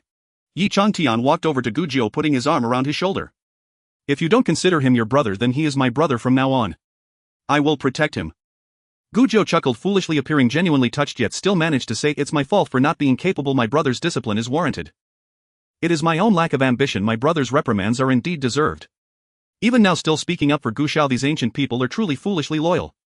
Yi Changtian could only lament their misfortune and be angry at their lack of ambition. Regardless of whether one is a legitimate or illegitimate child, you are equal in dignity and entitled to the same rights. He has no right to treat you this way. Yi Changtian spoke with righteous indignation. Gu Jiu continued to chuckle foolishly, resembling a silly son from a landlord's family. There is a clear distinction between legitimate and illegitimate children. In this era, illegitimate sons have no inheritance rights and do not receive the same education as legitimate ones. However, he is still a member of this family and his needs will not be neglected. If he were to show ambition, it would not be difficult for him to secure an official position in the court, and Gu Xiao would surely assist him. Yet all of this appeared unfair to Yi Changtian. However, upon recalling that he had come to see Gu Xiao for another matter, he decided not to concern himself with Gu Jiu any longer. Gu Jiu was taken away by the steward to the temple to copy Buddhist scriptures. Cousin Gu. Yi Changtian called out to Gu Xiao. When he needed you, he naturally addressed you as brother. Cousin Gu, are you angry with me? Seeing that Gu Xiao was ignoring him, he smiled to himself and said, brothers are like hands and feet while women are like clothes. It's just a matter of Suyuner, isn't it? Let's not let our brotherhood be spoiled over a single woman, shall we? Gu Xiao felt humiliated, and he would definitely repay this insult in the future. However, a man must be able to endure. It is wise to restrain oneself for the greater good. Gu Xiao glanced at Yi Changtian's irreverent demeanor. How could those women feel respected by such a man? Why do they choose to go to Yi Changtian, treating him as a garment to be worn and discarded? Yi Changtian still had not learned to rein himself in. Cousin Gu, by the way, have you slept with Suyuner? What was her taste like? Gu Xiao's eyes turned icy. Yi Changtian replied, "You can't be so innocent that you haven't even touched her hand right." Gu Xiao raised his foot and kicked Yi Changtian out. Yi Changtian got up from the ground. "Why do you resort to violence at the drop of a hat?" He was somewhat annoyed but managed to suppress it. Forget it, you wouldn't understand the joy of flirting being such a stiff. You look so displeased as if Gu Xiao cannot take a joke. Gu Xiao. A true perplexity of human affairs. Opening lewd conversations and disrespecting women equates to being carefree and able to lighten the mood. Isn't that a sign of low quality? I came to find you today because I have something important to discuss with you. Yi Changtian sat up straight. Cousin Gu, throughout these days how many things have you done that wronged me? I don't need to say more, do I? Gu Xiao. Calm as ever, knowing that Yi Changtian would eventually lose his composure first. I heard that you have a forest of mountains outside Chang'an City. How about this? To express your compensation to me, you will give me those hundreds of miles of forest and I won't hold you accountable for past grievances. How does that sound? Gu Xiao smiled faintly. I really don't know of any wrongdoing I've committed against you. Why don't you elaborate so I can see just how shameless you are? Yi Changtian's expression faltered and he had to change the subject. Cousin Gu, I've recently developed a good way to make money. Yi Changtian elongated his tone, looking profoundly mysterious, waiting for Gu Xiao to inquire further. Seeing that Gu Xiao showed no interest, Yi Changtian immediately felt disdained. Do you know about milk tea? It's that kind of drink I made before, the one that girls particularly love to drink. Gu Xiao. Yi Changtian in a showy manner said, Cousin Gu, I can give you the recipe for making milk tea so you can open milk tea shops all over the Tang Empire, and only you and I will know the recipe for milk tea. I won't tell anyone else. Just a trivial modern thing, yet these ancient people treat it as a rare treasure. Gu Xiao. Is he an idiot? In this farming society you want to open a milk tea shop. The mass-produced dairy cows that provide large quantities of milk in later generations were bred by foreigners. In Huaguo before the Ming dynasty the milk yield of cows was very low. Moreover, in ancient times cows were worth more than people could afford the milk. To successfully open a milk tea shop, at least this era would need to have a substantial scale of centralized breeding and disease prevention methods. Furthermore, the first step in processing milk in later generations is deionization, which is a sterilization technique. Does this era have such a process? Additionally, ancient people lacked certain digestive enzymes found in milk, so directly consuming milk could lead to death, you know. And there are transportation and storage methods, etc. In short, various conditions would not allow milk tea to exist on a large scale in the Tang Empire. Of course, with the protagonist's halo, even the most impossible things can become possible. It would be very easy for him to build a skyscraper in the Tang Empire. But if you ask someone else to build it, go ahead and try. Gu Xiao sipped his tea, maintaining a blank expression as he faced Yi Changtian. Seeing that he was unmoved, Yi Changtian said, I also have a recipe for making white sugar. I can give you that unconditionally. Gu Xiao. Yi Changtian gritted his teeth. I also know how to produce better quality paper in bulk. Seeing that Gu Xiao still appeared unperturbed, Yi Changtian grew anxious. Cousin Gu, do you know how expensive paper is nowadays? With this business your Gu family will never lack money to spend for the rest of your lives. Only then did Gu Xiao casually respond, do I lack money? Yi Changtian. Damn. So it turns out he simply does not value money. Then why didn't you say so earlier? Why make me ramble on for so long? Yi Changtian gritted his teeth. How about this? I'll let you in on a piece of news. Gu Xiao. Yi Changtian leaned toward Gu Xiao as if he were a thief and said, the crown prince is incompetent and will eventually be deposed. The emperor's favorite son is Prince Wu Liku. As long as you support Prince Wu Liku now, you will become a close minister to the future emperor. Historically, the final emperor to ascend the throne was Li Ji, but Yi Changtian had read many unofficial histories and watched dramas about the Tang Empire, knowing that Li Er's favorite son was actually Prince Wu Liku, who was also the most capable. The reason Liku ultimately did not ascend to the throne was merely a matter of luck. But now that Yi Changtian has arrived, the situation will be different. He would certainly assist Liku in ascending to the throne, and figures like Wu Zetian and Princess Taiping would have no chance to disrupt the Tang Empire. Now that he had informed Gu Xiao of this matter in advance, it could be considered a favor, allowing Gu Xiao to align himself early in the future. He would undoubtedly acquire some merit for aiding the dragon. Gu Xiao. Where did you get the idea that Li Er favors Prince Wu and that Prince Wu is the most talented and likely to become emperor?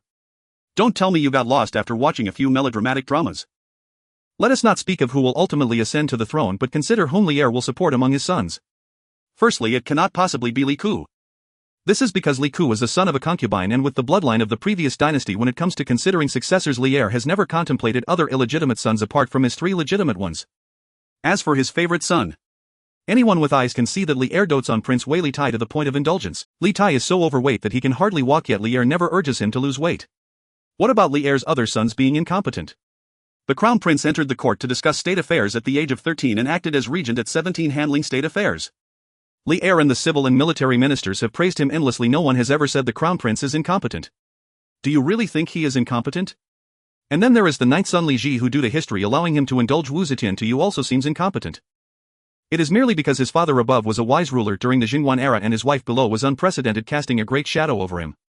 But he indeed possesses genuine abilities. As a ruler defending the city, Li Ji defeated the Western Turkic Khaganate Goguryeo and Beach.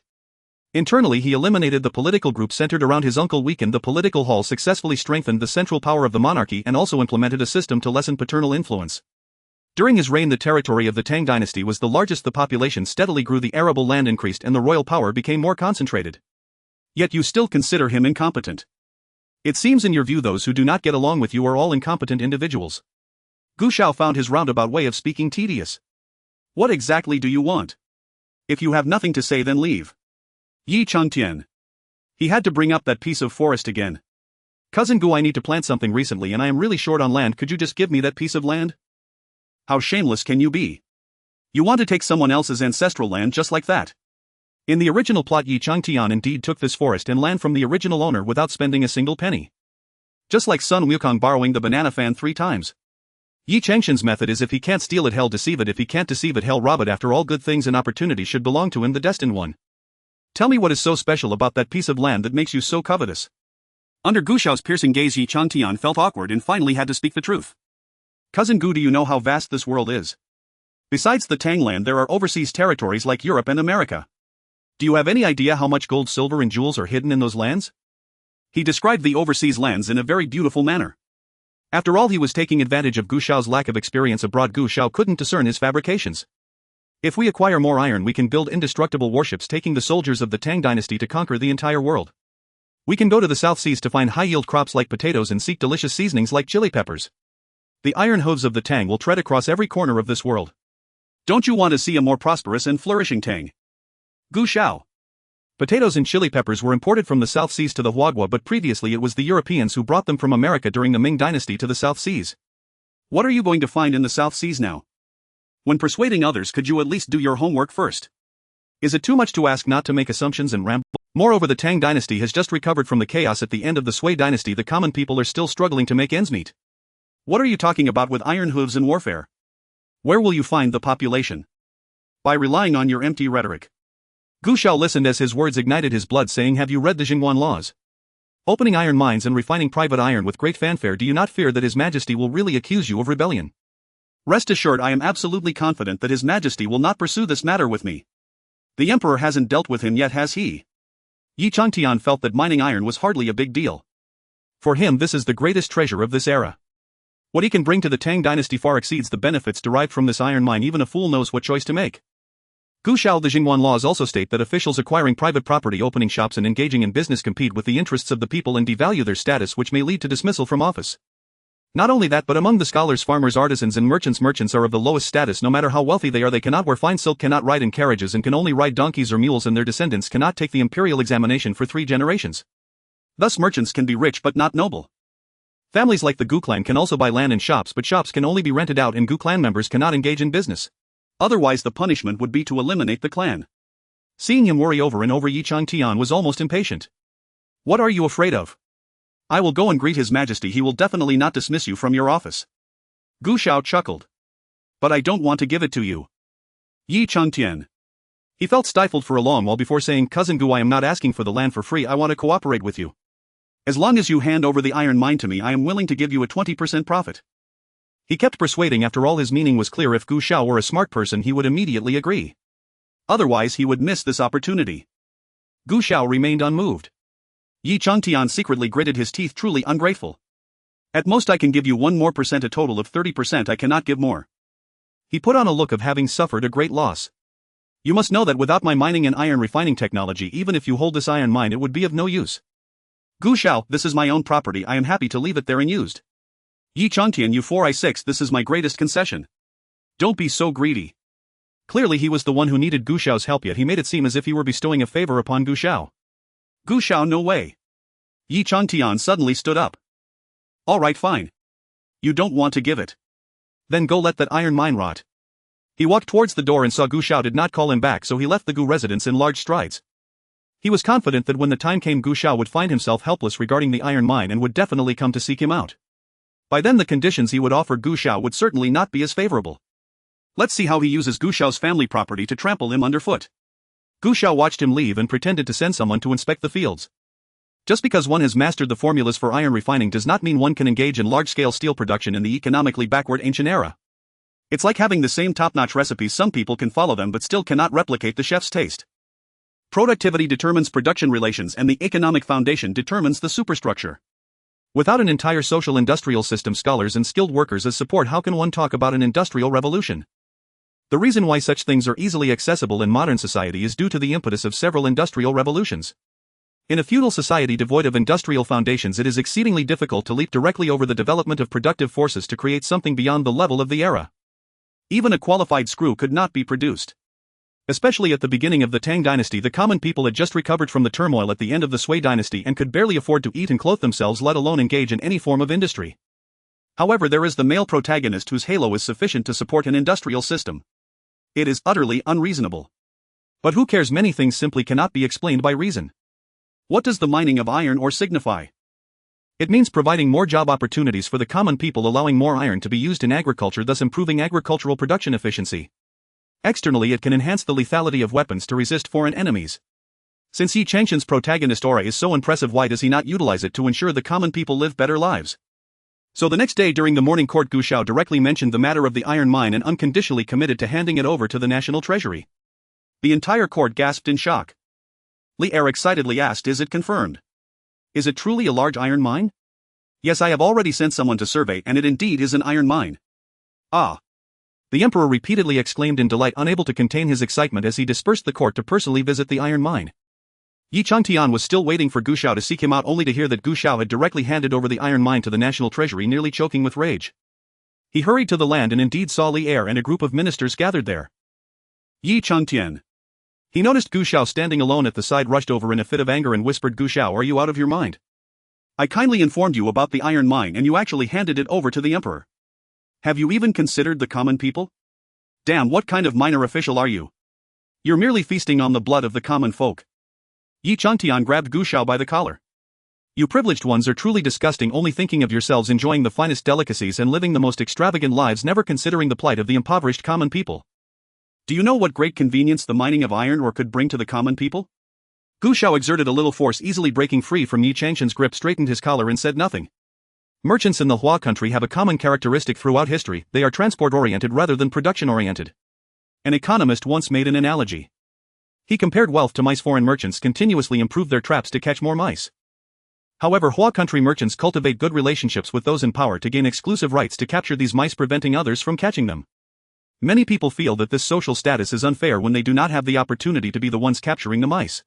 Yet ironically, when they finally have the opportunity, they resort to any means necessary to maintain this inequality, even actively creating injustices to obtain more mice for themselves. Yi Changtian is a typical example of such a person.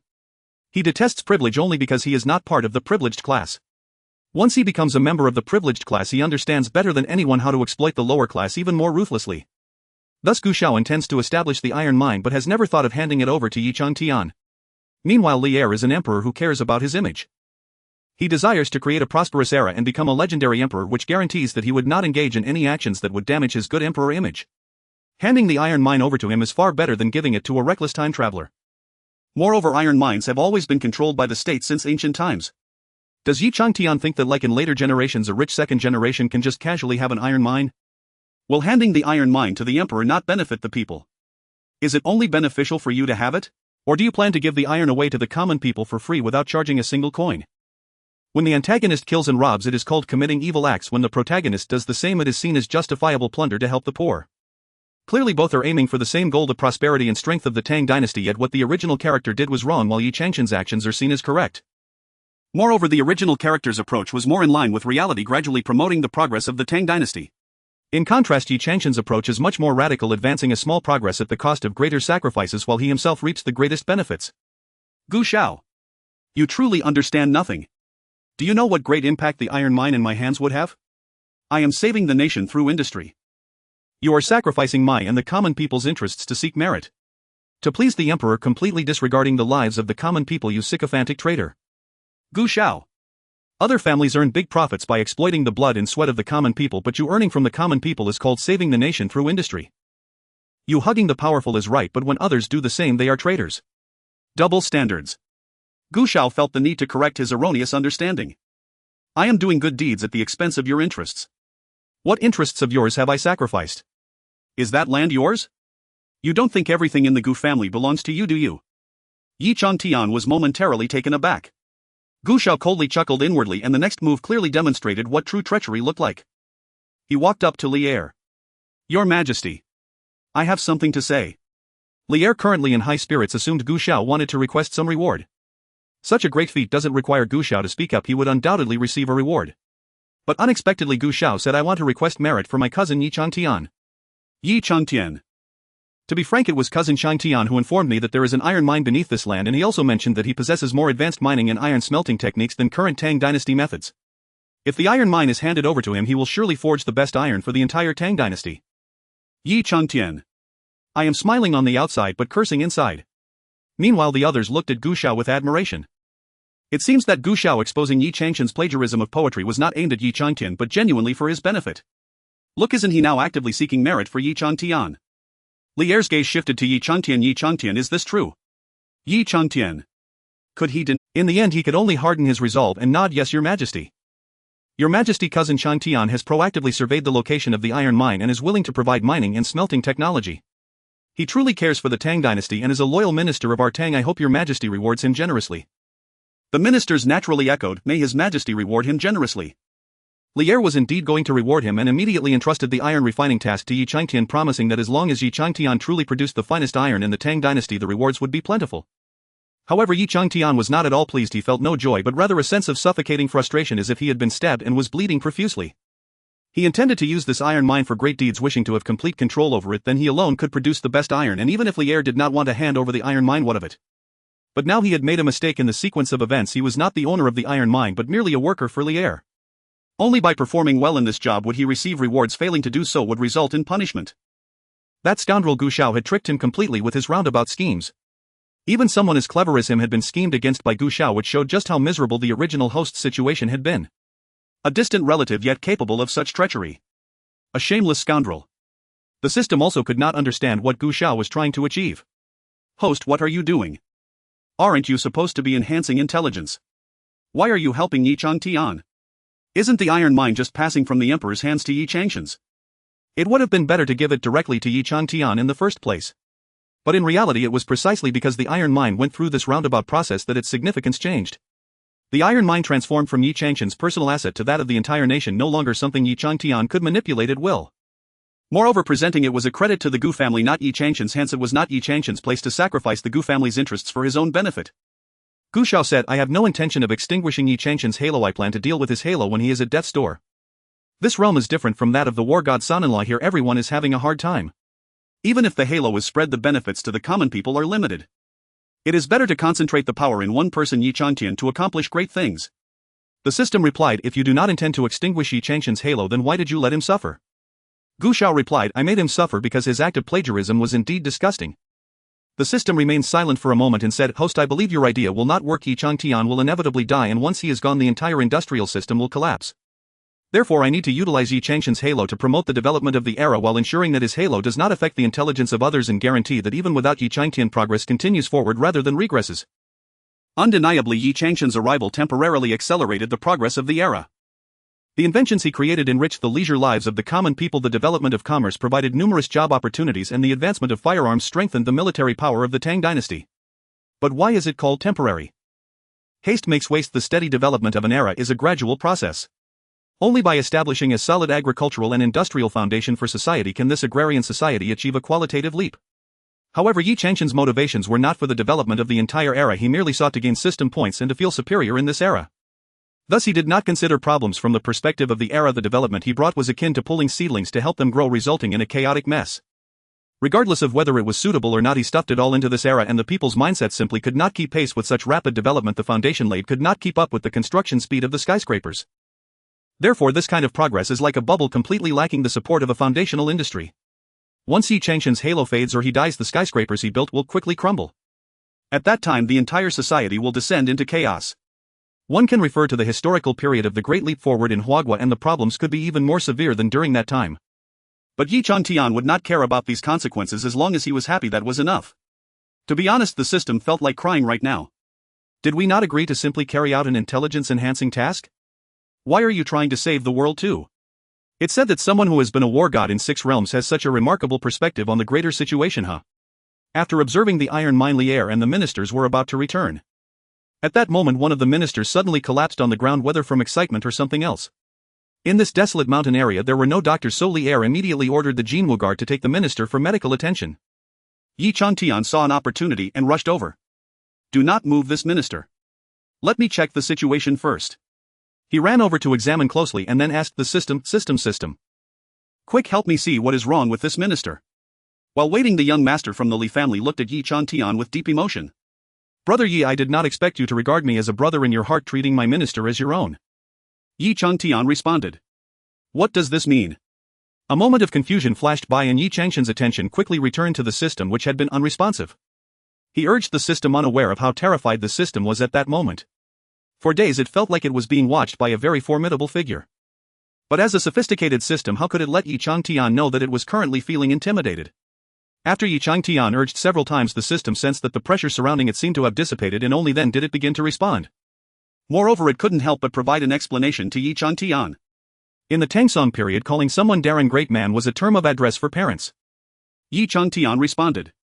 The awkwardness quickly faded. Fortunately, he was not rushing to call a young man Darren, or else that would have been even more embarrassing. However, no one noticed Yi Changshan's embarrassment and he pretended nothing had happened, immediately starting to administer first aid to the minister on the ground.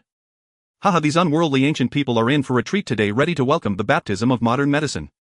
These are not comparable to the outdated traditional Chinese medicine of the Tang dynasty. In truth, he also wanted to be Loki, but there was no way, his strength did not allow it. A sense of superiority emerged again, and Yi Changtian felt as if he radiated an aura of superiority over the world. In front of him, let alone these lords and ministers, even the Emperor Lier was but an ant. Thinking this way, he felt that losing an iron mine was not a big deal. After all, he was not the useless loser of modern society. Now in the Tang dynasty he possessed a versatile system and his horizons should be broadened. In the near future he would achieve accomplishments that would make this world tremble. What is one iron mine? In the future he would possess more iron mines, salt mines, coal mines, and even oil fields. Thus Yi Changtian casually found a knife, according to the system's instructions, used a bamboo tube and then disinfected it with the white liquor he invented. Without modern medical methods to determine blood type, he directly used the blood of a close relative for testing before starting to perform surgery on the fainted minister while administering a blood transfusion. This reckless operation brought a thick line of black humor to Gu Xiaoshan's forehead. Are you really going to perform such a major surgery without a sterile environment?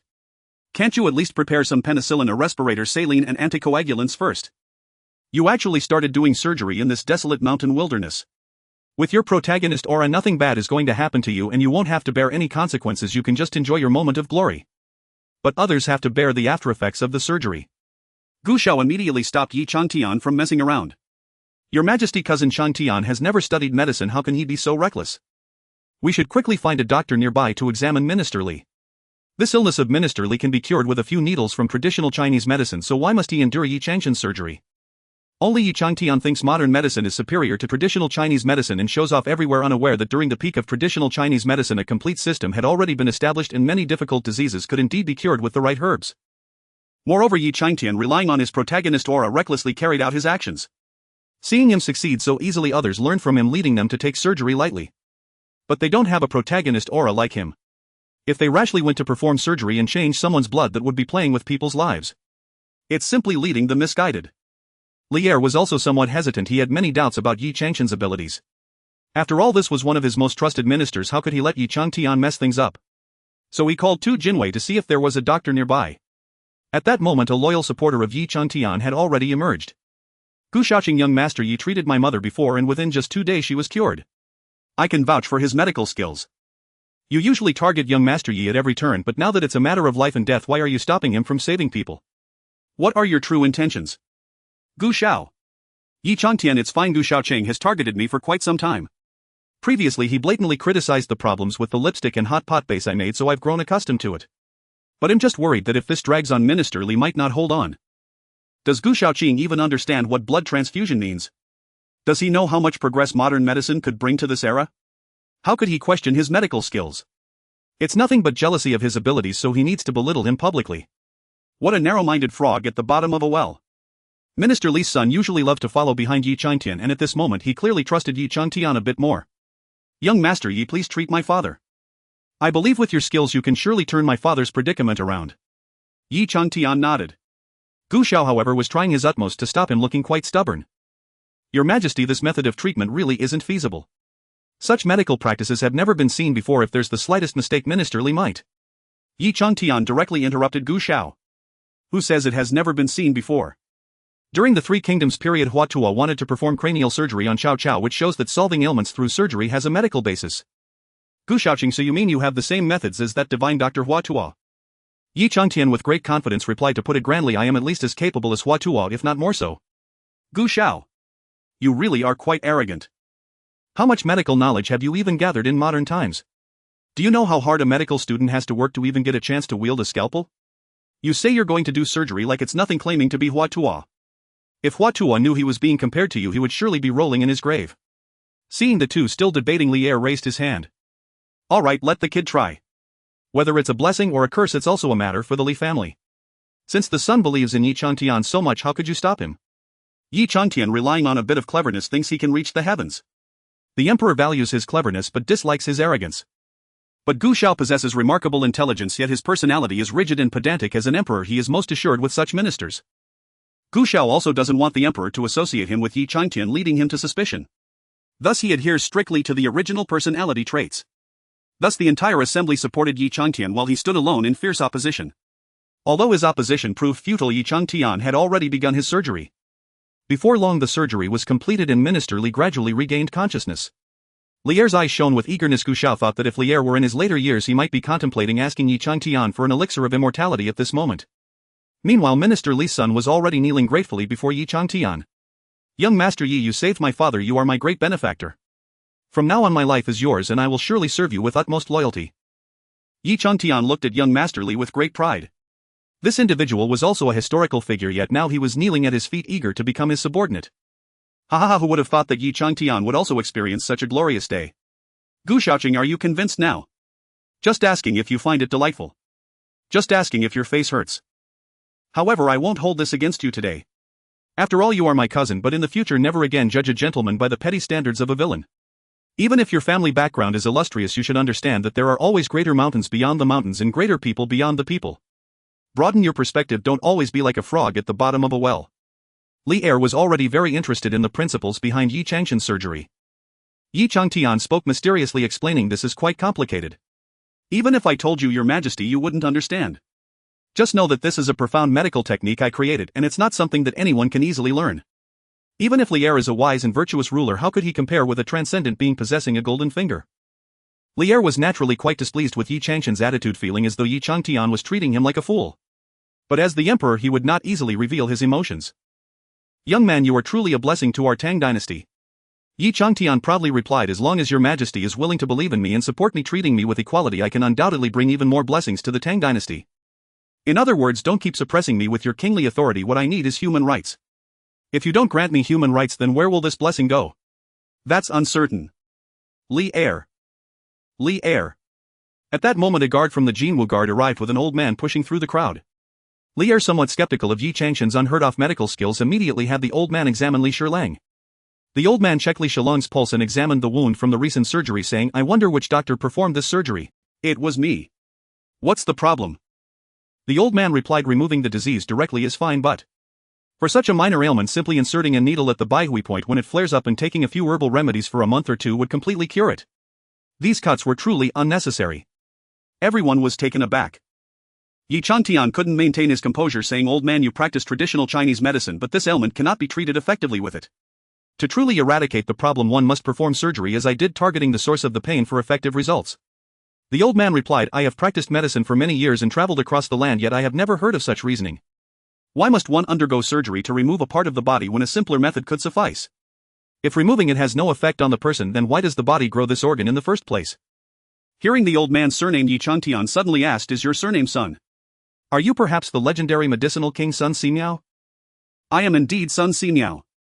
Yi Changtian's eyes sparkled with excitement as he pulled Sun Simiao into a conversation. This was the renowned medicinal king from history. If he could convince him to be his subordinate, that would be something impressive. In the historical novels of crossing into the Tang dynasty, one must encounter a character, Sun Simiao. The male lead would inevitably form a close friendship with him and astonish him with modern medical theories, prompting Sun Simiao to willingly become his disciple. Sun Simiao, despite his doubts about Yi Changshan's drastic surgical approach, was evidently intrigued by some of Yi Changshan's medical. Many people in this era were simply constrained by the limitations of their time. For instance, if Sun Simiao were given the same opportunities as Yi Changtian to explore various branches of medical theory, would he still need Yi Changshan's guidance? Yi Changtian was merely leveraging the advantage of information asymmetry to excel in a feudal society. Moreover, this unequal information was not something he had mastered himself, it was all provided by the system. He could only relay this knowledge clumsily to Sun Simiao, who could still derive insights from Yi Changshan's awkward interpretations. Who was truly more capable? It was clear. Moreover, some of Yi Changshan's unusual methods genuinely baffled Gu Xiao. For instance, at this moment he was discussing with Sun Simiao while using theories that Sun Simiao would later develop to educate him. As a result, knowledge originally derived from Sun Simiao became something Yi Changtian claimed to have discovered and passed on to him, making it seem as if he owed Sun Simiao an enormous debt of gratitude. Wasn't this akin to stealing poetry? Especially when the system informed Gu Xiao host Yi Changtian is negotiating with his system to extract Sun Simiao's Qian Jin Fang for himself to publish. Haha, so you're the medicinal king. Then I must apologize, the medicinal king in history may very well be me, and you old man's son will have nothing to do with it. If you're wise, I could share a couple of universal remedies produced by the system with you. Gu Xiao. Taking the wisdom of the ancients and rubbing it against the ground. This is truly shameless. The emperor had already left and Gu Xiao patted Li Gongzi's shoulder. Go back and find a few more doctors to properly examine your father. Li Gongzi was now a bit skeptical about life, unsure of whom to trust. After returning, he indeed consulted several renowned doctors who carefully examined Li Shilang. As a result, these doctors all stated the cuts Li Shilang received were unnecessary and future complications were hard to predict. Li Gongzi. At the same time, Gu Xiao was also summoned to the palace by the emperor. The emperor hinted at a few things and asked Gu Xiaoqing, what do you think of Yi Changtian? Gu Xiao, is your majesty referring to my cousin Yi Changtian or the current prodigy Yi Changtian? Li heir. Gu Xiao, if your majesty refers to this prodigy, I feel he does possess some real skills, but his character and moral integrity are quite lacking. How can one be so arrogant and proud before achieving anything significant? If he were to gain prominence in the future, he might bring calamity to our Tang dynasty. Li heir twitched his mouth, thinking he was surprised that this fool could see through Yi Changshan's anomalies. Gu Xiaoqing, you are being too harsh. What evils could possibly exist in this world? Gu Xiao, I believe he is indeed an evil spirit possessing my cousin Yi Changshan's body with unknown intentions. However, your majesty need not worry, I have privately sought out a reliable master who said that this evil spirit fears foul odors. As long as we douse him with dog feces and cat urine, we will surely expel this evil spirit. Li heir.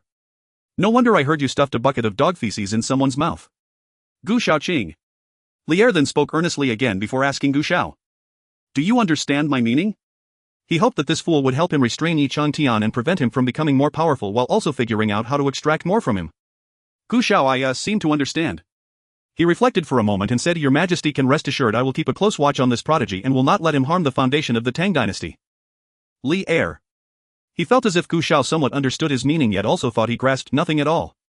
Forget it, it's getting late. You may leave the palace now. Gu Xiao paid his respects and exited the Ganlu palace.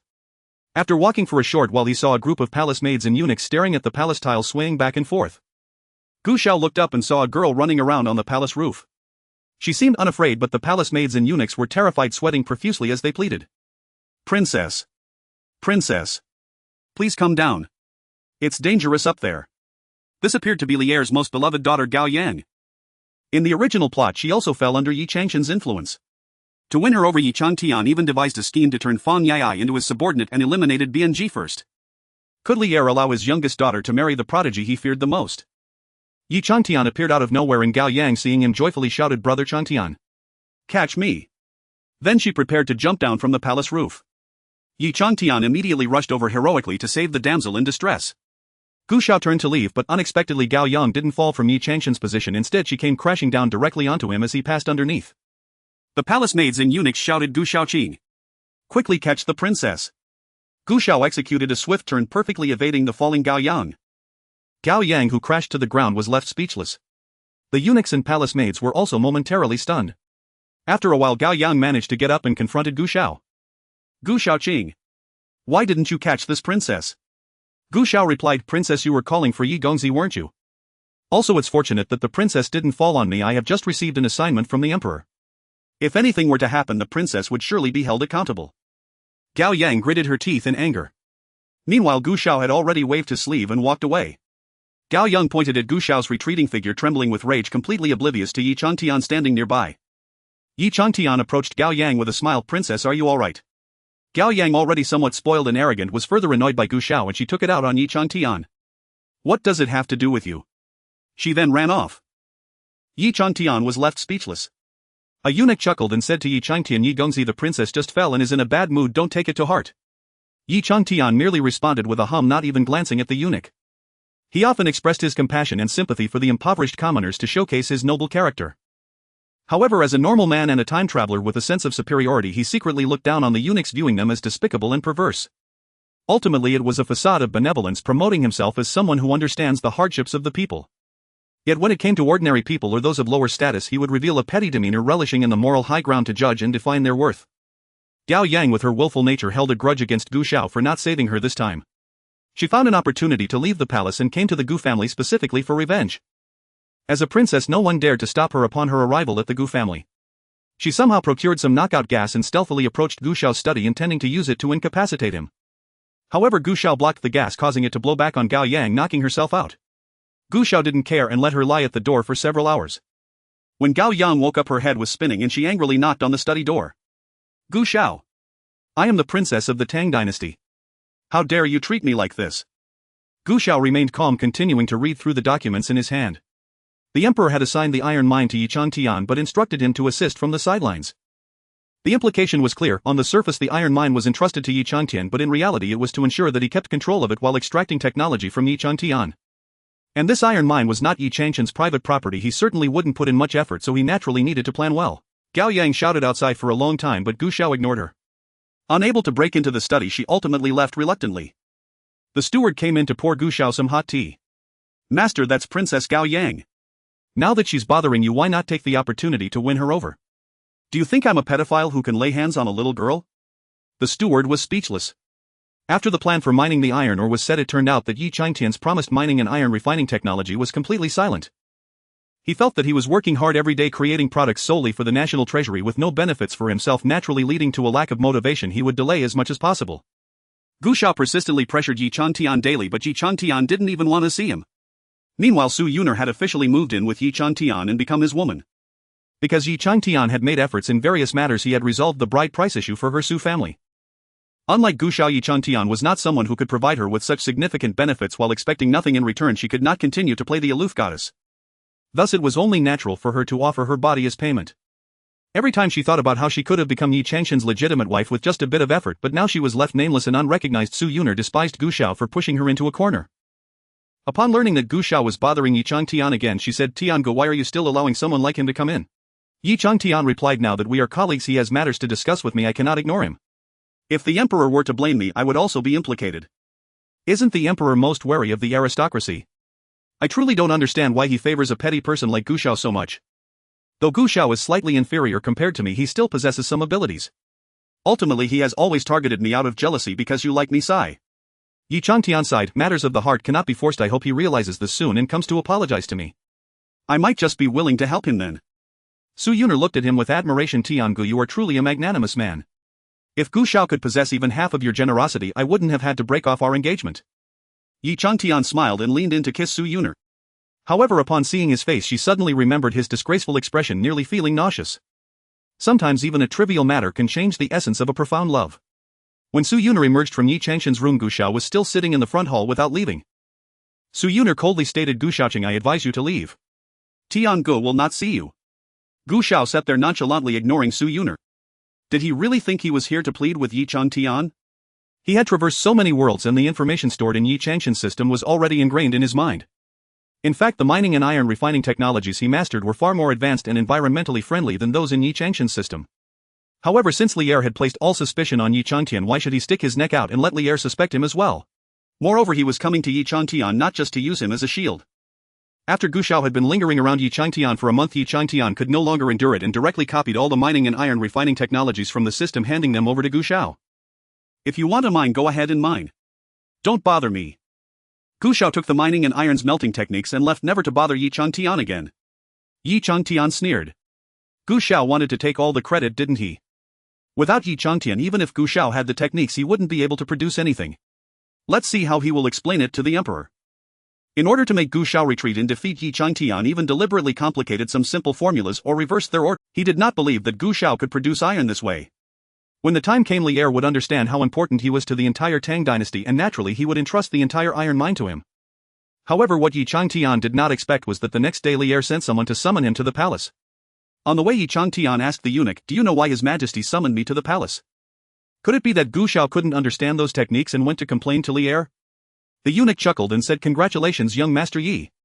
This morning Gu Xiaoqing personally requested an accolade for you. His Majesty summoned you to the hall to reward you." Upon hearing this, Yi Changtian suddenly had a bad premonition. The first time he captured an assassin from his room, Gu Xiao requested a commendation for him, which ended up causing him to be hunted by that assassin organization every few days. The second time Gu Xiao requested a commendation for him and he lost the large iron mine he had secured. Now another request for a commendation. Indeed, the eunuch quickly said, "We must also thank young Master Yi. Many years ago, during a drought in my hometown, there was not a single grain harvested and my family starved to death. Only I survived and became a eunuch in the palace, which allowed me to have food. There are countless unfortunate people like me in the world, but now thanks to young Master Yi's high-yield potatoes and corn, there will be no more starving people in the world. Young Master Yi is truly a blessing sent by heaven to protect our Tang dynasty." Yi Changtian was completely bewildered. The system could only provide him with some virtual items. It was impossible for it to give him real potatoes and corn. Fortunately, during the Tang dynasty, the atmosphere was open and inclusive, and many foreign merchants crossed the seas to reach Chang'an. Yi Changtian sent people to find these foreign merchants and finally discovered these two crops, potatoes and corn. He had secretly begun planting them in the initial fields and had harvested several batches, filling the granary with seeds. However, Yi Changtian did not want to reveal them just yet. From the records provided by the system, during the Jingguan era, Li Er reigned for 23 years and natural disasters were ever present. Floods occurred almost every year, along with droughts, locust plagues, rodent infestations, frost damage, earthquakes and epidemics, which seemed to take turns every year. The year before last there was an earthquake in the Longyu region, and last year there was a severe drought in the Jiannan Dao. And next year there would be a major flood disaster that would affect 28 states along the east and Huaihai regions, leaving the people suffering. There would also be an epidemic spreading within the borders and in Hadong. Yi Changtian planned to reveal the high-yield grains he had planted, such as potatoes and corn, during the major disaster year. By then not only would Li Er be grateful to him, but the entire world would regard him as a savior. He would be able to establish himself firmly in the Tang dynasty and be remembered for generations. But now Gu Xiao had disrupted his plans, prematurely exposing his high-yield grain to Li Er. Thinking of how Gu Xiao had been visiting his residence every day, Yi Changtian finally understood. Seeking the iron's melting technique was just an excuse. The real intention was to gather information. When Yi Changtian arrived in the Great Hall, he found that the potatoes and corn from his farm had also been brought into the hall, several baskets full. Some officials were munching on raw potatoes and corn, their eyes brimming with tears. As soon as Yi Changtian arrived, they expressed their gratitude in various ways, saying that Yi Changtian cared for the common people in the Tang dynasty and was sent by heaven to save the Tang dynasty. They adorned Yi Changtian with various flattering titles, but could he say that he just wanted to make money and gain benefits? Li Er was also very moved, stepping down from the throne to grasp Yi Changshan's hand, saying some very sentimental words. But Yi Changtian only heard the most crucial sentence. Li Er had taken over his farm, and from now on, for the cultivation of potatoes and corn, he would send professional personnel to ensure that small-scale planting would be conducted now, and large-scale promotion among the common people would occur by mid-year. Yi Changtian. Yi Changtian stared fiercely at Gu Xiao. Gu Xiao stood tall and dignified. In the original plot, Yi Changtian would exploit the national disaster next year to profit for himself. Some people would argue that it's only natural for merchants to make money.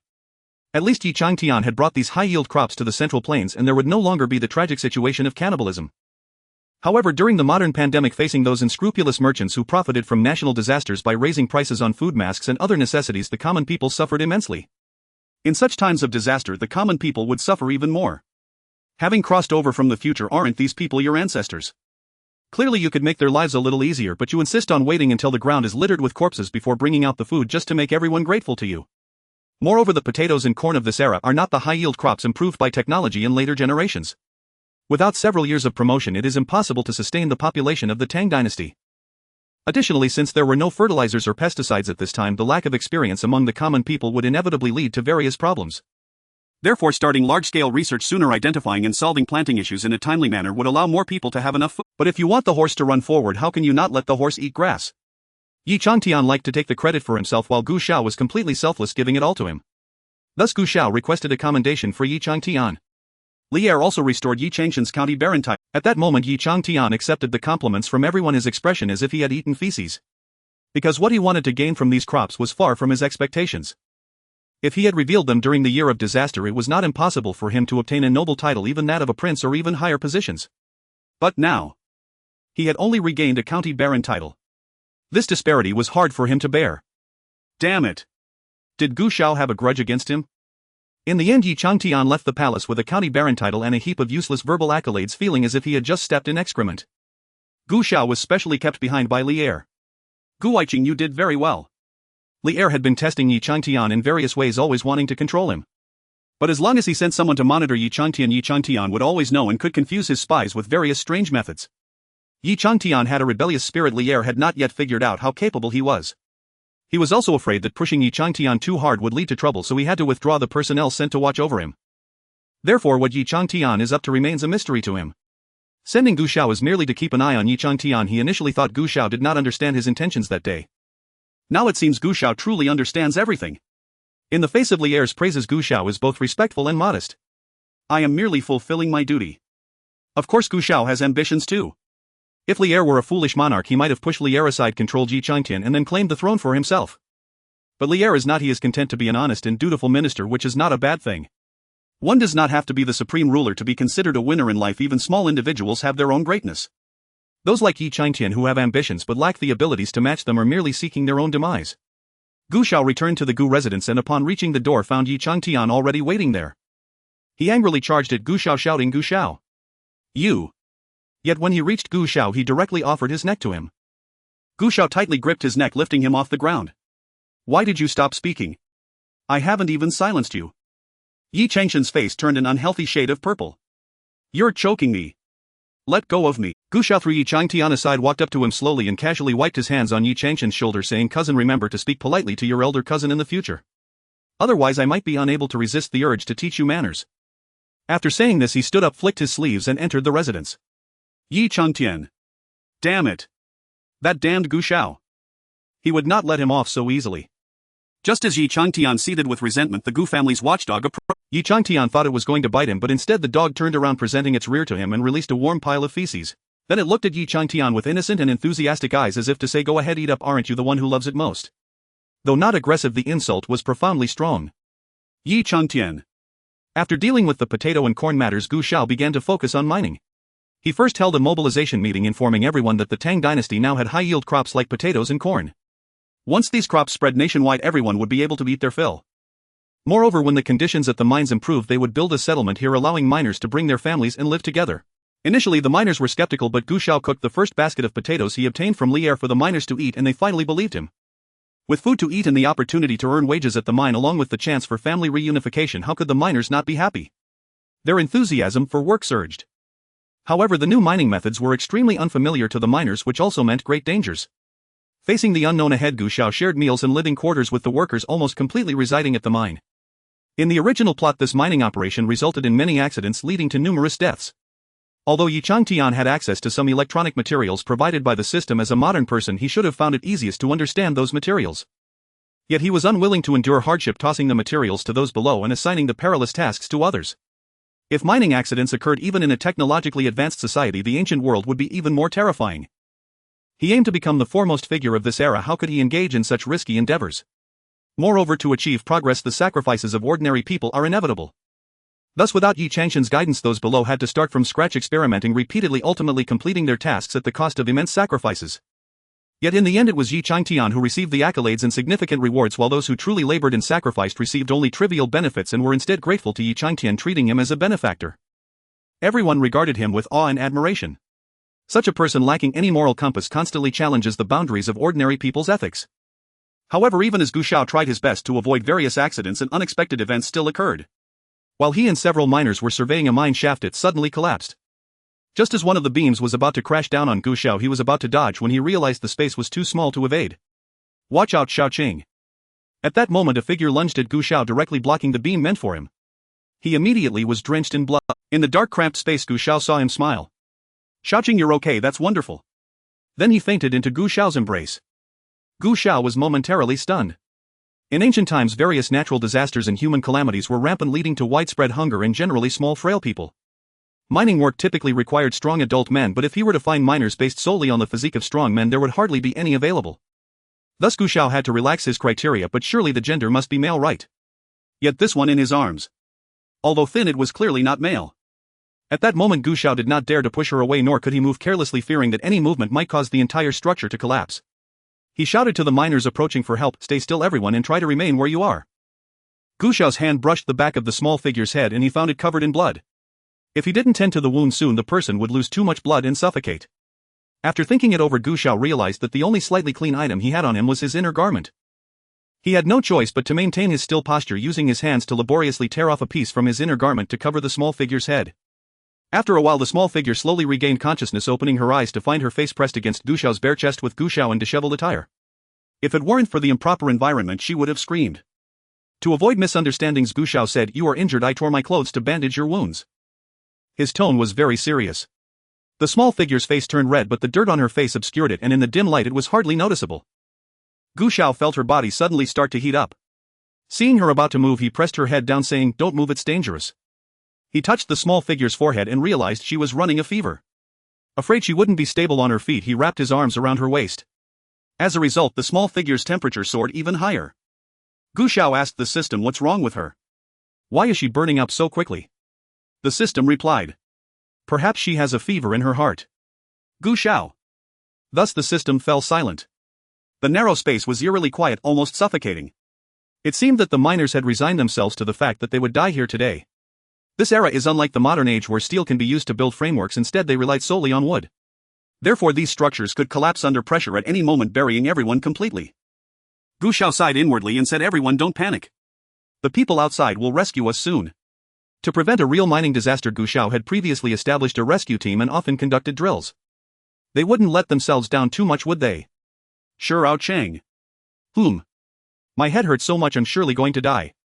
Gu Xiao pressed his middle finger against the small one's wound. It won't happen. Gu Xiao's physical body was destroyed by the Son of Heaven in his own dimension, and his divine power had completely collapsed, leaving only a trace of remnant soul. He had traversed so many dimensions. Although his divine power had long since been restored, an ordinary body could not possibly withstand his divine might. Thus, upon entering the myriad worlds, he suppressed his power to the average level of the dimension. He could only cultivate his divine body through the virtuous value acquired from tasks in the dimension. Yet until now he had barely managed to cultivate a single finger of his divine body. Although this finger was not enough to control everything, it sufficed for healing the small one. The small one had already become faint and dizzy. "Though I'm about to die, I do not regret blocking for Xiao, she said. "When my father was still alive, our family rented land from Xiao's family. Xiao only ever charged 1/5 of the rent, and the remaining grain was enough for our family's sustenance for a year. During festivals, Xiao would send people to our village to deliver gifts. When disasters struck, not only did he exempt us from rent, but he also provided us with grain. My father often said that Xiao is a good person, a good official, and as long as Xiao is alive, he will bring blessings to the Great Tang, allowing many people under heaven to survive. Yet I am just an ordinary person. I do not bring good fortune to the Great Tang by living, nor do I bring disaster by dying. I feel it is worth it to exchange my life for Xiao's." The small one's words made the miners unable to hold back their tears. Everyone had seen the hardships Gu Xiao had endured during these days. They all recognized how much he valued the lives of the miners. He was a young man from a prestigious family, born to enjoy wealth and luxury. Even without doing anything, he could live a life of comfort. Yet he chose not to sit at home enjoying the protection of his ancestors. Instead, he used his status to genuinely consider the welfare of the common people. "Xiao, even if we all die, we will make sure you live." If the wooden framework truly collapsed, they would all throw themselves at it, using their bodies to shield the structure, thereby buying Gu Xiao a little more time. At this moment, Gu Xiao's feelings were quite complicated. In reality, many of the original owner's actions were based on considerations for his own family. In other words, it was merely a strategy of the aristocracy, constantly encroaching on the living space of the common people while simultaneously doing good deeds to garner their gratitude. The goal was to elevate the status of the aristocracy in the hearts of the common people, thereby competing with imperial power. But unexpectedly, it had been remembered by others. The more one gains, the greater the responsibility one must bear. At this moment, Gu Xiao felt a heavy weight on his shoulders. 2 hours later, breathing in the narrow space had become quite difficult. Some miners with weaker constitutions had already fainted. Just then the sound of the rescue team reached them, accompanied by a glimmer of light. All the miners were rescued and the small one was sent to the doctor. To Gu Xiao's surprise, the doctor treating the small one was Sun Xiao. "I have met Gu Xiao." Gu Xiao nodded. "Thank you, Dr. Sun." When Sun Xiao finished the examination and came out, Gu Xiao asked, "I've heard that Dr. Sun is preparing to compile the medical experiences of various families throughout history along with his own medical theories. Is there any progress?" Sun Xiao paused for a moment and said, "I am currently still collecting relevant materials, hoping to achieve my wish within my lifetime." Sun Xiao's medical treatise is a highly valuable comprehensive clinical medical work. Its medical theories and prescriptions systematically summarize the medical achievements prior to the Tang dynasty, which is Sun Simiao's most renowned accomplishment in history and the foundation of his fame in the medical field. He devoted great effort to this achievement, yet in the end Yi Changtian easily took away the credit that made him famous in history. Gu Xiao said since the emperor ascended the throne he has ordered the historians to compile records of past dynasties. However, the field of medicine is not given much attention. I wonder if in 1,000 years the medicine of Hua Kingdom will be lost due to a lack of reference books. He sighed and continued, Dr. Sun's compilation of medical books is a significant undertaking. Why not give me the manuscripts you have completed? I will report to the emperor and then Dr. Sun can go to the Imperial Medical Bureau to reference relevant texts for treatment, which will help ensure that the medical skills of our great Tang are passed down through the generations.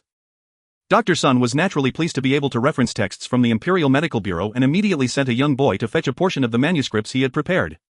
The next day Gu Xiao brought Sun Simiao into the palace and showed the manuscripts to Li Er. Officially compiling books has always focused more on historical records, while medical books and other specialized texts are often neglected. This is why many traditional crafts in Chinese medicine in later generations of Hua Kingdom gradually declined, as in ancient times these were taught personally. Once the person was gone, the skills would be lost and later generations would find it difficult to find reference books. Gu Xiao also suggested to Li Er regarding the compilation of medical books that they could find someone to include some folk techniques in other fields so that future generations could understand the social landscape of the Great Tang through books. Li Er agreed. What you say does make sense, Gu Weiqing. He then ordered a few officials to handle the matter. Furthermore, on the medical book front, Sun Simiao was also involved. Just as Gu Xiao and Sun Simiao were about to leave the Ganlu Palace, a court official came in to report that Yi Changtian had arrived. Li Er squinted his eyes and said, "Summon him." It seemed Yi Changtian had come up with something good again. However, Li Er never expected that Yi Changtian would bring a medical treatise that he claimed to have written himself. However, when Li Er casually flipped through it, he found that the first half of this medical treatise was almost identical to the manuscript brought by Sun Simiao. Li Er, a person who had never studied medicine and one who had dedicated their life to the study of medicine, wrote two identical medical books. So the question arises, who really wrote this book? Do we even need to think about it? Yi Changtian has a history of plagiarizing poetry, so who would still believe? Li Er did not say anything directly showing Yi Changtian the manuscript of Sun Simiao and then asked County Magistrate Yangji, "Can you explain what is going on here?" Yi Changtian was completely confused. Wasn't it said that Sun Simiao wrote the Qianjin Yaofang during the Yonghui years of Emperor Gaozong? How could it possibly be written ahead of time? However, he could not admit that he had directly taken someone else's book. Admitting that would be a huge loss of face. The people present were seasoned veterans of the court and could not be dazed by a moment of confusion, especially when the basic facts were laid out. Moreover, Yi Changtian had a history of plagiarizing poetry. Therefore, all eyes were filled with suspicion when they looked at Yi Changtian. Yi Changtian stubbornly refused to admit it. Now that Sun Simiao had only written the first half, he had produced the second half as well. If he claimed he hadn't plagiarized, didn't that mean Sun Simiao had plagiarized him? Sun Simiao, being of advanced age, was nearly infuriated. County Magistrate Yangji, I had previously heard that you plagiarized others' poetry and I thought it was merely a misunderstanding by the world. I admired many of your medical ideas, but I never expected you to be this kind of person. Have you stolen the lifetime of effort from an old man? Is that even human? Gu Xiao also cupped his hands and said, "Your Majesty, it is impossible for two people to write exactly the same book simultaneously. After all, County Magistrate Yangji has already proven through experience that two people cannot produce an identical poem at the same time, right? Thus either Dr. Sun or County Magistrate Yangji must have used some disgraceful means to steal the other's manuscript." Everyone knew this fact and who the thief was, but it was impossible to speak it out loud. Gu Xiao continued, "However, we should not assume County Magistrate Yangji is at fault just because of his past. We cannot let this trivial matter become a historical mystery that future generations mock. Therefore, I believe we should stick to the old rules. Since whoever wrote this book must have read many medical texts and has considerable expertise, let us find a few imperial physicians to test them. The truth will be revealed, won't it?" Yi Changtian was initially quite pleased, as his system had just leveled up and it was impossible for it to upgrade again when he needed it. But when he called for the system, it replied, "Upgrading, do not disturb." Yi Changtian was taken aback, thinking, is this going to embarrass me again? Seeing that Li Er was really going to call the imperial physicians to test both of them, Yi Changtian immediately knelt down and said, "Your Majesty, in fact this book was indeed written by Dr. Sun. I presented it today to give credit to Dr. Sun. Since he is also present, I was just joking with him." Everyone was speechless. Li Er twitched his mouth. He needed Yi Changtian now and would not truly embarrass him, so he tacitly accepted Yi Changshan's attempt to save face. Seeing this, Sun Simiao would not insist any longer. This matter was brushed over and Yi Changtian thought he had escaped danger, preserving his dignity. But in reality his dignity was like a colorful bubble, looking dazzling to him but easily popped by others. Having embarrassed himself twice by stealing others' labor, Yi Changtian secretly vowed never to present anything that might coincide with others in the future. Well, it means he would have to steal the works of famous people from after the Tang dynasty. However, Gu Xiao would not give him another chance, so he directly took control of Yi Changshan's system. From now on, whenever Yi Changtian attempted such things, the system would simply respond upgrading. No matter how angry Yi Changtian was at his useless system, Gu Xiao had no time to care and quickly returned to the mine. The little girl had taken over a month to recover fully. She planned to go back into the mine, but the person in charge of the mine directly forbade her from going down. The little girl ran to find Gu Xiao. "Why won't you let me go back into the mine, Xiaoqing?" Gu Xiao wiped the dirt off his face with a handkerchief. "You are a woman, this kind of work is not suitable for you." It was not that Gu Xiao looked down on women, but in terms of physical strength, women are naturally inferior to men, which is a fact. The little girl did not expect to be seen through by Gu Xiao. Biting her lip, her face turned red. Now she was all alone and struggling to survive. If she couldn't go to the mine, what else could she do?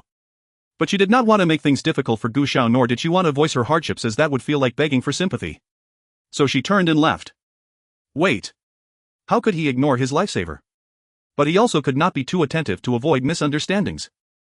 My Gu family has always been clear about kindness and grudges. You have helped me in the mine, I cannot repay you. If you don't mind, I will recognize you as my sworn sister. When you get married, I will prepare a dowry for you. If anyone bullies you, you can invoke the name of my Gu family. Sister. Sister. System. The male lead can take any woman as a wife. Gu Xiao can take any woman as a sister. Why is there such a huge difference? If the male lead's flirting skills could be shared even a little with Gu Xiao, he wouldn't have been single for thousands of years. Gu Xiao saw the little girl, also dazed, and raised an eyebrow. If you are unwilling, how about as an adopted daughter? The little girl. Or, if Gu Xiao continued, the little girl might suspect he wanted her to be his granddaughter. She immediately said, "I am willing to be your sworn sister, Xiaoqing." She had never dreamed that she could stay by Gu Xiao's side. Gu Xiao chuckled. "First, let me hear you call me brother." The little girl stammered for a long time before finally calling out brother. Gu Xiao ruffled her hair. "Yes, I will have the steward prepare things. I will invite the clan elders as witnesses, and from now on you will be a member of my Wu Jungu family." During the days when Gu Xiao was busy with the iron mine, Yi Changtian had taken the opportunity to gather several future famous figures as his little brothers. These future influential people surrounded him every day, grateful for his small acts of charity and assistance. He felt a great sense of accomplishment. Moreover, he had also begun large-scale production of white liquor, and the business was thriving. The white liquor he produced could not be compared to top brands like Matai. But in this era, such high-purity white liquor was already impressive enough for him. Just thinking about those high-ranking officials and nobles surrounding him asking for only a bottle of white liquor made Yi Changtian chuckle. Is this the top elite of the Tang dynasty? They were merely a group of ignorant frogs in a well. Even the smallest trinket he casually produced could drive them mad. Without him, they would probably feel that life was devoid of interest. When Gu Xiao brought the little girl back to Chang'an to finalize the adoption ceremony, he heard that Yi Changshan's white liquor business was booming. Someone even specifically brought a large quantity to present to Gu Xiao. Gu Xiao, being indifferent to worldly pleasures, had no interest in such strong liquor. The person delivering the wine said, "It turns out you, Xiaoqing, also do not like it." The wine deliverer said, "So Gu Xiaoqing, you also do not like it?" Gu Xiao raised an eyebrow, realizing that liquor is indeed not suitable for the gentry class, as it is strong and aggressive, while the gentry values moderation and peace and refinement. They drink to pursue a state of slight intoxication, thus the liquor of this era is quite similar to beverages like tea. However, consuming liquor often leads to vomiting, which humiliates the gentry, causing them to lose face. How could they possibly like it? If Yi Changtian sold this liquor at a lower price, it would likely be popular among the lower classes, as they perform hard labor and such strong liquor would warm them up. Yet Yi Changtian aims to conduct business with the wealthy, thus pricing it exorbitantly. By selling it so high, he is signaling to the nobles that he intends to sell it to them. The nobles are aware that he is currently favored by Lier, and receiving such a signal, how could they not buy his liquor? Even if they do not enjoy drinking, they must purchase it in large quantities to curry favor with Yi Changtian. Once everyone buys, Yi Changtian would think that the liquor is very popular, leading him to increase production. But what about the waste generated in the process? After all, liquor is also made from grain. Now all the grain is used to make liquor, leaving the common people without food, while the liquor ends up in the hands of the aristocracy, who pour it out like water, with all the money flowing to Yi Changtian. It should be noted that before the Ming dynasty, the Hua kingdom was in a state of deflation. Due to insufficient copper production, there was little silver and gold, resulting in inadequate currency issuance. Moreover, the common people preferred to save money, further weakening the circulation of currency. Now Yi Changtian has hoarded all the currency that should be circulating in his hands, with very little actually going out. If this vicious cycle continues, the entire market will be thrown into chaos by Yi Changtian. As a straightforward, loyal minister, Gu Xiao did not engage in any underhanded tactics with Yi Changtian and directly wrote a memorial to report him. Competing with the people for profit is one thing, but disturbing the normal market order. I will not let you off. Gu Xiao's report caused the ministers to regain their wits, excited yet regretful, but they honestly supported Gu Xiao. If Yi Changtian continues to sell at such high prices, all the money in their pockets will end up in his. In the end, Yi Changtian was ordered by Lier to not sell high-priced liquor anymore. And just when Yi Changtian was about to explode with anger, Gu Xiao immediately delivered some good news. Your Majesty, I have come back with good news. Gu Xiao promptly presented an oddly shaped object clearly made of iron. Your Majesty, this is the first complete cast iron block produced using new technology at the mines with a high iron content and exceptional hardness. It is the result of the workers' tireless efforts over several months. I believe that as we continue to explore, the technology for iron refining and steel casting will continue to improve. Not only will all soldiers in our Tang dynasty be able to use iron weapons, but even agricultural tools will be made of iron, increasing crop yields. Lier was greatly excited by these words. Gu Xiao continued, the tool you see now was improved by the workers at the mines based on the previous agricultural plow. It will increase efficiency in agricultural production by at least 3 times. Gu Xiao detailed the benefits of this iron plow. As the entire nation is currently promoting the planting of potatoes and corn, Gu Xiao's delivery of this iron plow is like a timely gift. Lier even specifically went to the royal garden outside the main hall to try out the iron plow. Indeed, the iron plow turned the soil very quickly and deeply, much more efficiently than farmers laboring with wooden hoes. Yi Changtian was dumbfounded. Isn't this the curved plow? It should not have appeared until the late Tang dynasty. I was pondering when to show it off, yet Gu Xiao has brought it out ahead of time. After trying it out, Lier said, Gu Xiaoqing, you truly have not disappointed me. Gu Xiao replied, Your Majesty, this is not my merit. The iron was painstakingly forged by the workers at the mines, and the iron plow was also devised by them. I merely conveyed their achievements to Your Majesty. Do you think the ancients were fools? Could they not come up with such things? It was simply the limitations of productivity that prevented them from having the conditions to improve their tools. Now that they are exposed to iron daily at the mines, they naturally have the conditions.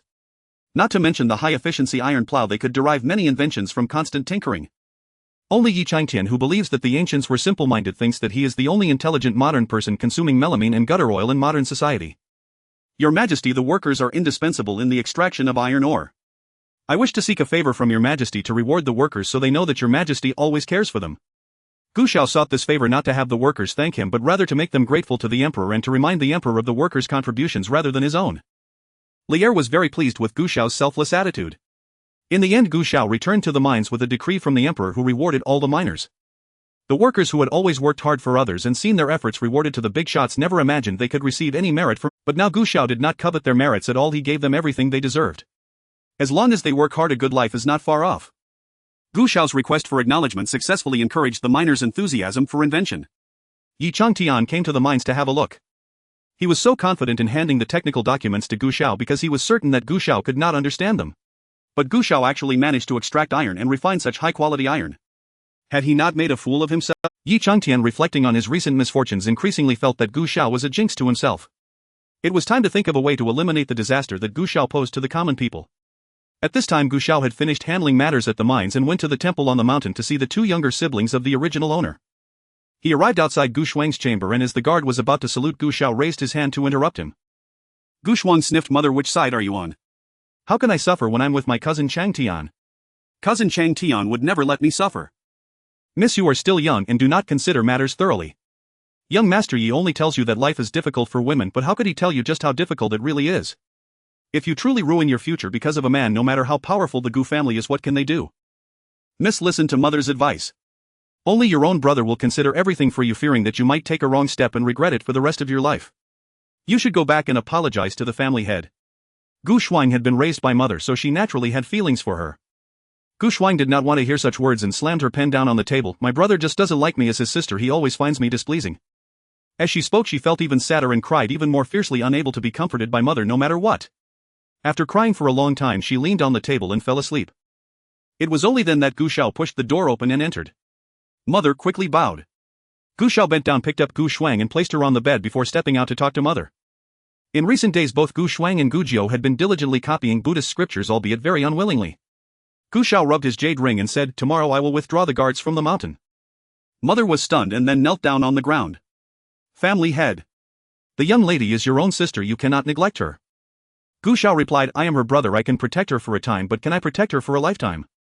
If she never sees a coffin, she will always think that she can enjoy the privileges of the Wuju and Gu family without any cost or sacrifice. Mother trembled all over but knew that Gu Xiao was right. Moreover, as the head of the Gu family, his decisions could not be changed easily.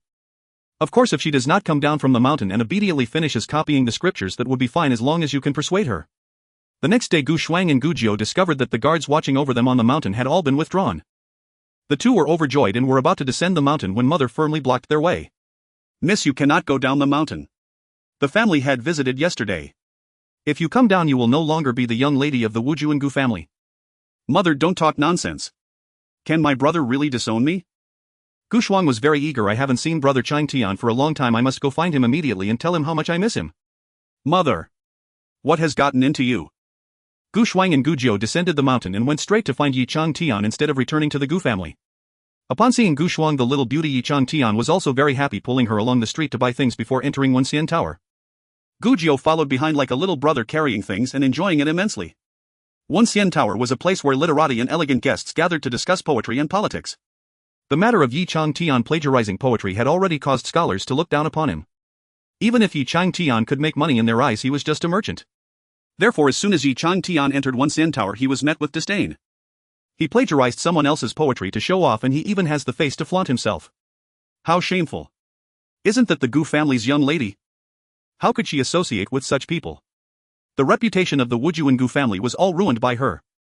Someone directly drove Yi Chang Tian away. Yi Chang Tian, this is a gathering place for scholars. How dare a fraud like you come here?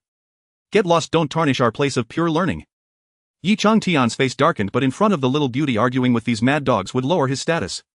So he could only smile helplessly and was about to pull Gu Shuang away. Gu Shuang couldn't bear to see Yi Chang Tian being wronged. You all shut up. With me the Wuju and Gu family present, he can go wherever he likes, and you'd better speak politely to him or don't blame the Wuju and Gu family for being rude. Someone said to Gu Shuang, Miss Gu, your brother is upright and cannot tolerate any sand in his eyes. He is one of the most respected officials in the court who exposed the truth about Yi Chang Tian stealing poetry from others. How can you cover for Yi Chang Tian and put your brother in a difficult position? My brother was deceived and misunderstood cousin Chang Tian. I will explain it clearly to him. The man shook his head and no longer debated with Gu Shuang. The three came out of Wenxian Tower and Gu Shuang was still fuming. Yi Chang Tian said, rumors stop with the wise. I don't care what they say and you need not be so angry. Even if those poems were not written by me, my strength still surpasses that of these scholars. They are all poor and only know how to spout empty words. It is ridiculous that they still have time to look down on me. Gu Shuang said apologetically to Yi Chang Tian, cousin Chang Tian, I'm sorry, this is all my brother's fault. I really didn't expect him to do such a thing. He who told me to be too outstanding, making him feel threatened. He can only use these rumors to attack me. In terms of strength, he is far inferior to me. Gu Shuang and Gu Jiu nodded in agreement. Yi Chang Tian was already thinking of getting rid of Gu Xiao, and now with Gu Shuang and Gu Jiu coming to him, he had the perfect opportunity. Shuanger, don't return to the Gu residence today. I will take you to a good place. Gu Shuang felt a bit shy. Although she thought it was not good to stay out late, she could not refuse Yi Chang Tian. In the end, under Yi Chang Tian's modern theories, she chose to follow him. Yi Chang Tian took her to another small residence of his where they talked in the room while Gu Jiu stood guard outside behaving obediently. Yi Chang Tian took out some peculiar items he had made to please Gu Shuang. Shuanger, look, this is a facial mask meant to be applied to the face to keep women's skin tight and white, replenishing moisture. Gu Shuang's eyes lit up. Thank you, cousin Chang Tian. Cousin Chang Tian is truly amazing, always able to create many unique things. I don't know what my brother is thinking, insisting on opposing cousin Chang Tian. Yi Chang Tian smiled and applied the facial mask on Gu Shuang, taking the opportunity to embrace her while praising her skin like fine jade. Having multiple wives and concubines is a fine cultural tradition of Huagua. Now that he had finally arrived in ancient times, he should enjoy this treatment, shouldn't he? Just when he was leaning towards Gu Shuang suddenly pushed Yi Chang Tian away. Cousin Chang Tian, we cannot do this. If you truly like me, please go to my brother to propose marriage. Is that all right? Yi Chang Tian sighed. Your brother looks down on me and you are destined to marry a son from a prestigious family. How could I possibly reach such heights? So you choose to sleep instead. The logic is quite impressive. Gu Shuang, however, completely missed the underlying meaning in Yi Changshan's words and replied, those sons of noble families are nothing but empty vessels, only knowing how to flaunt their birds and fight dogs, relying on their family's protection to get by. How can they compare to you, cousin Chang Tian? Only someone like you is worthy of a woman's lifelong devotion. Would you be willing to entrust your life to me? Gu Shuang blushed and shyly said she would. A woman can also hold up half the sky. For you, cousin Chang Tian, I am willing to oppose my brother's arrangements for me and strive to be the brave woman who resists feudal arranged marriages that you spoke of. Yi Chang Tian proceeded to brainwash Gu Shuang, stating a woman who is willing to give her most precious possession to a man truly loves him. Shuanger, I need to know if you truly love me. In essence, it means resisting feudal arranged marriages begins with premarital relations. Gu Shuang, dazed, willingly nestled into Yi Changshan's embrace. Yi Chang Tian thought of his fiancée as well as Su Yuner and the maid he had slept with, feeling a fleeting sense of guilt. But soon he realized that compared to the men of this era, he was already doing well. After all, he only had a few women and did not truly open a harem. These women should be content. As the feelings between the two deepened, they were about to applaud for love. Just then a woman in black suddenly jumped down from the beam. Yi Changtian. I will kill you. Yi Changtian stared at the woman stunned. Previously assassins had been sent multiple times to kill him but were all defeated by him. Later the assassin organization sent a woman. Yi Changtian naturally handled women with ease, and before long he had won the heart of this female assassin. The female assassin even revealed that she was actually the big boss of the assassin organization, which excited Yi Changtian as he contemplated taking control of the organization for his own use. Who would have thought he would now face a setback? Damn it, system, why didn't you tell me she was hiding on the beam? The system mechanically replied, upgrading. Upgrading all day long. Red T, listen to me, things are not as you think. Go die, Yi Changtian. Red T pulled out her sword and lunged at Yi Changtian. Yi Changtian, clueless about how to win a girl's heart, repeated the same lines. Identical sweet nothings were said to the female assassin, and then he used them on Gu Shuang. Identical gifts claimed to be specially tailored for the female assassin were given to Gu Shuang as if they were meant for her. Which woman could endure this? Yi Changtian explained while dodging Red T's attacks. Seeing that Red T was not listening, he also drew a sword from the wall to block her strike. However, at that moment the system upgraded successfully, and with a bias sound it deflected Yi Changtian's sword. By the time Yi Changtian reacted, his sword had pierced through Red T's chest. He had stabbed her right through, and she had no time to leave a dying word before collapsing lifeless. Yi Changtian exclaimed, "System. What are you doing?" The system responded, "I'm helping you, host. If it weren't for me, she would have killed you." Yi Changtian replied, "What the hell? Is this help?" This directly killed her. Red T had gathered all the assassins today, originally planning to hand over her power to Yi Changtian, allowing him to command her, and she would just be his little woman from now on. Thus the assassins under Red T were all hidden in the corners of the residence, and they witnessed their boss being pierced through by Yi Changtian's. The assassins were stunned. Dozens of them quickly reacted and surged out, surrounding Yi Changtian to avenge Red. Yi Changtian exclaimed. He had intended to use these assassins to kill Gu Xiao, but now they were coming to kill. What kind of useless system is this? It's simply more trouble than it's worth. As the assassins surrounded Yi Changtian, they suddenly sensed something was off. No, it's bad, retreat. But it was too late. A large group of golden armored feather guards surged into the residence, sealing it off completely. Then the golden armored feather guards parted to make way, and Gu Xiao walked in, one hand behind his back, the other lightly clenched into a fist, wearing a bright smile. Gu Shuang's eyes lit up as she rushed forward, shouting, "Brother, please save cousin Changtian." Gu Xiao pushed Gu Shuang aside, not even glancing at her. Gu Shuang, who fell to the ground, was left stunned. Her brother had never treated her this way. Gu Xiao addressed Yi Changtian, "Yangji County man, if it weren't for your risking your life, how could we have captured all these assassins? You have made a great contribution." The assassins looked at Yi Changtian in disbelief. Previously he had used the same trick to trap one of their assassins, and now he had used it to trap their entire organization. The assassins were furious and raised their swords again, charging at Yi Changtian with reckless abandon, not caring whether they would survive today, intent on killing him. Yi Changtian dodged left and right, shouting, "Gu Xiao. Are you even human? How can you remain indifferent while I'm being hunted?" Gu Xiao replied, "I will request merit for you in front of the emperor." Yi Changtian was exhausted. Just a moment ago the system had stabbed Red T through in order to protect him, and now it was foolishly upgrading. At that moment a dagger from an assassin lunged toward him, and Yi Changtian instinctively pushed Gu Shuang aside. Gu Shuang was stunned, watching the assassin's dagger about to stab her heart. She closed her eyes and cried, "Brother, save me." When she opened her eyes again, she found herself indeed in her brother's embrace. Her brother's expression was emotionless, holding a sword that had already pierced the assassin's chest. Another assassin attacked. Gu Xiao remained unfazed, turning with Gu Shuang in his arms, pulling the bloody sword out, and without blinking plunged it into the chest of the oncoming assassin. Gu Shuang had never seen her brother so decisive in battle, leaving her in a daze.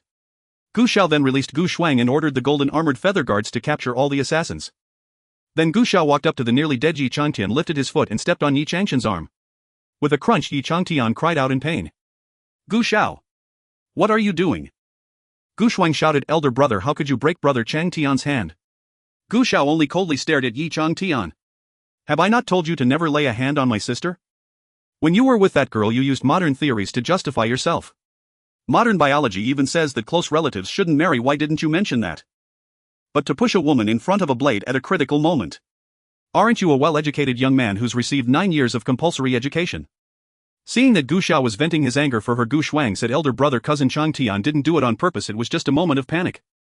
A long attendant beside Gu Xiao couldn't help but say, "Miss, the head of the family just saw you about to be injured and rushed forward to block the sword for you without regard for his own safety. How can you not see clearly who truly cares for your well-being in a moment of crisis?" Gu Shuang bit her lip, feeling upset about Yi Changtian's act of pushing her to block the knife. Leaving behind a scene of chaos, Gu Xiao led his people away in a grand manner, heading to the palace to report to Lier. Despite having wiped out the entire assassination organization chasing after him, Lier's expression was not good. Yi Changtian and the assassins were in cahoots. Could he be happy about that? But thinking it over, he never considered Yi Changtian to be a crucial ally, nor did he plan to utilize him, so there was no need to be angry. It was better to think positively, at least he wouldn't have to worry about his own safety anymore. Thus Lier lavished Yi Changtian with a long list of imperial edicts, raising him to great heights. However, upon reflection, Yi Changtian realized he actually gained nothing. In fact, in the future when he befriended others, they might wonder, is this man deliberately befriending me, just waiting to stab me in the back? Yi Changtian. When Gu Xiao returned to the Gu family, the steward immediately approached, asking, "Head of the family, was everything smooth?" Gu Xiao grunted in response, "Where are Gu Shuang and Gu Jiu? The young lady and the young master are kneeling in the ancestral hall." Gu Xiao went straight to the ancestral hall. Perhaps having witnessed today his usually gentle elder brother kill without blinking, Gu Shuang and Gu Jiu couldn't help but shrink their necks upon seeing Gu Xiao. Gu Xiao asked, "Did I not tell you to copy the Buddhist scriptures? Have you finished?" The two lowered their heads. No. Gu Xiao fell silent, only staring at them.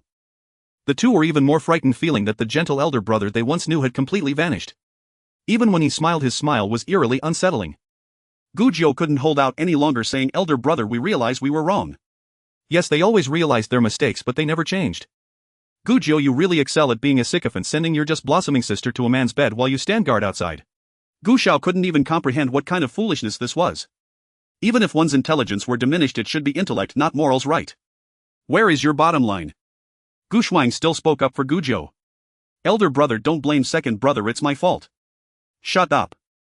Gu Xiao also didn't give Gu Shuang a good look, saying, "You always say women have it hard in this world and ask me to be more forgiving. Knowing it is hard, how dare you lose your virtue before marriage?" Gu Shuang was indignant. "Elder brother, why do you scold me? Is it wrong for me to want to marry cousin Chang Tian? Why do you insist on stopping me? Why can men take multiple wives but women cannot freely choose the one they love?" Gu Xiao. "You also realize that men having multiple wives is unfair to women. Why then do you chase after unfairness? It cannot be denied that many of Yi Changtian's views are progressive, such as love, freedom and so on. But that doesn't mean you can disregard family reputation and abandon basic moral standards in pursuit of so-called love, does it?" Gu Shuang still felt she was right and continued, "I've heard that Sister Yunair also broke off her engagement with you, which is why you vehemently oppose my being with cousin Chang Tian. But Sister Yunair broke off her engagement because cousin Chang Tian is too charming. It's your fault, elder brother. Instead of reflecting on yourself, you forced Sister Yunair to return the betrothal gifts and pushed her to a dead end. You truly are as selfish as cousin Chang Tian said, only seeing your own interests." Gu Xiao. "Gu Shuang, I have done wrong, but you are my elder brother, shouldn't you be more forgiving? But you haven't. Today you even used me. I nearly got killed." Gu Xiao. So he didn't blame Yi Changtian for pushing her out to block the knife, but accused his elder brother of using her. Seeing Gu Shuang getting more and more worked up, Gu Jiu pulled her back. "Shuanger, stop talking." Gu Shuang then noticed Gu Xiao's gaze was chillingly cold, devoid of any warmth. Gu Shuang immediately fell silent. Gu Jiu brought a cup of tea over to Gu Shuang, exchanging glances with her. Usually when they got into trouble, as long as Gu Shuang acted cute, Gu Xiao would calm down. Gu Shuang pouted and handed the tea to Gu Xiao. "Elder brother, I was just speaking without thinking, please have a sip of tea to cool off." Gu Xiao smiled faintly, taking the tea while his gaze swept over the two. "Do you really want me to drink this?" Gu Shuang huffed. "Elder brother, what do you mean? Do you suspect we would poison you in the tea?" Gu Xiao nodded. "Gu Shuang. How about this? To prove you haven't poisoned it, both of you drink this cup of tea. If you're fine, I'll believe you. If something happens to you, it would mean you plotted against the Gu family and attempted to harm the head of the family. The punishment is death. How about that?" The two. "What's wrong? Are you scared?" Gu Xiao handed the tea over. "Should I call someone to come in and make you drink it?" Gu Shuang and Gu Jiu trembled. "Elder brother, we really didn't poison it. How can you suspect us?" Gu Xiao said coldly, "Drink." Under Gu Xiao's terrifying gaze, the two took the tea tremblingly, each taking a few sips.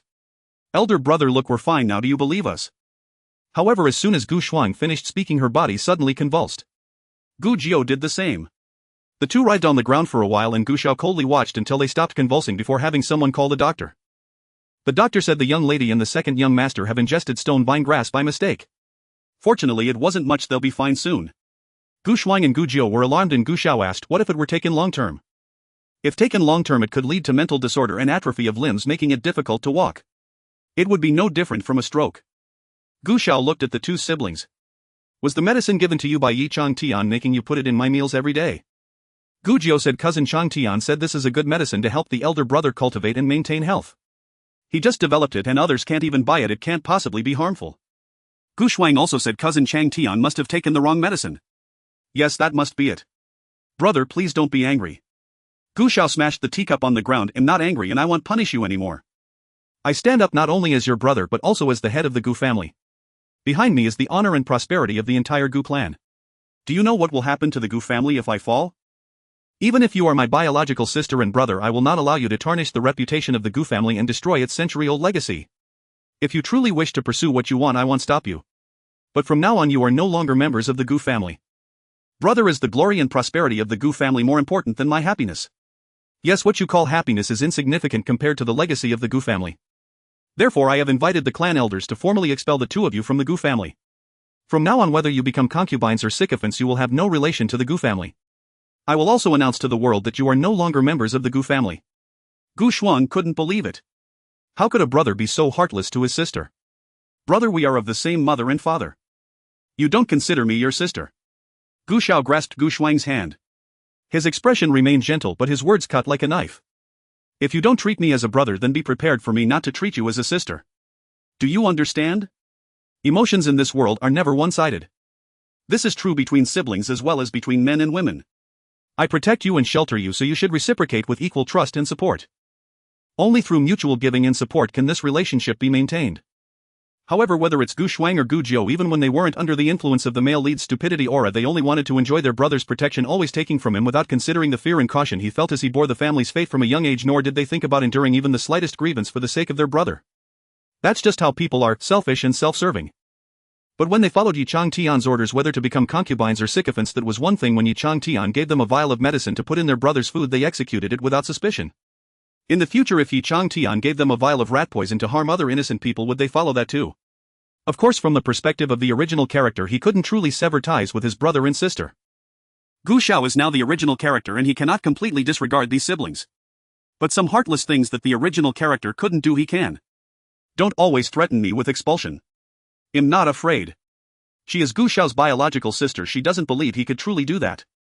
Seeing that Gu Xiao remained seated, seemingly waiting for the clan elders to arrive, Gu Shuang stood up. Brother, I will no longer pay you any attention. I have no brother like you. She wanted to leave the ancestral hall, but the door was guarded and she couldn't get out. Brother, are you really going to expel us? Gu Xiao said, you want the status of a noble daughter of the Gu family while also wanting to be someone's concubine in this world. How can such a thing exist? And you? Gu Xiao looked at Gu Jiao. Want to enjoy the glory of a noble son while also willing to be a sycophant that tarnishes the Gu family's reputation. Such a thing cannot exist in this world. Once you are expelled, you will be free.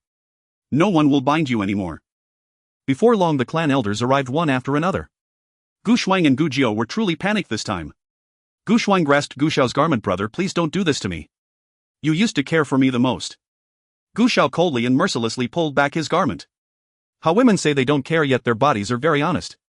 Gu Xiao reported the situation to the elders, who were also shocked and immediately expelled them. When Gu Shuang and Gu Jiao's names were struck from the family register, they still couldn't believe that Gu Xiao could truly do such a thing. In this era, being expelled from a family is almost equivalent to being a rat crossing the street. Especially for a large family like the Gu clan, where their biological brother is also the head of the family. Others would naturally wonder what heinous acts they committed to be expelled by their own brother. Alright, now you are no longer members of the Gu family. You may leave. Gu Xiao turned away, no longer looking at the two. His newly recognized foster sister Yu walked to his side, tugging at his sleeve as if to console him. She is so small that in Gu Xiao's eyes she is just a child. He reached out to pat her head and smiled.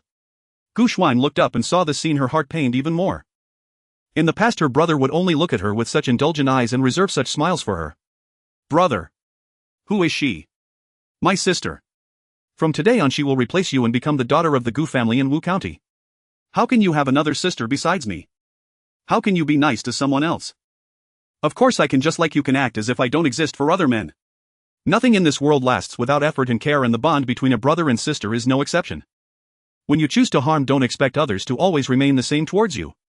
The harm you bring to others, why shouldn't they return it to you? The expelled Gu Jiao and Gu Shuang wandered in despair to find Yi Chang Tian. Yi Chang Tian, who had been injured and lay in bed, was unbothered upon learning that Gu Shuang and Gu Jiao had been expelled. Isn't it just expulsion? What's so great about it? It's just right for you to see his true colors, and it saves you from being sold by him while counting the money for him. Gu Shuang and Gu Jiao remained dejected. Yi Changtian patted his chest. Don't worry, since the Gu family doesn't want you, my doors will always be open for you. With my protection, no one dares to bully you. And to you, Gu Shuang, I will never let you down in the future. This moved Gu Shuang, and then he said to Gu Jiu, brother Gu Jiu, from now on you are my real brother. If I have a bowl of soup, you will also have a bowl. I will make sure you rise to power as well. I will never let you suffer like you did in the Gu family. Gu Xiao treated Gu Shuang and Gu Jiu this way because they were close to him, right? He would certainly make Gu Xiao regret everything that happened today. Gu Shuang moved into Yi Changtian's residence, and after Yi Changtian healed, he began to stir, wanting to achieve intimacy with Gu Shuang. However, the system suddenly issued a task to keep him celibate, forbidding him from sleeping with women. Yi Changtian exclaimed, when can I sleep then? The system replied, upgrading. Yi Changtian shouted. Damn it. Gu Xia continued to return to the mine, working tirelessly under the scorching sun until he became as black as coal. Consequently, the elegant white-sleeved robes he once wore now looked quite garish. When he reported back to the palace, he wore a simple hemp outfit. Li Er, upon seeing the darkened Gu Xia, failed to recognize him as the once dashing Gu family scion. He lamented, Gu Weiqing, you have truly worked hard. Yi Changtian, seeing Li Er endlessly praise Gu Xia, rolled his eyes and stepped forward to present his recent research findings, cement. He had pondered various ways to make money these days, only to be thwarted by reality. For instance, he considered opening a money shop, only to find that if the lending grew too large, he would need to hire many accountants. But in this era, who among those who can afford to study would be willing to work for you? Those who cannot afford an education naturally remain illiterate. Thus, the speed of hiring accountants could not keep pace with the rapid expansion, and ultimately he had to set aside the money shop idea, never even considering promoting the development of basic education in the Tang dynasty. As a result, Yi Changtian spent these days developing cement. He extolled its virtues and invited Li Er and several ministers to witness the cement curing process outside the hall. The cement was laid on the ground, and it wasn't until afternoon that it cured. Li Er personally struck it with a sword, and indeed the cement proved to be incredibly sturdy. Gu Xia immediately exclaimed, Your Majesty. The man from Yangji County has contributed to our Tang dynasty again. Yi Changtian was quite pleased. Did he really need Gu Xia to say that? It was clear he was just trying to ride on his coattails. Just as he was about to speak, he heard Gu Xia say, from now on our Tang dynasty will no longer have to worry about water disasters. What? How is this related to flooding? Gu Xia continued, cement has such utility. If we add the new steel and iron we've smelted, how could the dam be swept away by a flood? Li Er's eyes lit up. Yes, using cement combined with steel to construct dams, how could they not withstand floods? But now how can Tang's iron mines support dams nationwide? Your Majesty, it is indeed a considerable amount of iron, but we have the man from Yangji County. He can discover one mine and then more. He has developed cement and will surely create more beneficial inventions for the country and its people. Our Tang dynasty need not worry about these matters. The most crucial thing now is to ensure that we do not suffer any more population losses. Otherwise, who will mine the iron? Who will farm the fields? The court was abuzz with discussion, fervently engaged. Only Yi Changtian's expression was grim. He had not yet begun to reap benefits from the cement he invented when Gu Xia already spoke of building dams, and it was for the common people. At that moment he thought to himself that he actually wanted to profit from cement. What would the emperor think? What would the officials think? Just as he was feeling frustrated, he heard Gu Xia casually remark. A few days ago I heard my cousin Changtian say that the weather seems ominous this year. Maybe a year of calamities and floods are inevitable. The people will suffer again. It must be for this reason that cousin Changtian developed such a wonderful thing as cement. Cousin Changtian truly cares for the common people. Yi Changtian. Li Er, hearing this, narrowed his eyes. Yi Changtian had made several unintentional predictions before, all of which had come true. Now hearing these words made him vigilant, and he directly decided to use cement and steel to construct the dams. He specially asked Gu Xia, Gu Weiqing, where do you think we should start building the dam? Gu Xia replied, Cousin Changtian, what do you think? Yi Changtian. He shot Gu Xia a glare, realizing that trying to get rich off cement was futile. Gritting his teeth, he said, Your Majesty, I believe the 28 provinces near the Huaihai and Jiangdong areas frequently suffer from floods. Why not start there? In the end, Li Er dispatched the Ministry of Works to oversee the matter, while Yi Changtian assisted from the side, providing cement production methods. Yi Changtian. Another day of laboring without reward due to Gu Xia's schemes. Upon leaving the palace, he bore a look as though he wished to tear Gu Xia apart. Gu Xia remained calm. Congratulations, cousin Changtian, you have contributed to the Tang dynasty again. He sighed. I often think of what you once told me. You said I occupy a high position yet only know how to enjoy myself, never considering the common people. I reflected deeply and found your words quite reasonable. Therefore I have decided that in this lifetime I must be a good official, dedicating myself to the welfare of the Tang people. As long as the people of Tang remain impoverished, I shall remain unmarried. He solemnly addressed Yi Changtian, thus, cousin Changtian, you must also remember study the arts of both civil and military affairs, for you are a citizen of the Tang. You enjoy protection from the Tang, and your position, salary and privileged life are all granted by the people of Tang. Without the people and the emperor, how could you have today's achievements? Therefore you must repay the Tang people. Yi Changtian. You can choose to be a self-sacrificing good person, but why drag me into it? Do not think that it is the court or the common people who take advantage of you. Perhaps it is you who have taken advantage of this era and the Tang dynasty. Yi Changtian was just a loser in the modern world, unwilling to work hard and content with the status quo, dreaming every day of suddenly receiving a miraculous hand to elevate him to greatness. How could he have any opportunity to stand out? But he came to the Tang dynasty bringing hope to it, yet the Tang also made him who he was. It was wrong to only think about profiting from the Tang during its troubles. Gu Xia. You are simply a petty person seeking fame and reputation. Gu Xiao chuckled. Yi Changtian, I do not claim to be a good person, but do not think you are kind. It's merely that your mind is a bit foolish and you have yet to accomplish the bad deeds you wish to do. Yi Changtian. Your entire family is foolish. Just then a girl in red ran over. Brother Changtian. She jumped into Yi Changtian's arms, her face beaming with joy. Gu Xia. It had only been a few months and Yi Changtian had already gained another confidant. Moreover, if Gu Xia guessed correctly, this confidant was the daughter of the bandit who had killed the original Yi Changtian's parents, known as Little Chile. And Yi Changtian had always known her true identity. He claimed he wanted to live on for the original Yi Changtian and take revenge for him. However, in the original plot he was harsher on internal enemies than on external ones. Regarding the true benefactor of the original Yi Changtian, he feared he would have to repay the debt of gratitude owed to the original Yi Changtian, so standing on a moral high ground he ruthlessly stepped on the original owner while going all out against the Gu family. Others were the same. If they had any minor disputes with him or did not comply, he would go to great lengths to deal with them harshly. When it comes to the true enemies of Yuan Yi Changtian, such as those assassins, those foes from rival nations, and those bandits who killed Yuan Yi Changtian's parents, he is quick to perform good deeds or show kindness. If a woman is beautiful, he will find various excuses to absolve their actions using the rationale of repaying grievances with kindness, and he believes that Yuan Yi Changtian should forgive. In short, personal grudges are more important to him than any hatred of a murdered father or ethnic grievances. Thus he not only took in Su Einer but also recruited the bandits behind her, treating them as brothers. Yuan Yi Changtian's vendetta for the murder of his parents was easily brushed aside by him. As long as one aligns with Yi Changtian's faction, even the most heinous of crimes including arson and robbery can be justified as robbing the rich to help the poor, thus making the bandits of Wuwang Mountain good people. The influential figures charmed by the male protagonist expressed admiration for his actions, exclaiming, he truly is a great, benevolent and wise man. Gu Xiao. It was this little firecracker who led the charge to incite the refugees to attack the Gu family, resulting in the massacre of over 100 members of the family. Indeed, Yi Changtian possessed a group of beautiful and intelligent advisors. Many matters he found inconvenient to handle were cleverly resolved by these women. Seeing Gu Xiao's gaze fixed on her, Su Einer assumed Gu Xiao was like those lecherous scoundrels coveting her beauty. Brother Changtian said that these sons of officials are the most shamelessly lustful. What are you looking at? Keep that up and I'll gouge your eyes out. Gu Xiao averted her gaze, but Yi Changtian interjected, Einer, that's my cousin Gu Xiaoqing. What? He is the treacherous one who often targets you. The fiery little pepper with her impetuous nature unsheathed her knife and charged at Gu Xiao. Yi Changtian shouted, Einer, don't. But it was too late. Su Einer struck quickly while Gu Xiao was even faster. He broke Su Einer's wrist, seized her knife and swiftly plunged it into her shoulder blade. Yi Changtian was stunned and rushed to embrace Su Einer. Gu Xiao. Are you even human, using such brutal force against a woman? In front of the palace gate, carrying a blade without permission is a grave offense. I only gave her a small lesson out of consideration for the male of Yangji County, otherwise I would have taken her head. Su Einer trembled all over. She was the young lady of the village, always pampered by those beneath her.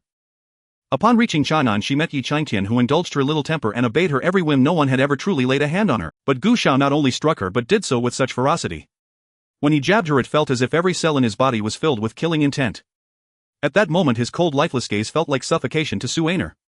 Brother Changtian, he actually dared to hurt me. You must avenge me. Yi Changtian.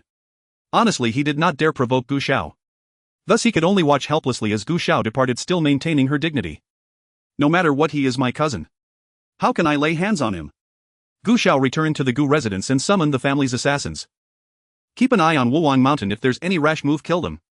Yes, head of the family. Meanwhile, Yi Changtian handed the cement formula to the Ministry of Works, letting them handle it themselves. He couldn't be bothered with the However, realizing that he had made cement yet earned not a single penny, he was not willing to give up. After much thought, Yi Changtian devised a plan to use cement for road construction. He planned to pave the roads from Chang'an to nearby counties with cement, charging fees for passing vehicles and pedestrians like a modern highway. He quickly mapped out the route and began implementing his plan. Initially, Yi Changtian intended for the shortest route, not to pass by the foot of the mining area, but he deliberately took a detour to make the mining area a necessary route. Thinking that in the future Gu Xiao would have to use his road for transporting minerals, Yi Changtian could not help but smile with pride. At that time, even if Gu Xiao paid, he would not allow her to use the road he built. Gu Xiao soon learned about Yi Changshan's road construction at the foot of the mountain. She sent someone to inquire about the nature of Yi Changshan's road, ultimately left with a heart full of speechlessness. Even though the Gu family unconditionally donated the iron mine to the national treasury, this land still belonged to the Gu family.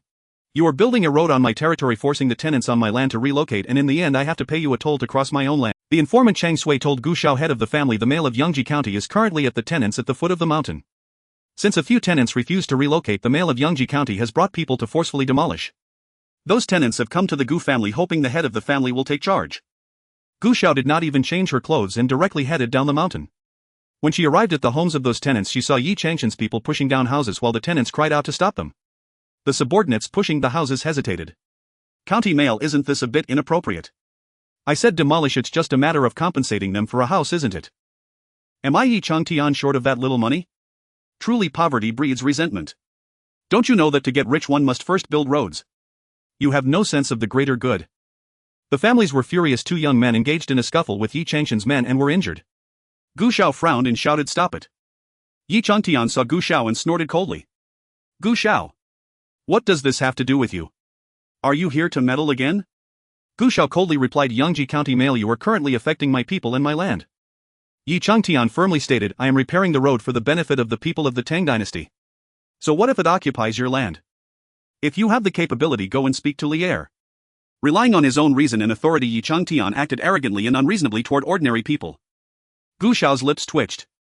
All day long he claims to be a good person who adheres to moral principles, yet in the original plot he resorted to all means because some commoners were unwilling to relocate for the road. He broke people's legs.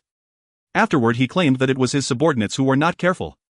In modern society, road construction is done with the intention of avoiding residential and farmland, don't you know, to avoid them. What happened to your people-oriented governance philosophy? When faced with those unwilling to relocate, couldn't you persuade them with reason and compassion? If all else fails, don't you have money? You could throw money at it. What kind of disturbance are you causing with forced demolitions? What kind of uproar are you trying to cause with forced demolitions? You keep shouting about how detestable the aristocratic families are, but what about yourself? You claim that all beings are equal, yet you do not include yourself among them. When addressing those of high status, he speaks of freedom and equality, but he shows no regard for the weak, refusing to consider their perspectives. A slight offense prompts him to call for violence, viewing human life as mere grass. Because he has witnessed more advanced human societies, he gazes down from a position of superiority upon this feudal society, feeling a sense of superiority as he observes these ignorant masses. Moreover, he stands upon the shoulders of these ignorant masses, using their hard-earned wisdom to dominate them, only to mock them as country bum. He considers himself a deity, viewing the indigenous people of this era as monkeys. The monkeys may be equal among themselves, but they certainly cannot stand on equal footing with someone as lofty as him. Thus he degrades and even slaughters the people of this era as if they were merely monkeys, feeling no guilt whatsoever. However, after committing all the things he should not have done, he wants to set up a monument for himself. For instance, if others were to oppress the common people like this, in his eyes they would be corrupt officials deserving of death. But when he does these things, it becomes a matter of considering the greater good, as if he is contributing to the nation. He uses the ideology of universal law of equality and freedom to deceive and restrain others, imposing the highest standards upon them, ready to stand on a moral high ground to criticize the people of this era. Yet for himself he sets the bar pitifully low, claiming that shamelessness and lust are merely the nature of men and that he is simply releasing the essence of masculinity. He takes renowned figures as his subordinates, using their achievements to slap them in the face, all while appearing sociable and carefree. With modern thinking and a sense of superiority, he plunders, leaving devastation in his wake, indulging in acts of deception yet contributing nothing to the intellectual development of this era. Gu Xiao admires the righteous path but does not appreciate such shameless tyranny. Furthermore, Yi Changshan's disdain for this era is not due to his own prowess. Rather, it is because he is fortunate, having become one chosen by heaven, possessing a system. If it weren't for the fact that his protagonist Halo is indeed useful in this era, Gu Xiao would not have been able to tolerate him. Cousin Changtian. Gu Xiao smiled. I heard that you plan to build a concrete road from Chang'an to other states and that you will charge fees for passing pedestrians and vehicles. I thought to myself, how could my cousin Changtian, a person of such noble character and dedication to the people, possibly do such a thing? It seems that it really is those who do not understand you who are spreading rumors. Gu Xiao patted Yi Changtian on the shoulder. Since you are truly selflessly dedicating yourself to building roads for the people, then go ahead and build them. If you encounter any difficulties, just let me know. Although I am not talented, I can still assist you with small matters. Yi Changtian. Gu Xiao then kindly encouraged a few local residents. The man from Yangji County is using his own funds to build roads for the people, which is a great benefit for all. In the future, travel between states will be more convenient and faster, and our iron mines on the mountain will no longer worry about transport. Besides, didn't the man from Yangji County promise to provide you with relocation fees? You can wait for him to finish the road and set up a stall by the roadside to sell tea and earn some extra income, right? For the good of the nation and the people, what do you have to complain about? A family pondered this and suddenly realized. Xiao said, the man from Yangji County is doing this for the suffering common people. Shouldn't you express your gratitude to him? The few residents immediately surrounded him. Thank you, man from Yangji County. Yi Changtian. He took a long time to recover from Xiao's praises. Xiao you. I understand everything. Don't worry, man from Yangji County, I will certainly not allow the common people to misunderstand your efforts. I'm going to the palace to request merit for you. Then he hurried away and Yi Changtian couldn't catch him. Yi Changtian. Damn it. With you doing this, I still have to build the road and ensure the well-being of the common people, but I can't even charge a toll. Xiao's series of operations not only secured a monument for Yi Changtian in the palace but also sent his people to spread the word about Yi Changshan's self-funded road project. On the way back, Yi Changtian heard the common people expressing their gratitude to him and he felt as if he had eaten something disgusting. Upon returning to his noble residence and seeing the monument Xiao sent him at the entrance, he was so angry he nearly exploded. Yi Changtian directly entered the palace wanting to explain to Li Er. It was impossible for him to build so many roads for free in the Tang dynasty. After rambling on for a long time, Li Er feigned ignorance. Man from Yangji County, are you really planning to charge fees? Yi Changtian, your majesty, Li Er raised his hands. You must understand that you are not an ordinary merchant but a baron of the Tang dynasty. I have issued numerous edicts praising your noble character, and today I even had someone present you with a monument. The common people of the world are now aware of your good deeds. If you do not build this road or if you charge the common people a toll, how will they view me? Yi Changtian. Li Er continued, don't worry. I will not let you build this road for free. Then he issued another decree raising Yi Changshan's title to county earl. During the Jingwan period, titles were not granted carelessly. Apart from the 24 meritorious officials from the Lingyan pavilion who fought alongside Li Er, he rarely awarded titles to other ministers afterward. Yi Changtian became the first person to easily obtain a title from Li Er, and this time he was promoted to county earl, which was quite an honor. What could Yi Changtian do? From the perspective of the current situation, Li Er's praise of him far outweighed the benefits of building the road. If he opposed it, wouldn't that be asking for trouble? Wouldn't that be challenging imperial authority? Therefore he could only begrudgingly accept this matter, harboring deep resentment. How can a muddle-headed emperor like Li Er still be praised as a wise ruler in later generations? It seems it is time to support Wu Wang Li Ke's rise to power. Only with a wise ruler who understands and appreciates him can he fully utilize his talents to benefit the common people of the Tang dynasty. Thus Yi Changtian turned to seek out Li Ku. Currently the private struggle among Li Er's sons had become increasingly intense. Li Ku had the support of many old ministers from the previous dynasty. As long as Li Er looked at him differently, it was not impossible to depose Li Chengqian and establish Li Ku as the crown prince. Therefore he shared modern military training methods with Li Ku, hoping he would present them to Li Er to make the soldiers of the Tang dynasty even stronger. Prince Wu, with my excellent military training strategies, it will only take 3 months to train an invincible army for the Great Tang. By then you will surely become the most esteemed son in the eyes of His Majesty. Historically, Li Er once said that Li Ku was as heroic as I am with his assistance. Now Li Ku will only make Li Er even more satisfied. Li Ku smiled, though his words were full of gratitude. He felt that Yi Changtian was merely talking big. What he called military postures were nothing but the formations in a training camp. Without even basic formation training, what kind of troops are they? Where do they get the battle formations? Can simply running and carrying weights create a strong army? Yi Changtian seemed to be presenting treasures which left him utterly confused. Was Yi Changtian underestimating his intelligence or looking down on the Great Tang army? Additionally, Yi Changtian proposed strategies to counter the Turco-Mongol disruptions. He believed that such large-scale disruptive tactics could exhaust and confuse the enemy, effectively striking them when combined with the regular forces of the Great Tang. Li Ku was completely baffled by this so-called tactic. In the current unified imperial system, how could one engage in fragmented disruptive warfare? The emperor holds absolute control over the national armed forces. Engaging in fragmentation is essentially akin to dividing the local powers. At this point, the emperor might want to eliminate not the Turco-Mongols but your fragmented forces. However, some of the strategies Yi Changtian offered did sound somewhat plausible. Nevertheless, Li Ku was a cautious person and did not hastily present these strategies. Instead, he gathered his people first and conducted training according to the sequence of the strategies. He discovered that none of Yi Changshan's strategies were feasible when applied in practice. First, regarding the spear phalanx that Yi Changtian mentioned in his description, this phalanx seemed invincible. However, the battlefield requires constant adjustments based on the situation. Yet the spear phalanx, aiming for comprehensive defense, can only hold its ground but not launch an attack. Moreover, arranging such a formation takes considerable time. Once the battle begins, who has the time to wait for you to slowly form the ranks and maintain formations during the war?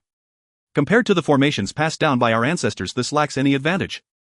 Secondly, there was the so-called Scottish longbow that Yi Changtian designed. He claimed it to be a lethal weapon, easy to make, low cost yet immensely powerful. However, this type of weapon has strict requirements regarding the user's height and arm length which most soldiers in the Great Tang cannot meet. Additionally, this weapon is not easy to master, it requires several years of training. As for the training methods, Li Ke trained the soldiers using the methods provided by Yi Changtian and soon discovered that the soldiers were not getting enough to eat. After just 3 days of such intensive training, many began to experience blood in their urine. After 7 days, some even coughed up blood and died. Li Ke was left speechless, thinking, what kind of absurd strategies are these? Yi Changtian noticed that Li Ke had not presented the strategies and proactively sought to inquire why. Li Ke grimly explained the situation to Yi Changtian. Yi Changtian responded, then just give them more meat, eggs and milk. Timely nutritional supplementation will solve the problem. Li Ke retorted, now the Great Tang has only just begun to cultivate high-yield crops like potatoes and corn. Where do the conditions come from for each soldier to have meat, eggs and milk every meal? Isn't this the legendary why not eat meat porridge? Li Ke said, if the Earl of Yangji could fund every soldier in the Great Tang to eat meat and eggs at every meal, naturally our army would be strong. Yi Changtian suddenly felt a bit embarrassed. Since he could not change the army's conditions through tactics and physical fitness, he had to present his ultimate weapon, firearms. Upon hearing about the power of firearms, Li Ke was initially shocked. However, he quickly thought about the current situation of the Great Tang. To create a strong army armed with firearms, it would require the entire nation to invest in research and development. Currently, the common people of the Great Tang have yet to reach a subsistence level. How could you have them stop farming and living to focus on firearms? Even getting enough workers to dig an iron mine is a difficult task. Of course, Li Ke only thought of these aspects. He did not consider the more profound issues such as the difficulties of firearm production and how, given the current scale of warfare and organization, firearms might not hold an advantage. But this did not prevent Li Ke from temporarily abandoning the idea of developing firearms. He wouldn't pursue it, and Yi Changtian had no capability to do so either. Currently, he was being burdened by Xiao dealing with roads and dams and did not even have control over the iron mine. He had no way to pursue anything. However, Yi Changtian did not want Li Ke to think he was useless. He suggested that Li Ke draft a proposal for land reform. In later times, there are instances where land reform gained support from the populace, eventually forming a wildfire effect and defeating stronger enemies, thereby winning control of the nation. Such miracles made Yi Changtian believe that he could achieve a similar miracle in the Great Tang through land reform. Indeed, his idea was not wrong. At the establishment of every new dynasty, similar activities like land reform are almost always conducted to address issues of land consolidation. But upon deeper understanding, we find that it is ineffective. Ultimately, these problems still do not receive substantial resolution, and the land eventually returns to the hands of the powerful gentry. The rulers generally hold a tacit attitude toward this. This is mainly because in ancient times, with vast lands and sparse populations, it was difficult to manage the populace, making tax collection challenging. Similarly, when rulers set land tax, the standards are typically aimed at the gentry who hold land rights. This implies that even if ordinary peasants hold a large amount of land based on ancient productivity, they cannot bear the heavy tax burden. Thus, under a centralized regime where imperial authority does not extend to counties, the gentry, intellectuals and the powerful act as intermediaries for tax collection. Yi Changtian's proposal for land reform itself has no issue. However, the problem lies in his belief that the land reforms in later times are advanced and most welcomed by the populace, which led him to overlook the era's limitations, background restrictions and various uncertainties, merely replicating the land reforms without considering any adaptations. You must understand the success of land reforms in later times was due to the development of grassroots systems. In ancient times, we cannot even begin to discuss the deep-rooted class factors and Confucian family loyalty. Just imagine in a time when transportation and communication are underdeveloped and the population is insufficient, try conducting a massive population census like in later times. Try measuring and surveying all the land across the country. Moreover, Yi Changtian's so-called land reform directly targets the interests of the landlord class. In other words, it encompasses the interests of the entire court and the royal family. How could Li Ke have the confidence to oppose the elite? Ultimately, Li Ke confirmed that Yi Changtian was indeed a liability, completely unreliable, and he was so frustrated that he did not even want to see Yi Changtian anymore. Yi Changtian felt that Li Ke was ungrateful. Since he was blind to the good before him, he decided to wait until he had time to present the land reform proposal. Months passed and the regions of East China and Huaihai began to experience continuous heavy rains.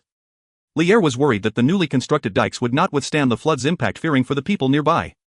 Fortunately, no bad news had come in. Yet at the mine there was another accident. Although no one died, it caused one worker to become permanently disabled.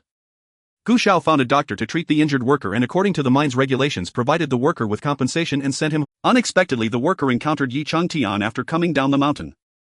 Yi Changtian learned that he had become disabled due to mining and sympathetically said, "Brother, you've suffered such a severe injury and are now permanently disabled. You cannot let this go without seeking justice for yourself."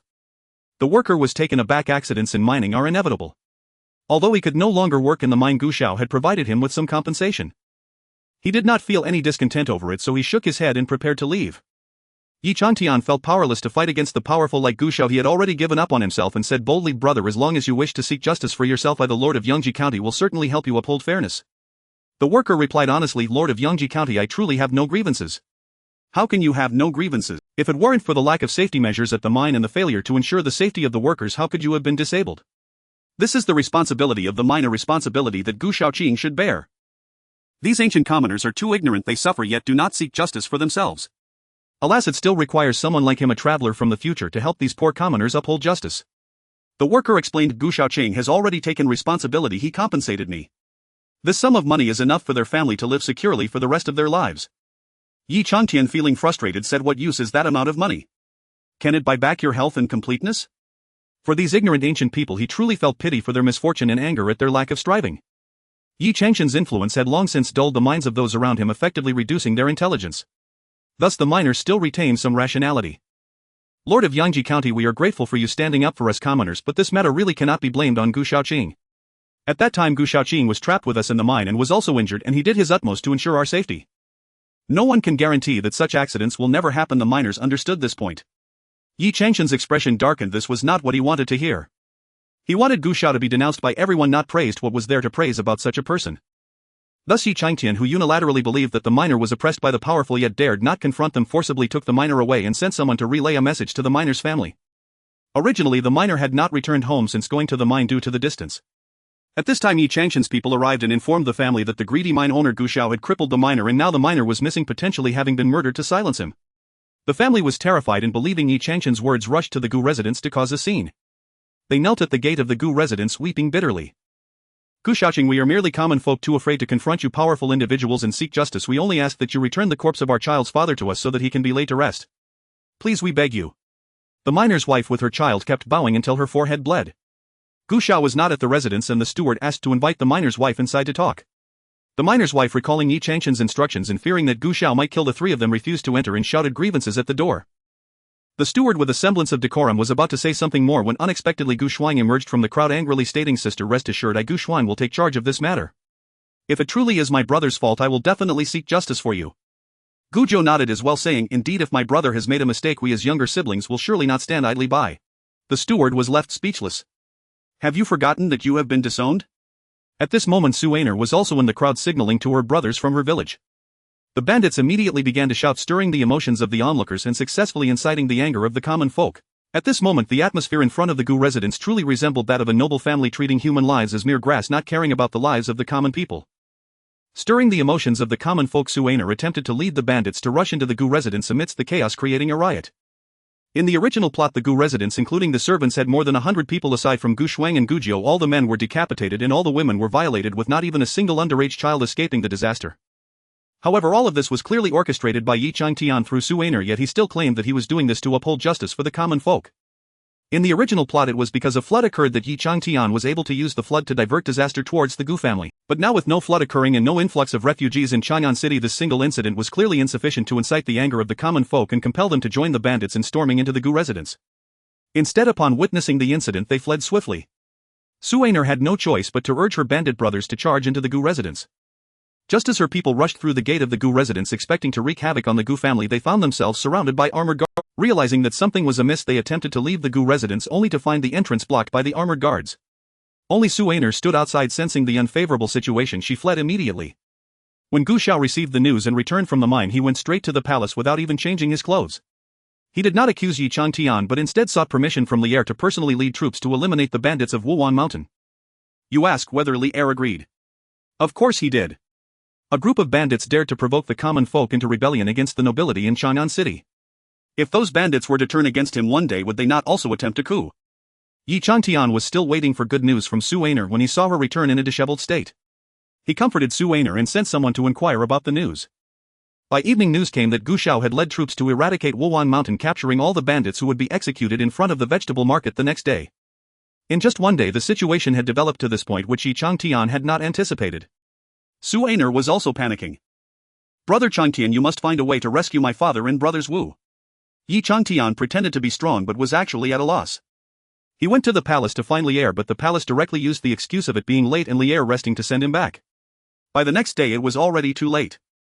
Early in the morning the captured bandits from Wuwan Mountain paraded in a prison cart around Chang'an City, only to be executed under the guillotine at the vegetable market. Many commoners, seeing that the bandits were about to be beheaded, cheered in delight.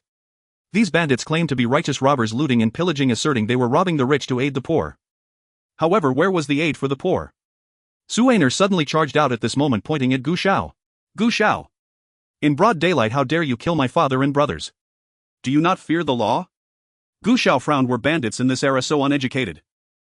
What idioms are you misusing? It triggered his obsessive-compulsive disorder.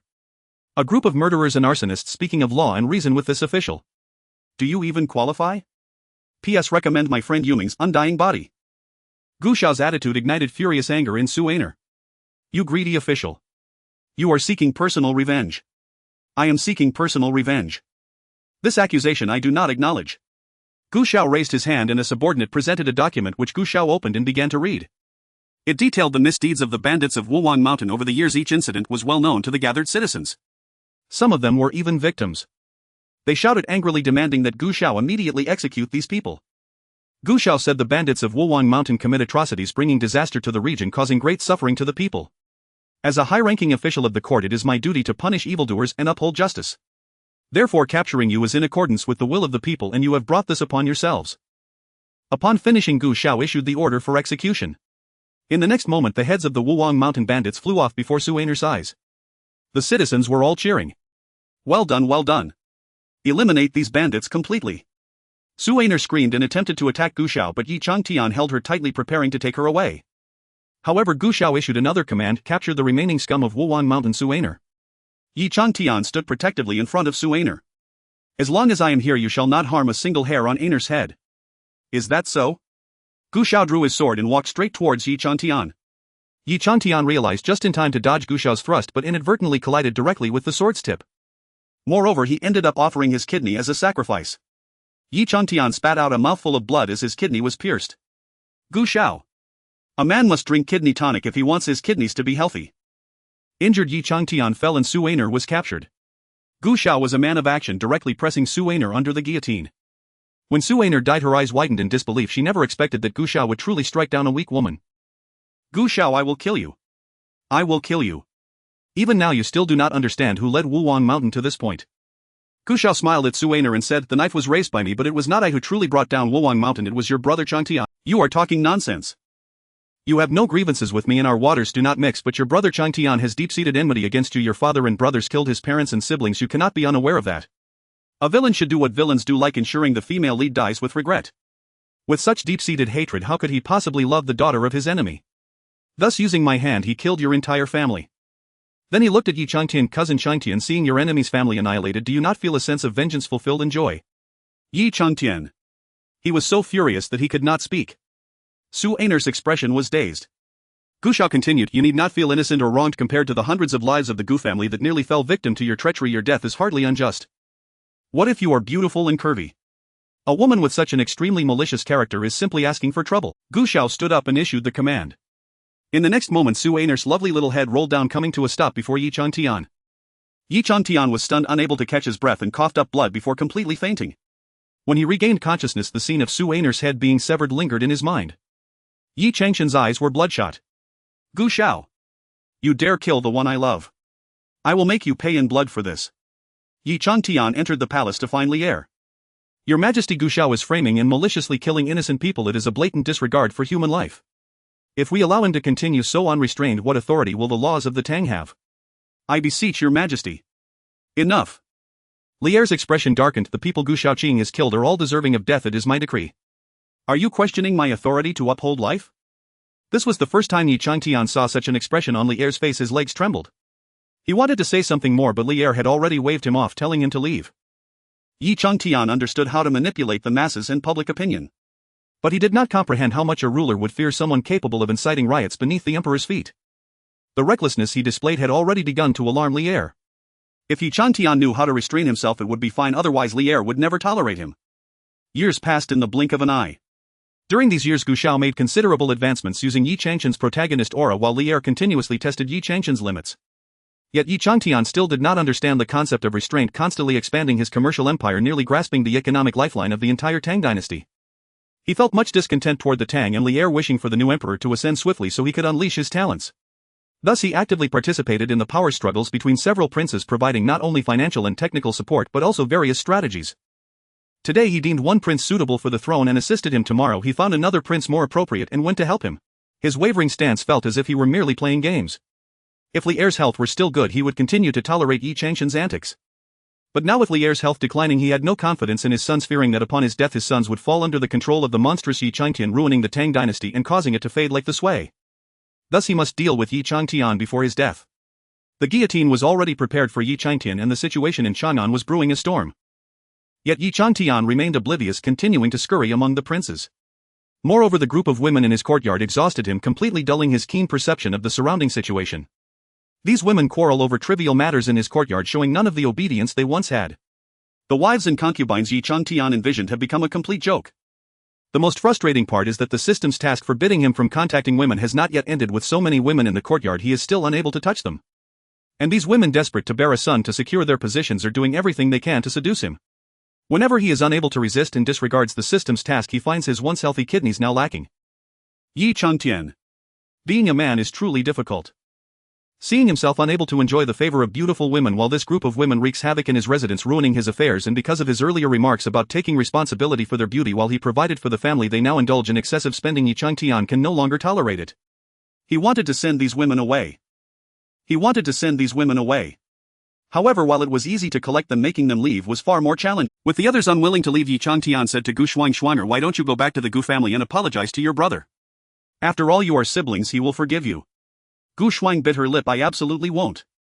If he truly regarded me as his dear sister he wouldn't have sought another woman to take my place, nor would he ignore me like this.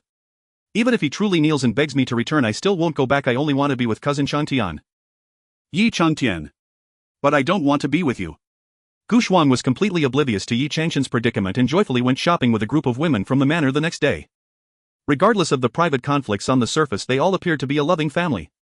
Just as the group of women entered a jewelry store, someone spotted Gu Xiao standing downstairs and exclaimed, "Shuang'er, look, isn't that your brother?" Gu Shuang hadn't seen Gu Xiao for a long time, and upon seeing him standing below she felt as if she was in a different world. Su Yuner glanced at Gu Shuang's red-rimmed eyes and said, "Gu Xiaoqing isn't here to find you, is he? After all, you are still his dear sister. Even if he disowns you he can't truly stop caring about you. I think you should go back and apologize to Gu Xiaoqing." Gu Shuang turned her head away. "I won't go back." Over the years spent with Yi Changtian she hadn't obtained the happiness she desired, and she even felt a hint of regret for her initial impulsiveness. But now that Gu Xiao had come looking for her she felt a surge of pride. "The one at fault is my brother. Unless he apologizes to cousin Changtian I will never forgive him." She then turned to Su Yuner and said, "Sister Yuner, your brother must still have feelings for you. You must not forgive him easily just because you feel soft-hearted. You must make him learn his lesson. Otherwise he will truly think that we girls are easy to bully." Su Yuner thought, of course, even if Gu Xiao were to kneel at her feet and lick her shoes she wouldn't spare him a glance. At that moment Gu Xiao looked up and smiled at the upper floor. Gu Shuang and Su Yuner both thought that Gu Xiao was smiling at them. When Gu Xiao came upstairs they both pretended to look elsewhere as if they hadn't seen him. They waited for Gu Xiao to come over and apologize, but unexpectedly he walked past them as if he hadn't seen them and continued upstairs. Both of them were dumbfounded. After a while Gu Xiao came back downstairs. Gu Shuang thought, forget it, her brother must still be angry with her. She decided to take the initiative to greet him and break the ice, giving him a way out. Thus she walked up to Gu Xiao and began, "Brother." But before she could finish a girl came running down from behind Gu Xiao. "Brother, slow down a bit, I can barely keep up." Gu Xiao smiled at her, his gaze filled with affection. "Take your time, don't Gu Shuang recognized her as the girl named Yu. Over the years she had grown up and appeared quite lovely. At this moment Yu had replaced her at Gu Xiao's side as if she were the true sister. Gu Shuang's eyes burned with rage as she realized her position as the dear sister had been usurped. Su Yuner's fists were clenched as she had always thought that Gu Xiao despised her due to love turning into hate. Even if she left Gu Xiao he would find it hard to forget her. Yet at this moment another girl appeared by Gu Xiao's side, making her feel as if something that belonged to her had been taken away. They both stared intently at Gu Xiao and Yu. But Gu Xiao continued walking as if he hadn't seen the two of them walking out of the building. Gu Shuang's face was filled with unwillingness. How could her brother pretend not to see her? How could he treat her like a stranger? At that moment Gu Shuang truly felt as if she had lost her brother's love. Unable to hold back she shouted, "Brother! Do you really not want Shuang'er anymore?" Gu Xiao stopped, turned around, and Gu Shuang looked at him with hopeful eyes. But Gu Xiao coldly replied, "You are no longer a member of the Gu family, so you have no right to call me brother. You should be more mindful in the future, do not tarnish the Gu family's reputation." Gu Shuang's face turned pale. "Brother, it's because of this woman that you refuse to acknowledge me, isn't it?" After saying this she charged towards Yu and raised her hand to hit her. "What are you even? How dare you try to replace my position? How dare you try to seduce my own brother?" Gu Xiao grabbed Gu Shuang's wrist. "Who allowed you to be so insolent in front of me? Brother. Gu Shuang's tears fell. How could you treat me like this for an outsider? How can you live up to our parents' last wishes? Seeing Gu Shuang use their deceased parents to pressure Gu Xiao, you said I am indeed not your brother's biological sister. The only reason he treats me so well is that I saved his life and he treats me like his own sister. If he values an outsider like me so much, it shows how well he treated you, his dear sister. But what about you? Can you truly live up to your brother's care for you? I heard that when the bandits invaded Gu Manor you were still cheering. You're talking nonsense. Gu Xuan glared angrily at Yu. Yu raised her head proudly. I have no blood relation to your brother, but I know the importance of gratitude. For every kindness your brother shows me, I will return it tenfold. I will not allow anyone to slander or humiliate him, so from now on your brother has me to protect him. He doesn't need you. If I find out you're slandering his name, I will fight you to the end. Seeing Yu show her claws towards Gu Shuang, Gu Xiao felt warmth in his heart. Let's go home. He walked straight ahead and Yu hurriedly followed. Once they got into the carriage at the door, Yu nervously asked, Brother, were my words just now too much? After all, Gu Shuang was Gu Xiao's biological sister and she was genuinely afraid that her words would hurt Gu Shuang's feelings and make Gu Xiao angry. But she simply couldn't hold back. She truly couldn't understand how someone could betray her brother's kindness, not caring for their reputation and willingly becoming a mistress. It was indeed a bit excessive. Yes face turned pale. But Gu Xiao added, in the future there's no need to say such things to those who are unrelated. Your brother doesn't need your protection, just take care of yourself. Yu's eyes turned red. But brother is not invulnerable, he needs someone to protect him. I can protect brother. Gu Xiao smiled. Alright then, for my safety in the future I will have to rely on you. Gu Xiao smiled. Alright then, my safety will depend on you in the future. Over the past few years Yu had learned quite a bit of martial arts from him and her swordsmanship was nearly unrivaled in Chang'an. Otherwise she wouldn't have the confidence to say such words.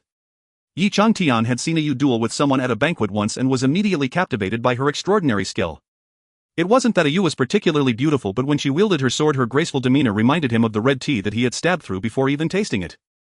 Moreover, if he were to take all the women around Gu Xiao, including his beloved adoptive sister, turning her into one of Yi Changshan's women, how despairing would Gu Xiao be? Thinking of this, Yi Changtian immediately set out to flirt with Yu. He was quite confident with his charm there wasn't a woman he couldn't win over. Upon hearing that Yi Changtian was interested in Yu, Su Yuner and Gu Shuang both had unsightly expressions. However, thinking that this would help Gu Xiao see Yu's true nature, they merely watched coldly. But no one expected that Yu would make Yi Changtian lose face in a grand way. At that moment Yi Changtian publicly professed his love for Yu in front of all the citizens of Chang'an, employing all the modern techniques of wooing women, creating quite a spectacle. He even swore that he would do anything for Yu. In response Yu nonchalantly retorted, then go lick that pile of dog poop. Yi Changtian. He thought Yu was joking, but she was dead serious. You claim you're willing to die for me, yet I'm not asking you to die and you're hesitating. It seems your love for me isn't as strong as you say. Yi Changtian found himself at a loss for words. In the past when he said such things those women would be moved, never actually demanding him to do anything. Let alone a bizarre and excessive request like licking dog poop. Yu, my love for you is as bright as the sun and moon, do you not believe me? Just as he finished speaking the system issued a task requiring him to lick that pile of dog poop in public. Yi Changtian. The system stated if the host cannot complete the task within 10 seconds the system will initiate a separation. Please consider carefully, host.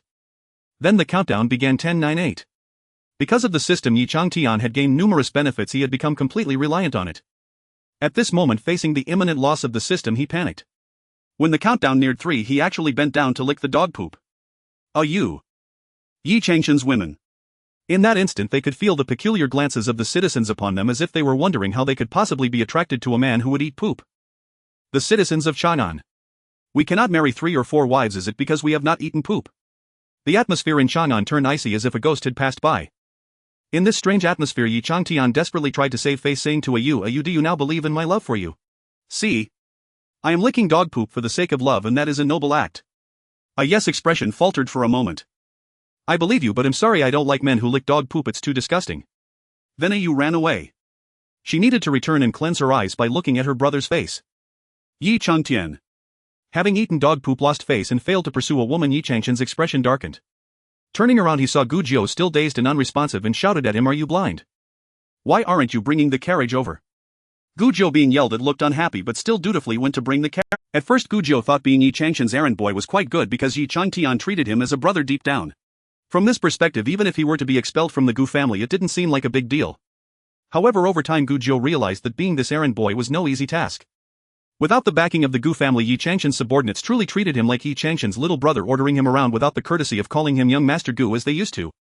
Moreover, Yi Changshan's attitude towards him began to shift as well. He no longer bothered with face-saving gestures and treated him like a servant, cursing at him whenever things didn't go smoothly. Gu Jiao. Didn't you promise to treat me as a brother? Weren't we supposed to share both hardship and fortune? But at this point, was there any way for him to turn back? When Yi Changtian returned to his residence, he also vented his anger by smashing things in his study. After he left, the servants came in to clean up and found many damaged items. As the servants were about to throw these things away, they encountered a few people looking for Yi Changtian in the corridor. One of them pulled several bound booklets out of a basket of broken porcelain. Were these all cleaned out from the county lord's study? The servant quickly nodded. Fearing that the servant might mistakenly discard important documents of Yi Changtian, he opened one to take a look, and his expression changed immediately. Seeing his expression, the others asked what's wrong. They also opened a booklet to inspect, and their expressions turned grave as well. Because over the past few years the system had always been encountering bugs whenever he needed it, it would be undergoing various upgrades. Yi Changtian had managed to pull out information on some historical figures from the Tang dynasty while the system was functioning normally, documenting significant events related to those individuals. To facilitate viewing, he had meticulously compiled a separate booklet for each person, clearly recording what each had done in which year. However, now these were seen by the individuals involved. If they couldn't discern any clues from these booklets, they would truly be fools. I didn't expect the county lord Yongji to be such a person. Yi Changtian often engaged in mysterious calculations, and always without exception he would confidently tell them that as long as they completed a certain task they would undoubtedly soar to greatness in the future. Some might think Yi Changshan's actions were somewhat unethical, but who among those around him had not benefited from it? Who had not risen to prominence by following him? Without Yi Changshan's keen eye for talent, they might still be unnoticed ordinary people. How could they have been remembered by the emperor? How could they have achieved those merits to enter the court as officials? Therefore, even if following Yi Changtian in those endeavors was fraught with risk, and even if he ultimately took the credit, they could only pick up a few small benefits and still be grateful to him. But now, when they realized that these were originally achievements that belonged to them in history, Yi Changtian was merely aware that they would prosper and succeed, using the guise of helping them to openly take away their glory while making them feel grateful to him without their knowledge. In other words, if Yi Changtian had not intervened as the savior, they could have achieved such feats and left their names in history. At this moment the crowd was unaware of how Yi Changtian had foreseen their futures. They only knew that they were disgusted and enraged. At this time Gu Jiao also arrived. He discovered his own record among them. According to the record, although he was a branch member of the Gu family, his elder brother had made significant achievements in court, holding a high position, and had always strictly guided him. Eventually, under his brother's recommendation, he entered the court and was appointed as a local official, achieving considerable merit. Though he would not become a renowned minister, he nonetheless left a mark in history. However, now he was merely a lackey running errands for Yi Changtian, and he had been expelled from the Gu family, losing his bright future just like that. Everyone here was supposed to have a more brilliant future, but now they willingly acted as lackeys for Yi Changtian due to his favor. How could there be such despicable and shameless people in this world? A group of them stormed off to confront Yi Changtian, tearing their facade and leaving in anger. Yi Changtian inwardly cursed these ungrateful people. Even if he had foreseen that they would thrive and took them in as lackeys, what of it? Using his prophetic abilities, he had helped them avoid numerous risks, yet they were ungrateful and even dared to threaten him. Well, he was eager to see what kind of situation these people would end up in after leaving him. With his lackeys all gone, Yi Changtian, furious, headed to the backyard to vent his frustrations with his women. Who cares about any trash system? Right now he just wanted to find women. When Yi Changtian made friends, he completely disregarded their character, associating with all sorts of people. Those who were truly talented and virtuous had already torn their ties with Yi Changtian. The few remaining by his side were hardly trustworthy. For instance, there was Wang Dahai beside him, who had previously been a notorious bandit. Yet Yi Changtian still viewed him as gallant and righteous, swearing brotherhood with him. After Wang Dahai was captured, he even arranged for a scapegoat to take Wang Dahai's place and saved him. However, now that he had arrived in the backyard, his gallant brother Wang Dahai, taking advantage of his absence, was indulging in wine and attempting to force himself onto Yi Changshan's women. Yi Changtian, filled with rage, began to reprimand him. Wang Dahai continued to laugh heartily. Brother, with a house full of beautiful maidens, how could you not even touch one? Is that not a waste? I am helping you, otherwise if the young ladies feel lonely they might go find other men. Nothing is tastier than dumplings, and nothing is more enjoyable than a sister-in-law. Seeing Yi Changtian speechless with anger, he added, Brother, you promised to be my brother for life. Women are like clothes, you wouldn't really fall out with me over a piece of clothing, would you? Get lost. I have no brother like you. When Wang Dahai saw he was genuinely angry, he slipped away. Yi Changtian was already feeling stifled, but soon a servant came to report that he was in trouble again. Several products he had DIYed according to the system's formula were beginning to show quality problems. Previously, Gu Xiao had mentioned that the lipstick Yi Changtian handcrafted was toxic. In modern society, international cosmetic brands often add harmful ingredients to lipsticks to enhance color and longevity. For instance, heavy metals like mercury and allergenic fragrances. Modern technology can keep these harmful ingredients within acceptable limits. But in ancient times, did they have such technology? Yi Changtian wanted to do business with the wealthy, so he needed to ensure these cosmetics had the same effects as in later generations to seize the market. Thus various harmful ingredients were inevitably exceeding safe levels. Of course, since he wasn't using them himself, Yi Changtian did not care about the side effects they might cause others as long as he could make money. Initially, when Xiao pointed out the issue with his lipstick, he had angrily accused her of jealousy. But now with these problems surfacing, the nobles began to trouble Yi Changtian and he could not withstand the pressure. Moreover, there were also the concubines in the harem. Besides the cosmetics he DIY'd, the hot pot base he created had similar issues. Many people found themselves addicted to this hot pot base. Missing a meal would make them uncomfortable, but after prolonged consumption they began experiencing mental confusion and hallucinations. During the Wei and Jin dynasties, the prevalence of wuxia san led to a decline in social morals and luxury, and how much effort did the Sui and Tang dynasties put into banning it? Yet now Yi Changtian was producing an addictive poppy hot pot. Is he really seeking the welfare of the Tang dynasty? No, this is harming the Tang dynasty. His products were sold at high prices, and those who could afford them were generally powerful families. Naturally, these were the first to encounter problems. Could these families let Yi Changtian off the hook? Thus they all rushed to the court to accuse Yi Changtian. When the palace sent someone to invite Yi Changtian, he found his home surrounded by angry citizens. He is Yi Changtian. He is the one who created the harmful hot pot base and lipstick. Everyone, do not let this culprit escape. Scoundrel! My daughter became infertile due to the lipstick you sold. Yi Changtian found it nearly impossible to move amidst the crowd. Even if the lipstick and hot pot base contained harmful ingredients, could that erase everything he had done for the people of the Tang dynasty? Without him, would there be high-yield crops like potatoes and corn? Without him, would there be reinforced concrete? Without him, would there be glass perfumes? How could these people not know how to be grateful? He shouted angrily, have you forgotten who made sure you had enough to eat and wear? It was me. It was me, Yi Changtian. Without me you would still be starving. Yi Changtian saw himself as a savior, but he forgot this was a society ruled by imperial power. In the entire nation, the people would only revere one divine figure, the emperor. No matter how much Yi Changtian did to the common folk, he was merely someone who worked for the divine. Thus the people shouted, it is His Majesty who has allowed us to live well. What does that have to do with you, you scourge? Yi Changtian. Yi Changtian entered the palace, and the gazes of the court's ministers and generals were filled with anger. Previously they had regarded Yi Changtian as a blessing for the Tang dynasty, but now as the repercussions of his past actions erupted, they viewed him as a monster. Yi Changtian did not take the ministers' anger seriously. He thought this time would be like before, that he could just babble and Li'er would defend him. As long as Li'er defended him, what could those ministers do to him? However, Yi Changtian did not expect that Li'er would directly strip him of his title and have the Jinwu guards take him down. You have caused trouble repeatedly in the past. I have been lenient with you due to your youth and ignorance. But this time you have harmed my trusted ministers. How can I forgive you? After saying this, he ordered the Jinwu guards to drag him away. Yi Changtian was still somewhat at a loss. For him this was a trivial matter. How could Li'er dispose of him over such a small issue? Li'er. I am the lucky star of the great Tang. Do you dare to treat me this way? Are you not afraid of bringing misfortune to the great Tang? When he finished speaking, the ministers thought he was completely courting death. This was a society where imperial power surpassed all. A monarch's command to kill a minister was merely a matter of words. What gave Yi Changtian the confidence to think that Li'er would not dare to move against him? If he were a trusted minister like Wei Zhang or Feng Xuanling, Li'er might still be concerned about his image as a wise ruler and would hesitate to act. But what did Yi Changtian have in the court? All he cared about was making money. However, merchants held a low status and had no voice in the court. Therefore, at this moment, Li'er's punishment of him was merely that of a merchant. Once the intelligence of the civil and military officials returned, how could they still speak up for him? Li'er's expression was indeed somewhat displeased. Drag him away. After enduring Yi Changtian for so long, he had already sufficiently tested Yi Changtian's bottom line. Yi Changtian viewed others as monkeys, unaware that in Li'er's eyes he was just another jumping monkey. Now that Li'er had figured out all the tricks of this monkey, he posed no threat to him, so it was natural for him to begin to slaughter. Moreover, he had long been fed up with Yi Changtian squeezing out those trivial things like excrement which only made small profits. As a capable and ambitious emperor, Li'er looked down on such petty matters. Now that Yi Changtian's so-called mysterious benefactor seemed unable to assist him any longer, he could easily imprison Yi Changtian and drain his utility. From that day forth, Yi Changtian hardly saw the light of day. He was locked in a small dark room which contained only ink paper and an inkstone. Li'er had Yi Changtian write every day.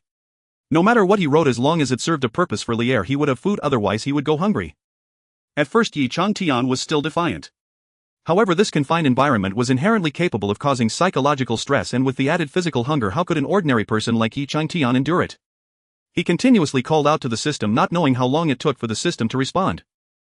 Before Yi Changtian could feel happy, the system said, given that the host is too pathetic, the system will leave to seek a new host. The host must fend for himself. Then it began to detach from the program. Yi Changtian exclaimed, "No. You can't leave. You turned me into this, how could you abandon me?" The system replied, "Why should I care about your condition?" Upon learning of the system's intentions, Yi Changtian did not hesitate and immediately accepted this golden finger. The system was merely a tool, how it was used was entirely up to Yi Changtian. If you used the system to study diligently, enriching your knowledge and seeking benefits for the people, then the system would be a national treasure. But Yi Changtian only thought of using the system to cheat and crush others, boasting without any capital to back it up. Who could he blame for ending up in this situation? If he had any real abilities, Lier would not have treated him with such contempt in a small dark room. 10 seconds later, the system detached from Yi Changshan's mind. As it was about to leave this realm in search of the next host, it was directly swallowed by Gu Xiao's system. Gu Xiao's system absorbed all the programs of Yi Changshan's system and discovered that this system was using Yi Changtian to seize the fortune energy of this realm. Once the fortune energy of this realm was completely drained by the system, there would be no fortune left, only misfortune, leading to continuous disasters and calamities, causing the realm to collapse quickly. If the realm collapses, Yi Changtian would naturally not survive. Gu Xiao's system mocked, "Ha, did this Yi Changtian never think about why the system helped him unconditionally? If the system were for the development of the Great Tang, it could easily find a responsible and capable person. Why would it choose someone like Yi Changtian who is utterly useless?" It was simply because Yi Changtian was easy to control. He had nothing and could only rely on the system. The system mocked Yi Changtian mercilessly, yet noticed Gu Xiao's emotionless expression. The system suddenly could not laugh anymore. It forgot that it was also a system appearing suddenly before Gu Xiao to assist him. Unlike Yi Changtian, Gu Xiao would not believe in falling pies from the sky. He must have been wondering why this system was helping him. The system shivered and adopted a flattering tone. "Host, I am different from that kind of system." Gu Xiao responded with a scoff. "Ha." The system insisted, "Really, host? You must believe me." Gu Xiao said, "Ha." The system was so perturbed by Gu Xiao's scoffing that its program started glitching. "All right, host, I will come clean. I am a system born from the wishes of countless beings. To be precise, I am not actually a system, I am a spirit. I was born because of you, and while searching for you I happened to encounter a task system torn apart by a spacetime rift. I acquired its chip and disguised myself as a system to find you." After revealing its origins, the system nervously looked at Gu Xiao. Seeing Gu Xiao's expressionless face, it asked, "Host, aren't you curious about who wished for me to be born? The chosen one ultimately did not fulfill the will of the heavens, but instead caused the entire world to collapse. The heavenly path, the gods and countless beings all needed me, so you were born, right?" "That's correct. So host, do you still want to continue with the tasks? Do you wish to return to your realm?" "Of course," Gu Xiao said. "We gods must rise from where we fell." The system silently lowered its presence, pretending not to hear the murderous intent in Gu Xiao's words. Although Yi Changshan's system had disappeared, he soon realized that the information stored in the system still existed in his brain in the form of chips. As long as he needed information on any topic, he could manually search for it. However, this did not comfort Yi Changtian at all. What use was a broken computer-like chip? What he needed were the various intelligent golden fingers granted by the system not to learn these things. Without the system's assistance, Yi Changtian ultimately could not escape. In search of food, he began to compromise, desperately searching for useful items to present to Lier. Yi Changtian did not even know how he had fallen into this predicament. However, Lier was not Yi Changtian. He would not blindly apply the knowledge given by Yi Changtian to the Tang dynasty, but rather select from it to foster the betterment of the Tang. Yi Changtian had collapsed, and the women around him were left without a pillar of support, scattering away. The ones most devastated were probably Su Yuner and Gu Shuang. After all, as a noblewoman from a prestigious family, she had disregarded the reputation of Yi Changshan's family. Now that Yi Changtian had fallen, what was she to do? Moreover, as Yi Changtian faced criticism, they as his women naturally had to share in that burden. It was as if they were mice crossing the street, universally reviled. They were utterly distraught. With no other option, Su Yuner sought out Gu Xiao. At that moment, Gu Xiao was returning home from outside when Su Yuner suddenly appeared, almost getting herself cut down by the guards. She hurriedly removed her hood and looked at Gu Xiao earnestly. "Gu Xiaoqing, I hope you are well." Gu Xiao frowned. "What are you doing here?" Su Yuner forced a smile. "Gu Xiaoqing, please, no jokes. You know what my current situation is, don't you?" Now that she was in such a dire state, it was likely something Gu Xiao took pleasure in. And Gu Xiao had probably been waiting for this day when she would come to him for help, hadn't he? Now that she had arrived, he finally got his wish. Su Yuner had resolved that no matter how Gu Xiao made things difficult for her, she would endure as long as he could calm down and accept her again. "Why should I care about your current situation? What is there about you that deserves my attention?" "Gu Xiaoqing, I know you resent me for my youthful ignorance that hurt your feelings, but I have realized my mistakes. Please forgive me and continue to uphold the marriage pact between our families, all right?" This was truly the most brazen thing Gu Xiao had ever heard. Didn't Yi Changtian teach you that as a woman you should be self-reliant and strong? Did you not think I treated you as an accessory before? Why are you not independent now? Why do you come to beg me to treat you as an accessory again? You can demean yourself as you wish, but what do you mean by demeaning me? Do I look like someone who cannot find a wife and has to settle for a wilted flower? Su Yuner had been brainwashed by Yi Changtian believing that a minor obstacle was insignificant and chastity was unimportant. Hearing Gu Xiao's words now made her feel hurt. Gu Xiaoqing, I truly regret it. Why must you speak harshly and hurt me? Your regret now is not born from realizing how wrong your actions were or how much you wronged me, but because your choices have not brought you the expected benefits. So why should I graciously forgive you and share the glory I have earned with the Gu family? Gu Xiao walked straight into the mansion and told the servant at the door, watch the gates closely. If any shameless person comes to cause trouble again, throw them out without mercy. Returning home, Gu Xiao asked his attendant where are Gu Jiu and Gu Shuang. They are currently hiding in the Yangye Alley in the west of the city. Yangye Alley was a well-known slum in Chang'an. The next day Gu Xiao sent someone to fetch a horse and went to Yangye Alley. Gu Jiu and Gu Shuang's lives had indeed fallen to a state comparable to beggars. Upon seeing Gu Xiao, Gu Shuang rushed out. Brother, can you take me back? I can't bear to suffer in this dreadful place any longer. Gu Xiao merely looked at her indifferently. Gu Shuang cried, brother, I will definitely be obedient from now on and I will be a proper noblewoman. I will never act willfully again. Please take me back, alright? Brother, we have let you down, we have made mistakes. Yi Changtian had not been good to them, he had clearly ruined their futures. Yet for such a shameless person they had nearly poisoned their own brother. How could they dare return to the Gu family? But if they did not return, they truly could not endure the harshness of life outside. Get in the carriage. Gu Xiao did not take Gu Jiu and Gu Shuang back to the Gu family but rather settled them in an external residence. Although they were somewhat disappointed, both felt that Gu Xiao would eventually forgive them completely. However, it was not until the next day that they realized they had really overthought it. Gu Xiao bought the adjacent small courtyard for them, giving each sibling a room and left them some money before never visiting them again. When they sought out the Gu mansion, Gu Xiao also avoided them. Gu Shuang and Gu Jiu finally understood that Gu Xiao's act of settling them was merely the last act of kindness from a brother. Beyond that there was no possibility. A shattered mirror can never be reunited. 10 years later, Li Er's body was already at its limit. After being imprisoned for over 10 years, Yi Changtian had also collapsed, unable to discern whether he was truly insane or feigning madness. In any case, he had gone mad, even resorting to eating his own excrement.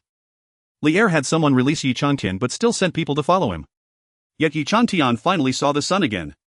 He had mimicked Go Jin, enduring hardship and feigning madness for so long that Li Er had finally lowered his guard against him. Yi Changtian would not admit defeat. He would surely rise again. While his heart was exhilarated, his bodhi's functions had long been dulled, rendering his movements slow and unresponsive. Walking through the streets of Chang'an, he found that the city was utterly different from the Chang'an he had known over 10 years ago.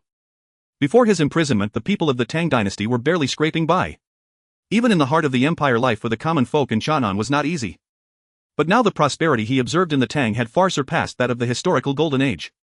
This was most directly reflected in the demeanor and appearance of the common folk. Previously, the commoners of the Tang were thin and gaunt, perpetually wearing frowns. Yet now as he walked the streets, he saw people standing tall and proud, their faces flush with health, clearly indicative of good living. Their conversations were filled with gratitude for Li Er, whom they hailed as a wise ruler. The streets of Chang'an were also bustling with numerous foreign merchants. They too marveled at the splendor of Chang'an, venerating Li Er as a ruler of prosperity, envious of how the citizens of the Tang could enjoy such good lives. Everyone sang praises of Li Er, yet no one mentioned the contributions Yi Changtian had made to the Tang. Yi Changtian's fists clenched tightly. Those achievements which Li Er had clearly appropriated from him were rightfully his. How could Li Er claim them for himself? What wise ruler? Bah! He was merely a lowly villain who killed his brother. Yi Changtian thought that only Chang'an City was like this and that the common people in other places were still living in hardship, waiting for a chosen one like him to save them. However, upon reaching other regions of the Tang dynasty, he realized that the people did not need him at all, their lives were flourishing. Without him, the Tang dynasty continued to develop. In fact, some things he had never written down to inform Li Er were still invented by the common people of the Tang. After his crossing, Yi Changtian had always been arrogant, believing himself to be a prophet of this era, convinced that only he could drive the development of this time, with everyone else merely tools revolving around him. But at this moment he realized that he was merely a tool for advancing the era. It was never that this time needed him as the chosen one, rather he was the one relying on this era. What the era truly needed were the countless ordinary common people. The myriad of brilliant ideas they created constituted the foundation of the era's progress. Yi Changtian used the brilliant ideas they created to proclaim himself a hero of the era, but ultimately he would be easily discarded by them.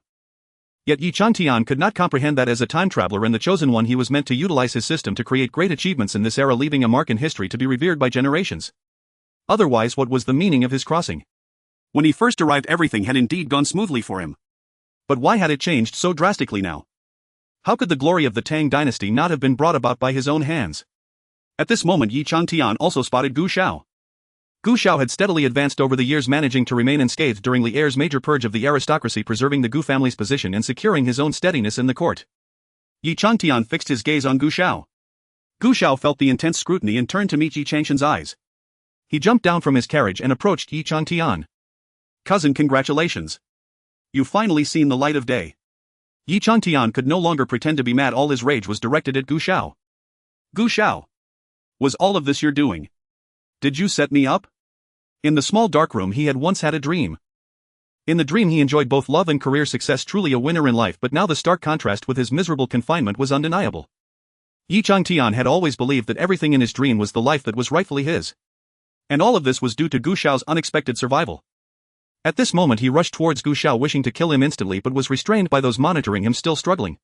Gu Xiao raised a hand and said, "Let me have a few private words with my cousin. Everyone else please step back. If you are foolish, then work hard to turn your situation around. If you lack ability and refuse to put in effort, then be low-key and behave yourself. But if you are both foolish and incapable yet still seek attention by making a scene, don't blame others for your demise. You are courting death yourself." As Gu Xiao spoke he glanced at the top of Yi Changshan's head. His halo was still present, but its nature had been altered by Gu Xiao. It was no longer a dim-witted showy aura, but rather a protective aura for the flourishing Tang. Now even if Yi Changtian were to die, the cohesion of that halo would not dissipate, continuing to protect the Tang like a guardian spirit. Wasn't Yi Changtian the one who loved to stand on a moral high ground, criticizing others as mere parasites? Now by sacrificing himself he should feel honored to contribute to the prosperity of the Tang. Your days are numbered, so cherish the time you have left. Can you expect mercy from an emperor who would kill his brothers to ascend to power? It was non-existent. The reason Li Er released Yi Changtian was to let him witness the current prosperity of the Tang and then lead him to his demise. In other words, when Li Er dies, so shall Yi Changtian. Seeing Gu Xiao about to leave, Yi Changtian shouted, "Gu Xiao, you are also a time traveler, aren't you? You must be a time traveler. You are afraid I will overshadow you, so you framed me right." Gu Xiao lifted Yi Changshan's collar slightly, his expression calm. "And what of it? Whether or not you are a time traveler has no bearing on your current predicament." Gu Xiao continued, "Yi Changtian, you must understand one principle. Just because you time travel does not mean your intelligence surpasses that of your ancestors. Just because you travel does not give you the right to manipulate others' lives or steal their hard-earned achievements. Just because you crossed over does not entitle you to recklessly seize others' glory and trample on their dignity. Time travel is not omnipotent, nor is your system. They are merely auxiliary tools. If you harbor benevolence and use your golden finger and knowledge beyond this era to assist the Tang and your ancestors, they can also help you achieve greatness. But if you come with ulterior motives and disregard the dignity of the era, they can also destroy you." After speaking, Gu Xiao let go of Yi Changtian and walked away without looking back. Yi Changtian sat on the ground, unable to regain his senses for a long time. "No, I can't just give up like this. I am the chosen one. This era needs me to save it. I absolutely cannot surrender." Thus Yi Changtian sought ways to escape. He thought he was clever and had achieved freedom, but in reality those monitoring him had merely shifted from the open to the shadows. Then the ones watching Yi Changtian saw him first go to the Li residence, stealthily observing until they finally spotted the returning young master. Yi Changtian rushed out, saying oldly, "It's me. I am Yi Changtian. The foolish emperor wants to kill me. You must help me." To his surprise, upon seeing him, young Master Li erupted in anger and seized Yi Changtian, giving him a beating. Yi Changtian was bewildered by the beating. "Old Li, what are you doing? Have you forgotten that I saved your father back then?" Young Master Li, furious, retorted, "You caused my father to die young and you still dare to come and say these shameless things to me." After the surgery performed by Yi Changtian, Li Shilong's health had declined day by day and he passed away within a few years. Yi Changtian replied, "If I hadn't thought of the surgical method, your father would have died back then. I at least extended his life for a few years. What right do you have to blame me?" Young Master Li responded, "All the doctors said my father's illness did not require surgery. It was your lack of skill and your arrogance that delayed my father's condition. In the original plot, Li Shirlang also died young for this reason. But at that time Yi Changtian had the protagonist's halo and held significant power. What could young Master Li do to him?" Yi Changtian was pushed away by young Master Li, still unable to accept that someone he had once helped could treat him this way. He continued walking along the streets of Chang'an and then saw Gao Yang. He suddenly recalled the enamored gaze of the young girl when she looked at him and rushed over. Gao Yang. Yi Changtian had been imprisoned for so many years that he had no opportunity to see his reflection in a mirror, thus he had no idea how disheveled his appearance was at that moment. He suddenly appeared before Gao Yang, startling her to the brink of fainting. Yi Changtian hurriedly said, "Gao Yang, it's me. I am your elder brother Changtian." Gao Yang. Yi Changtian had been secretly held by Li Er, and in the beginning he had longed for her. However, her feelings for Yi Changtian were not as deep as in the original history towards Bianji.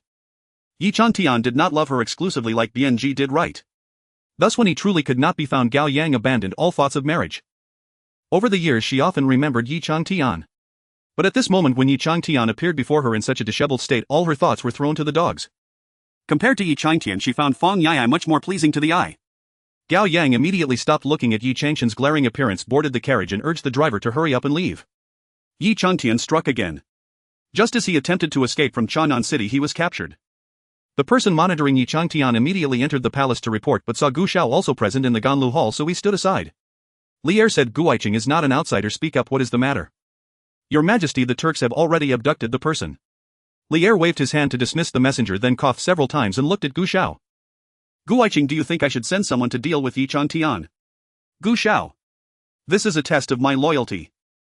Li Er was on the verge of death and needed to clear out some unstable factors to pave the way for the new emperor. He was evidently one of those unstable factors. Gu Xiao lowered his head and said, "I believe it's unnecessary." Li Er raised an eyebrow. "Oh. Why do you say that? If he is a calamity capable of harming the Tang dynasty, he can naturally harm the Turks as well." Li Er chuckled because Gu Xiao had revealed his intention to let Yi Changtian go. "Guiqing, when it comes to intelligence, there is no one in the court more clever than you." In the court there were no fools, of course. However, most ministers directed their cleverness towards vying for power and profit. Only Gu Xiao used all his intelligence for the production of the Tang dynasty, rarely involving himself in court matters. Although his official position hadn't risen much over the years, he had become the person Li Er feared to touch and was reluctant to part with. "I am alarmed." "All right, you need not pretend with me." Li Er sighed, knowing he was about to die, but unable to say the word death, he told Gu Xiao, "I only hope you can live a few more years." Returning to the Gu residence from the palace, Gu Xiao encountered one of his students on the way and brought him along to discuss important matters. Once the student left, Au emerged from behind the screen. "Elder brother, why did you specially call me over when you were receiving guests?"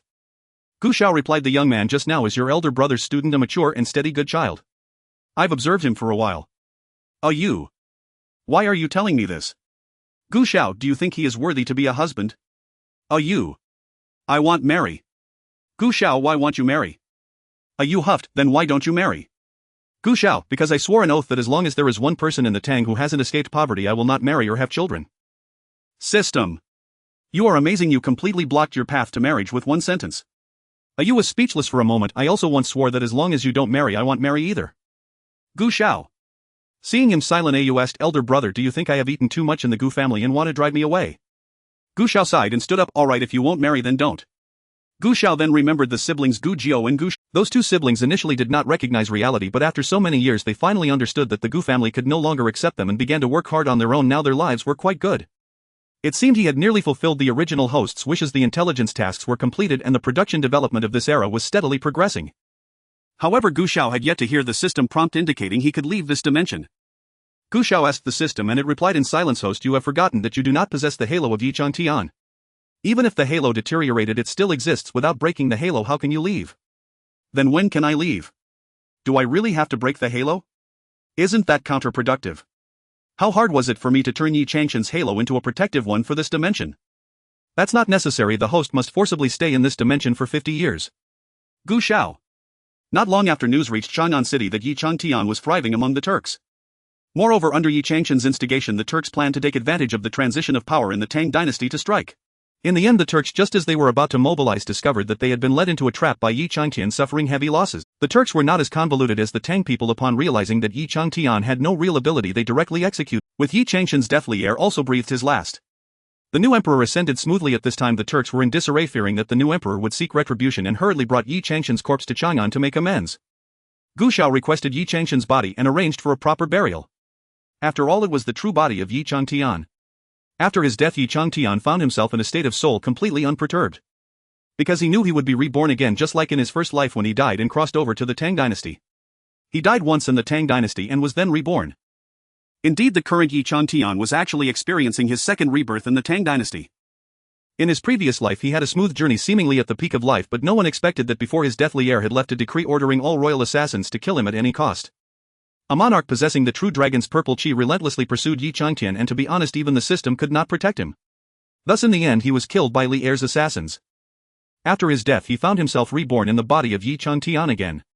He vowed that this time he would take the initiative to kill Li Er, this foolish monarch who burned bridges. However, the events unfolding in this world were entirely different from what he had experienced before.